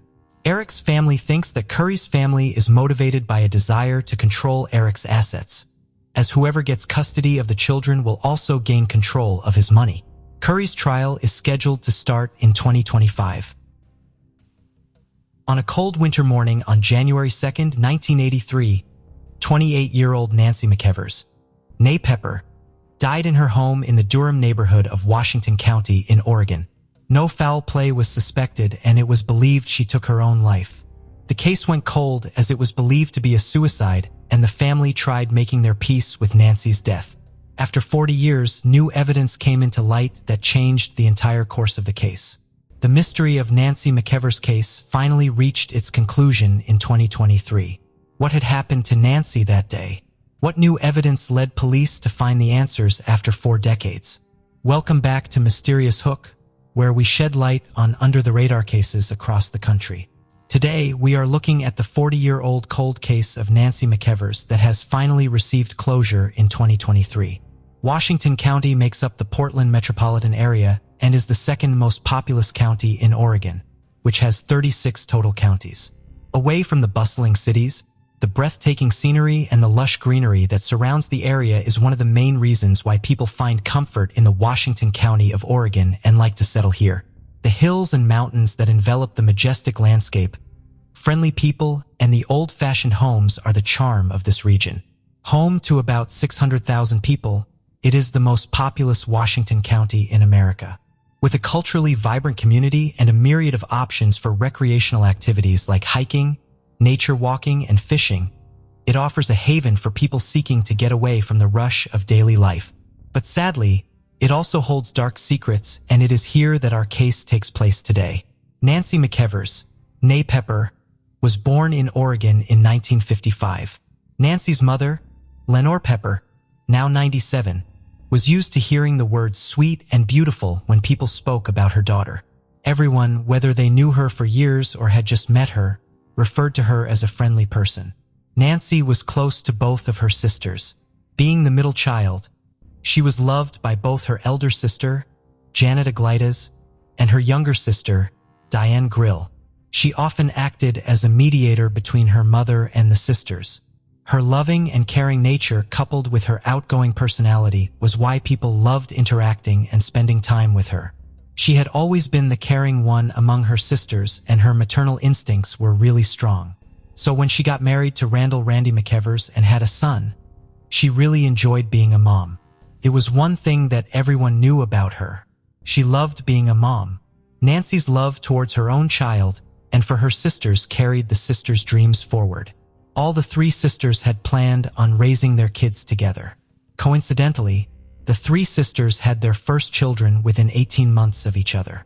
The plan of giving them a happy and close-knit upbringing was already in the works, but in a tragic twist, it was to be left incomplete in the end. January 2nd, 1983 was a cold winter's morning in beautiful Washington County in Oregon. Around 10:38 a.m., police received a call from Randall McKever's. Randall seemed to be distraught that his wife had taken her own life. Washington County Sheriff's Office deputies reached the 17300 block of Southwest Rivendell Drive located in the Durham neighborhood, which was not a part of Washington County then, but was incorporated into it after 1983. The police officers, assisted by the Oregon State Police Medical Examiner's Office, Oregon State Police Crime Lab, and Washington County Medical Examiner's Office, found the body of Nancy McKever's, née Pepper, with a gunshot wound to the head. Despite the nature of the wound and very low chances of Nancy making it out alive, paramedics rushed to get Nancy to a nearby hospital. She was almost immediately pronounced dead. On the surface, the death of Nancy McKever's checked out as a suicide case. Investigators found and seized a Smith & Wesson revolver from the crime scene. It was only when the police started interrogating people that inconsistencies started showing up. When the alleged suicide had happened, it was just Nancy who had been home with her 30-year-old husband and 1-year-old son. The crime scene made the detectives ask the question whether the suicide happened in a closed space or if Randall was a witness to it. The interrogation that followed raised the red alarms. The police had to wait for forensic reports to take the investigation forward. When they got the reports back, the case of Nancy McKever's, née Pepper, turned out to be a lot more complex than the police had anticipated. Following the autopsy report, forensic tests, and ballistic tests, it did not take long for investigators to understand that there was something else at play here. The medical reports by the Oregon State Police Crime Lab soon revealed that the case could not have been a suicide. There were way too many things that were off. A A person who has recently fired a gun would have residue on their hands and clothes, which is tested by lifting samples and processing them to check for fused particles of lead, antimony, or barium. The first inconsistency was that Nancy had no gunshot residue on her hands, but it did not prove anything directly. This is because the residue can only be detected within 6 to 8 hours of the shot being fired, and it can easily be washed away from being in contact with other things. So while it was an important discovery, it was not enough. The second inconsistency arose when the medical examiners reported that Nancy's wound was too broad for it to be a suicide case. The wider the wound, the greater the distance of the gun's muzzle from the person. Further, it was also mentioned in the report that the charred particles on her clothes meant that Nancy was struggling or trying to defend herself.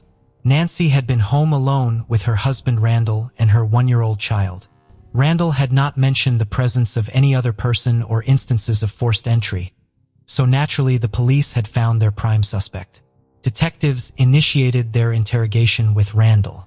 After giving them basic details, he went on to confess that Nancy and him were struggling over the gun, and during that chaos, he didn't remember who had pulled the trigger. When the police prodded more and asked the questions again, Randall retracted his statement, changed the story, and presented a new version to the officers. He told police that he had just entered the room when Nancy was pulling the trigger.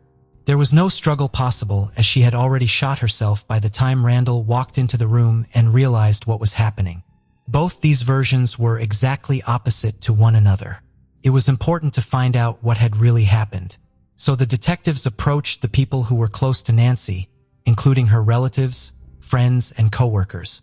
Every one of them suspected Randall to have some kind of involvement in her death. The police had just wanted a little more evidence to finally make a sense of the situation and build a strong case against Nancy's husband. So the police called in Randall for questioning again 2 days after the initial interrogation. They could not get a confession out of him.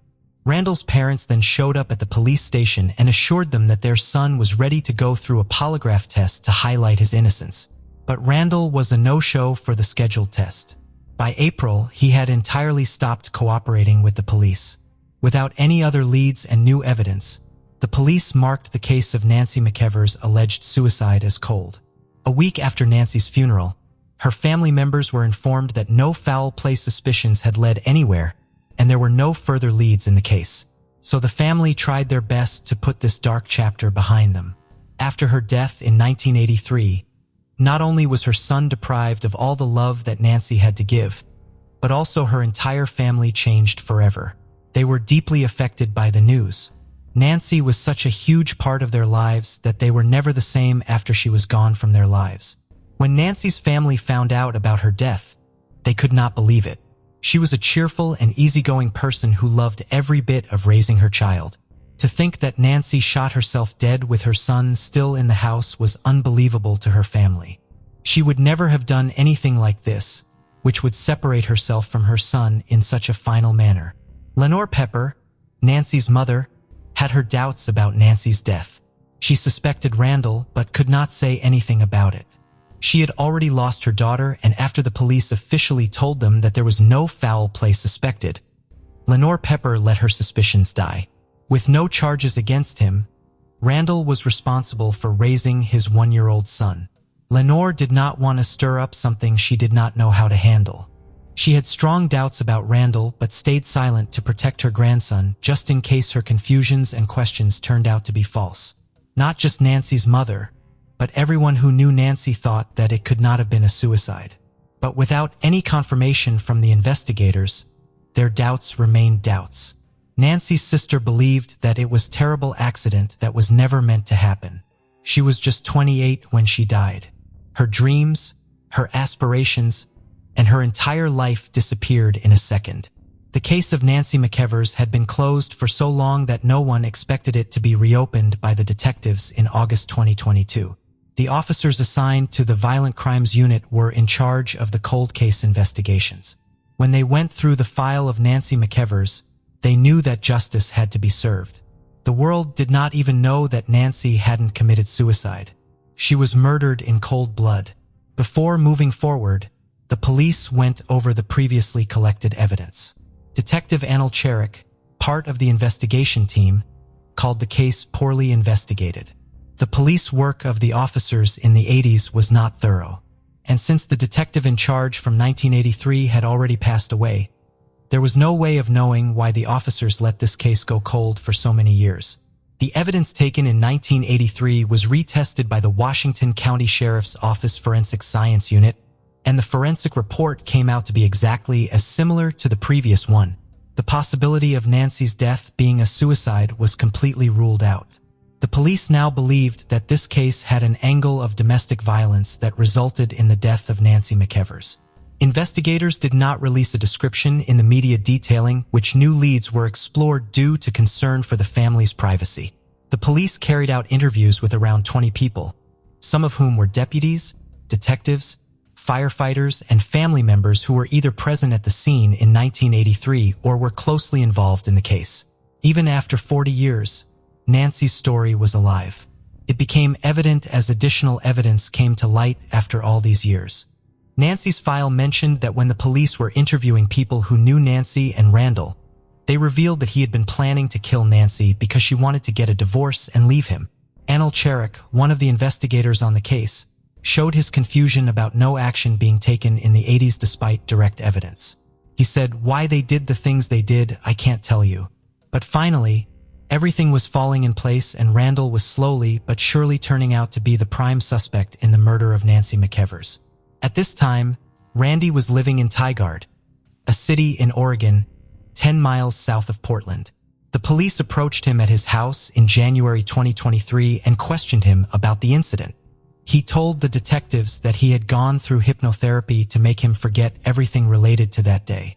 The police by now had enough leads and they wanted Nancy's family to receive real closure. So after their interview with Randall, they referred the case to the district attorney's office in Washington County for their review. The information that Nancy's family had been living with for 40 years turned out to be false. While there had been enough twists in the case of Nancy McEvers till this point, police were shocked to find out that Randall had taken his own life on February 8, 2023. He also wrote a note in which he denied any responsibility for Nancy's death. Although the DA's office could not review the case after Randall's death, the police believed that this was a closure in itself. After the death of their prime suspect, Nancy McEvers' case is now finally closed.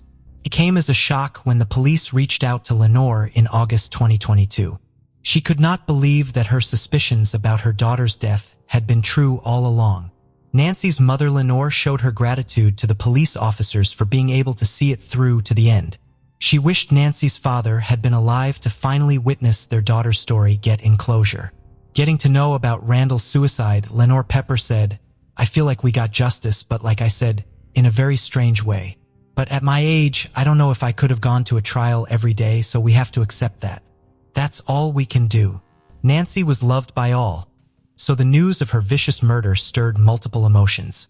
Her sisters stated that they felt every emotion all over again. But the entire family believed that Randall's suicide was as much evidence as his actual trial in court.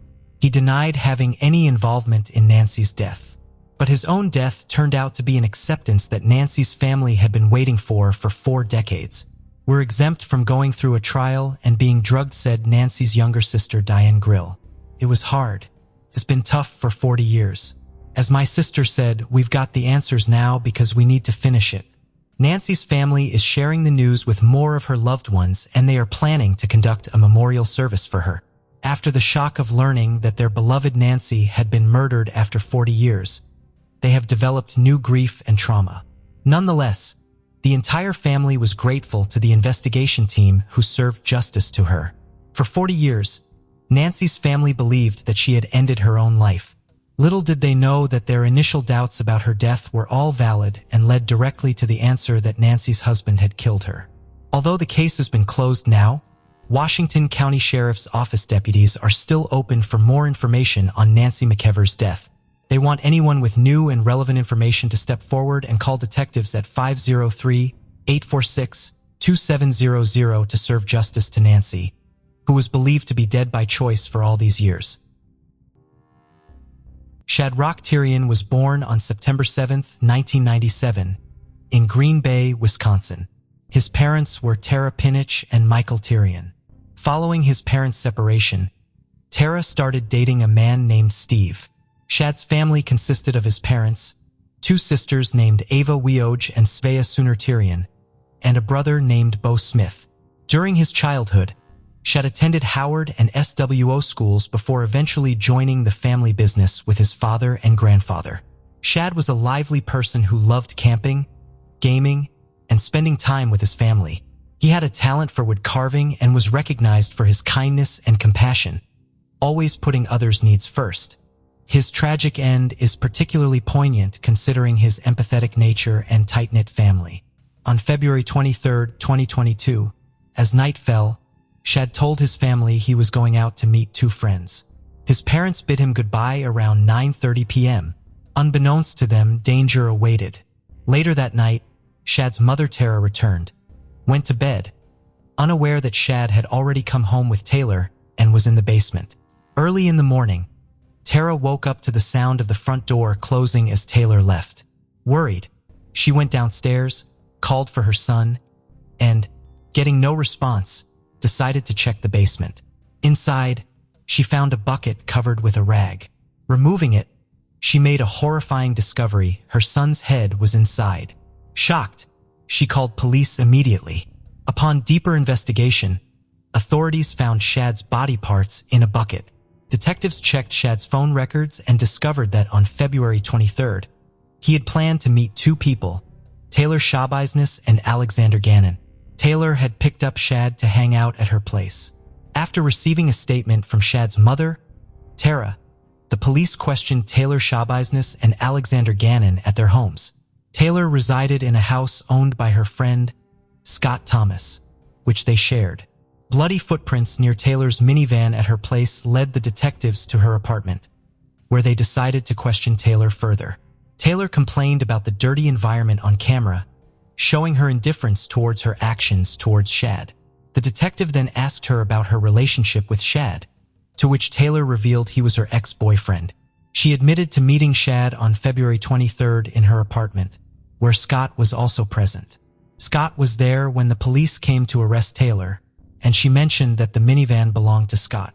Taylor was questioned about the activities of the three friends that night herself, Shad and Alexander Gannon. She readily admitted to smoking marijuana together.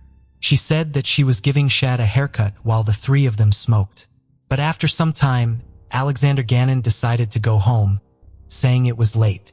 After Alexander Gannon left, Taylor and Shad decided to go to Shad's house, where he told her that his mother were going to be arriving home late.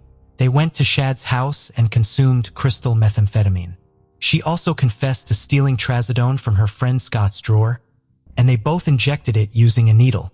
Taylor's admission of using drugs that night suggested that she might have a history of substance abuse, which added another complex layer to this case.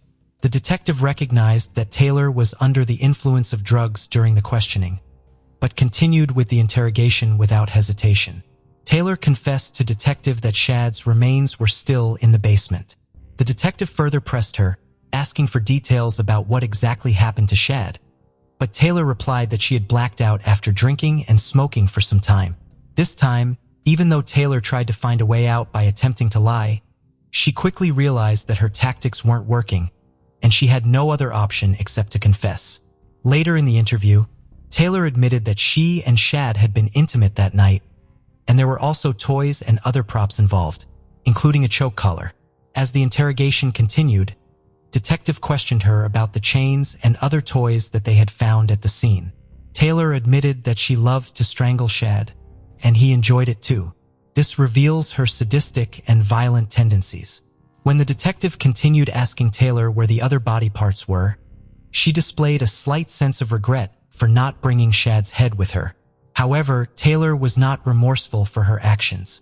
Instead, she was dejected because of the mistake she'd made in leaving Shad's head in his basement, which eventually led the police to her. She provided clear answers to the detective, stating that some of Shad's body parts were inside the van, while the others remained in the basement. Her lack of remorse after committing such a heinous crime was startling. This might stem from a disturbed psyche or a potential mental health condition that hinders her ability to experience any emotions related to this atrocious crime. Another possibility is that she may have been under the influence of drugs, which could have prompted her to act on intrusive thoughts. However, the detectives were yet to uncover the whole truth. During the interrogation, she giggled often and laughed while giving details about the events of that night. Detective asked her that, "Remember what happened with Shad?" She said that here comes the chain, and then he put it around his neck while they were playing around, and this shows again that Taylor did not understand how serious her actions were when she brutally dismembered her ex-partner.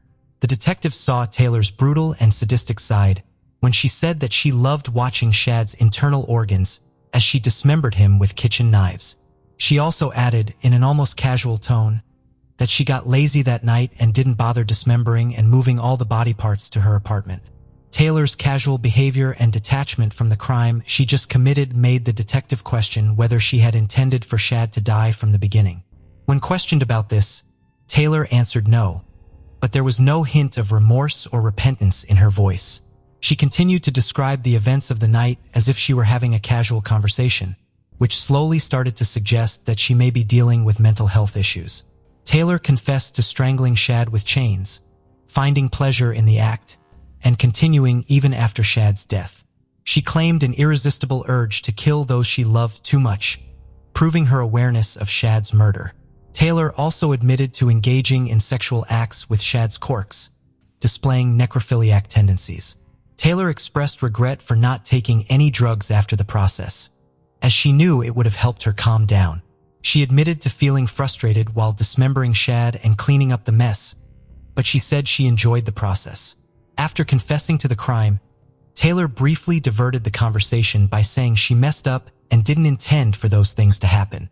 However, while reenacting the scene of her strangling Shad that night, she was observed laughing without any hint of guilt or remorse in her voice, a clear indication of a person with a distorted psychological state. When the detective asked why Taylor didn't call for the police or an ambulance, she genuinely felt remorseful for her actions. Taylor did admit that she had considered it, but she was experiencing irrational thoughts after the murder. During another interrogation, the detective asked Taylor how she dismembered Shad's body, and Taylor proceeded to provide a vivid description of the gruesome act that took place that night. Her description of the details was more akin to reliving those moments to experience the thrill again. Taylor Denise Coronado, born in Evan, Illinois in November 1997 to parents Maria and Arturo Coronado, moved to Wisconsin with her family when she was in the 4th grade. Later in life, she married Warren Shabuznes, who was incarcerated at the time of the incident. They had a 2-year-old son named Mato. Despite this, Taylor engaged in sexual activities with her ex-partner, Shad Tyrion, after committing a gruesome crime. The police were aware that Taylor had significant mental health issues and desperately needed psychological assistance. They were certain that she was fully aware of her actions when she committed the crime, as she admitted multiple times that she enjoyed the act of dismembering Shad's body. Taylor also confessed to playing with the deceased Shad, using various toys, as well as performing oral acts on him. This deeply disturbed not only the investigators, but also the people around the world, who began to question the lack of humanity in individuals like Taylor Shabuznes. Taylor was arrested on February 23, 2022, for murdering and dismembering her ex-lover, Shad Tyrion. On July 24, 2022, the trial of Taylor Shabs began. Considering the gravity of the crime, the court had to determine if Taylor was sane during the time of the crime and if she knew her actions were wrong.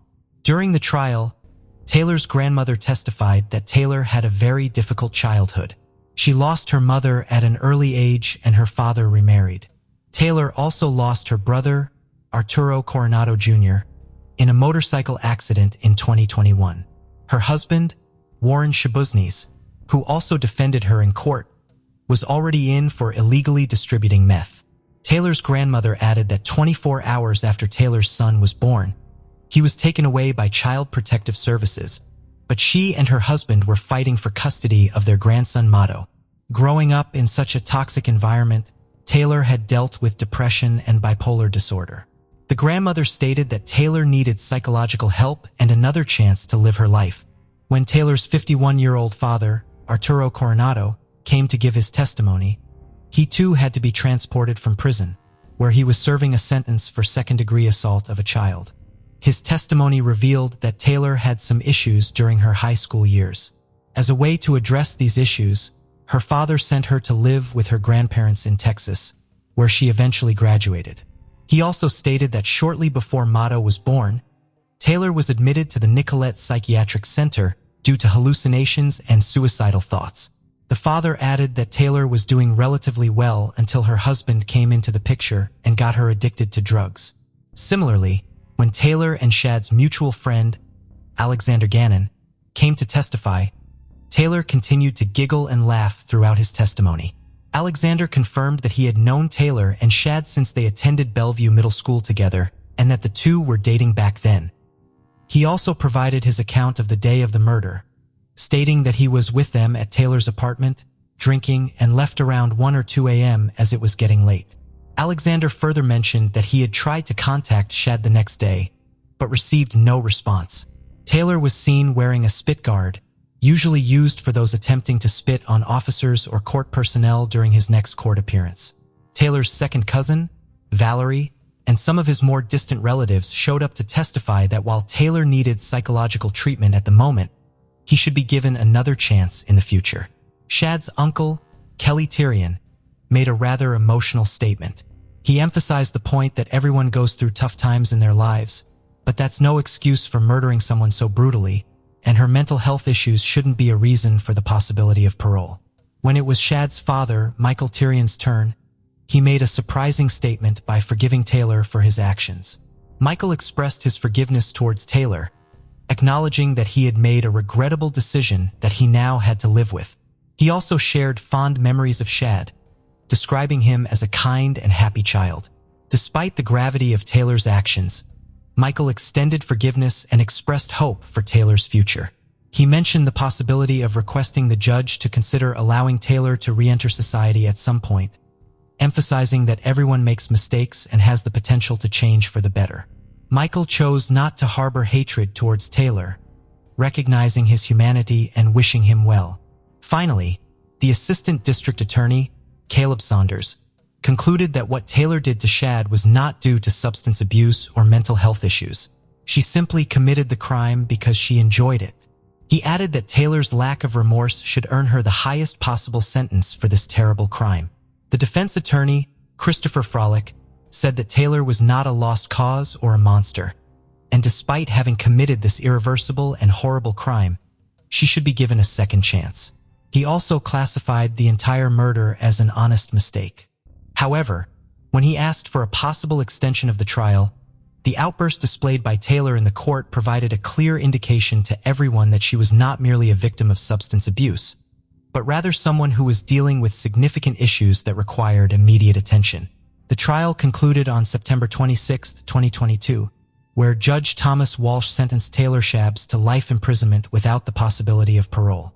This case shocked the entire world, as people were bewildered by how inhumanely Taylor had dismembered her former lover, Shad Tyrion. What's even more shocking was that the person showed no remorse or guilt for the horrible crime they committed. This raised questions about the state of humanity and society in the current time. Shad's family and friends came together to pray for his soul and spoke about how they'll never be able to heal from this tragic incident. It was also shocking that even after knowing the gravity of the crime committed by Taylor, her family was ready to defend her and blame her upbringing for the crime that she committed. Today's case was truly a disturbing one. It makes one question the lack of humanity and empathy in people like Taylor, who can easily dismember a person that once trusted her. It also highlights that strained family relationships and lack of parental guidance in a child's life when they're growing up can indeed create a monster like Taylor Shabs. Mid-July 1980 was the peak of the American summer. As the rest of the country battled the heat, law enforcement officials in Kern and Ventura County, Central California, were left to deal with 2 homicides occurring within days of each other on July 15th and 18th. It was a murder mystery that remained unsolved for decades before DNA technology provided the missing links that gave investigators the edge needed to catch a depraved killer. But who were the victims? And how were they connected? Hello and welcome back to Mysterious Hook. Today, we go back in time to 1980s California and the intertwined cases of the Kern County and Ventura County Jane Does. Sun, sand, surf, and mountains. From golden shores to glamorous cities, California has it all and more. The West Coast state is undeniably a year-round attraction for tourists from all over the world. Whether you want to enjoy an afternoon taking in the bustling atmosphere of Venice Beach, or spend a day rubbing shoulders with celebrities in sun-kissed Los Angeles as you stroll down the Walk of Fame, California has a little something for everyone. But despite its magnetic charm, California also has its share of dark history. And today, we take a look at two such mysteries. On the morning of July 15, 1980, a group of maintenance workers in Delano, California made their way through the almond orchard for another day of work. As they approached the 13th row of trees, they took notice of what appeared to be a person curled up in a fetal position asleep on the ground. Curiosity compelled them to inspect further, and what they discovered left them reeling and rushing off to contact police immediately. It was the body of a woman who had clearly been murdered. Teams of investigators and crime scene technicians arrived at the almond plantation and began cordoning off the area to begin their investigation. The woman appeared to be of either Native American or Hispanic descent. Investigators immediately noted the lack of blood at the scene and soon found tire tracks that led up to and then away from where the body was found. Another clue was a discarded Michelob beer bottle. They theorized that their victim may have been picked up from a bar known as Ruby's located in Lemoore, an hour away from the farm. Their investigation began immediately as they searched the plantation for clues to her identity. Detectives were dispatched to Ruby's to question staff and patrons of the identity of the woman or any suspicious activity while other teams combed through the fields. By the afternoon, investigators had not found any of her personal belongings, and the people that were questioned by detectives were unable to provide much information about the woman. The body was transported to the county mortuary for a post-mortem examination. Examiners determined she had been murdered a day before being discovered. She had been assaulted before being stabbed. It was overkill, with a total of 27 stab wounds, 18 to the chest, and 9 defensive wounds on her arms and shoulders. For investigators, it was obvious she fought fiercely against her attacker. Her cause of death was recorded as sharp force trauma as her vital organs had been punctured. Without any form of identification, her fingerprints were taken and sent to the crime lab. However, after running her prints through various databases, there were no records found. The coroner began examining the body for clues that investigators could use in trying to identify her. She had 2 unique tattoos. One was a heart with the words "I love you," Shirley, and Seattle. The other simply read "Mother" and "I love you." Scars were found on her abdomen, which the examiner believed may have come from an operation or childbirth, and there was scarring on her buttocks. She also wore a prosthetic left leg due to an injury on her upper leg. Her entire set of upper teeth were missing and showed signs of being removed medically. The toxicology report showed that she had been intoxicated with a blood alcohol level of 0.3%. This strengthened the theory that she was possibly picked up from the bar Ruby's. A detailed profile was developed based on the examiner's findings. She was estimated to be between the ages of 25 to 35 and weighed 115 pounds with a height of 5 feet and 4 inches. She had black hair that was slightly curled and was of Native American descent. Her body showed signs of possibly having given birth at least once. The tattoos suggested that she was a native of Seattle, Washington, and that Shirley was either her real name or that of someone she loved dearly. The clothes she was wearing at the time of her death were a pink top, blue jeans, white shoes, and blue socks. Her body was kept in the county mortuary until she could properly be identified and was given the placeholder name of Kern County Jane Doe. Investigators had also lifted fingerprints from the discarded beer bottle found at the scene and made plaster impressions of the tire tracks found near the victim's body. The forensics team had also taken the clothes of the victim and were able to extract biological material from the items. They also commissioned the medical examiner to provide the nail clippings of the victim in order to test for possible DNA that may have been transferred during the attack. These were all sent for DNA profiling while the investigation continued. But she was just the first victim in what was going to become a decades-long mystery. 3 days after the discovery of the Kern County Jane Doe, law enforcement officials were alerted to another murder in neighboring Ventura County. The body of another female was discovered in the Thousand Oaks High School parking lot on July 18, 1980 in Westlake. When investigators arrived, they noted that the woman was either of Native American or Hispanic descent. She had been partially disrobed and had several visible defensive wounds on her arms. A search of the crime scene indicated that she was murdered elsewhere, as there was no significant amount of blood near the scene. It was also believed that she was brought to the parking lot and dragged from a vehicle, as there was a trail of blood from the edge of the tarmac surface to where the body was found. Investigators were aware that a similar attack had occurred 3 days prior in neighboring Kern County. Although the similarities were striking between both crime scenes, at the time investigators did not believe they were linked. A search of the nearby area provided no clues for investigators, as there were no tire tracks to be found and no personal belongings of the victim located near the crime scene. The school custodian who had found the body was questioned, but he could not provide any further details except that he had found her while going about his general duties at the school. It was unmistakable to investigators at the time that she was also pregnant. Her body was sent off to the county coroner for further examination. At the coroner's office, the medical examiner determined that the victim had been killed 12 hours before her body was discovered. She had been stabbed 16 times and then strangled to death. The victim had also suffered a brutal assault. The wounds on her arms showed that she had fought her attacker to the very end. The coroner determined that she was between the age range of 20 to 30. Her estimated height was between 5 feet 1 to 5 feet 3 inches and weighed between 100 to 115 pounds. The coroner provided investigators with a detailed profile that included her description and distinguishable marks on her body. The victim was primarily Native American with some Hispanic, Caucasian, Sub-Saharan, and Asian ancestry. She had brown eyes, black hair with bleach blonde tips and penciled eyebrows, as she had shaved her natural brows off. She had a large amount of dental work done and also had pierced ears.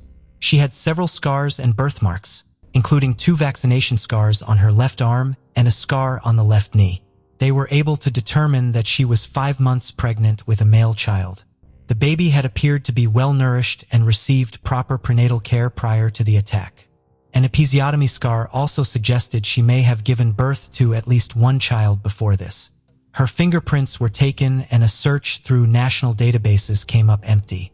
Like the Kern County Jane Doe, she too had no criminal history. The victim had been clothed in a white t-shirt, black bra, white underwear, and red pants. These, along with her fingernail clippings, were all taken and sent off to extract any foreign DNA that could be used to identify her murderer. DNA had also been extracted from the unborn child to conduct a paternity test. While investigators waited on the results, the county coroner gave her the placeholder name Ventura County Jane Doe. Over the next few weeks, authorities in both Kern County and Ventura County worked extensively to uncover the identities of both women. Kern County officials revisited the bar and interviewed more people in and around the area. Investigators also made use of the local media to appeal to anyone who may have known either Jane Doe. It was then that they received a tip from an anonymous female caller who alleged to have known the woman found in the orchard. According to the caller, she went by the name Becky or Rebecca Ochoa, had tattoos similar to that of the victim, and she worked as a waitress at a bar. However, this tip led nowhere. Other people came forward claiming that she had been seen in and around Lemoore for several weeks before her death. According to these witnesses, the victim had worked at a local apple orchard as a farmhand. This lead, too, failed to produce any useful information in the end. Investigators then took to visiting local tattoo parlors, hoping they would recognize the work and be able to identify the victim. A tattoo artist from Bakersfield said that he did not know the work personally, but provided details to a Los Angeles tattoo parlor that used a similar technique in their designs. He also explained that the area had a large community of Native Americans. Following this lead, detectives set off for Los Angeles. After questioning the artists in the parlor, they realized that their Jane Doe did not have any links to the area, and they were now back at square one. In Ventura County, detectives worked with the theory that their Jane Doe had been kidnapped while hitchhiking near the College of Sequoias in Visalia, California. Investigators also used the media as a way to discover more information about their victim. But unlike the Kern County Jane Doe, no one seemed to recall their victim. Her dental records were distributed to several dental labs, but there was still no match. Without any new leads, these avenues were quickly drying up. Investigators' hopes were dashed again when the paternity tests from the unborn child also proved to be a dead end. The DNA extracted from the unborn child was used to create a profile that could be linked to existing criminal profiles of the Cody's database. However, it seemed that the child's father did not have a criminal history. DNA testing was still in its infancy in the 1980s, and investigators had exhausted every lead possible in trying to identify both women. Both the Jane Does were buried in county cemeteries, but their stories were not forgotten by the investigators who continued to work to restore their identities. The foreign DNA from both women was discovered to be that of an unknown male. Investigators, though, continued to keep both investigations separate, believing the murders were pure coincidence. This was filed away, and over the next 30 years, DNA results would periodically be submitted by investigators, who were given the reins of the cold cases in both counties. A fresh set of eyes meant a new approach to the case. Investigators were sure that the murderer would have committed more crimes since 1980. With technological advancements, it was possible their suspect was now on their systems. In 2008, Kern County officials were finally able to find a match to the DNA recovered from their Jane Doe. It had been linked to a 51-year-old man named Wilson Chuist, who was already in custody in California. Wilson Claude Chuist Jr. was born on December 2, 1951, in New Orleans, Louisiana. According to reports, Wilson's childhood was tough, as his parents were always at odds with each other. When he was younger, Wilson had a desire to become a priest. But after being expelled from a Catholic school for beating another student, those ambitions were dashed. He soon gave in to the darker side of life and began abusing drugs. At the age of 18, he enrolled in the army, but was discharged after being deemed unsuitable for service. After returning home, Wilson decided to get married and settle down in Los Angeles in 1969. The couple seemed happy enough and even had a daughter, but cracks in the marriage appeared as Wilson turned to a life of crime. His first major crime occurred in October 1977. He had given a lift to a young woman who had been standing on the side of a road in Los Angeles. Once she got in, he then abducted her and drove her to a remote location. Wilson then assaulted her and attempted to strangle her to death. He assumed she died after she had fallen unconscious. After he left her body in a ditch, she regained her senses and immediately reported him to the nearest police station. Unable to escape the charges, Wilson made a deal with the prosecutors and was charged with abduction in November 1977. He was paroled in June 1980. It wouldn't last long, though. In August 1980, just 2 months after his release, he committed a robbery.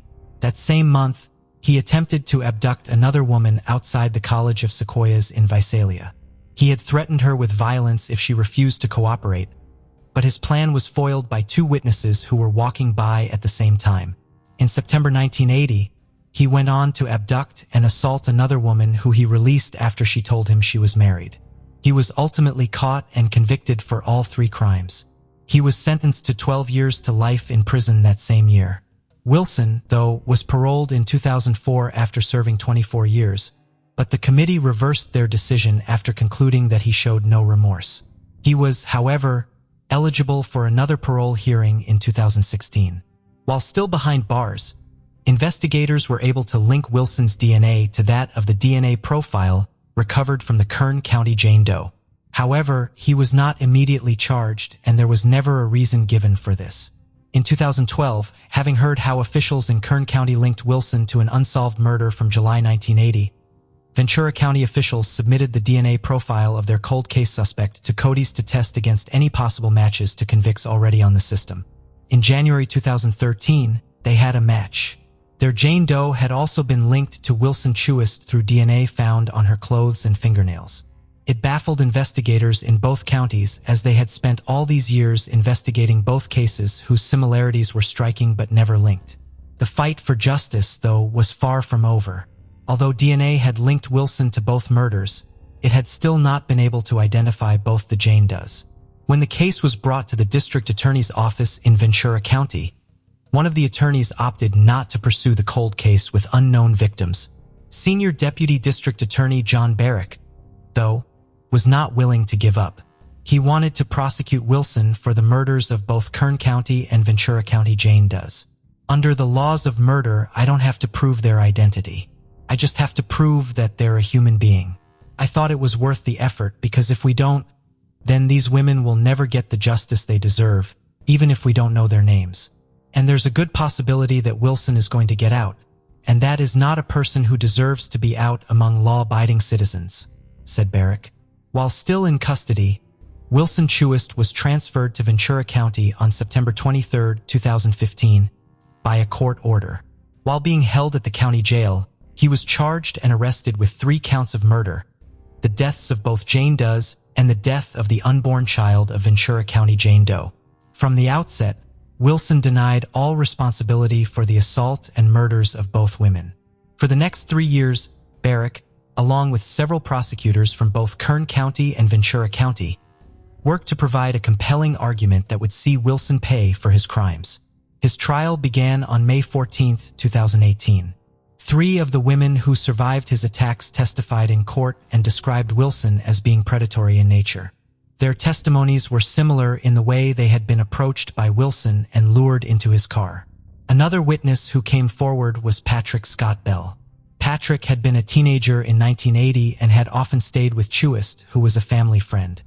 He told the court of how Wilson had confessed to him that he had killed and dumped the body of an unknown woman.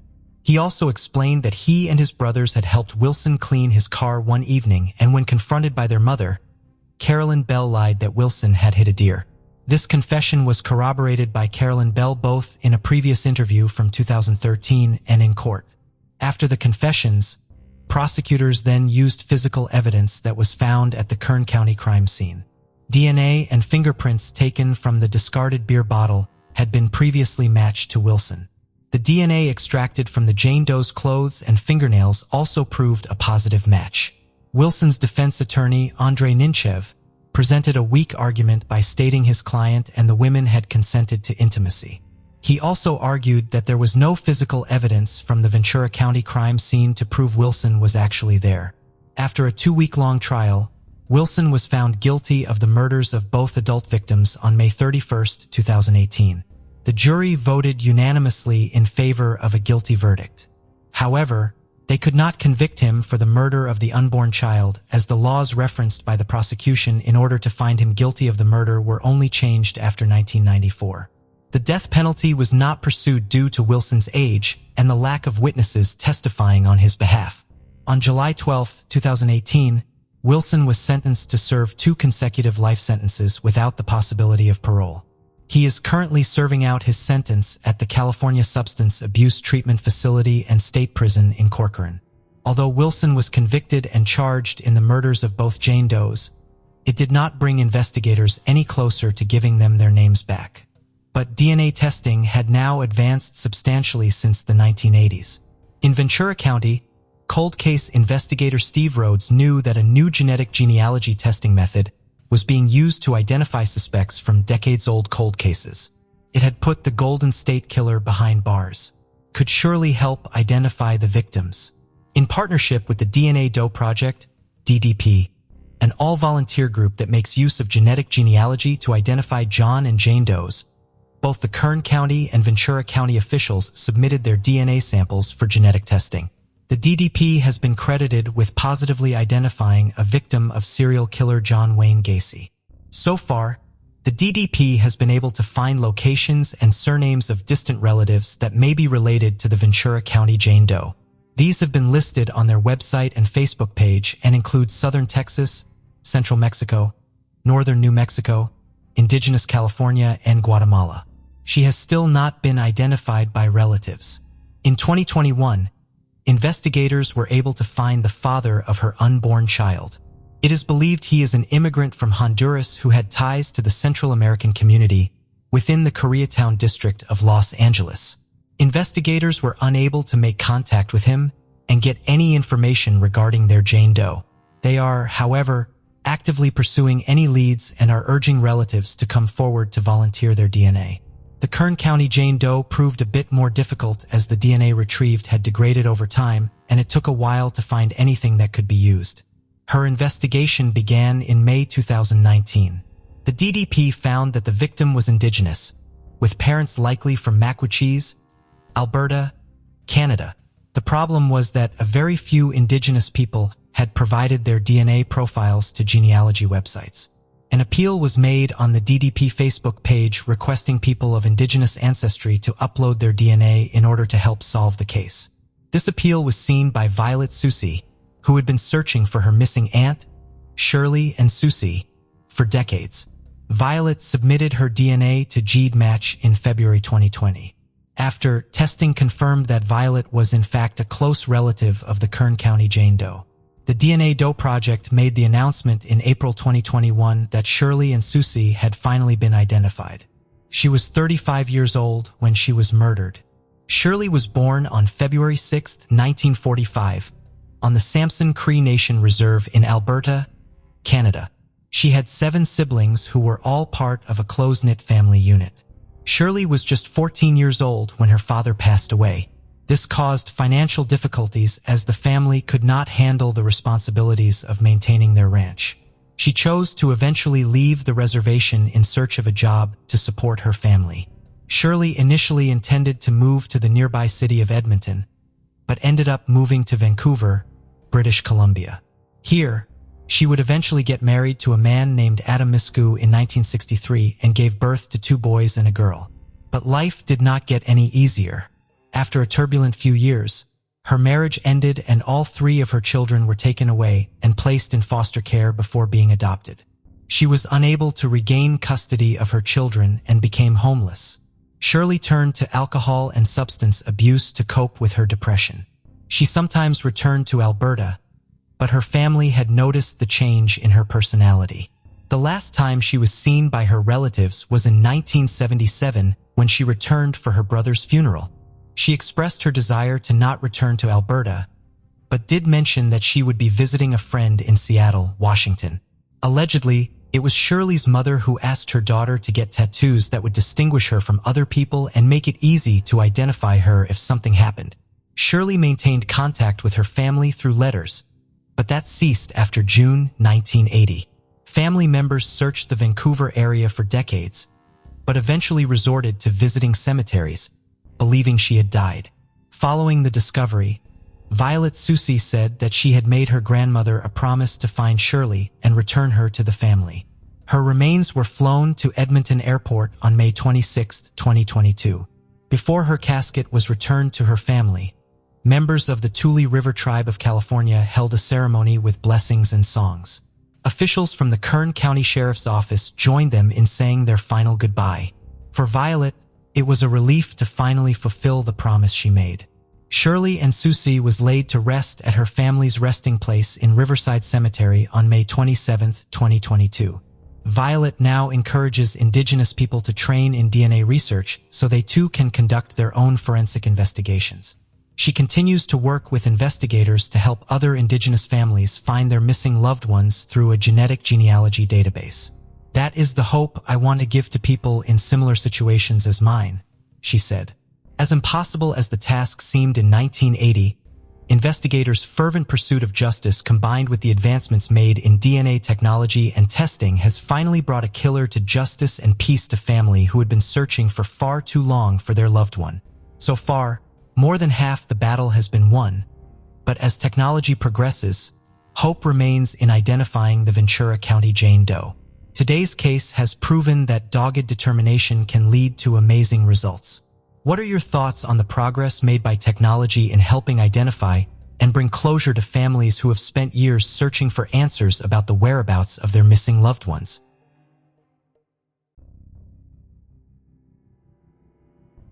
The case of Patrick de la Cerda.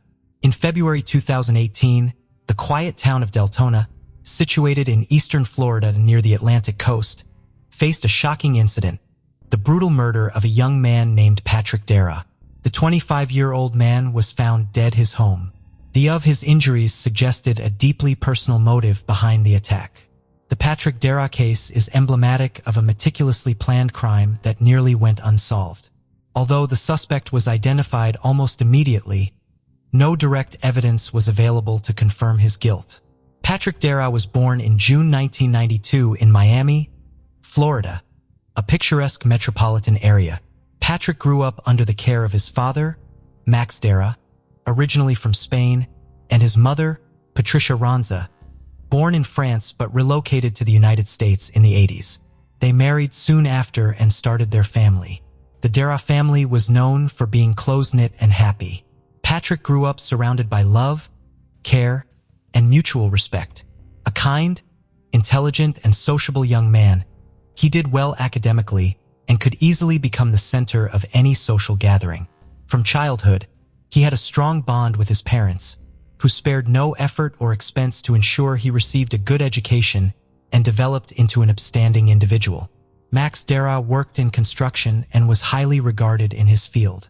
Although not wealthy by big city standards, the family lived comfortably. After graduating high school, Patrick chose to study construction in university, aiming to follow in his father's footsteps. While Patrick attended university, his parents decided to divorce after nearly 25 years together. Remarkably, they separated amicably without any scandals or disputes over property. His mother moved to Deltona, a quiet town on Florida's East Coast, where she soon remarried. Despite their separation, all family members remained close and maintained friendly relations. Patrick stayed with his father in Miami. They worked together and were respected professionals within the construction industry, despite their personal circumstances.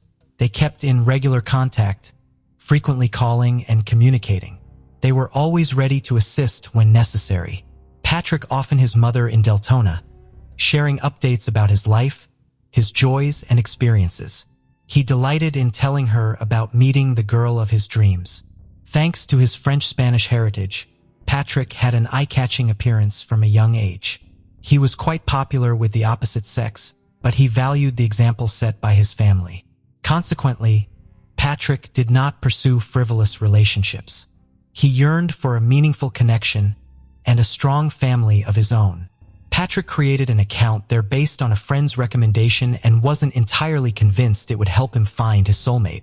One evening in June 2017, while browsing through profiles without much optimism, a photo caught his eye, a captivating brunette with mesmerizing eyes and an enchanting smile. Intrigued, Patrick decided to message her. The lady in the photo was Jessica Devaney, born in 1988 in Orlando, Florida. After high school, she attended a local university where she studied banking before securing a job at a bank branch in her hometown. Jessica was immediately drawn to Patrick's profile as well. They exchanged messages on the website for several days before deciding to swap phone numbers. Over the next few weeks, they spoke every evening for hours, discussing various topics and forming a deep mutual sympathy and trust. Realizing their connection was genuine, they decided to meet in person despite living in different parts of the state. They chose a location that was roughly halfway between them for their first date. On their first date, Patrick realized that Jessica was the girl he'd been searching for all along and whom he no longer wanted to let go. She also liked him immediately, though Jessica was slightly confused by the age difference as she was 4 years older than Patrick. On his way home, Patrick called his mother to share that he had met the girl of his dreams whom he wished to marry and start a family with. Patricia heard the joy and excitement in her son's voice, recognized his seriousness, and felt happy for him. Their long-distance relationship lasted several months, presenting challenges because the couple could only see each other on weekends. They usually met somewhere neutral, renting a hotel room in a cozy, secluded place to enjoy each other's company. However, by Sunday night, they parted ways since they needed to return to work on Monday morning. In December 2017, Patrick moved to Delton where his mother lived to be closer to Jessica. He bought a house in a quiet neighborhood and began renovations to create a cozy nest for Jessica's eventual move. But Jessica couldn't leave her job immediately. Thus, they planned a housewarming party for early spring the next year. On New Year's Eve, which the couple celebrated together, Patrick prepared a surprise for Jessica. He arranged fireworks in the backyard of the house, and as she admired them, he got down on one knee and held out a box with a ring. He then asked her the most important question, whether she would become his lawful wife. Jessica felt incredibly happy and of course agreed. Patrick later admitted he'd spent considerable time searching for an engagement ring but hadn't found one perfect enough in any jeweler store. To make sure he could propose before the new year, he chose the best available option but ordered an exclusive ring from a jewelry workshop, an original piece designed by himself. 2 months had passed since the engagement. Preparations for both the wedding and the upcoming housewarming were in full swing. The couple's choice of events had received their parents' approval, and they themselves were unspeakably happy readying for a new stage in their lives. The young couple planned an extravagant celebration either on the shores of the Atlantic Ocean in Miami or in France, where the groom's mother originated from. On February 27, 2018, Max Dyra, Patrick's father, received a call from a courier. Max's number was listed as an additional contact. The courier reported that Patrick's order had been delivered to the specified address. However, no one opened the door or answered the phone. This was highly unusual for Patrick, prompting concern from his father. As he was occupied at work and couldn't leave to pick up the order or check on his son, Max decided to contact Jessica, his future daughter-in-law. Max called Jessica with anxiety in his voice, expressing that he couldn't reach Patrick.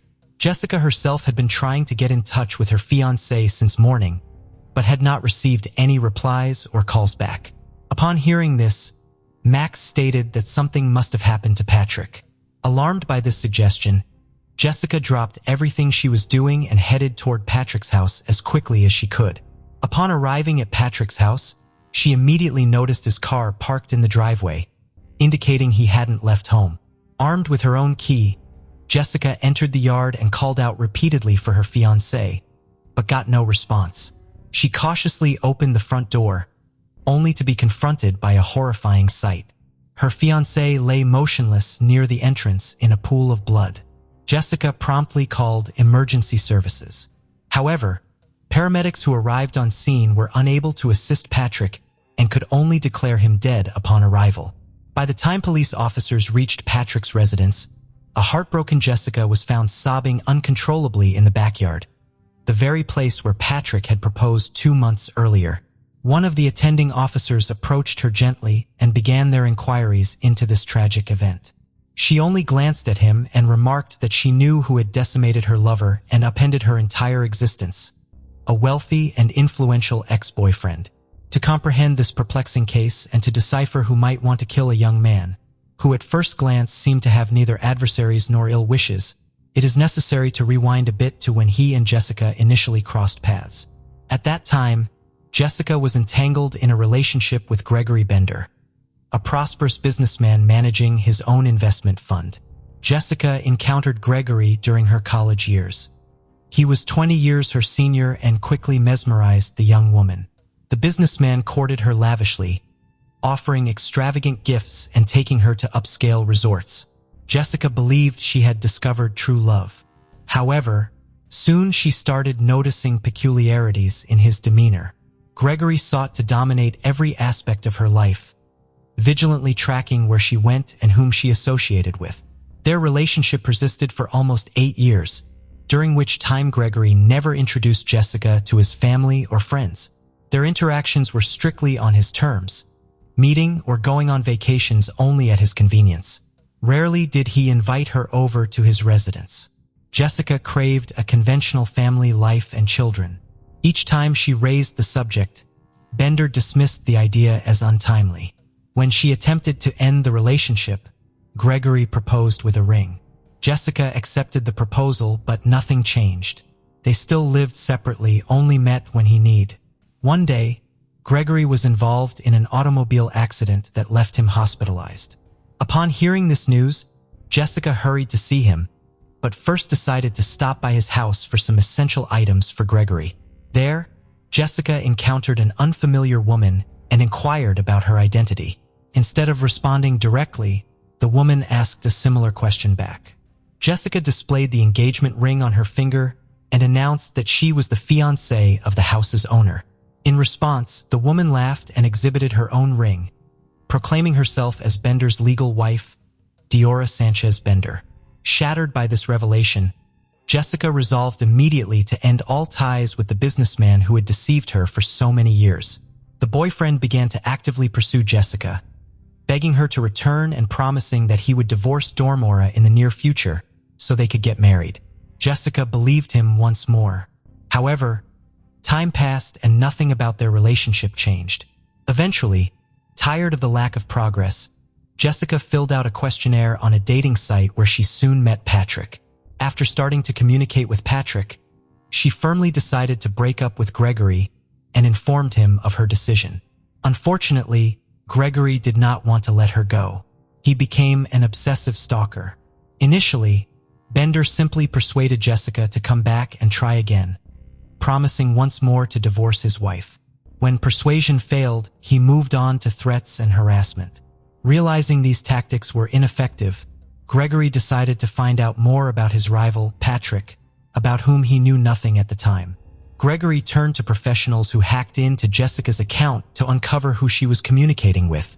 After discovering Patrick's identity and obtaining his contact information, Gregory began sending threatening messages demanding that Patrick break up with Jessica and referring to her as his fiancée.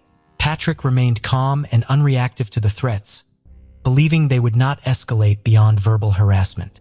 However, Jessica was frightened because she understood that her ex-boyfriend was capable of anything. He was a man with substantial financial resources and connections and owned a large collection of firearms. Jessica proposed breaking up with Patrick before anyone got hurt, but Patrick refused even to consider it. Consequently, they decided it was time to involve the police by providing evidence that Bender was stalking and threatening them. The couple succeeded in obtaining a restraining order against Gregory, while also requiring him to surrender all firearms stored in his home. Things calmed down for a while after this legal action. The lovers began thinking that the stalker had finally left them alone. Jessica persuaded Patrick that it was crucial to install CCTV cameras around and inside the house because she feared Gregory might violate the ban. On February 27, 2018, during the initial examination of the crime scene, criminalists immediately ruled out robbery.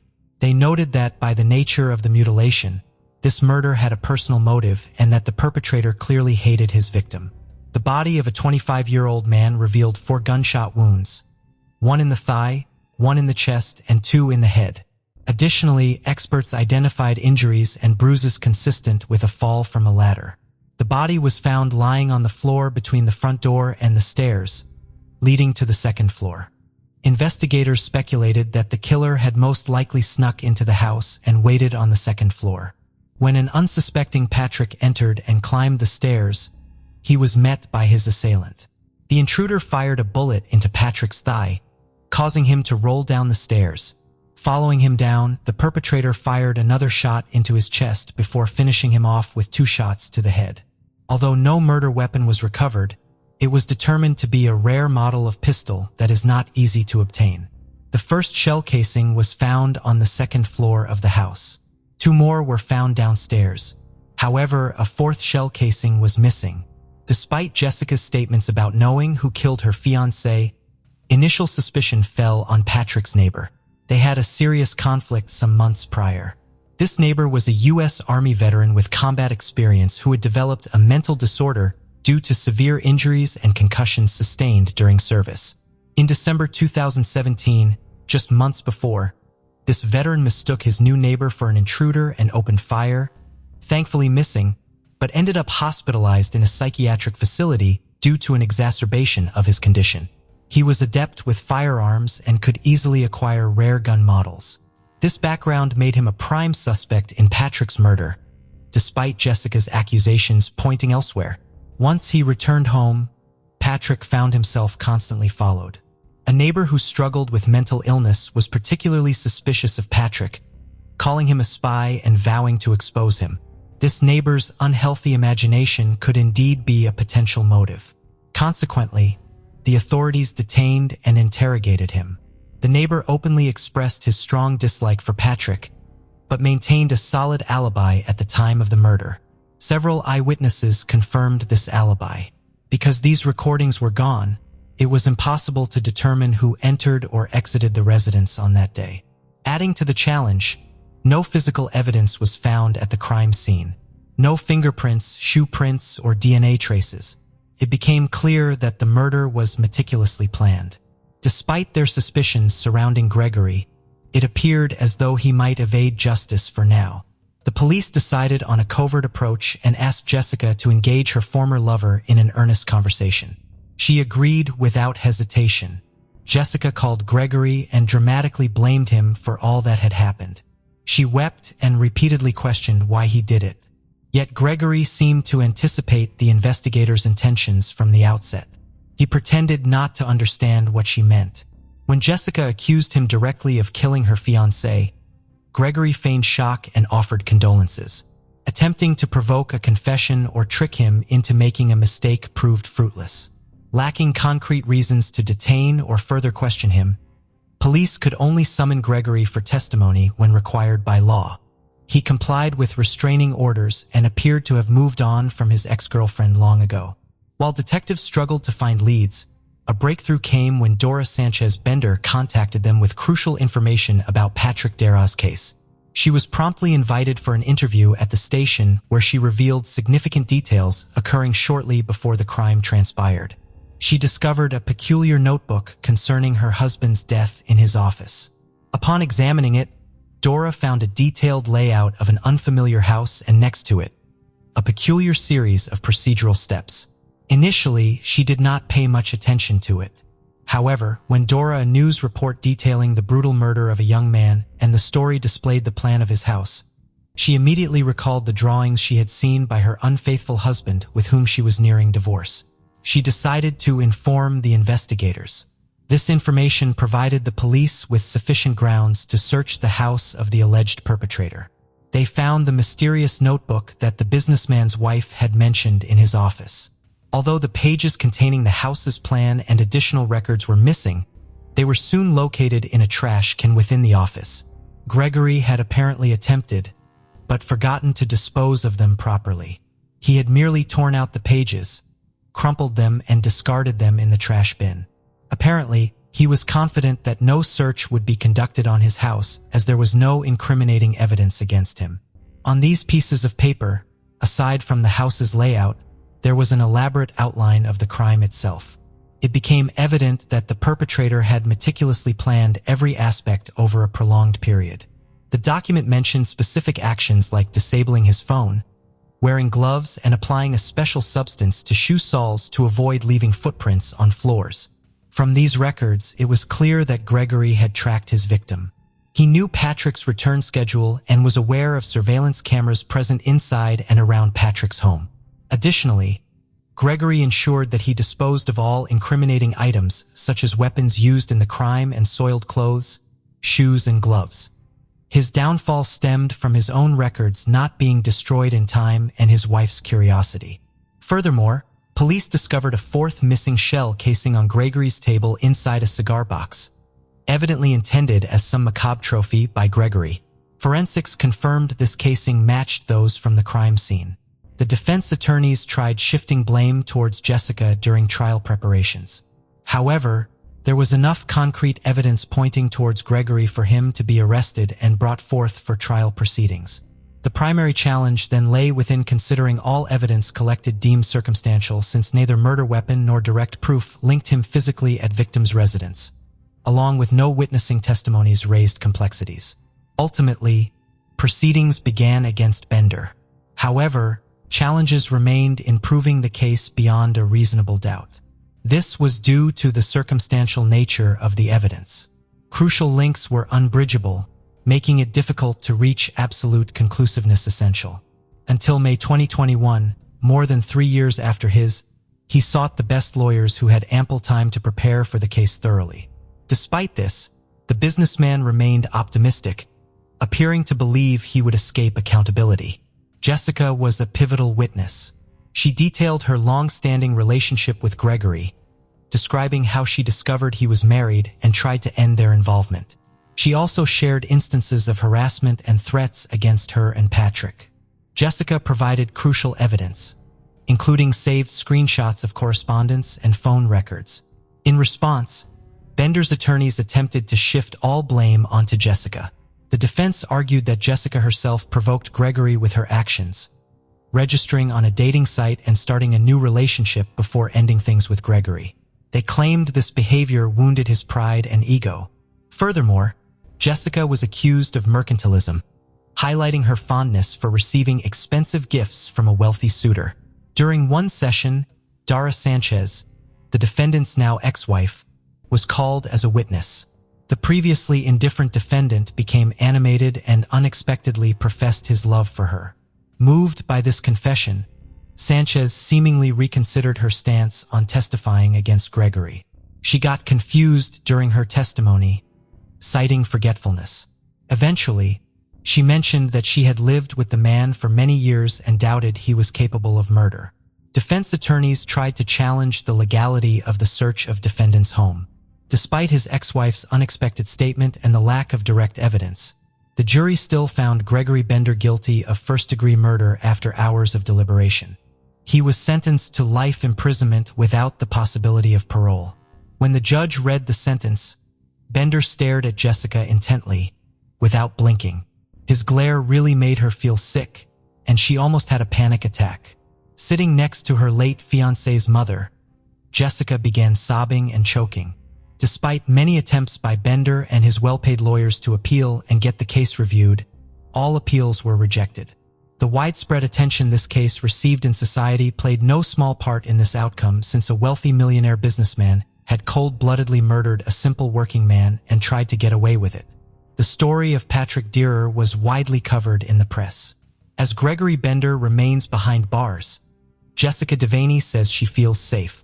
She continues to live in Patrick's memory, wearing the ring he gave her as a gift and another piece of jewelry that he never got around to giving her. On January 3, 2023, 43-year-old Jennifer Brown disappeared in Limerick Township, Pennsylvania, leaving her 8-year-old son Noah alone at home.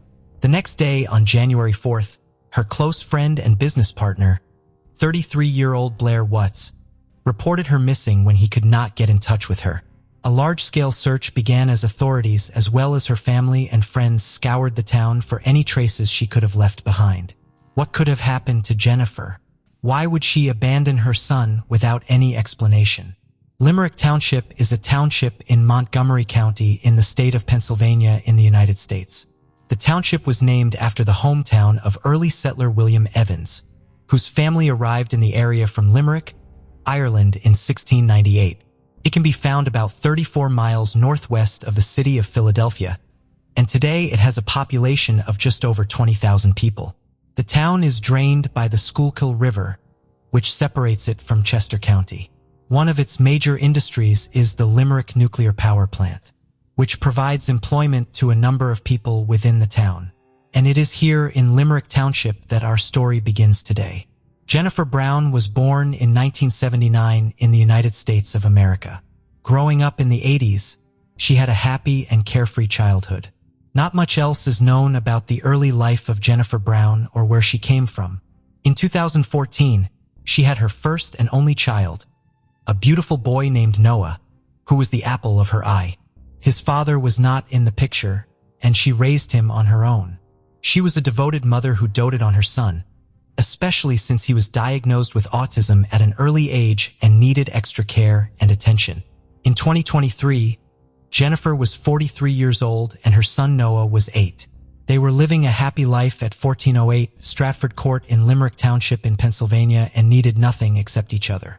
Their loved ones and neighbors saw the bond the two had and loved them for the kind and caring people they were. But tragedy was waiting just around the corner, and it arrived when they were least expecting it. On January 3, 2023, Jennifer Brown disappeared without any explanation to where she could have been.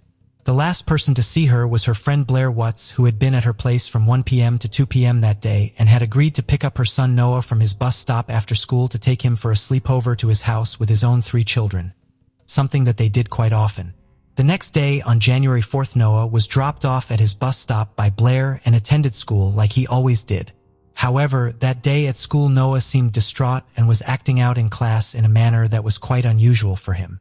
Concerned about his behavior, his teachers tried to find out why he was acting like this, and they learned that he had missed the last 2 doses of his autism medication, something that never happened. Noah also told them that his mother had gone to the grocery store and never come back. This further worried his teachers as they knew Jennifer was a very hands-on mom who loved her son and would never forget to give him his medication and would never leave him alone. They tried to get in touch with her throughout the day but could not do so, which made them sure that something had gone wrong, as Jennifer always responded when it came to any problems her son might be having in school. At the same time that day, Jennifer's friend Blair Watts had also been trying to get in touch with her, but had had no success. He went over to Noah's bus stop at 4 p.m. that day to see if Jennifer would be there to pick him up, but she did not show. He picked up Noah himself and had no option left but to report her missing to the police. At 4:20 p.m. that day, Officer Stephen Crawford of the Limerick Township Police Department went over to 1408 Stratford Court to conduct a welfare check on Jennifer's home after she was reported missing. He found that her car was parked outside her home, and after entering the residence he found her keys, purse, tablet, and work cell phone were all still inside the house.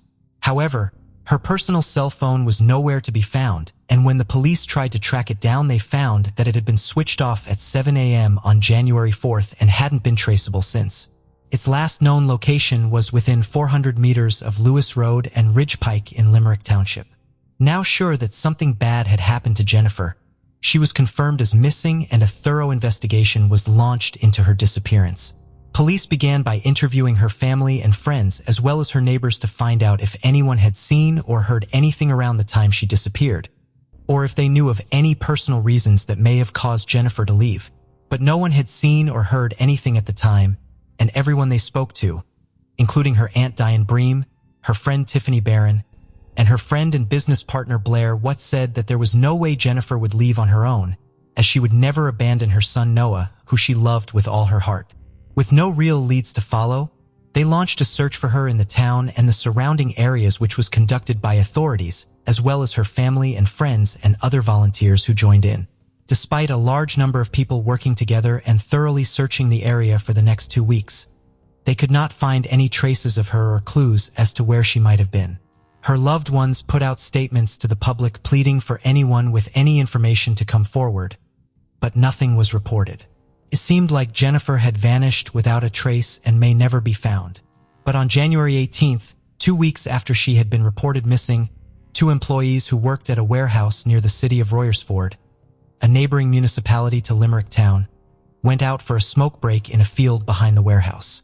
While they were smoking, they noticed something strange. It was a hole that they had not seen before that appeared to have been freshly dug. When they went closer to examine it, they were horrified to find the body of a woman buried there in a shallow grave. They immediately notified the police, who arrived soon after, and on examining the body, police identified the woman as the person they had been searching for the past 2 weeks, none other than Jennifer Brown. When the body was taken for an autopsy, the examiners determined the cause of death to be homicide by unspecified means. They were able to determine Jennifer had died from asphyxiation, which means that she had been strangled or suffocated to death in some way. They also found that she had 3 broken ribs, indicating that she had likely struggled against her killer, who had beaten her to subdue her. Now, the nature of the investigation changed from a missing persons case to a homicide, and police once again began to interview and interrogate everyone close to her, including her family and friends. However, the interviews they conducted did not turn up any new information or leads for them to follow. Due to this, they could not even identify any possible suspects in the case. It seemed like the investigation was going to fizzle out with nothing for the police to follow. But then, when they were least expecting it, they got a lead from an unexpected source.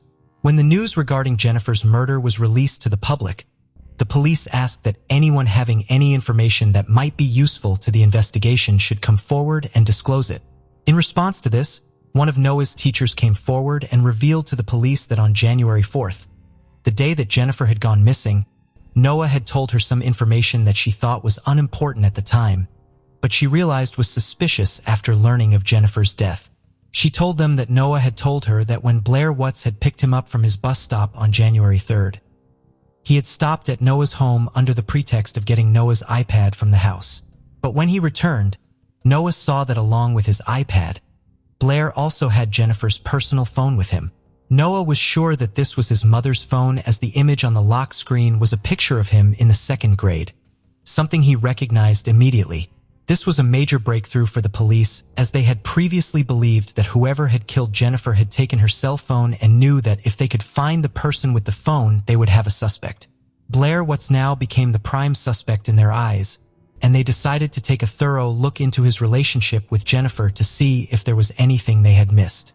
When they did this, a number of details emerged that shocked the investigators looking into the matter. When the detectives began to look into the relationship between Jennifer and Blair, they discovered a number of suspicious details. On the personal side of their relationship, everything seemed to check out. The two did appear to be close friends who spent a lot of time together and knew each other's family and friends. But when they looked into their professional relationship as business partners, things were not as rosy as they seemed on the surface. Blair had owned a restaurant by the name of Birdie's Kitchen that ultimately went out of business and shut down in the early months of 2022. After this, he turned to Jennifer for help, and in August 2022 she agreed to help him by investing in his business so he could reopen Birdie's Kitchen at a new location. They signed a contract that said Jennifer would provide Blair with money every 6 weeks or so, which she would use to eventually get Birdie's Kitchen back in business. According to Blair, between August and January, Jennifer sent him around $36,000 to help him set up his business again. He also stated that according to their contract, she still owed him another $9,000 to fulfill her side of the deal. Blair had found a new location for the restaurant and was supposed to pay the property owners a sum of money and sign a lease so that he could open Birdie's Kitchen there in January of 2023. This money was given to him by Jennifer as an investment, but Blair never actually paid the property owners. He instead secretly blew the money on himself and his personal activities. On December 26, 2022, the property owners revoked the agreement they had with him as he failed to pay them the sum he owed them for the lease. This put Blair in a desperate situation. He now had no money and no location to open his restaurant. Police were sure in his desperation he had done something atrocious to try and save himself. They looked into the transaction history on Jennifer's iPad, which had been present in her home, and they found that on January 3rd, there were 2 cash transfers from her account to Birdie's Kitchen, which totaled an amount of $17,000, which was never a part of the written agreement between Jennifer and Blair. They also saw that the transfers had failed multiple times and were only successful when the 2-factor authentication system on the iPad was disabled. Police then interviewed the property owners who had revoked the agreement with Blair, and they learned that on January 4th, the very same day that Blair had reported Jennifer as missing, he had shown up at the property and told the owners he now had the money that he needed to put down a lease. Police were now sure that Blair had murdered his friend and business partner, but since they knew he would likely not confess to the crime, seeing the lengths he had gone to cover it up, they decided they needed more evidence against him. Next, they interviewed his wife, Tiara Taylor, and asked her about Blair's whereabouts on January 3rd, the day that they believed he murdered Jennifer. His wife told them that Blair had gone over to Jennifer's around 1 p.m. on that day and had then returned home at around 4:30 p.m. with Noah after picking him up at his stop. She then told them that he had only been at home for a short time before leaving again at around 5 p.m. and not returning home that night.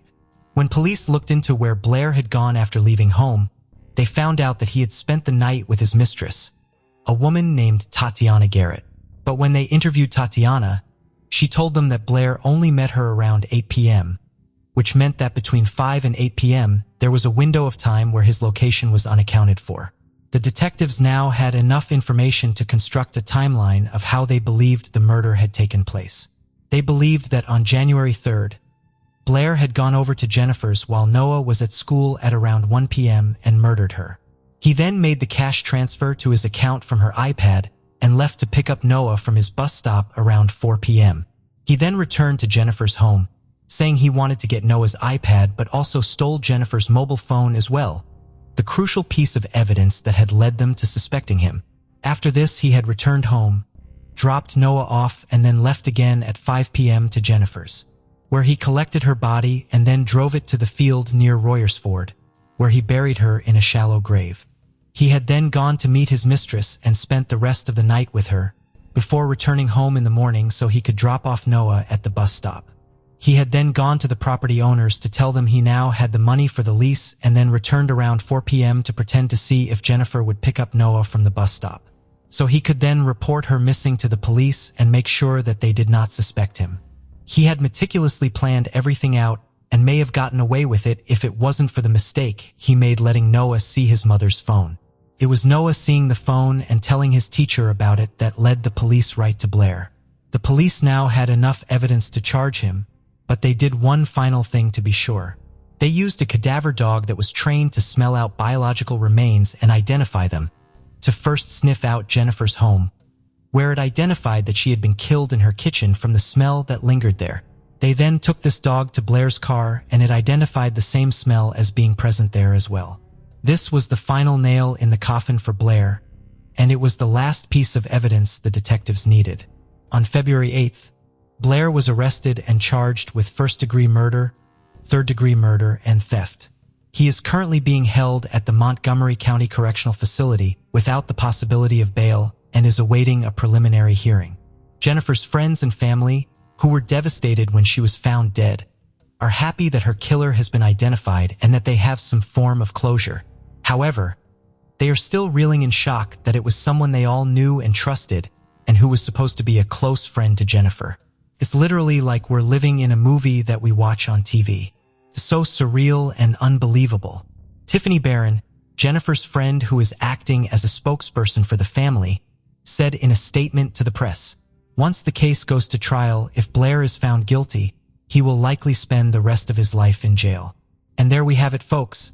The tale of how a case was only solved because the 8-year-old son of the victim noticed a mistake the killer made and didn't forget about it. This case serves as an example that when you commit a horrible act like Blair did, you will always get found out in the end. But what did you think of the case? Do you think Blair would have gotten away with it if Noah hadn't noticed his mother's phone? Or do you think it was only a matter of time till the police found out about the transactions he made and began to suspect him?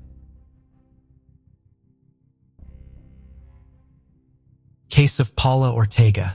In early 2023, the city of Sangolquí in Ecuador's Pichincha region was rocked by a tragic incident. It wasn't just the brutality of the crime that shocked the community, but its motive, a mere $600 theft. Could the life of 37-year-old Paula Ortega Elcosar really be valued at just $600? Born in March 1986, Paula was the second child in a large family. She excelled at Dario Figueroa Lara School and later attended the Polytechnic University, where she developed a keen interest in the hospitality industry. After her studies, actively contributed to the growth of her family's business, which specialized in party goods manufacturing. The Ortega Alcocer family was well-to-do and renowned in Sangolquí and neighboring Ecuadorian towns. Paula's father, in his youth, began building a business supplying party goods across Ecuador. The venture became quite successful, enabling him to start his own production of balloons, piñatas, and other festive paraphernalia. This expansion led to the opening of several stores. The Alcosar family's party shops were located not only in Sangolquí, but also in Ecuador's capital, Quito. Each family member played a role in the development and maintenance of their enterprise. The father expanded the main production line, opening new workshops for balloons, garlands, caps, and various party items. Each of the 3 children managed a store, tailoring it to their vision. Paula's entrepreneurial spirit led her beyond just managing a store. She organized a party planning service within the company, which turned out to be a great success. It seemed Paula had found her calling, bringing joy to people, which made her truly happy. While the business ventures of the Ortega family flourished for a long time, unfortunately, Paula Ortega's personal life was not as successful. Despite her youthful and joyous demeanor, she faced significant hardships in her private life. Paula's first marriage to Carlos Pedro turned out to be unhappy. After the birth of their daughter, Carlos developed an alcohol addiction. He began disappearing from home and stealing money from Paula's store. His infidelity was the last straw, leading Paula to end the marriage and find herself alone with her daughter. This period was particularly challenging for Paula, as she lost hope in finding personal happiness. However, The psychological support of her family and her passion for her work helped her regain a sense of normalcy in her life. A decade later, met Christian Diego. A tall, dark-haired, and handsome man, Christian was 4 years younger than Paula. Having lost faith in finding a worthy partner, Paula was cautious with the persistent young suitor. Christian proved to be calm and reliable, quickly bonding with Paula's daughter, which greatly impressed Paula. After 2 years of relationship, her heart warmed to him, leading to a beautiful wedding ceremony. Christian embraced Paula's daughter as his own, and they soon welcomed another daughter, Maria. Christian and Paula spent 5 years together, with Christian fully integrating into Paula's father's company. He was entrusted with finding locations for new stores, which often kept him away from home. Coming from a modest working-class family, Christian had always dreamed of owning a large business. Unfortunately, some people can conceal their dark sides so well that one might live for years alongside ruthless criminals without suspecting a thing. However, the truth eventually comes to light when evil erupts in the most unexpected ways. Paula Ortega and her husband, Christian, appeared to be the epitome of a happy, successful couple to their family, friends, and neighbors. However, this perception was only surface deep. In 2000, Paula's father passed away after a long illness.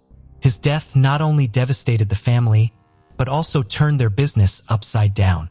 Christian, driven by a desire for power and the wealth it brought, eagerly sought to take Paula's father's place in the business.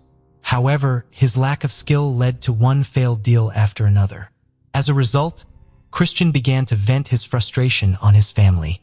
Initially in secret, but later openly, he began to abandon his family, indulging in a life of debauchery. Women and alcohol became his escape into a world of pleasure and recklessness. With Paula's father no longer there to restrain him, Christian's true nature began to surface. Having already experienced a traumatic marriage, Paula refused to endure this behavior again.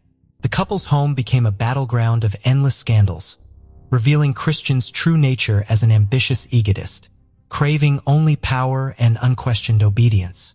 After a particularly nasty argument, Paula secretly filed for divorce, fearing her husband's reaction. The news of this drastically changed Christian's behavior. Unwilling to lose his place in the successful family, he stopped his outrageous conduct and appeared to transform for the better. He expressed remorse, claiming to be caught up in a whirlwind of confusion, and professed his love and value for his family. His eloquence persuaded Paula. Not wanting to be alone again, she gave him a second chance. In a gesture of reconciliation, Christian suggested organizing a romantic dinner at their home. Paula agreed. She sent their daughters to her parents' house and began preparing for the evening.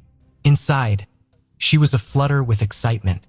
Deep down, she still dreamed of a happy, strong family and was doing everything she could to preserve it. The evening at the Ortega home was one of celebration and comfort. The living room was lit up with festive garlands, and the dining table was warmly illuminated by the yellow glow of candles. Christian uncorked a bottle of dry white wine while Paula served a hot meal. The night could have been genuinely reconciliatory had it not been for a sudden proposal from Christian that disrupted the peace. Christian, a co-owner of the Elcosar company, revealed to his wife a significant misstep. In his pursuit to replace Paula's father and gain full control, he had made a costly mistake in an important tender, leading to substantial losses for the company. Now, the firm desperately needed a new investor, implying that a part of the company would officially change hands. Paula was adamantly against this, believing her father's business should remain a family affair. Despite Christian's persuasion, she stood her ground, infuriating him. He had already found an investor and was eager to complete the deal without complications. Their dinner, and by extension their relationship, soured. January 2nd, 2023 seemed like any other day. Paula took her younger daughter to the playroom before heading to her shop for work.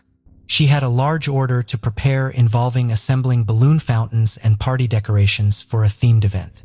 During her lunch break, 2 men knocked on the shop's door. Although closed, Paula opened it, expecting a courier to pick up the balloon bouquets. The men, slim and dressed identically as if they were twins, startled her with their dark hoodies. They lingered, scanning the shop before splitting up. As Paula called out to them, stating the shop was closed for lunch, they cornered her against the wall. The tension of this silent scene was broken by a knock on the glass door. The men hastily exited the shop. A smiling young courier arrived, unwittingly rescuing Paula from the unknown assailants. Shaken, Paula handed over the package, closed the shop, and with trembling hands, called her mother. She was visibly frightened, a sentiment she expressed over the phone.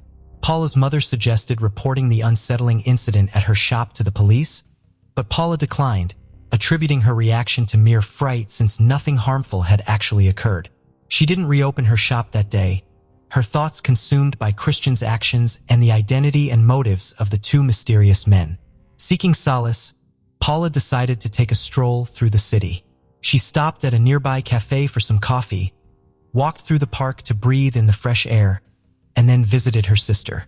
Over cups of fragrant tea, they engaged in a heart-to-heart conversation. Overwhelmed by the day's shocking events, Paula confided in her sister not only about the scary encounter at her shop, but also about the difficulties in her marriage. She shared how Christian had drastically changed after her father's passing, indulging in alcohol and openly being unfaithful. Paula chose not to mention his proposal about merging the company with a new investor, as she habitually kept her personal struggles to herself. But that day, her emotions overpowered her pride and shame over tolerating such demeaning treatment. "He's a peculiar being. My sister was lively, happy, cheerful, enterprising, hardworking, an extremely gentle and kind mother. She should have been receiving energy from him," Adriana Ortega, Paula's sister, would later say. Paula spoke of her long-term life plans, her desire for her daughters to grow up and become professionals, and her intention to continue her business. She was selfless and tirelessly hardworking, Adriana recalled. After her emotional talk with her sister, Paula headed home. A phone call from Christian interrupted her. He was picking up their daughter from the playroom and would come to the shop to pick her up as well. His hurried speech was interspersed with children's voices. Paula didn't get a chance to tell him about the frightening incident at her shop, especially since she suspected him to be involved. Reluctantly, Paula returned to work, once again prioritizing her family's well-being over her own. She didn't have to wait long. Christian arrived alone, explaining that their daughter had wanted to go home, and he couldn't deny his little princess. He informed Paula that the girls were at home and eagerly waiting for hamburgers for dinner. In what has become a modern family tradition, Christian took Paula not to the nearest fast food joint, but to a restaurant courtyard at a shopping center several blocks from their home. Parking the car beside a secluded wall and locking it securely, he left Paula inside to collect their order. Relaxing in the passenger seat after a taxing day, Paula closed her eyes, unaware of the impending danger. Shortly, she recognized two familiar figures near the car, talking loudly and circling the vehicle. Recognizing them as the unexpected visitors from her shop, Paula tried to stay calm, trusting that the car was secure and Christian would return soon. Suddenly, the car's lights flashed and the door locks disengaged. In a panic, Paula scrambled to the back seat, hiding between the seats and covering her head with her arms. But she was trapped with no escape. One intruder casually got into the driver's seat, while the other joined him in the back, pinning Paula down even more. She felt something warm trickling down her arm before darkness enveloped her. Paula sustained 11 knife wounds to her neck and 2 to her face. After the brutal attack, the assailants fled the scene, leaving Paula alone and gravely injured. Christian returned just 7 minutes later to a horrific sight. The car's interior was drenched in blood. Frantically, he called emergency services, but struggled to clearly communicate the situation and give emergency coordinates. He then called Paula's mother to report the attack before driving to the hospital himself. Tragically, Paula succumbed to her injuries in the emergency room, passing away before receiving necessary medical attention. Christian, overwhelmed by grief and shock at the loss of his wife, reacted with loud cries and throwing chairs in the waiting room.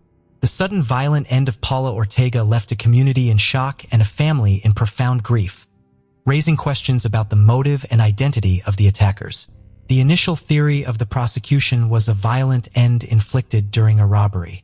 It was later discovered that $600 and a gold necklace were missing from Paula's purse. This began an investigation. The prosecution's theory was confirmed when footage from city cameras showed two unknown men who had visited Paula's store earlier that day in the vicinity. Both were in hoodies, making it impossible to create a clear image of their faces, and their vague descriptions provided no clarity. 2 months after the tragic event, Paula's family demanded justice, but the investigation was at a standstill. A turning point came when Adriana Ortega, Paula's sister, gave testimony casting doubt on Christian's innocence. She informed the investigators about a conversation she had with Paula on the day of the incident. Adriana also mentioned that Christian regularly committed infidelity and domestic violence against Paula, who was contemplating divorce. This provided a perfect motive as Christian, driven by ambition, could not afford to lose his wealth and status in the event of a divorce. The prosecution investigated this angle. During a search of their home, incriminating messages were found on Christian's phone, indicating multiple affairs and turbulent marital relations. A critical piece of evidence was documentation prepared for the transfer of the company to a private individual, which Paula had refused to sign. Following these revelations, the incident was investigated as a suspected homicide. As the prosecution continued to gather information implicating Christian Diego, new evidence emerged, unraveling the complex web of the couple's relationship. 2 weeks after the incident, we found out he transferred $2,000 to an unknown woman's account, said Adriana, Paula's sister, adding another layer of suspicion to the already convoluted case. The most shocking aspect, as claimed by relatives, was that Christian made a payment using Paula's account while she was dying from her injuries.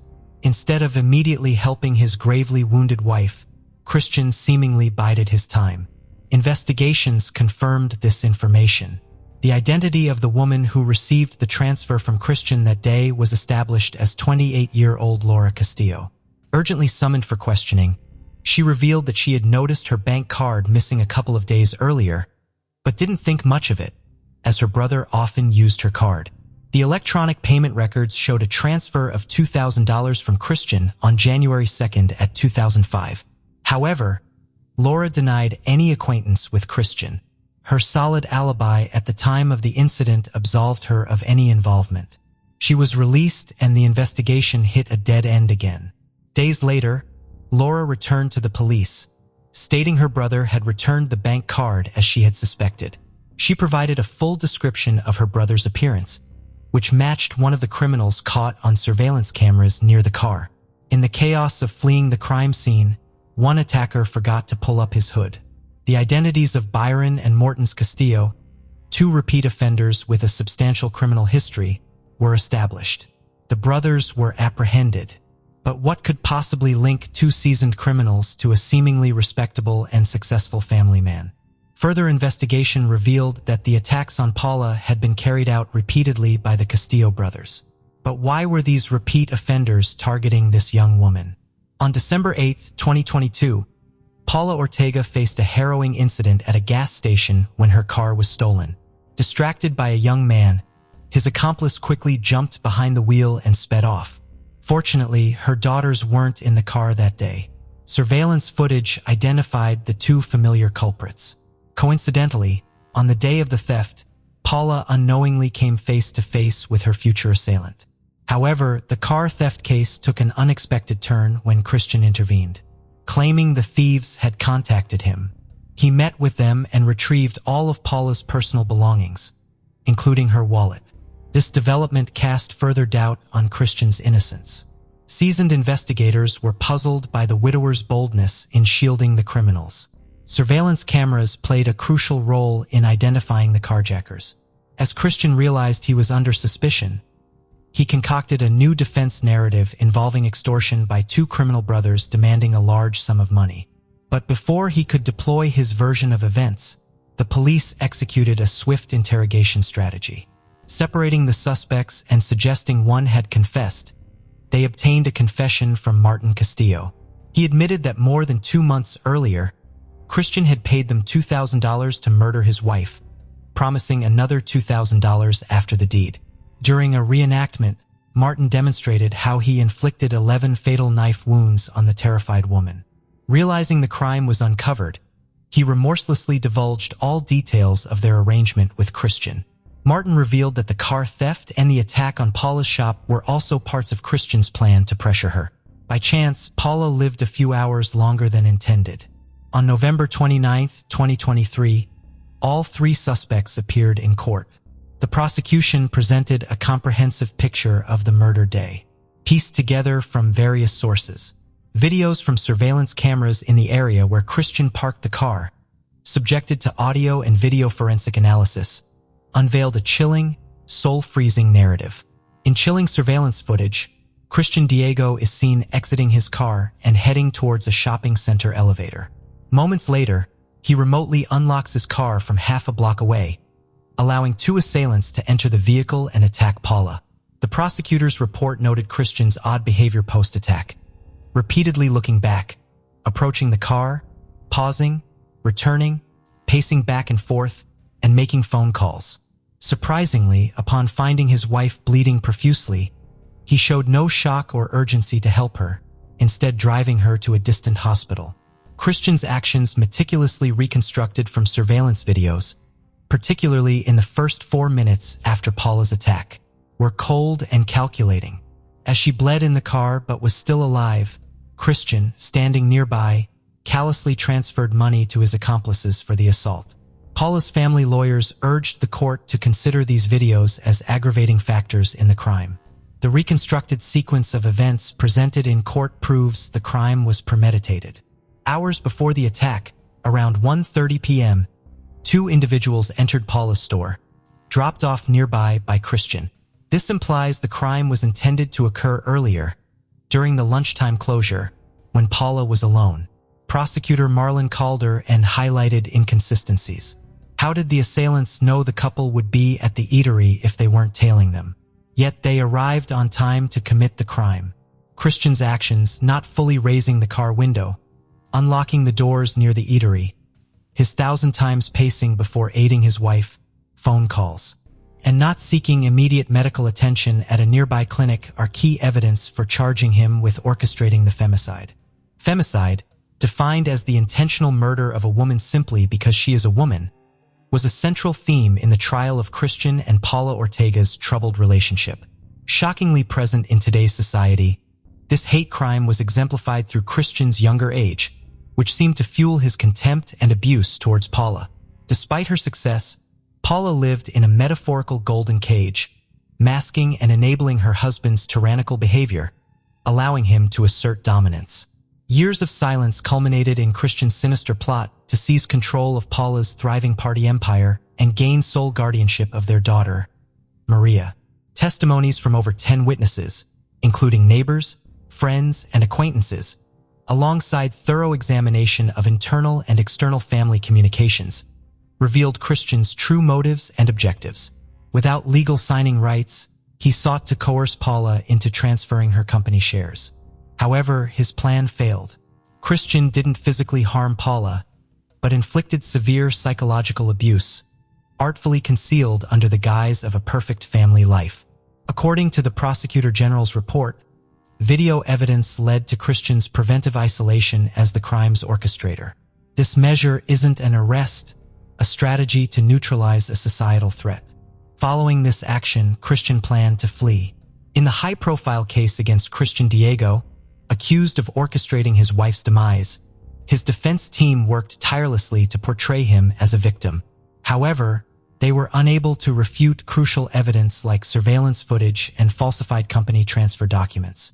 Desperate, the defense then attempted to depict the accused as suffering from a mental disorder, citing episodes of sudden rage. Multiple psychiatrists evaluated Christian, but he was declared competent. His defense counsel, realizing the gravity of the situation, advised Christian to flee the country, asking if his passport was ready and suggesting he buy a ticket to Panama for the next day. However, this plan to escape justice failed. Christian's search for Central American flight tickets raised alarm bells with the authorities. The prosecutor swiftly ordered an 8-hour detainment of Christian Diego, followed by charges and the disclosure of case details to a judge specializing in domestic violence cases. Pending trial, the suspect was held in preliminary detention, pursued as the alleged mastermind behind a heinous act that left 2 young children motherless and an entire family grieving an irreplaceable loss. The Ortega family demands justice for this atrocious crime, emphasizing the devastating impact on the children and their irreplaceable loss. In a case that gripped public attention, the jury concluded that Christian and his 2 accomplices were guilty of a meticulously planned intentional act of extreme brutality. The unremorseful Christian and his associates were sentenced to 26 years in prison. The municipal authorities of Rumiñahui expressed their solidarity with the tragic loss of Paula Elcosar. The institution extends its deepest sympathies to the family and friends affected by this incident. The unfortunate demise of this esteemed businesswoman, friend, mother, and wife, who contributed significantly to the Camptons' development and brought prosperity to those in her circle, is deeply mourned. Their statement read, "Paula's case emerged as a prominent instance of violence against women following the Latin American Association for Alternative Development's report of 332 fatalities due to gender-based violence in 2022. The night of July 23, 2010 was dark and gloomy in the quiet town of Independence, Louisiana, when tragedy struck. 22-year-old Jameen Robinson was discovered lying unconscious on the side of the road. Despite the frantic efforts of medical personnel, he passed away 2 days later. For years, detectives were left with no leads or suspects, leaving the community in a state of fear and uncertainty. But just when all hope seemed lost, a mysterious witness suddenly came forward with information that changed everything. What did this witness know, and how did it change the course of the investigation? Hi, and welcome back to Mysterious Hook, friends. Today, we are looking at a 13-year-old case that was solved in 2023. Independence, a small town in Tangipahoa Parish, Louisiana, is located about an hour north of New Orleans and is home to a variety of historic landmarks.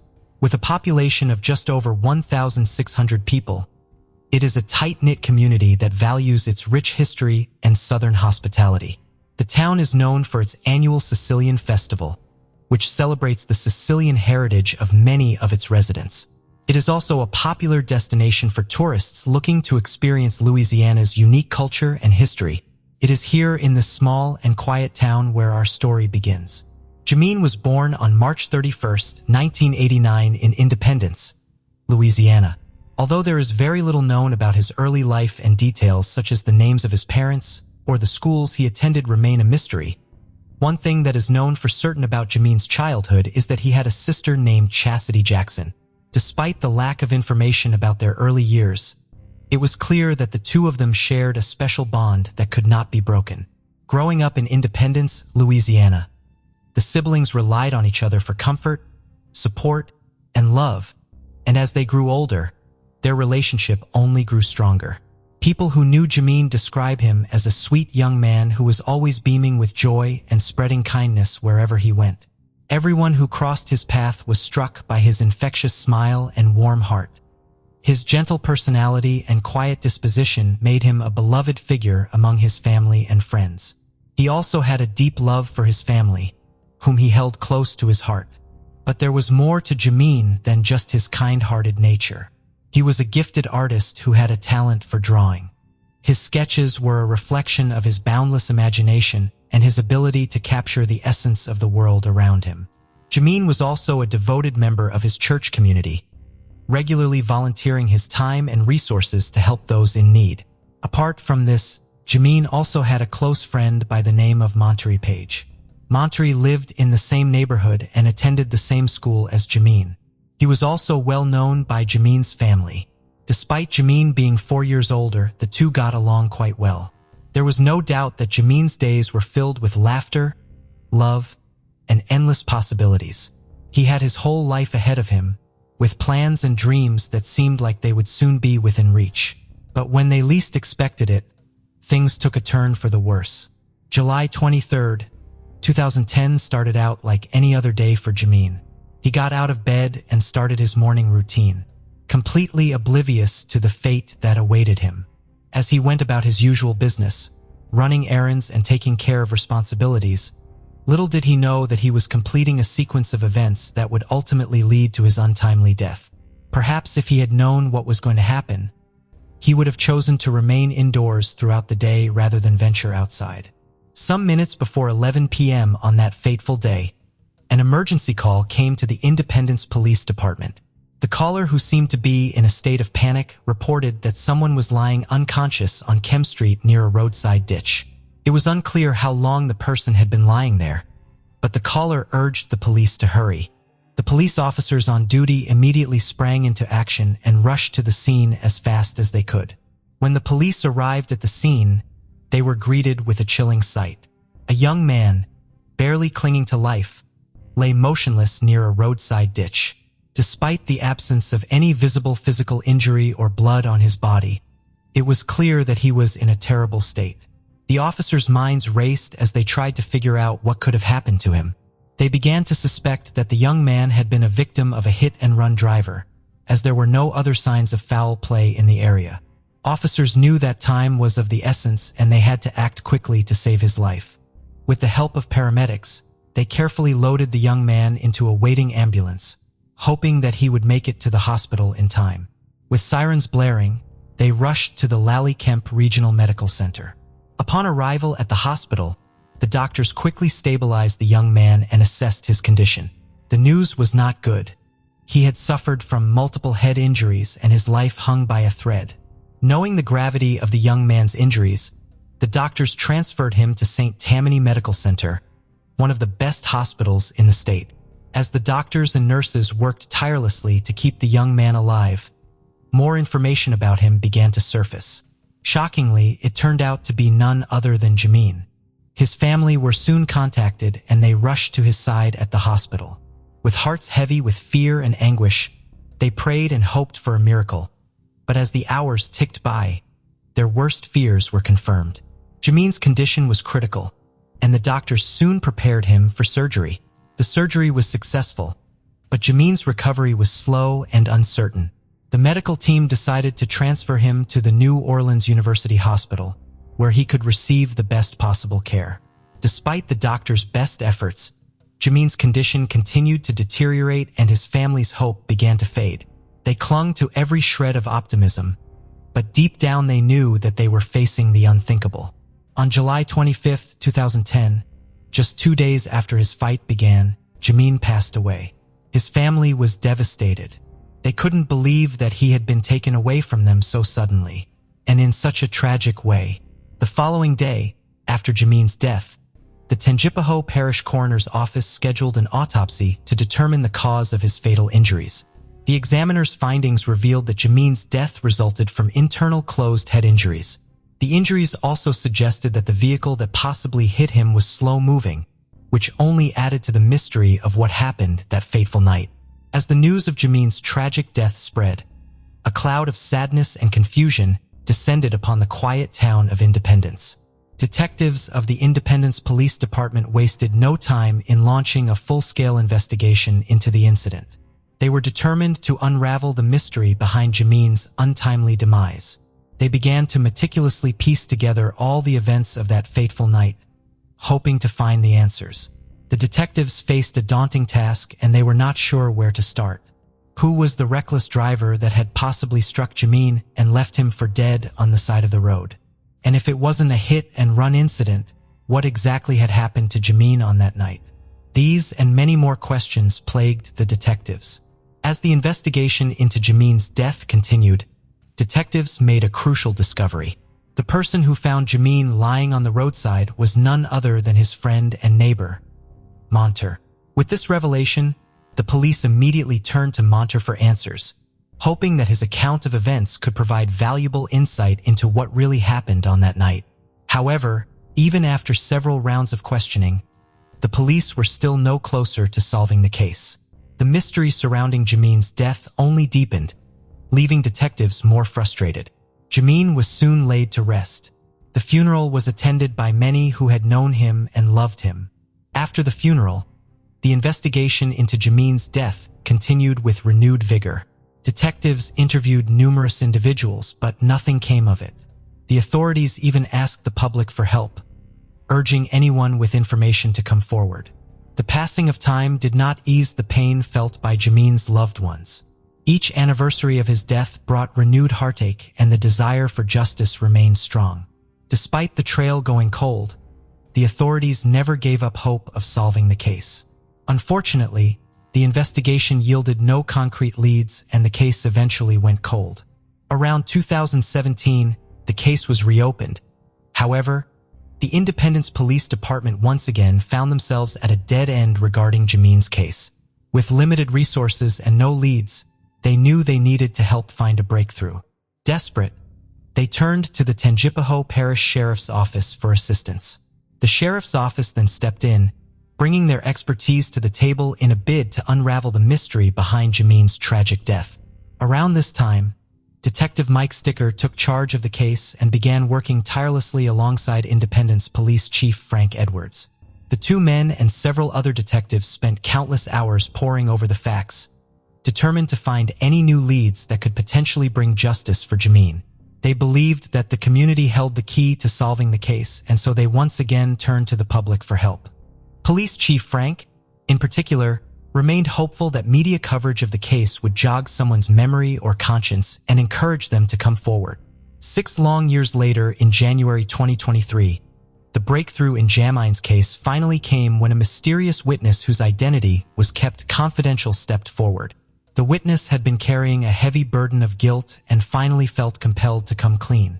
His story was nothing short of jaw-dropping, and took the investigation in a completely different direction. According to the witness, Jameen's death had not been caused by a hit-and-run driver as previously thought, but by someone close to him. The individual told police that the person responsible for Jameen's death was his friend Montre. While the exact details of the witness account are still undisclosed by detectives, the gravity of Montre's actions were finally revealed. Following this, detectives began to look for him. His whereabouts were finally traced to Chambers County, Texas, and on February 10, 2023, officers finally arrested him. Even though he had been 17 when Jameen died, authorities decided to charge him as an adult. Up until 3 years ago, once you reached the age of 17, you were considered an adult offender in the state of Louisiana, said Tangipahoa Parish Sheriff Jimmy Travis. Monter was charged with second-degree murder, multiple failure to appear counts, and 1 charge of jumping bail. As it turns out, Monter's legal troubles seemed to have started long before he became a suspect in Jameen's murder. He had been previously arrested and had pleaded guilty to multiple drug charges. This was back on November 16, 2021. At the time, the court had ordered him to wear an ankle monitor and return for sentencing 3 days later on November 19th. However, instead of complying with the court order, Montre decided to flee to Chambers County, Texas, and also removed his ankle monitor illegally in the process. News of Montre's arrest for the murder sent shockwaves through the community, especially to Jameen's grieving family. At first, they could hardly believe it when they heard that their son's own friend was responsible for his tragic death. But as the reality set in, a sense of relief washed over them. The rest of the community also struggled to come to terms with the truth behind the case. It was a betrayal that cut deep, and people wondered how something so senseless could happen between 2 friends. Many were left with lingering questions and a sense of unease. But above all, there was a collective hope that this would bring closure for everyone involved. On February 27, 2023, Montre pleaded guilty to several charges in the drug-related case and was sentenced to 90 years in prison. At the moment, he is also awaiting trial for the murder of Jameen. After a long investigation, the truth behind Jameen's death finally came to light. Thanks to the perseverance of law enforcement and the bravery of a witness who came forward, justice was served. While nothing can bring back Jameen, his family and the community can finally have closure and begin to heal. But what do you think would have happened if the witness had not come forward with the information that Jameen was murdered by his friend Montre instead of being a victim of a hit and run? This is a story of survival that is hard to put into words. The bravery of 8-year-old Jennifer Schutt is beyond measure, and her actions in critical circumstances are remarkable. It's a rare case where the victim aided in apprehending her attacker. Despite losing her ability to speak due to a horrific injury, Jennifer survived, retaining every detail. Over 19 years, she relentlessly continued to pursue her own case. And in the end, she got her way. Jennifer Chouette, an 8-year-old schoolgirl, had recently finished school. She lived with her single mother, Elaine, who did everything possible to ensure her daughter's happiness and well-being. Elaine worked multiple jobs to support the family and provide Jennifer with a joyful childhood. Surrounded by such love and care, Jennifer blossomed into a lively and cheerful child, embracing learning with enthusiasm and displaying a keen intellect and curiosity. At such a young age, children are often afraid of the dark, and Jennifer was no exception. She had a fear of the dark and frequently slept alongside her mother in the same room. As far as I can remember back in my childhood, just didn't like the dark or sleeping alone. So I found comfort in going to bed. With my mom, we would all bed. We had with each other. That night, on August 9th, 2009, the mother and daughter slept in the same room. Jennifer was tossing and turning, kicking her mom in sleep, making it difficult for her to fall asleep. Unusually, at 2:30 a.m., Elaine woke up and asked Jennifer to go back to her own room for the rest of the night because she needed to get up early for work. Understandingly, Jennifer responded to her mother saying, "Just because I love you, Mom, I'm going to sleep in my own room tonight," and went to her room. Elaine would later regret this decision for a long time, but at that moment, she couldn't know what would happen next. The following morning, Elaine discovered that Jennifer was missing when she went to wake her up. She noticed that the window facing the parking lot was wide open. Elaine promptly called 911. Upon the police's arrival, she recounted that she hadn't heard any noise or screams after Jennifer went to her room. It is worth mentioning that their apartment was on the first floor, and the windows in Jennifer's room overlooked the parking lot, leading Elaine to fear that someone might have seen Jennifer and entered the room through the window. Elaine realized that their apartment was not the ideal living situation for her and her young daughter, but it was the best they could afford at the time. Nevertheless, Elaine's parents decided to help her and their granddaughter with a new place to live. They purchased a small house nearby and renovated it. Jennifer and her mother were supposed to move there in a few months, and they had been there the day before Jennifer went missing. They were working in the garden, where Jennifer was bitten by mosquitoes, which prevented her from sleeping peacefully that night. After her daughter's disappearance, Elaine was devastated. She said that Jennifer was all she had and pleaded for her return. The police worked tirelessly to locate her. Luckily, Elaine didn't have to wait long for news. Around 6:30 p.m. that same day, the police received a call from parents whose children were playing in a field and accidentally stumbled upon something. To their horror, they realized it was the body of a young girl. Upon arriving at the scene, the police found the body of 8-year-old Jennifer Chouette lying in the middle of the field, 5 kilometers from her home. Jennifer's condition was grave, but she was still breathing. Jennifer's condition was grave. Her throat had been cut from ear to ear. The main life-threatening injury for Jennifer was a wide wound on her throat, which caused her to lose a lot of blood and made her extremely pale and weak. Jennifer was taken to the hospital in critical condition, where doctors fought to save her life. I first saw Jennifer in the emergency room. She was a fairly small 8-year-old, very pale, covered with ant bites and scratches on her back. She couldn't make any sounds because of the injury that she had to her neck. Fortunately, after the operation, Jennifer's condition stabilized and the bleeding stopped. We completed her surgery. Her airway is stable. She's not bleeding, so we're very hopeful about her survival.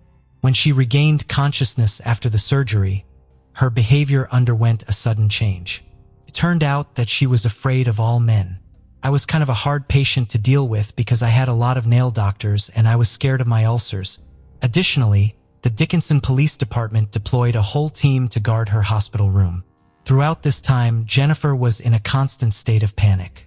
She even hit a doctor in the stomach when he tried to approach her. Elaine tried to reassure her daughter, explaining that all these people were there to care for her and help her. However, Jennifer didn't trust anyone. Her behavior became more understandable when she finally revealed what had happened to her that night. We knew that we had a survivor that couldn't speak. The challenges were to extract information from her. Now we're talking about an 8-year-old. It was difficult. Jennifer could not directly inform the investigator of anything. To obtain any information, the detectives gave her a notebook and several pens, asking her to answer questions in writing. Due to her fear of men, Jennifer wrote notes to her mother, who then passed them to the officer. Jennifer's responses were surprisingly precise, detailing the events accurately. Despite being only 8 years old, she displayed remarkable intelligence for her age. She started by going into her room, turning on the light, and picking up a book to read, hoping it would help her sleep, which it did. Jennifer fell asleep. The next thing she knew, a stranger was carrying her out of the house. A wave, running with me, hearing me down the sidewalk, and I immediately tried to scream that he covered my nose and mouth. Afterward, he placed Jennifer in the car, claiming to be an undercover police officer. She later confessed that she immediately felt that something was wrong. Looking around, she saw her mother's car in the parking lot, so she was confused about where they were going and why. On the one hand, she knew that the police were good guys, but on the other hand, her mother had taught her not to trust strangers. If a child, I wanted to believe him, the product need that had just seemed about strangers in school. That was Skater in the dark. Knew that there is something really wrong here. As they passed her grandparents' house, Jennifer told the stranger that he could drop her off at their house, to which he replied, "I can't because they're not home." And then she realized he was lying because their car was in the driveway. Later, the man stopped near Jennifer's school about 3 kilometers from her home. He then said to watch the moon carefully.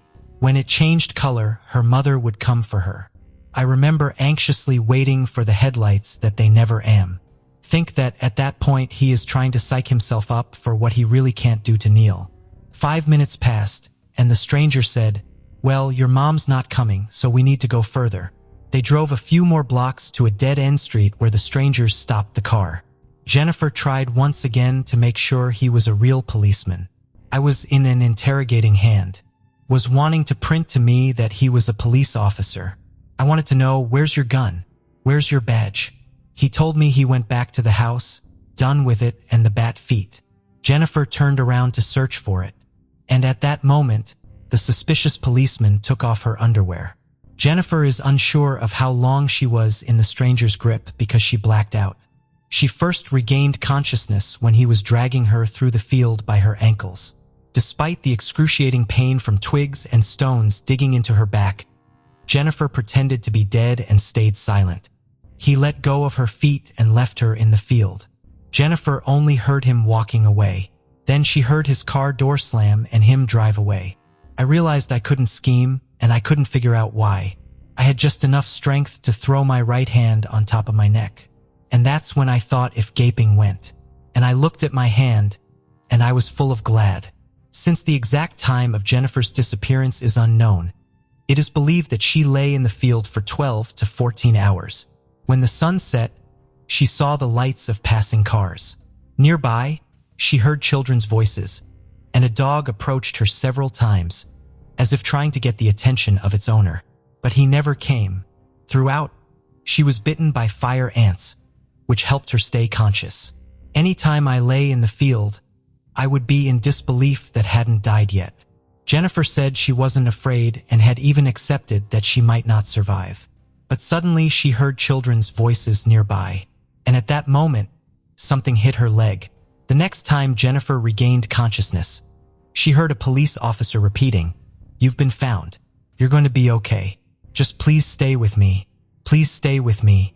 And I remember being put into the life flight helicopter. This story was very challenging for young Jennifer, as she couldn't speak and had to write everything down on paper. Moreover, her fear of men complicated the situation. So her mother asked all the questions, and Jennifer's answers were relayed to the officers who were behind the door. Incredibly, 8-year-old Jennifer even managed to get the stranger's name from him. I just remember remembering his name, and so I wrote he fed his name with Dennis. I remember then that he looked griffy and like he may have had a scar or something on his face. For days after her disappearance, the police requested the services of forensic artist Lois Gibson, who communicated with Jennifer solely through gestures and notes. Despite these challenges, they managed to create an incredibly detailed composite sketch. It was shown to the public in hopes that someone would identify the man. Meanwhile, the police continued to comb through the crime scene and found Jennifer's clothing about half a mile away, along with a man's shirt and underwear. Although there was hope that DNA on the clothing would lead to the perpetrator, no matches were found. Jennifer's recovery was gradual. She showed remarkable resilience despite still being a child.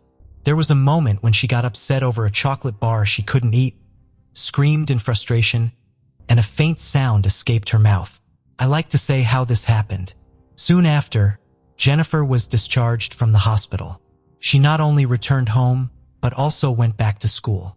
After completing her schooling and college education, Jennifer decided to pursue a career as a children's librarian. However, she never forgot what happened that night. Each day felt like a hunt for the criminal. Could be anyone.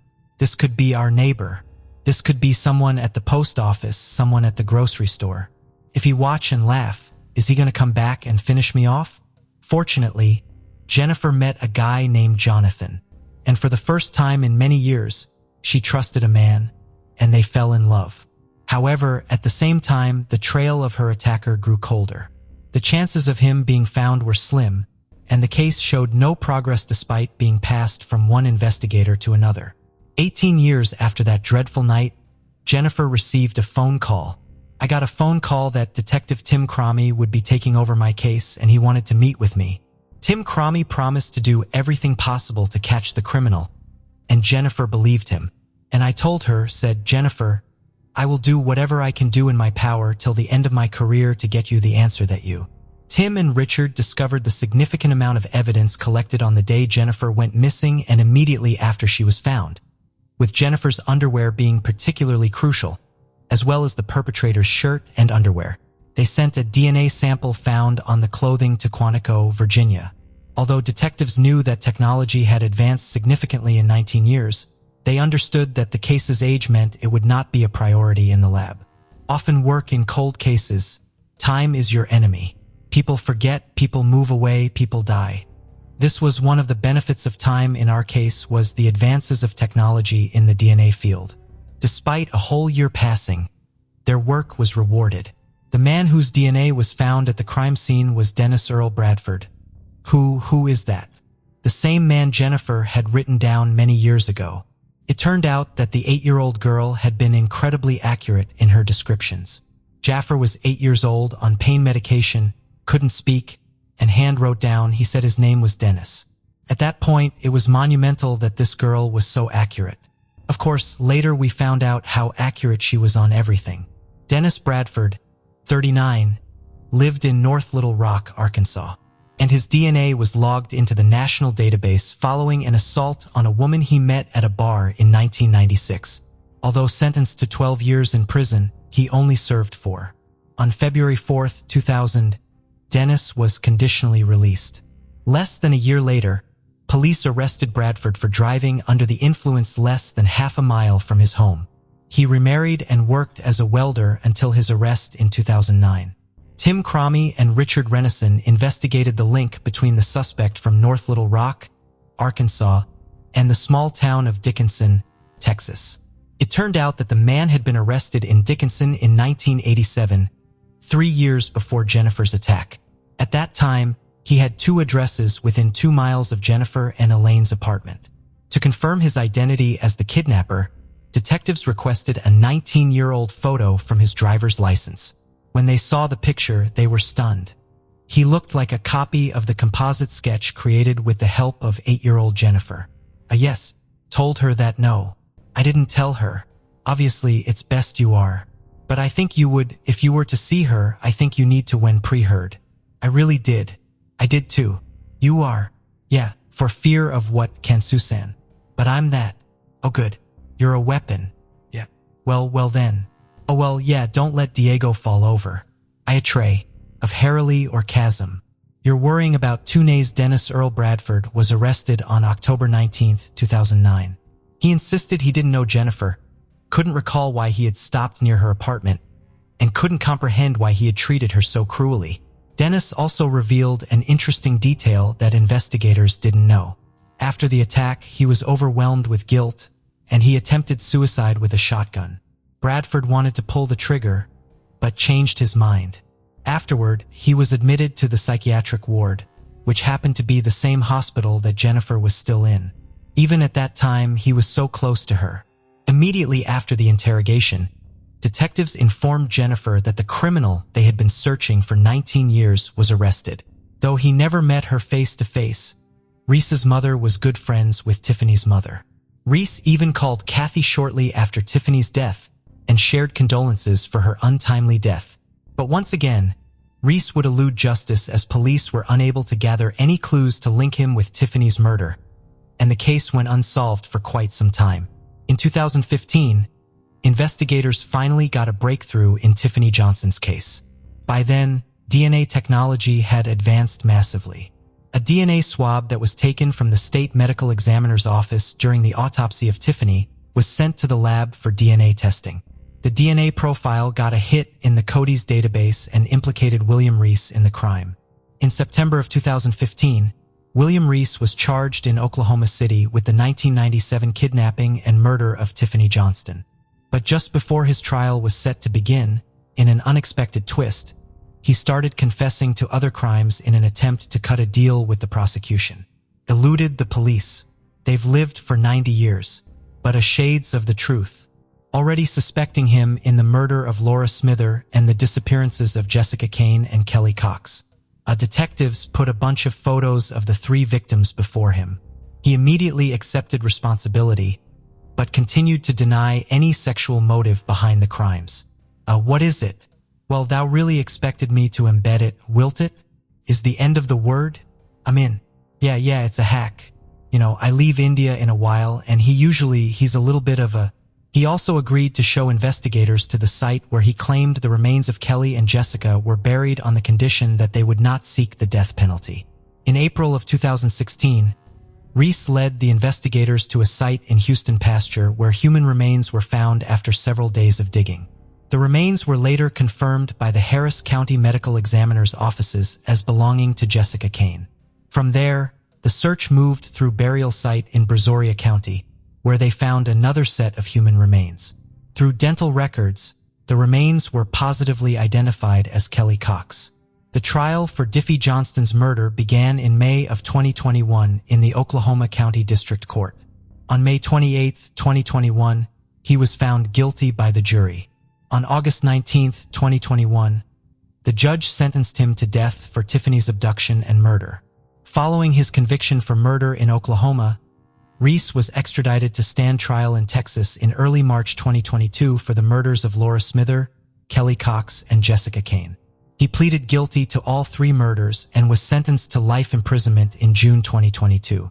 Here's an old saying in the law: justice delayed is justice denied. Justice will not lead the light any lower in this case. I sit with you to do it, for families waited for decades to get answers regarding the fate of their loved ones. While the person responsible for these crimes selfishly kept these secrets to himself, it's saddening to see that he would only give these poor families the answers they so desperately needed to suit his own personal needs. We can only hope that the families can finally begin the healing process and find comfort in being able to give their loved ones a proper burial after all these years. They encountered the wild guy in the wild place at the one time. Thank you for joining us on this journey into the depths of unsolved mysteries. Cold cases not only challenge our understanding of the past, but also ignite our curiosity and determination for answers. Remember to subscribe to stay updated on our latest investigations. And if you have any information regarding the cases we've covered, don't hesitate to reach out. Together, we can shed light on the shadows of the past and bring closure to those who seek it. Until next time, stay vigilant, stay curious, and never stop seeking the truth.